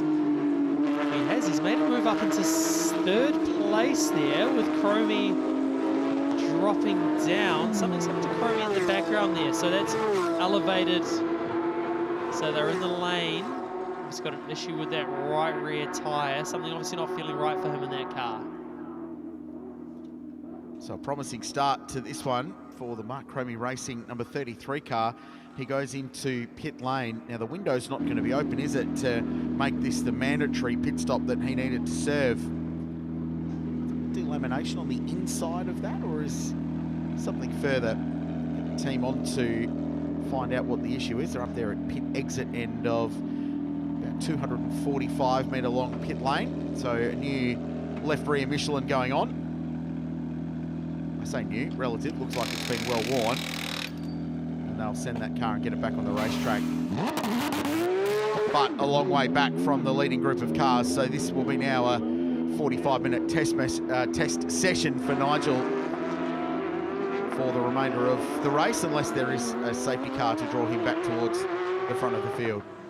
A great part for him there. He hasn't lost a lap over this, so there's a chance of a safety car at any stage. That's going to bring him back into this race. So you can't quite discount him at this point, but at the worst of it, it becomes a 45-minute test session, but that's not all bad. Any miles are good miles in these cars. He's obviously adapting very, very well to that car. And And he's come out of jet boats, as we were speaking about earlier. He's used to having no brake pedal. There's no brake pedal on the water. So for him to come in here and do what he's doing has been fantastic. As we see this age-old battle starting to ripen up for us. Joel Giddy in the lead of the race. Luke Manson, Rick Armstrong, they're battling away. And in behind that as well, Sam Fillmore sitting there. Not quite the pace that we're used to seeing out of Sam Fillmore. Obviously, he's had a very, very busy weekend this weekend, jumping between the Cup car and the Audi R8 GT3. Rusty. Andrew, I've just been talking with the crew as Nigel's dad's wandered into the garage here too. I can actually feel the air on my hand there. You might be able to see a very small indentation in the tyre there. So some debris or something has punctured that, and Nigel's reacted straight away. A warning's come up on the dash about a sudden drop in pressure, possible puncture or some sort of issue. He's reacted, come in. That is unfortunately what's caused it. Thank you, Rusty. Appreciate that. Update down in pit lane, explaining what happened to Nigel Cromie. That's a shame as the battle for the lead goes on. We've talked about this over the weekend, Andrew, if you haven't been with us, for Summerset GT New Zealand. Strengths and weaknesses play a big part in this category. The bi-turbo 4-litre V8 of the AMG GT2, it's got over 500 horsepower. She's rapid in a straight line. It gets out of the slow speed corners really well, and then it fires down this straight and then the back straight down towards turn 2 really well. The Cup cars, well, they're all about braking and balance and mid-corner speed. So from turn 2 to turn 10, that's the weapon to have. So you've got to make a big move if you're going to get past the Merc, and it's got to be pretty firm about it, because otherwise it's going to motor past you in a straight line. Yeah, it is for sure. It's all about, the key is to try and get into the lead and hold it at the point you can get to sector 2, which is where we're starting here. If you're ahead of the Mercedes from this part, that's where you're able to get your head down and try pull a gap big enough that you're not able to have any issues getting to the next straight again.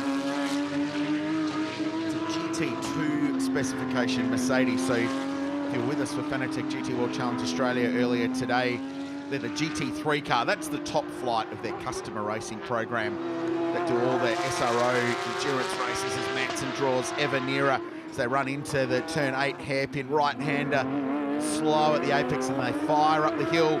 Overtaking opportunity here at the Porsche Dipper to be appropriate, isn't it, if there's a send at this corner, and Manson goes all the way around the outside to try and get the lead away, and it draws Rick Armstrong, the Wellington-based driver, into the mix, and it is on for the race lead. It is a long way around that corner there, but Luke Manson's starting to come alive in this race with Rick Armstrong as well. The three-way battle is heating up, and that's where we start seeing the Mercedes start losing its tyres a little bit more, even though the team have worked super hard on that car to make it better over the long run. We've seen it this weekend, how fast that car's been over the half-hour races, but we've still got 41 minutes to go. It is a long, long race ahead for these guys, and as we know, those Porsches just really come into their own as time ticks. Rick Armstrong got a great run out of turn 1, just gets the nose out, get a bit of cool air into the radiator, and on the front aero of that Porsche. It's going to make the point about the Mercedes AMG that the GT2 spec car, sort of a stepping stone between the GT4 car that we've also seen here and the full flight, full-blooded GT3 racer. So similar sort of aero, less downforce than a GT3 car, but more grunt and a more user-friendly package, the GT2 cars. In Australia, we've seen the KTM crossbow there, which is a GT2 spec car. There's Audis and Porsches as well, for different levels of GT racing.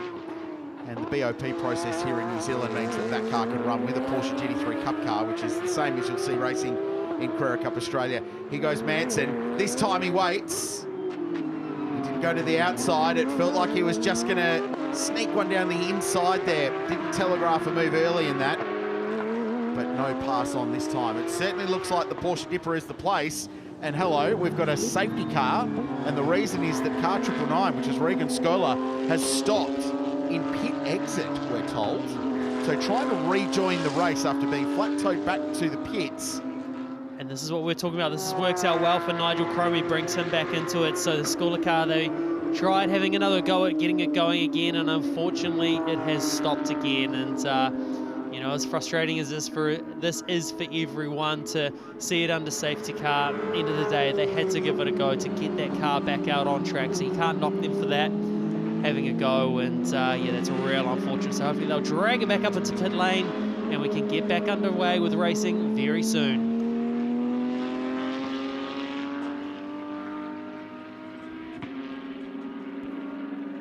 This safety car will be good for Joel Giddy, who was feeling the heat from Luke Manson in the Merc. That battle they were having for the race lead just gives Joel an opportunity to have a deep breath, reset, as the Mac 1 team, Joel Giddy's outfit, prepare themselves for a pit stop that will be looming, and he will have the longest stop of anybody in the field. Yeah, they will. The Macmahon Engineering boys. They've had a busy weekend this weekend. They've had a car in the Summerset GT New Zealand Challenge. They've had a car in the Monochrome GT4 World Challenge.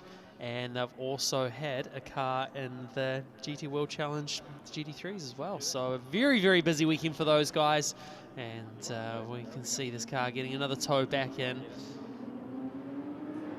That's a shame for Regan. Part of the Summerset GT New Zealand Championship is the Porsche Endurance Trophy, which is the race within a race, if you will. And the winner of that gets a trip to Germany to visit the Porsche Night of Champions every year. Former winners include Rick Armstrong and Sam Fillmore. Nigel Cromie leads the standings to that point. This safety car, very good for Nigel, who we saw in pit lane putting a new left rear on his car. So he leads it by just 2 points after the first two races. Luke Manson second, Rick Armstrong in third place, but the three of them covered by just 5 points. But a DNF here for Regan Skurla is terrible this early in a season. We saw that in GT World Challenge. Ultimately, it worked out for Brock Feeney and Brad Schumacher, but a tight, close, competitive championship like the Porsche Endurance Championship, DNFs are the absolute bane of your life if you're trying to win a title. So that's puts him on the back foot early on. And clearly, whatever the technical issue, electrical, we think, in that car was, it has not been resolved, and it got as far as pit exit. The teams have been on the radio saying, do not pit this time by. You cannot get out of pit lane.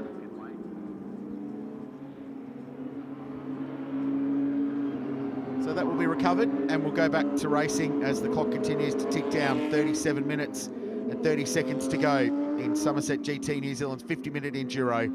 Joel Giddy, Luke Manson, Rick Armstrong, the top three. How does Joel go with AJ racing as well? Yeah, he's got his nephew there racing as well, so pretty cool to have him in the 86 Championship.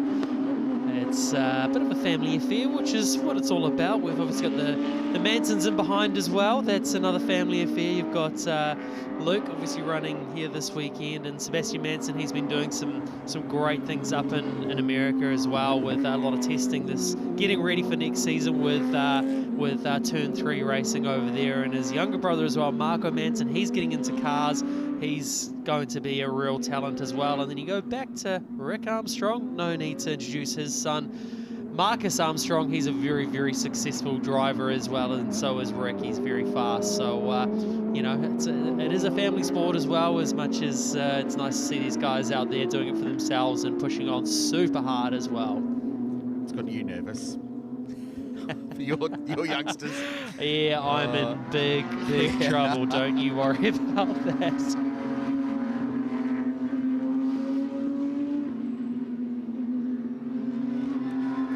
36.5 minutes to go. The safety car lights are out on the GR Supra safety car. And we've got to send a shout out. They're not in this field as it is, but to Toyota Gazoo Racing New Zealand, who do such an impressive job. Should say, if you get the opportunity to come to Hampton Downs, get up to the cafe just up behind the pit straight here as you drive in. A, excellent coffee. B, you can sit there and watch the boys work on the field of Castrol Toyota Formula Regional Oceania Trophy cars and some GR86s, and there's often a Supra or two parked in there. Really impressive workshop facility and a real insight. And then also Mag Mike's garage is up there too, which is an incredibly impressive place. So really cool. More to see and do here at Hampton Downs than just rocking up to see some car racing. Yeah, it really is. It's becoming the Mad Mike takeover garage with all those cars in the foyer there at the cafe. There's some pretty special machinery there, and as you said, it's fantastic to see all the Toyota Formula Regional Oceania Trophy cars there, as well as we, speaking of Toyota, see the GR Supra safety car pull off. Joel Guinea goes, oh no, not again. I've got Luke Manson attached to my rear bumper bar. How does this play out? We get another restart. Rick Armstrong just in behind. Sam Fillmore looking racy. I rate the white wheels on the Fillmore Alliance car as well. It's been a bit of a staple of his livery for a couple of years. Away we go. As always, the grunt of the Merc sees it drag away. Rick Armstrong having to cover his line because Fillmore's looking racy down at turn 1 now. Oh, and side by side behind as well, Andrew Child and Nigel Cromie, who's now back in the race, having put a new left rear on the 33 car. All of a sudden, he's making passes. So we've got another contender back in the game. Yeah, I bet he didn't think he was going to be at this point to be able to be battling back for the race as well. Brings them back into the championship fair and square, and they've had to replace that left rear tyre, so that is the outside loaded working tyre. So generally the tyres sitting on the rack aren't as good as the tyres on the car, so whether or not that hampers him at all or not, it doesn't look like at the moment. He's looking pretty racy. Porsche's at least had an allocation of 10 new Michelin tyres to use across the weekend, which is why Manson's kept a brand new set for this race. They wanted to keep, it's the sort of cleanest dirty pair of socks, isn't it? In this case, they're the real clean ones because they haven't been used so far. So keep them for the long race when they're going to cop the most abuse over the distance here at Hampton Downs. Fillmore's come alive, hasn't he, as the race has emerged? So he's been battling really hard to adapt between the Cup car and the Audi R8 he's been racing in GT World Challenge. But as he's become more comfortable in the Porsche, he's been going quicker and quicker, and now he's matching his old mate Rick Armstrong in this battle for 34th. And that's a really hard adaptation to make between the two cars, the Audi R8 GT3 and the 992 Porsche. It's such a different style of driving, very, very unique car to drive, the 992 Cup car. It's got a particular style that it likes to set the rear up on entry. A lot of rear biases used in this car to snake the rear round into the corner, use the rear tyre a lot harder. Time ticks down towards the halfway point in this race. Very shortly we're going to see that pit stop window open, and we'll get underway with those pit stops. It's going to shake up the order even more for us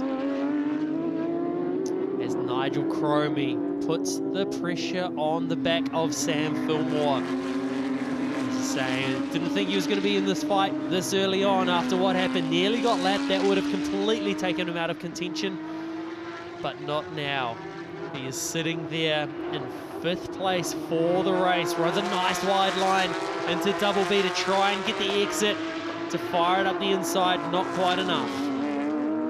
So the battle on for 4th and 5th place, and the leading trio continue to box on out in front. And it feels almost inevitable, the move. Or maybe it's now. Manson, he got great drive out. The Porsches put their power to the ground so well. 4-litre flat 6 hanging out over the rear axle of these cars, so they've got great traction. That wide Michelin rear tyre. Giddy at this phase of the race is struggling. Manson looking so racy. It feels like Rick just sitting there watching and waiting. And if Manson pounces, and we saw this happen so many times in race 2 this morning, Andrew, that if Manson pounces, well, the Armstrong's car could follow through immediately. Yeah, very much so, and it's good to see as well this race. Rick Armstrong looks like he's found a bit more pace. We normally see him super racy over these weekends, but he doesn't seem to have the pace that we've seen out of him previously, but it looks like he's started to find that a bit now as the weekend slowly comes to a close here at the Alliance Services Hampton Downs GT International.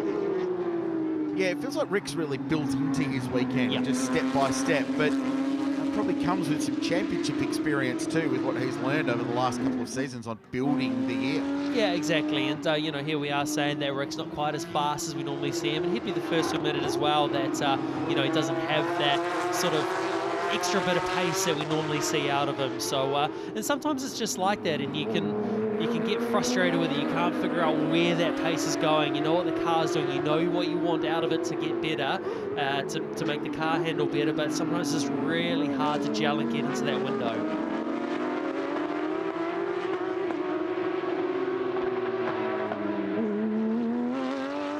This battle for the lead is dragging Fillmore along with them. So Sam's got to the back of it now, and Nigel Cromie's going with him as well. So 2.4 seconds covering the leading 5 cars in this pack of Porsches chasing the Mercedes AMG. So we get to 30 minutes to go in this one.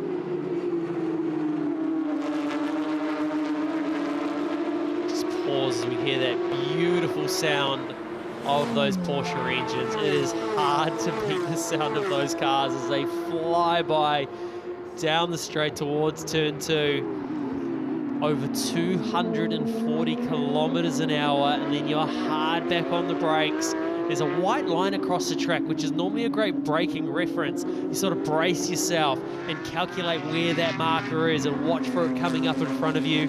And then you slam the brakes on to get the car arrested down to around 70 k's an hour, 60 k's an hour around turn number 2. And Giddy, once again, it's like a bungee strap, isn't it? Just stretches out, and then the Porsches come back after a few laps breather, maybe just cooling the front tyre down. They do overheat their front Michelin sometimes, Porsche, if you're caught in dirty air. Sometimes they respond really well to a little break, a little breather, just to back out of it, and then go and push again and close that margin down and try for a move. Runner-up in the championship last year, Joel Giddy looking to go one position better, flying the lone Mercedes AMG flag against a pack of Porsches at the moment.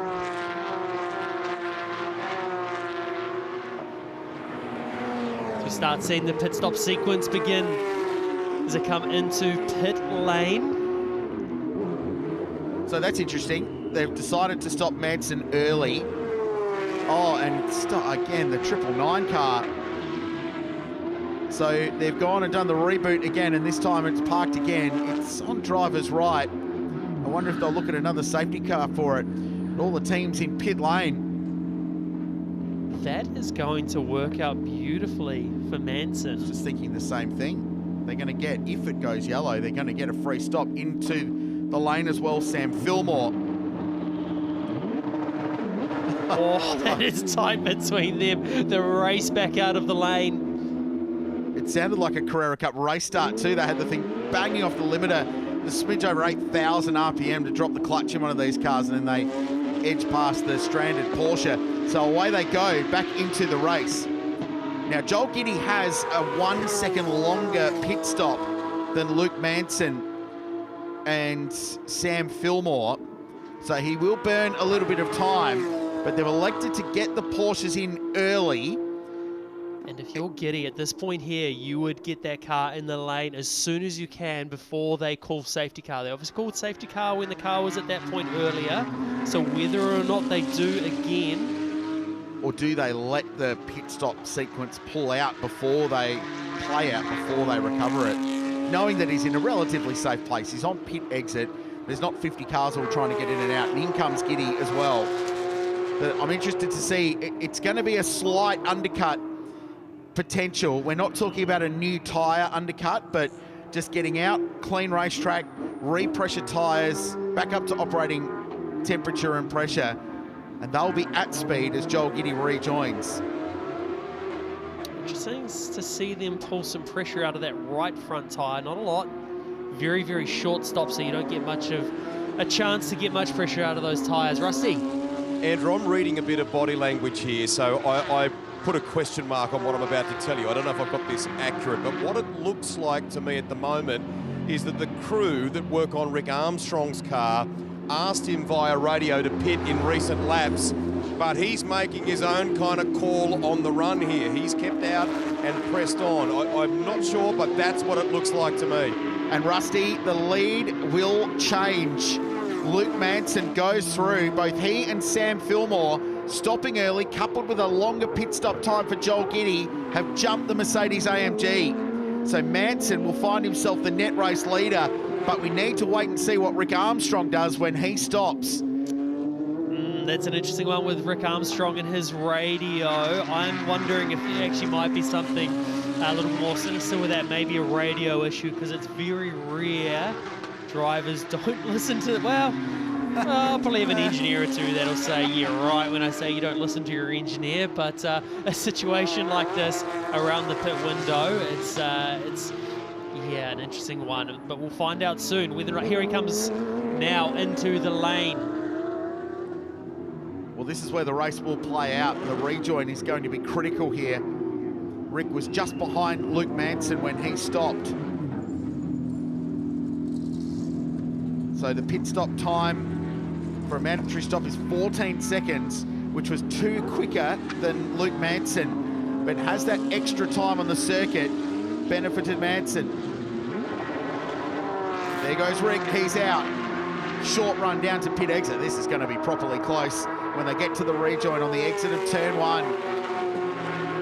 And at this stage, Armstrong is in front, but Manson is going to get at him at a full head of speed, and there's a lap car. Well, that's Scholar who's limping out. So Armstrong has jumped the pack, shorter pit stop, gets the champion out in front. Regan Scholar got his car fired up, and at the wrong time, almost, for Rick Armstrong, was limping his car back out of the way. He's gone onto the short circuit, so he is well and truly out of harm's way. The timing for that with Rick Armstrong, that would have completely destroyed any opportunity for him to get back out in the lead, because if Scholar was still in the lane where the yellow line is, Rick couldn't have passed him. Rick would have had to sit in behind him, so he was so lucky with that timing. So Rick Armstrong assumes the race lead from Luke Manson, Sam Fillmore in 3rd, and Joel Giddy in 4th place. And Giddy now attacking Fillmore to get back onto the podium. So the pit stop shuffle has played out well for the Porsche pack. They're now 1, 2, and 3. And Joel Giddy's got the job to do. This has completely flipped the race on its head, with Rick Armstrong now in the lead of the race. And he did have the pace. When you look back to the start of this race, Rick Armstrong was sitting there comfortably running with both Luke and Joel. So it's going to be a lot of work for Luke Manson to close the gap. And as I say that though, Luke Manson has just done a purple sector 2. He has his head down and he is hard on the charge to try and pull Rick Armstrong back in. 34.9 last time round for Luke Manson, so he's flying. Joel Giddy, 34.7, quickest car on the racetrack on lap 15. Rusty? I'm going to dive in if he doesn't mind. I'm with Lyle Williamson. Do you get as stressed in these moments as everyone else, or are you just relaxing and enjoying? Just relaxing. It's been a great weekend on balance for this outfit again, particularly the chance to go head-to-head with some of the Aussies in GT3 too.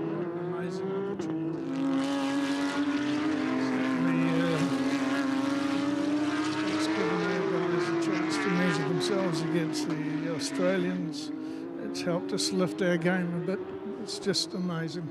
All right, we'll leave you to it. He's enjoying watching on. Richard Craill talked earlier in the broadcast about going to the International Motorsport Workshop there in Auckland. Some unbelievable memorabilia, and he has worked with some gun operators as drivers over the years. A great friend of the late racer Denny Holm, the Bear too, wasn't he? Yeah, he was, Rusty, and I can highly recommend a good podcast to listen to as well, going in depth into Lyle's remarkable story. Some of the stories in the Tasman series era when the greats of the sport would come out and hang out with Lyle and his family. IMS Racing, founded in 1960, one of New Zealand's oldest professional motorsport teams, and they continue to operate at an incredibly high level. Great to see Lyle here. Son Nick runs the team day to day these days, as Joel Giddy has a run now on Sam Fillmore. It's the battle for 3rd and 4th position. And Giddy looking racy. Fillmore feeling the pressure. The Merc's got a couple of k's an hour in straight line advantage. He'll look to the outside. This to get him back on the podium for Joel Giddy. But Fillmore well up to the job of covering the racing line down into turn 2. Done a good job of covering it off that time down into turn number 2. This is where the Mercedes starts falling behind just a little bit, but when Sam's covering his line like that just in a few places, he's not able to get away quite as far. Let's enjoy the flow of the racetrack around turn 3, 4 and 5, and then turn 6 and 7. To talk to Josh Buchan, who was driving the Zagami Ferrari GT World Challenge, and wasn't a massive fan of the double Bs, I'm going to be honest with you. He was challenged by them, but I like that. I like seeing these professional drivers coming over and being challenged by a new set of corners they haven't tackled before. Yeah, something completely different. And let's just have a look at this rejoin. So you can see there, Scholar going back on track. So if he was further back, if Armstrong was 10 seconds earlier with that whole pit stop situation, he would not have been able to go over those yellow lines. He would have been stuck behind that car. And they're having another crack of this now. Is it trying to get it going again? He's on the short circuit that links between halfway between turn 1 and turn 2. Links into what is turn 7 on the international layout. Here goes Giddy again. We'll get down to the lane in just a second because Joel's fighting for third place. He's going to go around the outside, but the braking performance of the Porsche is such that that makes the move there really difficult. He's going to have to force his way past somewhere else if he wants to get past Sam Fillmore. Rusty? Just on the car of Schooler there, the 999 a moment ago that you saw a shot of. I've just wandered past Porsche Motorsport and Nathan Pilcher. I think they've replaced the throttle body on that car and hopeful that it's resolved the issue, but it's just a test really to see if it's on the right track. So Rusty, just to clarify, has the car been back into pit lane after it stopped at pit exit? I think it's on more than one occasion in this race. So I've literally just caught sight of it through the breezeway, which runs between the pit lane and the paddock by the office here at Hampton Downs. Nathan was there with a crew of people. It's managed to get its way back in. They've sent it back out again now, having had a crack at trying to resolve that throttle body issue. Okay, thanks, Rusty. So it's clearly an electrical issue on the drive-by-wire throttle on the engine. So racing cars these days, it's rare you find one with a cable between the pedal and the engine. It's all done by the car's ECU that traces the throttle position for the driver and then articulates that into the throttle body on the engine. This time Giddy looks at the inside at turn 1. He's got half a Merc down the inside of the Porsche. Is it enough to give him the better run out of the corner and challenge Sam Fillmore again down at turn 2?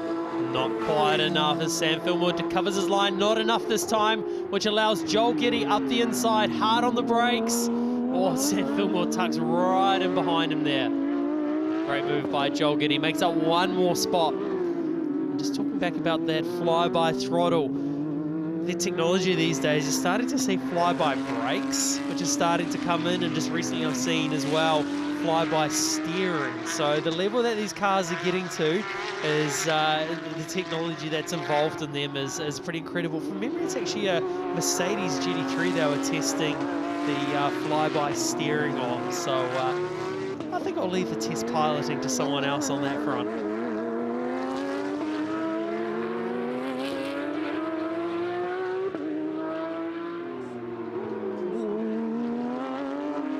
It's an interesting discussion while we watch Sam Fillmore come back at Joel Giddy now in this battle for 3rd and 4th, and as always the Porsche gets such a good run. So we're talking about fly-by-wire throttle and potentially steering and brakes, which is a terrifying thing.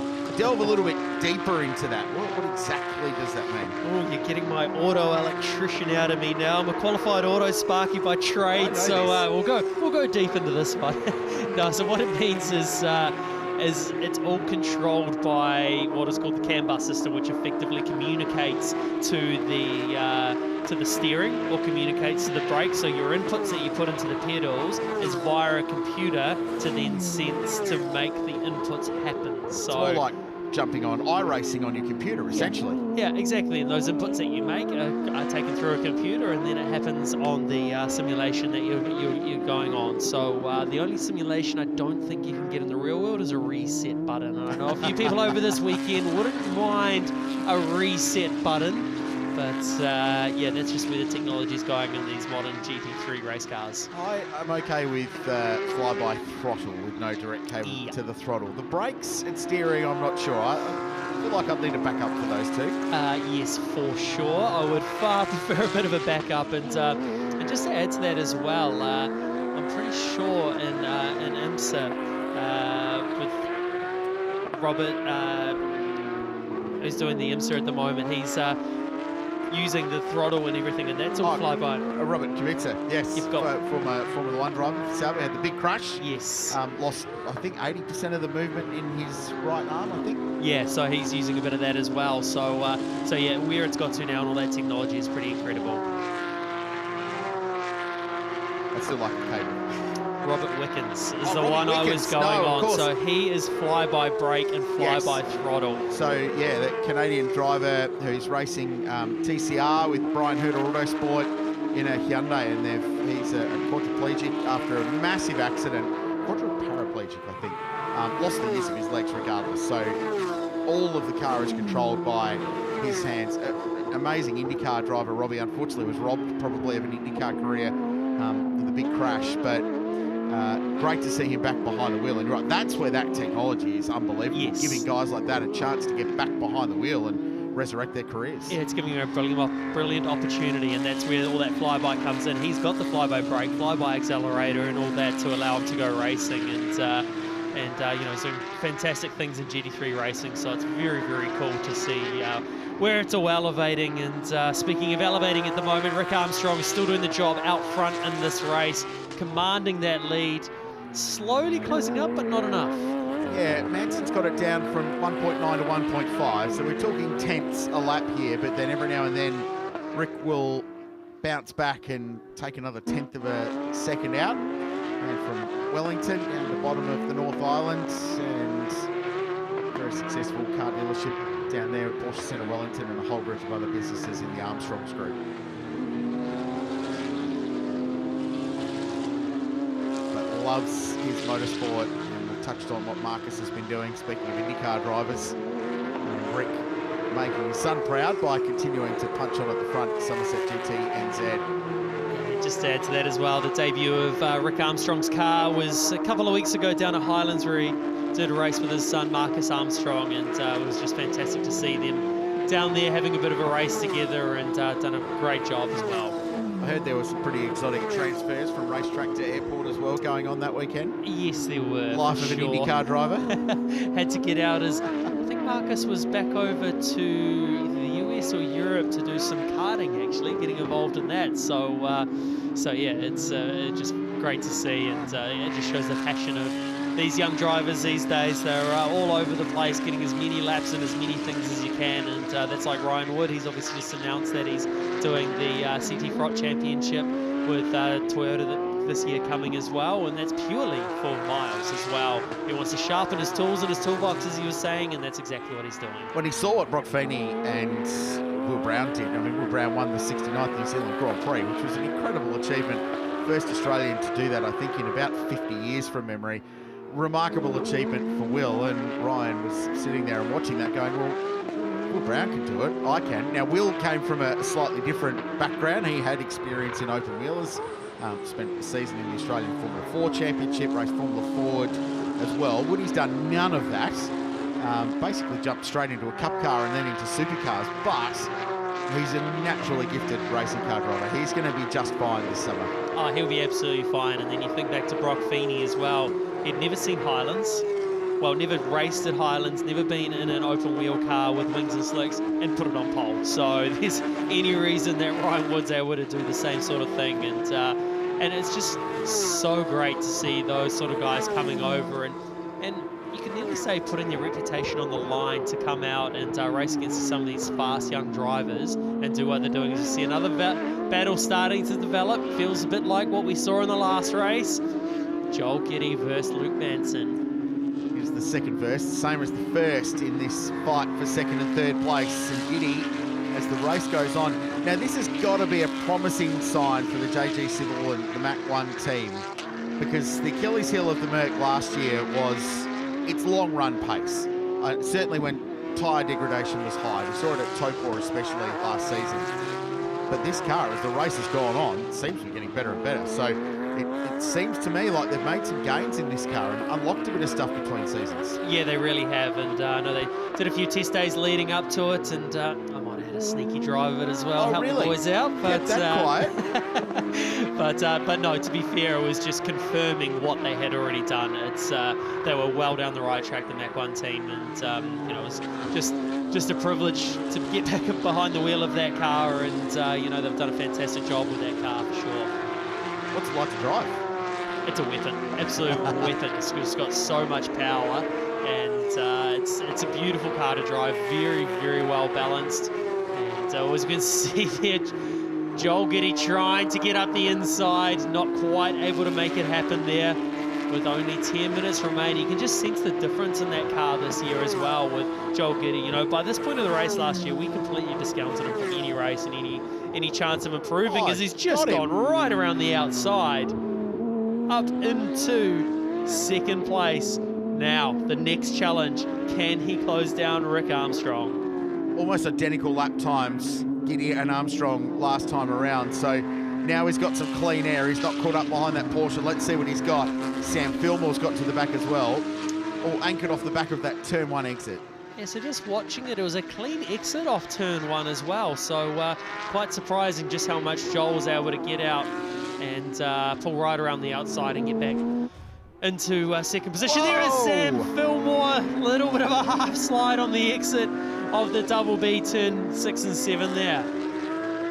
He's got 17 seconds back to Nigel Cromie in 5th place. So if he can get that car back and straight, he's not going to lose a spot, ironically, out of that. There's Cromie in the background, followed by Andrew Child. These two only 1.8 seconds apart as well in their little battle just off the back of the field. Watch out for the bright orange and blue car. So he pushed it in there pretty hard and pretty late, and it's just on those bumps. The way the car responds over those bumps, it goes low, it absorbs the track, and then as it comes back up, it sort of throws the car into a bit of an oversteer through there, and that's exactly what caught Sam out there. Only a tiny half spin, managed to get back going again before Cromie and Andrew Child came back around. 135 to Rick Armstrong, 135 for Joel Giddy, but had to make that move on that lap. 8.5 minutes to go. Can he get to the back of Rick Armstrong and make a race of it in the closing stages? Race 3 of Summerset GT New Zealand here at the opening round of Repco NextGen NZ Championship.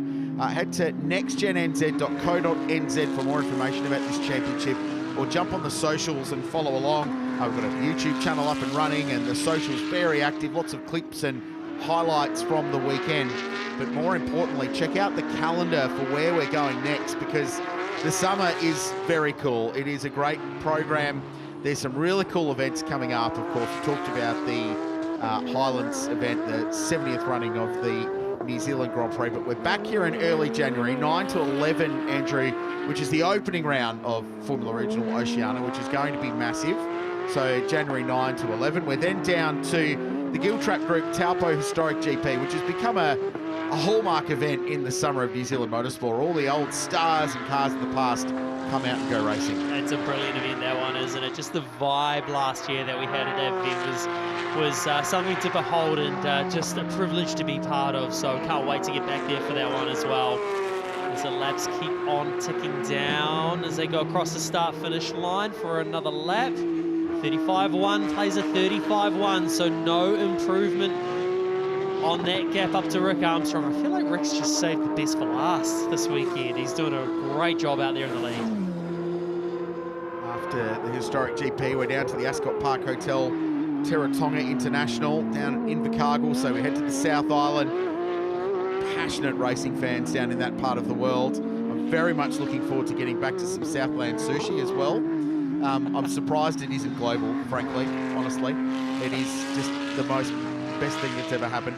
January 23 to 25 for that, and then the NAPA 70th New Zealand Grand Prix at Highlands, epic racetrack, January 30 to February the 1st is going to be a highlight. We'll crown another winner of that epic race, and then it all finishes up at Manfield, the Next Gen finale, February 27 to March the 1st. And then when you get down to Highlands, is there any other local attractions that you're looking forward to seeing? There are many local attractions in that part of the world, Andrew Wade. Yeah, a couple of nice wineries that I don't mind going and checking into on the line. Central Otago Pinot. Yeah, I hear you're reasonably fond of the wines coming from the Wine Central in Australia. I am, but you guys do a Pinot better than anyone else in the world. So better than the Australians, thank you. Perfect. And back to the race. Look, I've had a great day today. Stu Owers, who is the voice of Porsche racing in this corner of the world, told me that 944 was quicker through the apex than any other car in the Porsche Racing Championship New Zealand. And I am absolutely here for that as a 944 fan. There you go. It's been a very good day, Andrew. Thank you. Just to finish off with a Central Otago bottle of Pinot. It's a privilege to be here and be part of this GT New Zealand Summerset Series and the Repco NextGen NZ Championship. It's going to be a fun summer though. We hope you can come along for the ride and join us. That month of January is going to be awesome. The field that's building, there's some pretty good rumours around the Formula Regional Oceania grid. We can neither confirm nor deny because we're the last people to find out who's coming to run there, but there is going to be some very big stars running in that series. The racing is going to be great. The GT fields will be there. You're going to see the Mazda Racing Series back. TA2 New Zealand, what a debut for that this weekend. That has been awesome too. Bridgestone GR86 has been great fun. That finished this afternoon. Wowee. I thought it was going to go one way, then it tipped back the other, and I feel like it's going to be quite a clinical sort of championship, that 86 championship, the way it's shaping up. There's some very, very fast drivers in there that are now onto their second season, so they've got that experience. So it's just going to be an important one to watch, and I can't wait to follow it for the rest of the season. 1.7 seconds, Joel Giddy. He's nibbling away at Rick Armstrong. He pulled 6/10 out last time by. I wonder if it's too little too late for the Mercedes AMG. Ultimately, the long pit stop was what cost him. 35.0, Rick Armstrong. Joel Giddy sits the fastest lap of the race at a 34.5. Another half a second, 1.2. Have Rick Armstrong's Michelins gone off the proverbial cliff? Have they passed their use-by date, and is there a twist in the tail of this one? This is completely different to what we're used to seeing. Joel Giddy's Mercedes AMG GT2 coming alive at the end of the race. Just pulled half a second out of Rick Armstrong. 3.5 minutes to go. Probably 3 laps of racing at Hampton Downs. What does it deliver? Giddy was a couple of tenths quicker in the first sector. He's driving the Mercedes AMG as hard as he possibly can to get to the back of Rick Armstrong. He cannot put 1 foot wrong. He has to be line perfect in this race. No mistakes if he wants to have a shot at this, because when he gets to the back of that Porsche, he's not going to have many laps to try and execute a move. And as we say, it's one thing getting to the back of a car, but another to try and get past. Joel there just runs a little bit wide through the middle of turn 9 there. He lost a bit of time in that middle sector compared to Rick Armstrong, who was very strong in the Porsche. Luke Maxey, gee, they've dropped the 222, haven't they? 6.8 seconds back from the race lead now. Having led this race after the pit stop, briefly before Rick Armstrong rejoined. 35.1 plays a 35.0, another 1/10 of a second for Giddy. It's not going to be enough to get to the back at that pace. Gee, the Mac's pretty mighty in the final sector, isn't it? 5/10 of a second, the final 25 seconds of the lap. And then it's good in the first sector, but the Porsche pulls away in the middle where it's at its strongest. Oh, you can hear the traction control of Rick Armstrong. He is extracting everything he can out of that car, hard in the throttle. Sounds like there's a misfire, but it's just the traction saying, that's enough throttle. We need you to look after those tires a little bit more. He is pushing on. He can see that gap starting to close. He'll have the IMS team in his ear telling him that gap is closing. Head down, focus ahead. Would you want updates at this point, or would you be on the radio going, leave me alone, I know what I'm doing? Yeah, to be fair, as I said that, I'd be the first to say, just keep it quiet. I know what I'm doing there. As you see Corin there, he's one of the main guys at IMS Motorsport there, and he'll know what to do. He's worked with Rick for a while now. Whether you say anything or not, it's pretty obvious in the gap. Some people love that encouragement, love those updates. It depends on the driver, but quite often I'm telling them to just keep it quiet. I know what's going on. Rick Armstrong car, you can hear it just kissing the rev limiter there on the run into turn 10. So that means he's getting a great exit out of turn 9. He is extracting everything out of the Armstrong's Porsche. 50 seconds to go. 35.4, 35.3 for Joel Giddy, another 10th. and they start the final lap of the race. It's going to have to be a big lap here from Joel Giddy to be able to close the gap down enough, and it's enough of a breather for Rick to be able to just keep it consistent, keep it smooth. He doesn't need to do anything extraordinary to get ahead of it further. Just focus on what he's got to do. Get on the throttle, rely on that traction control on the exit. Into the left-hander at turn 3. Quick change of direction. 4 and 5 is long. It feels like it goes on forever. Turning and turning. Michelin tyres tortured through the middle corner there, and then they fire down and then uphill again into the famous double B. I think Rick's done enough, but Giddy has chucked everything he possibly can at it. Down to turn 8, right-hand hairpin. Cool to watch these cars here. They crack the throttle on the exit and then fire up the hill towards the Porsche Dipper. That's the overtaking opportunity. Giddy not close enough, you'd think, to have a run towards the finish line with the grunt of the Mercedes AMG. He's tried hard though. This has been a good drive. Yeah, it certainly has by both of these guys. Not only Joel to be able to close that gap up, but Rick to be under that sort of pressure, knowing that that gap is slowly closing up, to be able to do what he has done has been impressive.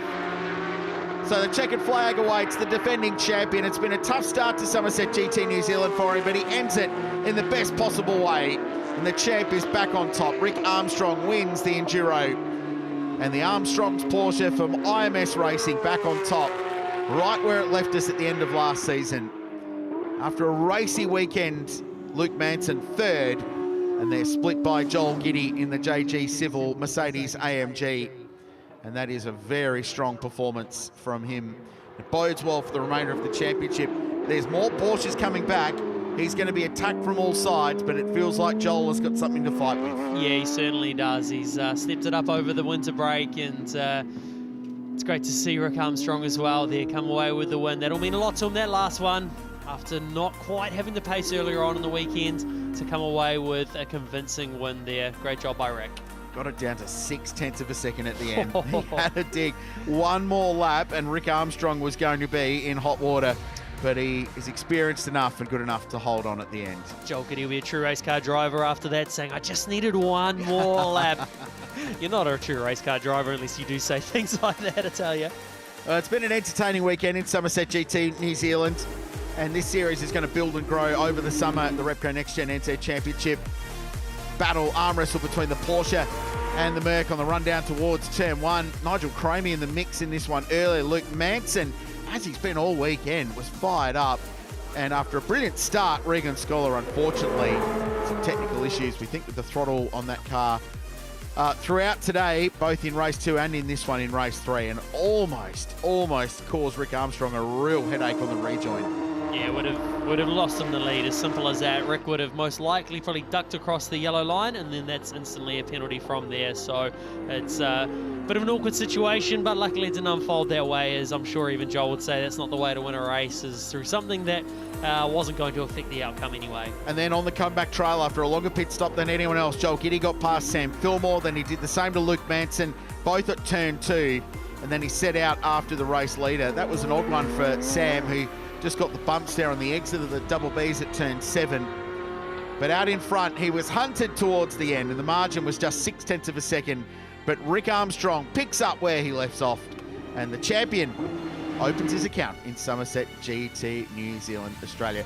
That is a big Greg Murphy fan, and that's what his thoughts of the Murph are. He gets a whack for his right efforts. On cue. The timing could not be better. I'm just going to clip that and send that to one G Murphy, care of NextGen. Oh, it's been a long day for us all. That will most likely end up on the socials, I reckon. We'll clip and paste that one. It's I would say that'll end up further abroad. As you see, Rick Armstrong, he's getting his helmet off. It's a long time in that car. It'll be warm. The Porsche team go to work. Nathan Pilcher checks the data out of the car to make sure everything's good. Kyron, his engineer, just has the debrief after a really good drive. What a professional performance it was from Rick Armstrong. And there'll be a debrief, and there'll be a celebration and a podium.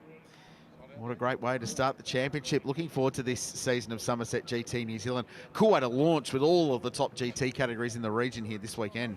Yeah, it really is. There's no better sound than some of these Porsches and these GT cars. It's fantastic to see them here, and what a way to wrap up the weekend.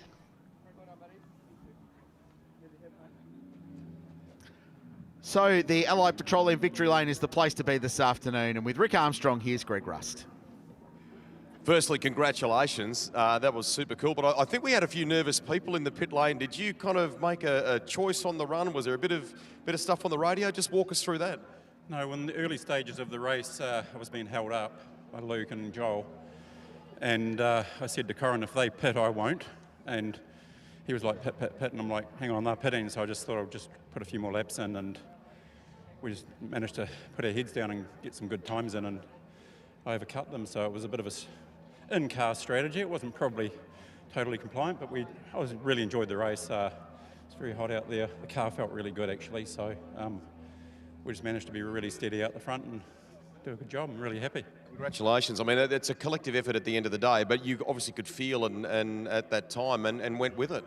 Yeah, I think when you're being held up, if you do manage to get a few clear laps, as you know, you can overcut them in a pit stop. So also, I bombed the pit lane quite quickly, and I'm quite good at getting out. So I want to just have that opportunity to use the pit lane entrance and exit to get some grunt. Yeah. Great stuff. That's positive. It's going to be a good summer. Thank you, Rick. Congratulations there at the end of that. Now, we're going to talk to the top three for the race. So can we get Joel to come on over? These interviews, of course, reflective of the race result for the final one for the weekend. You are making that car last in ways that perhaps we didn't see last season. Congratulations. All that work's paying off.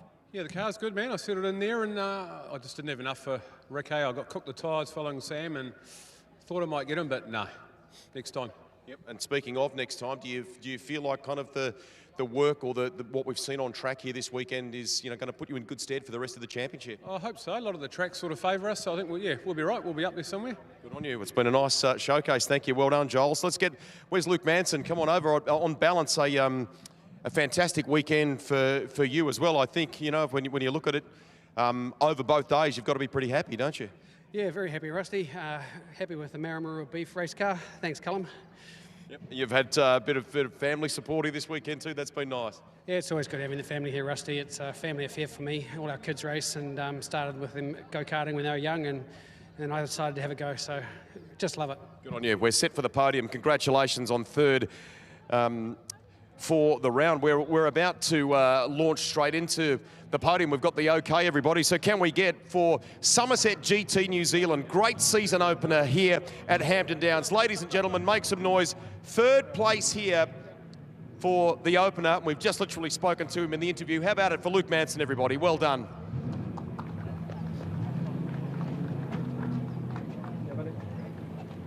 We go to second place now for the weekend. He finishes the weekend with a win, but it's second overall across Saturday and Sunday. Ladies and gentlemen, Rick Armstrong.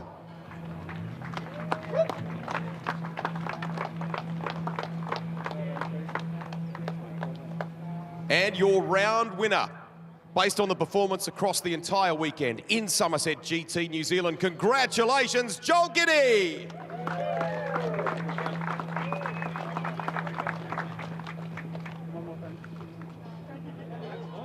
Lots of variety in that this weekend, lots of good stories to come out of it. And while the Aussies have come over and the field's been bolstered in some respects there, I reckon we'll see an increase in numbers for Summerset GT New Zealand. Drivers, one thing remains. Photos are done. Let's celebrate.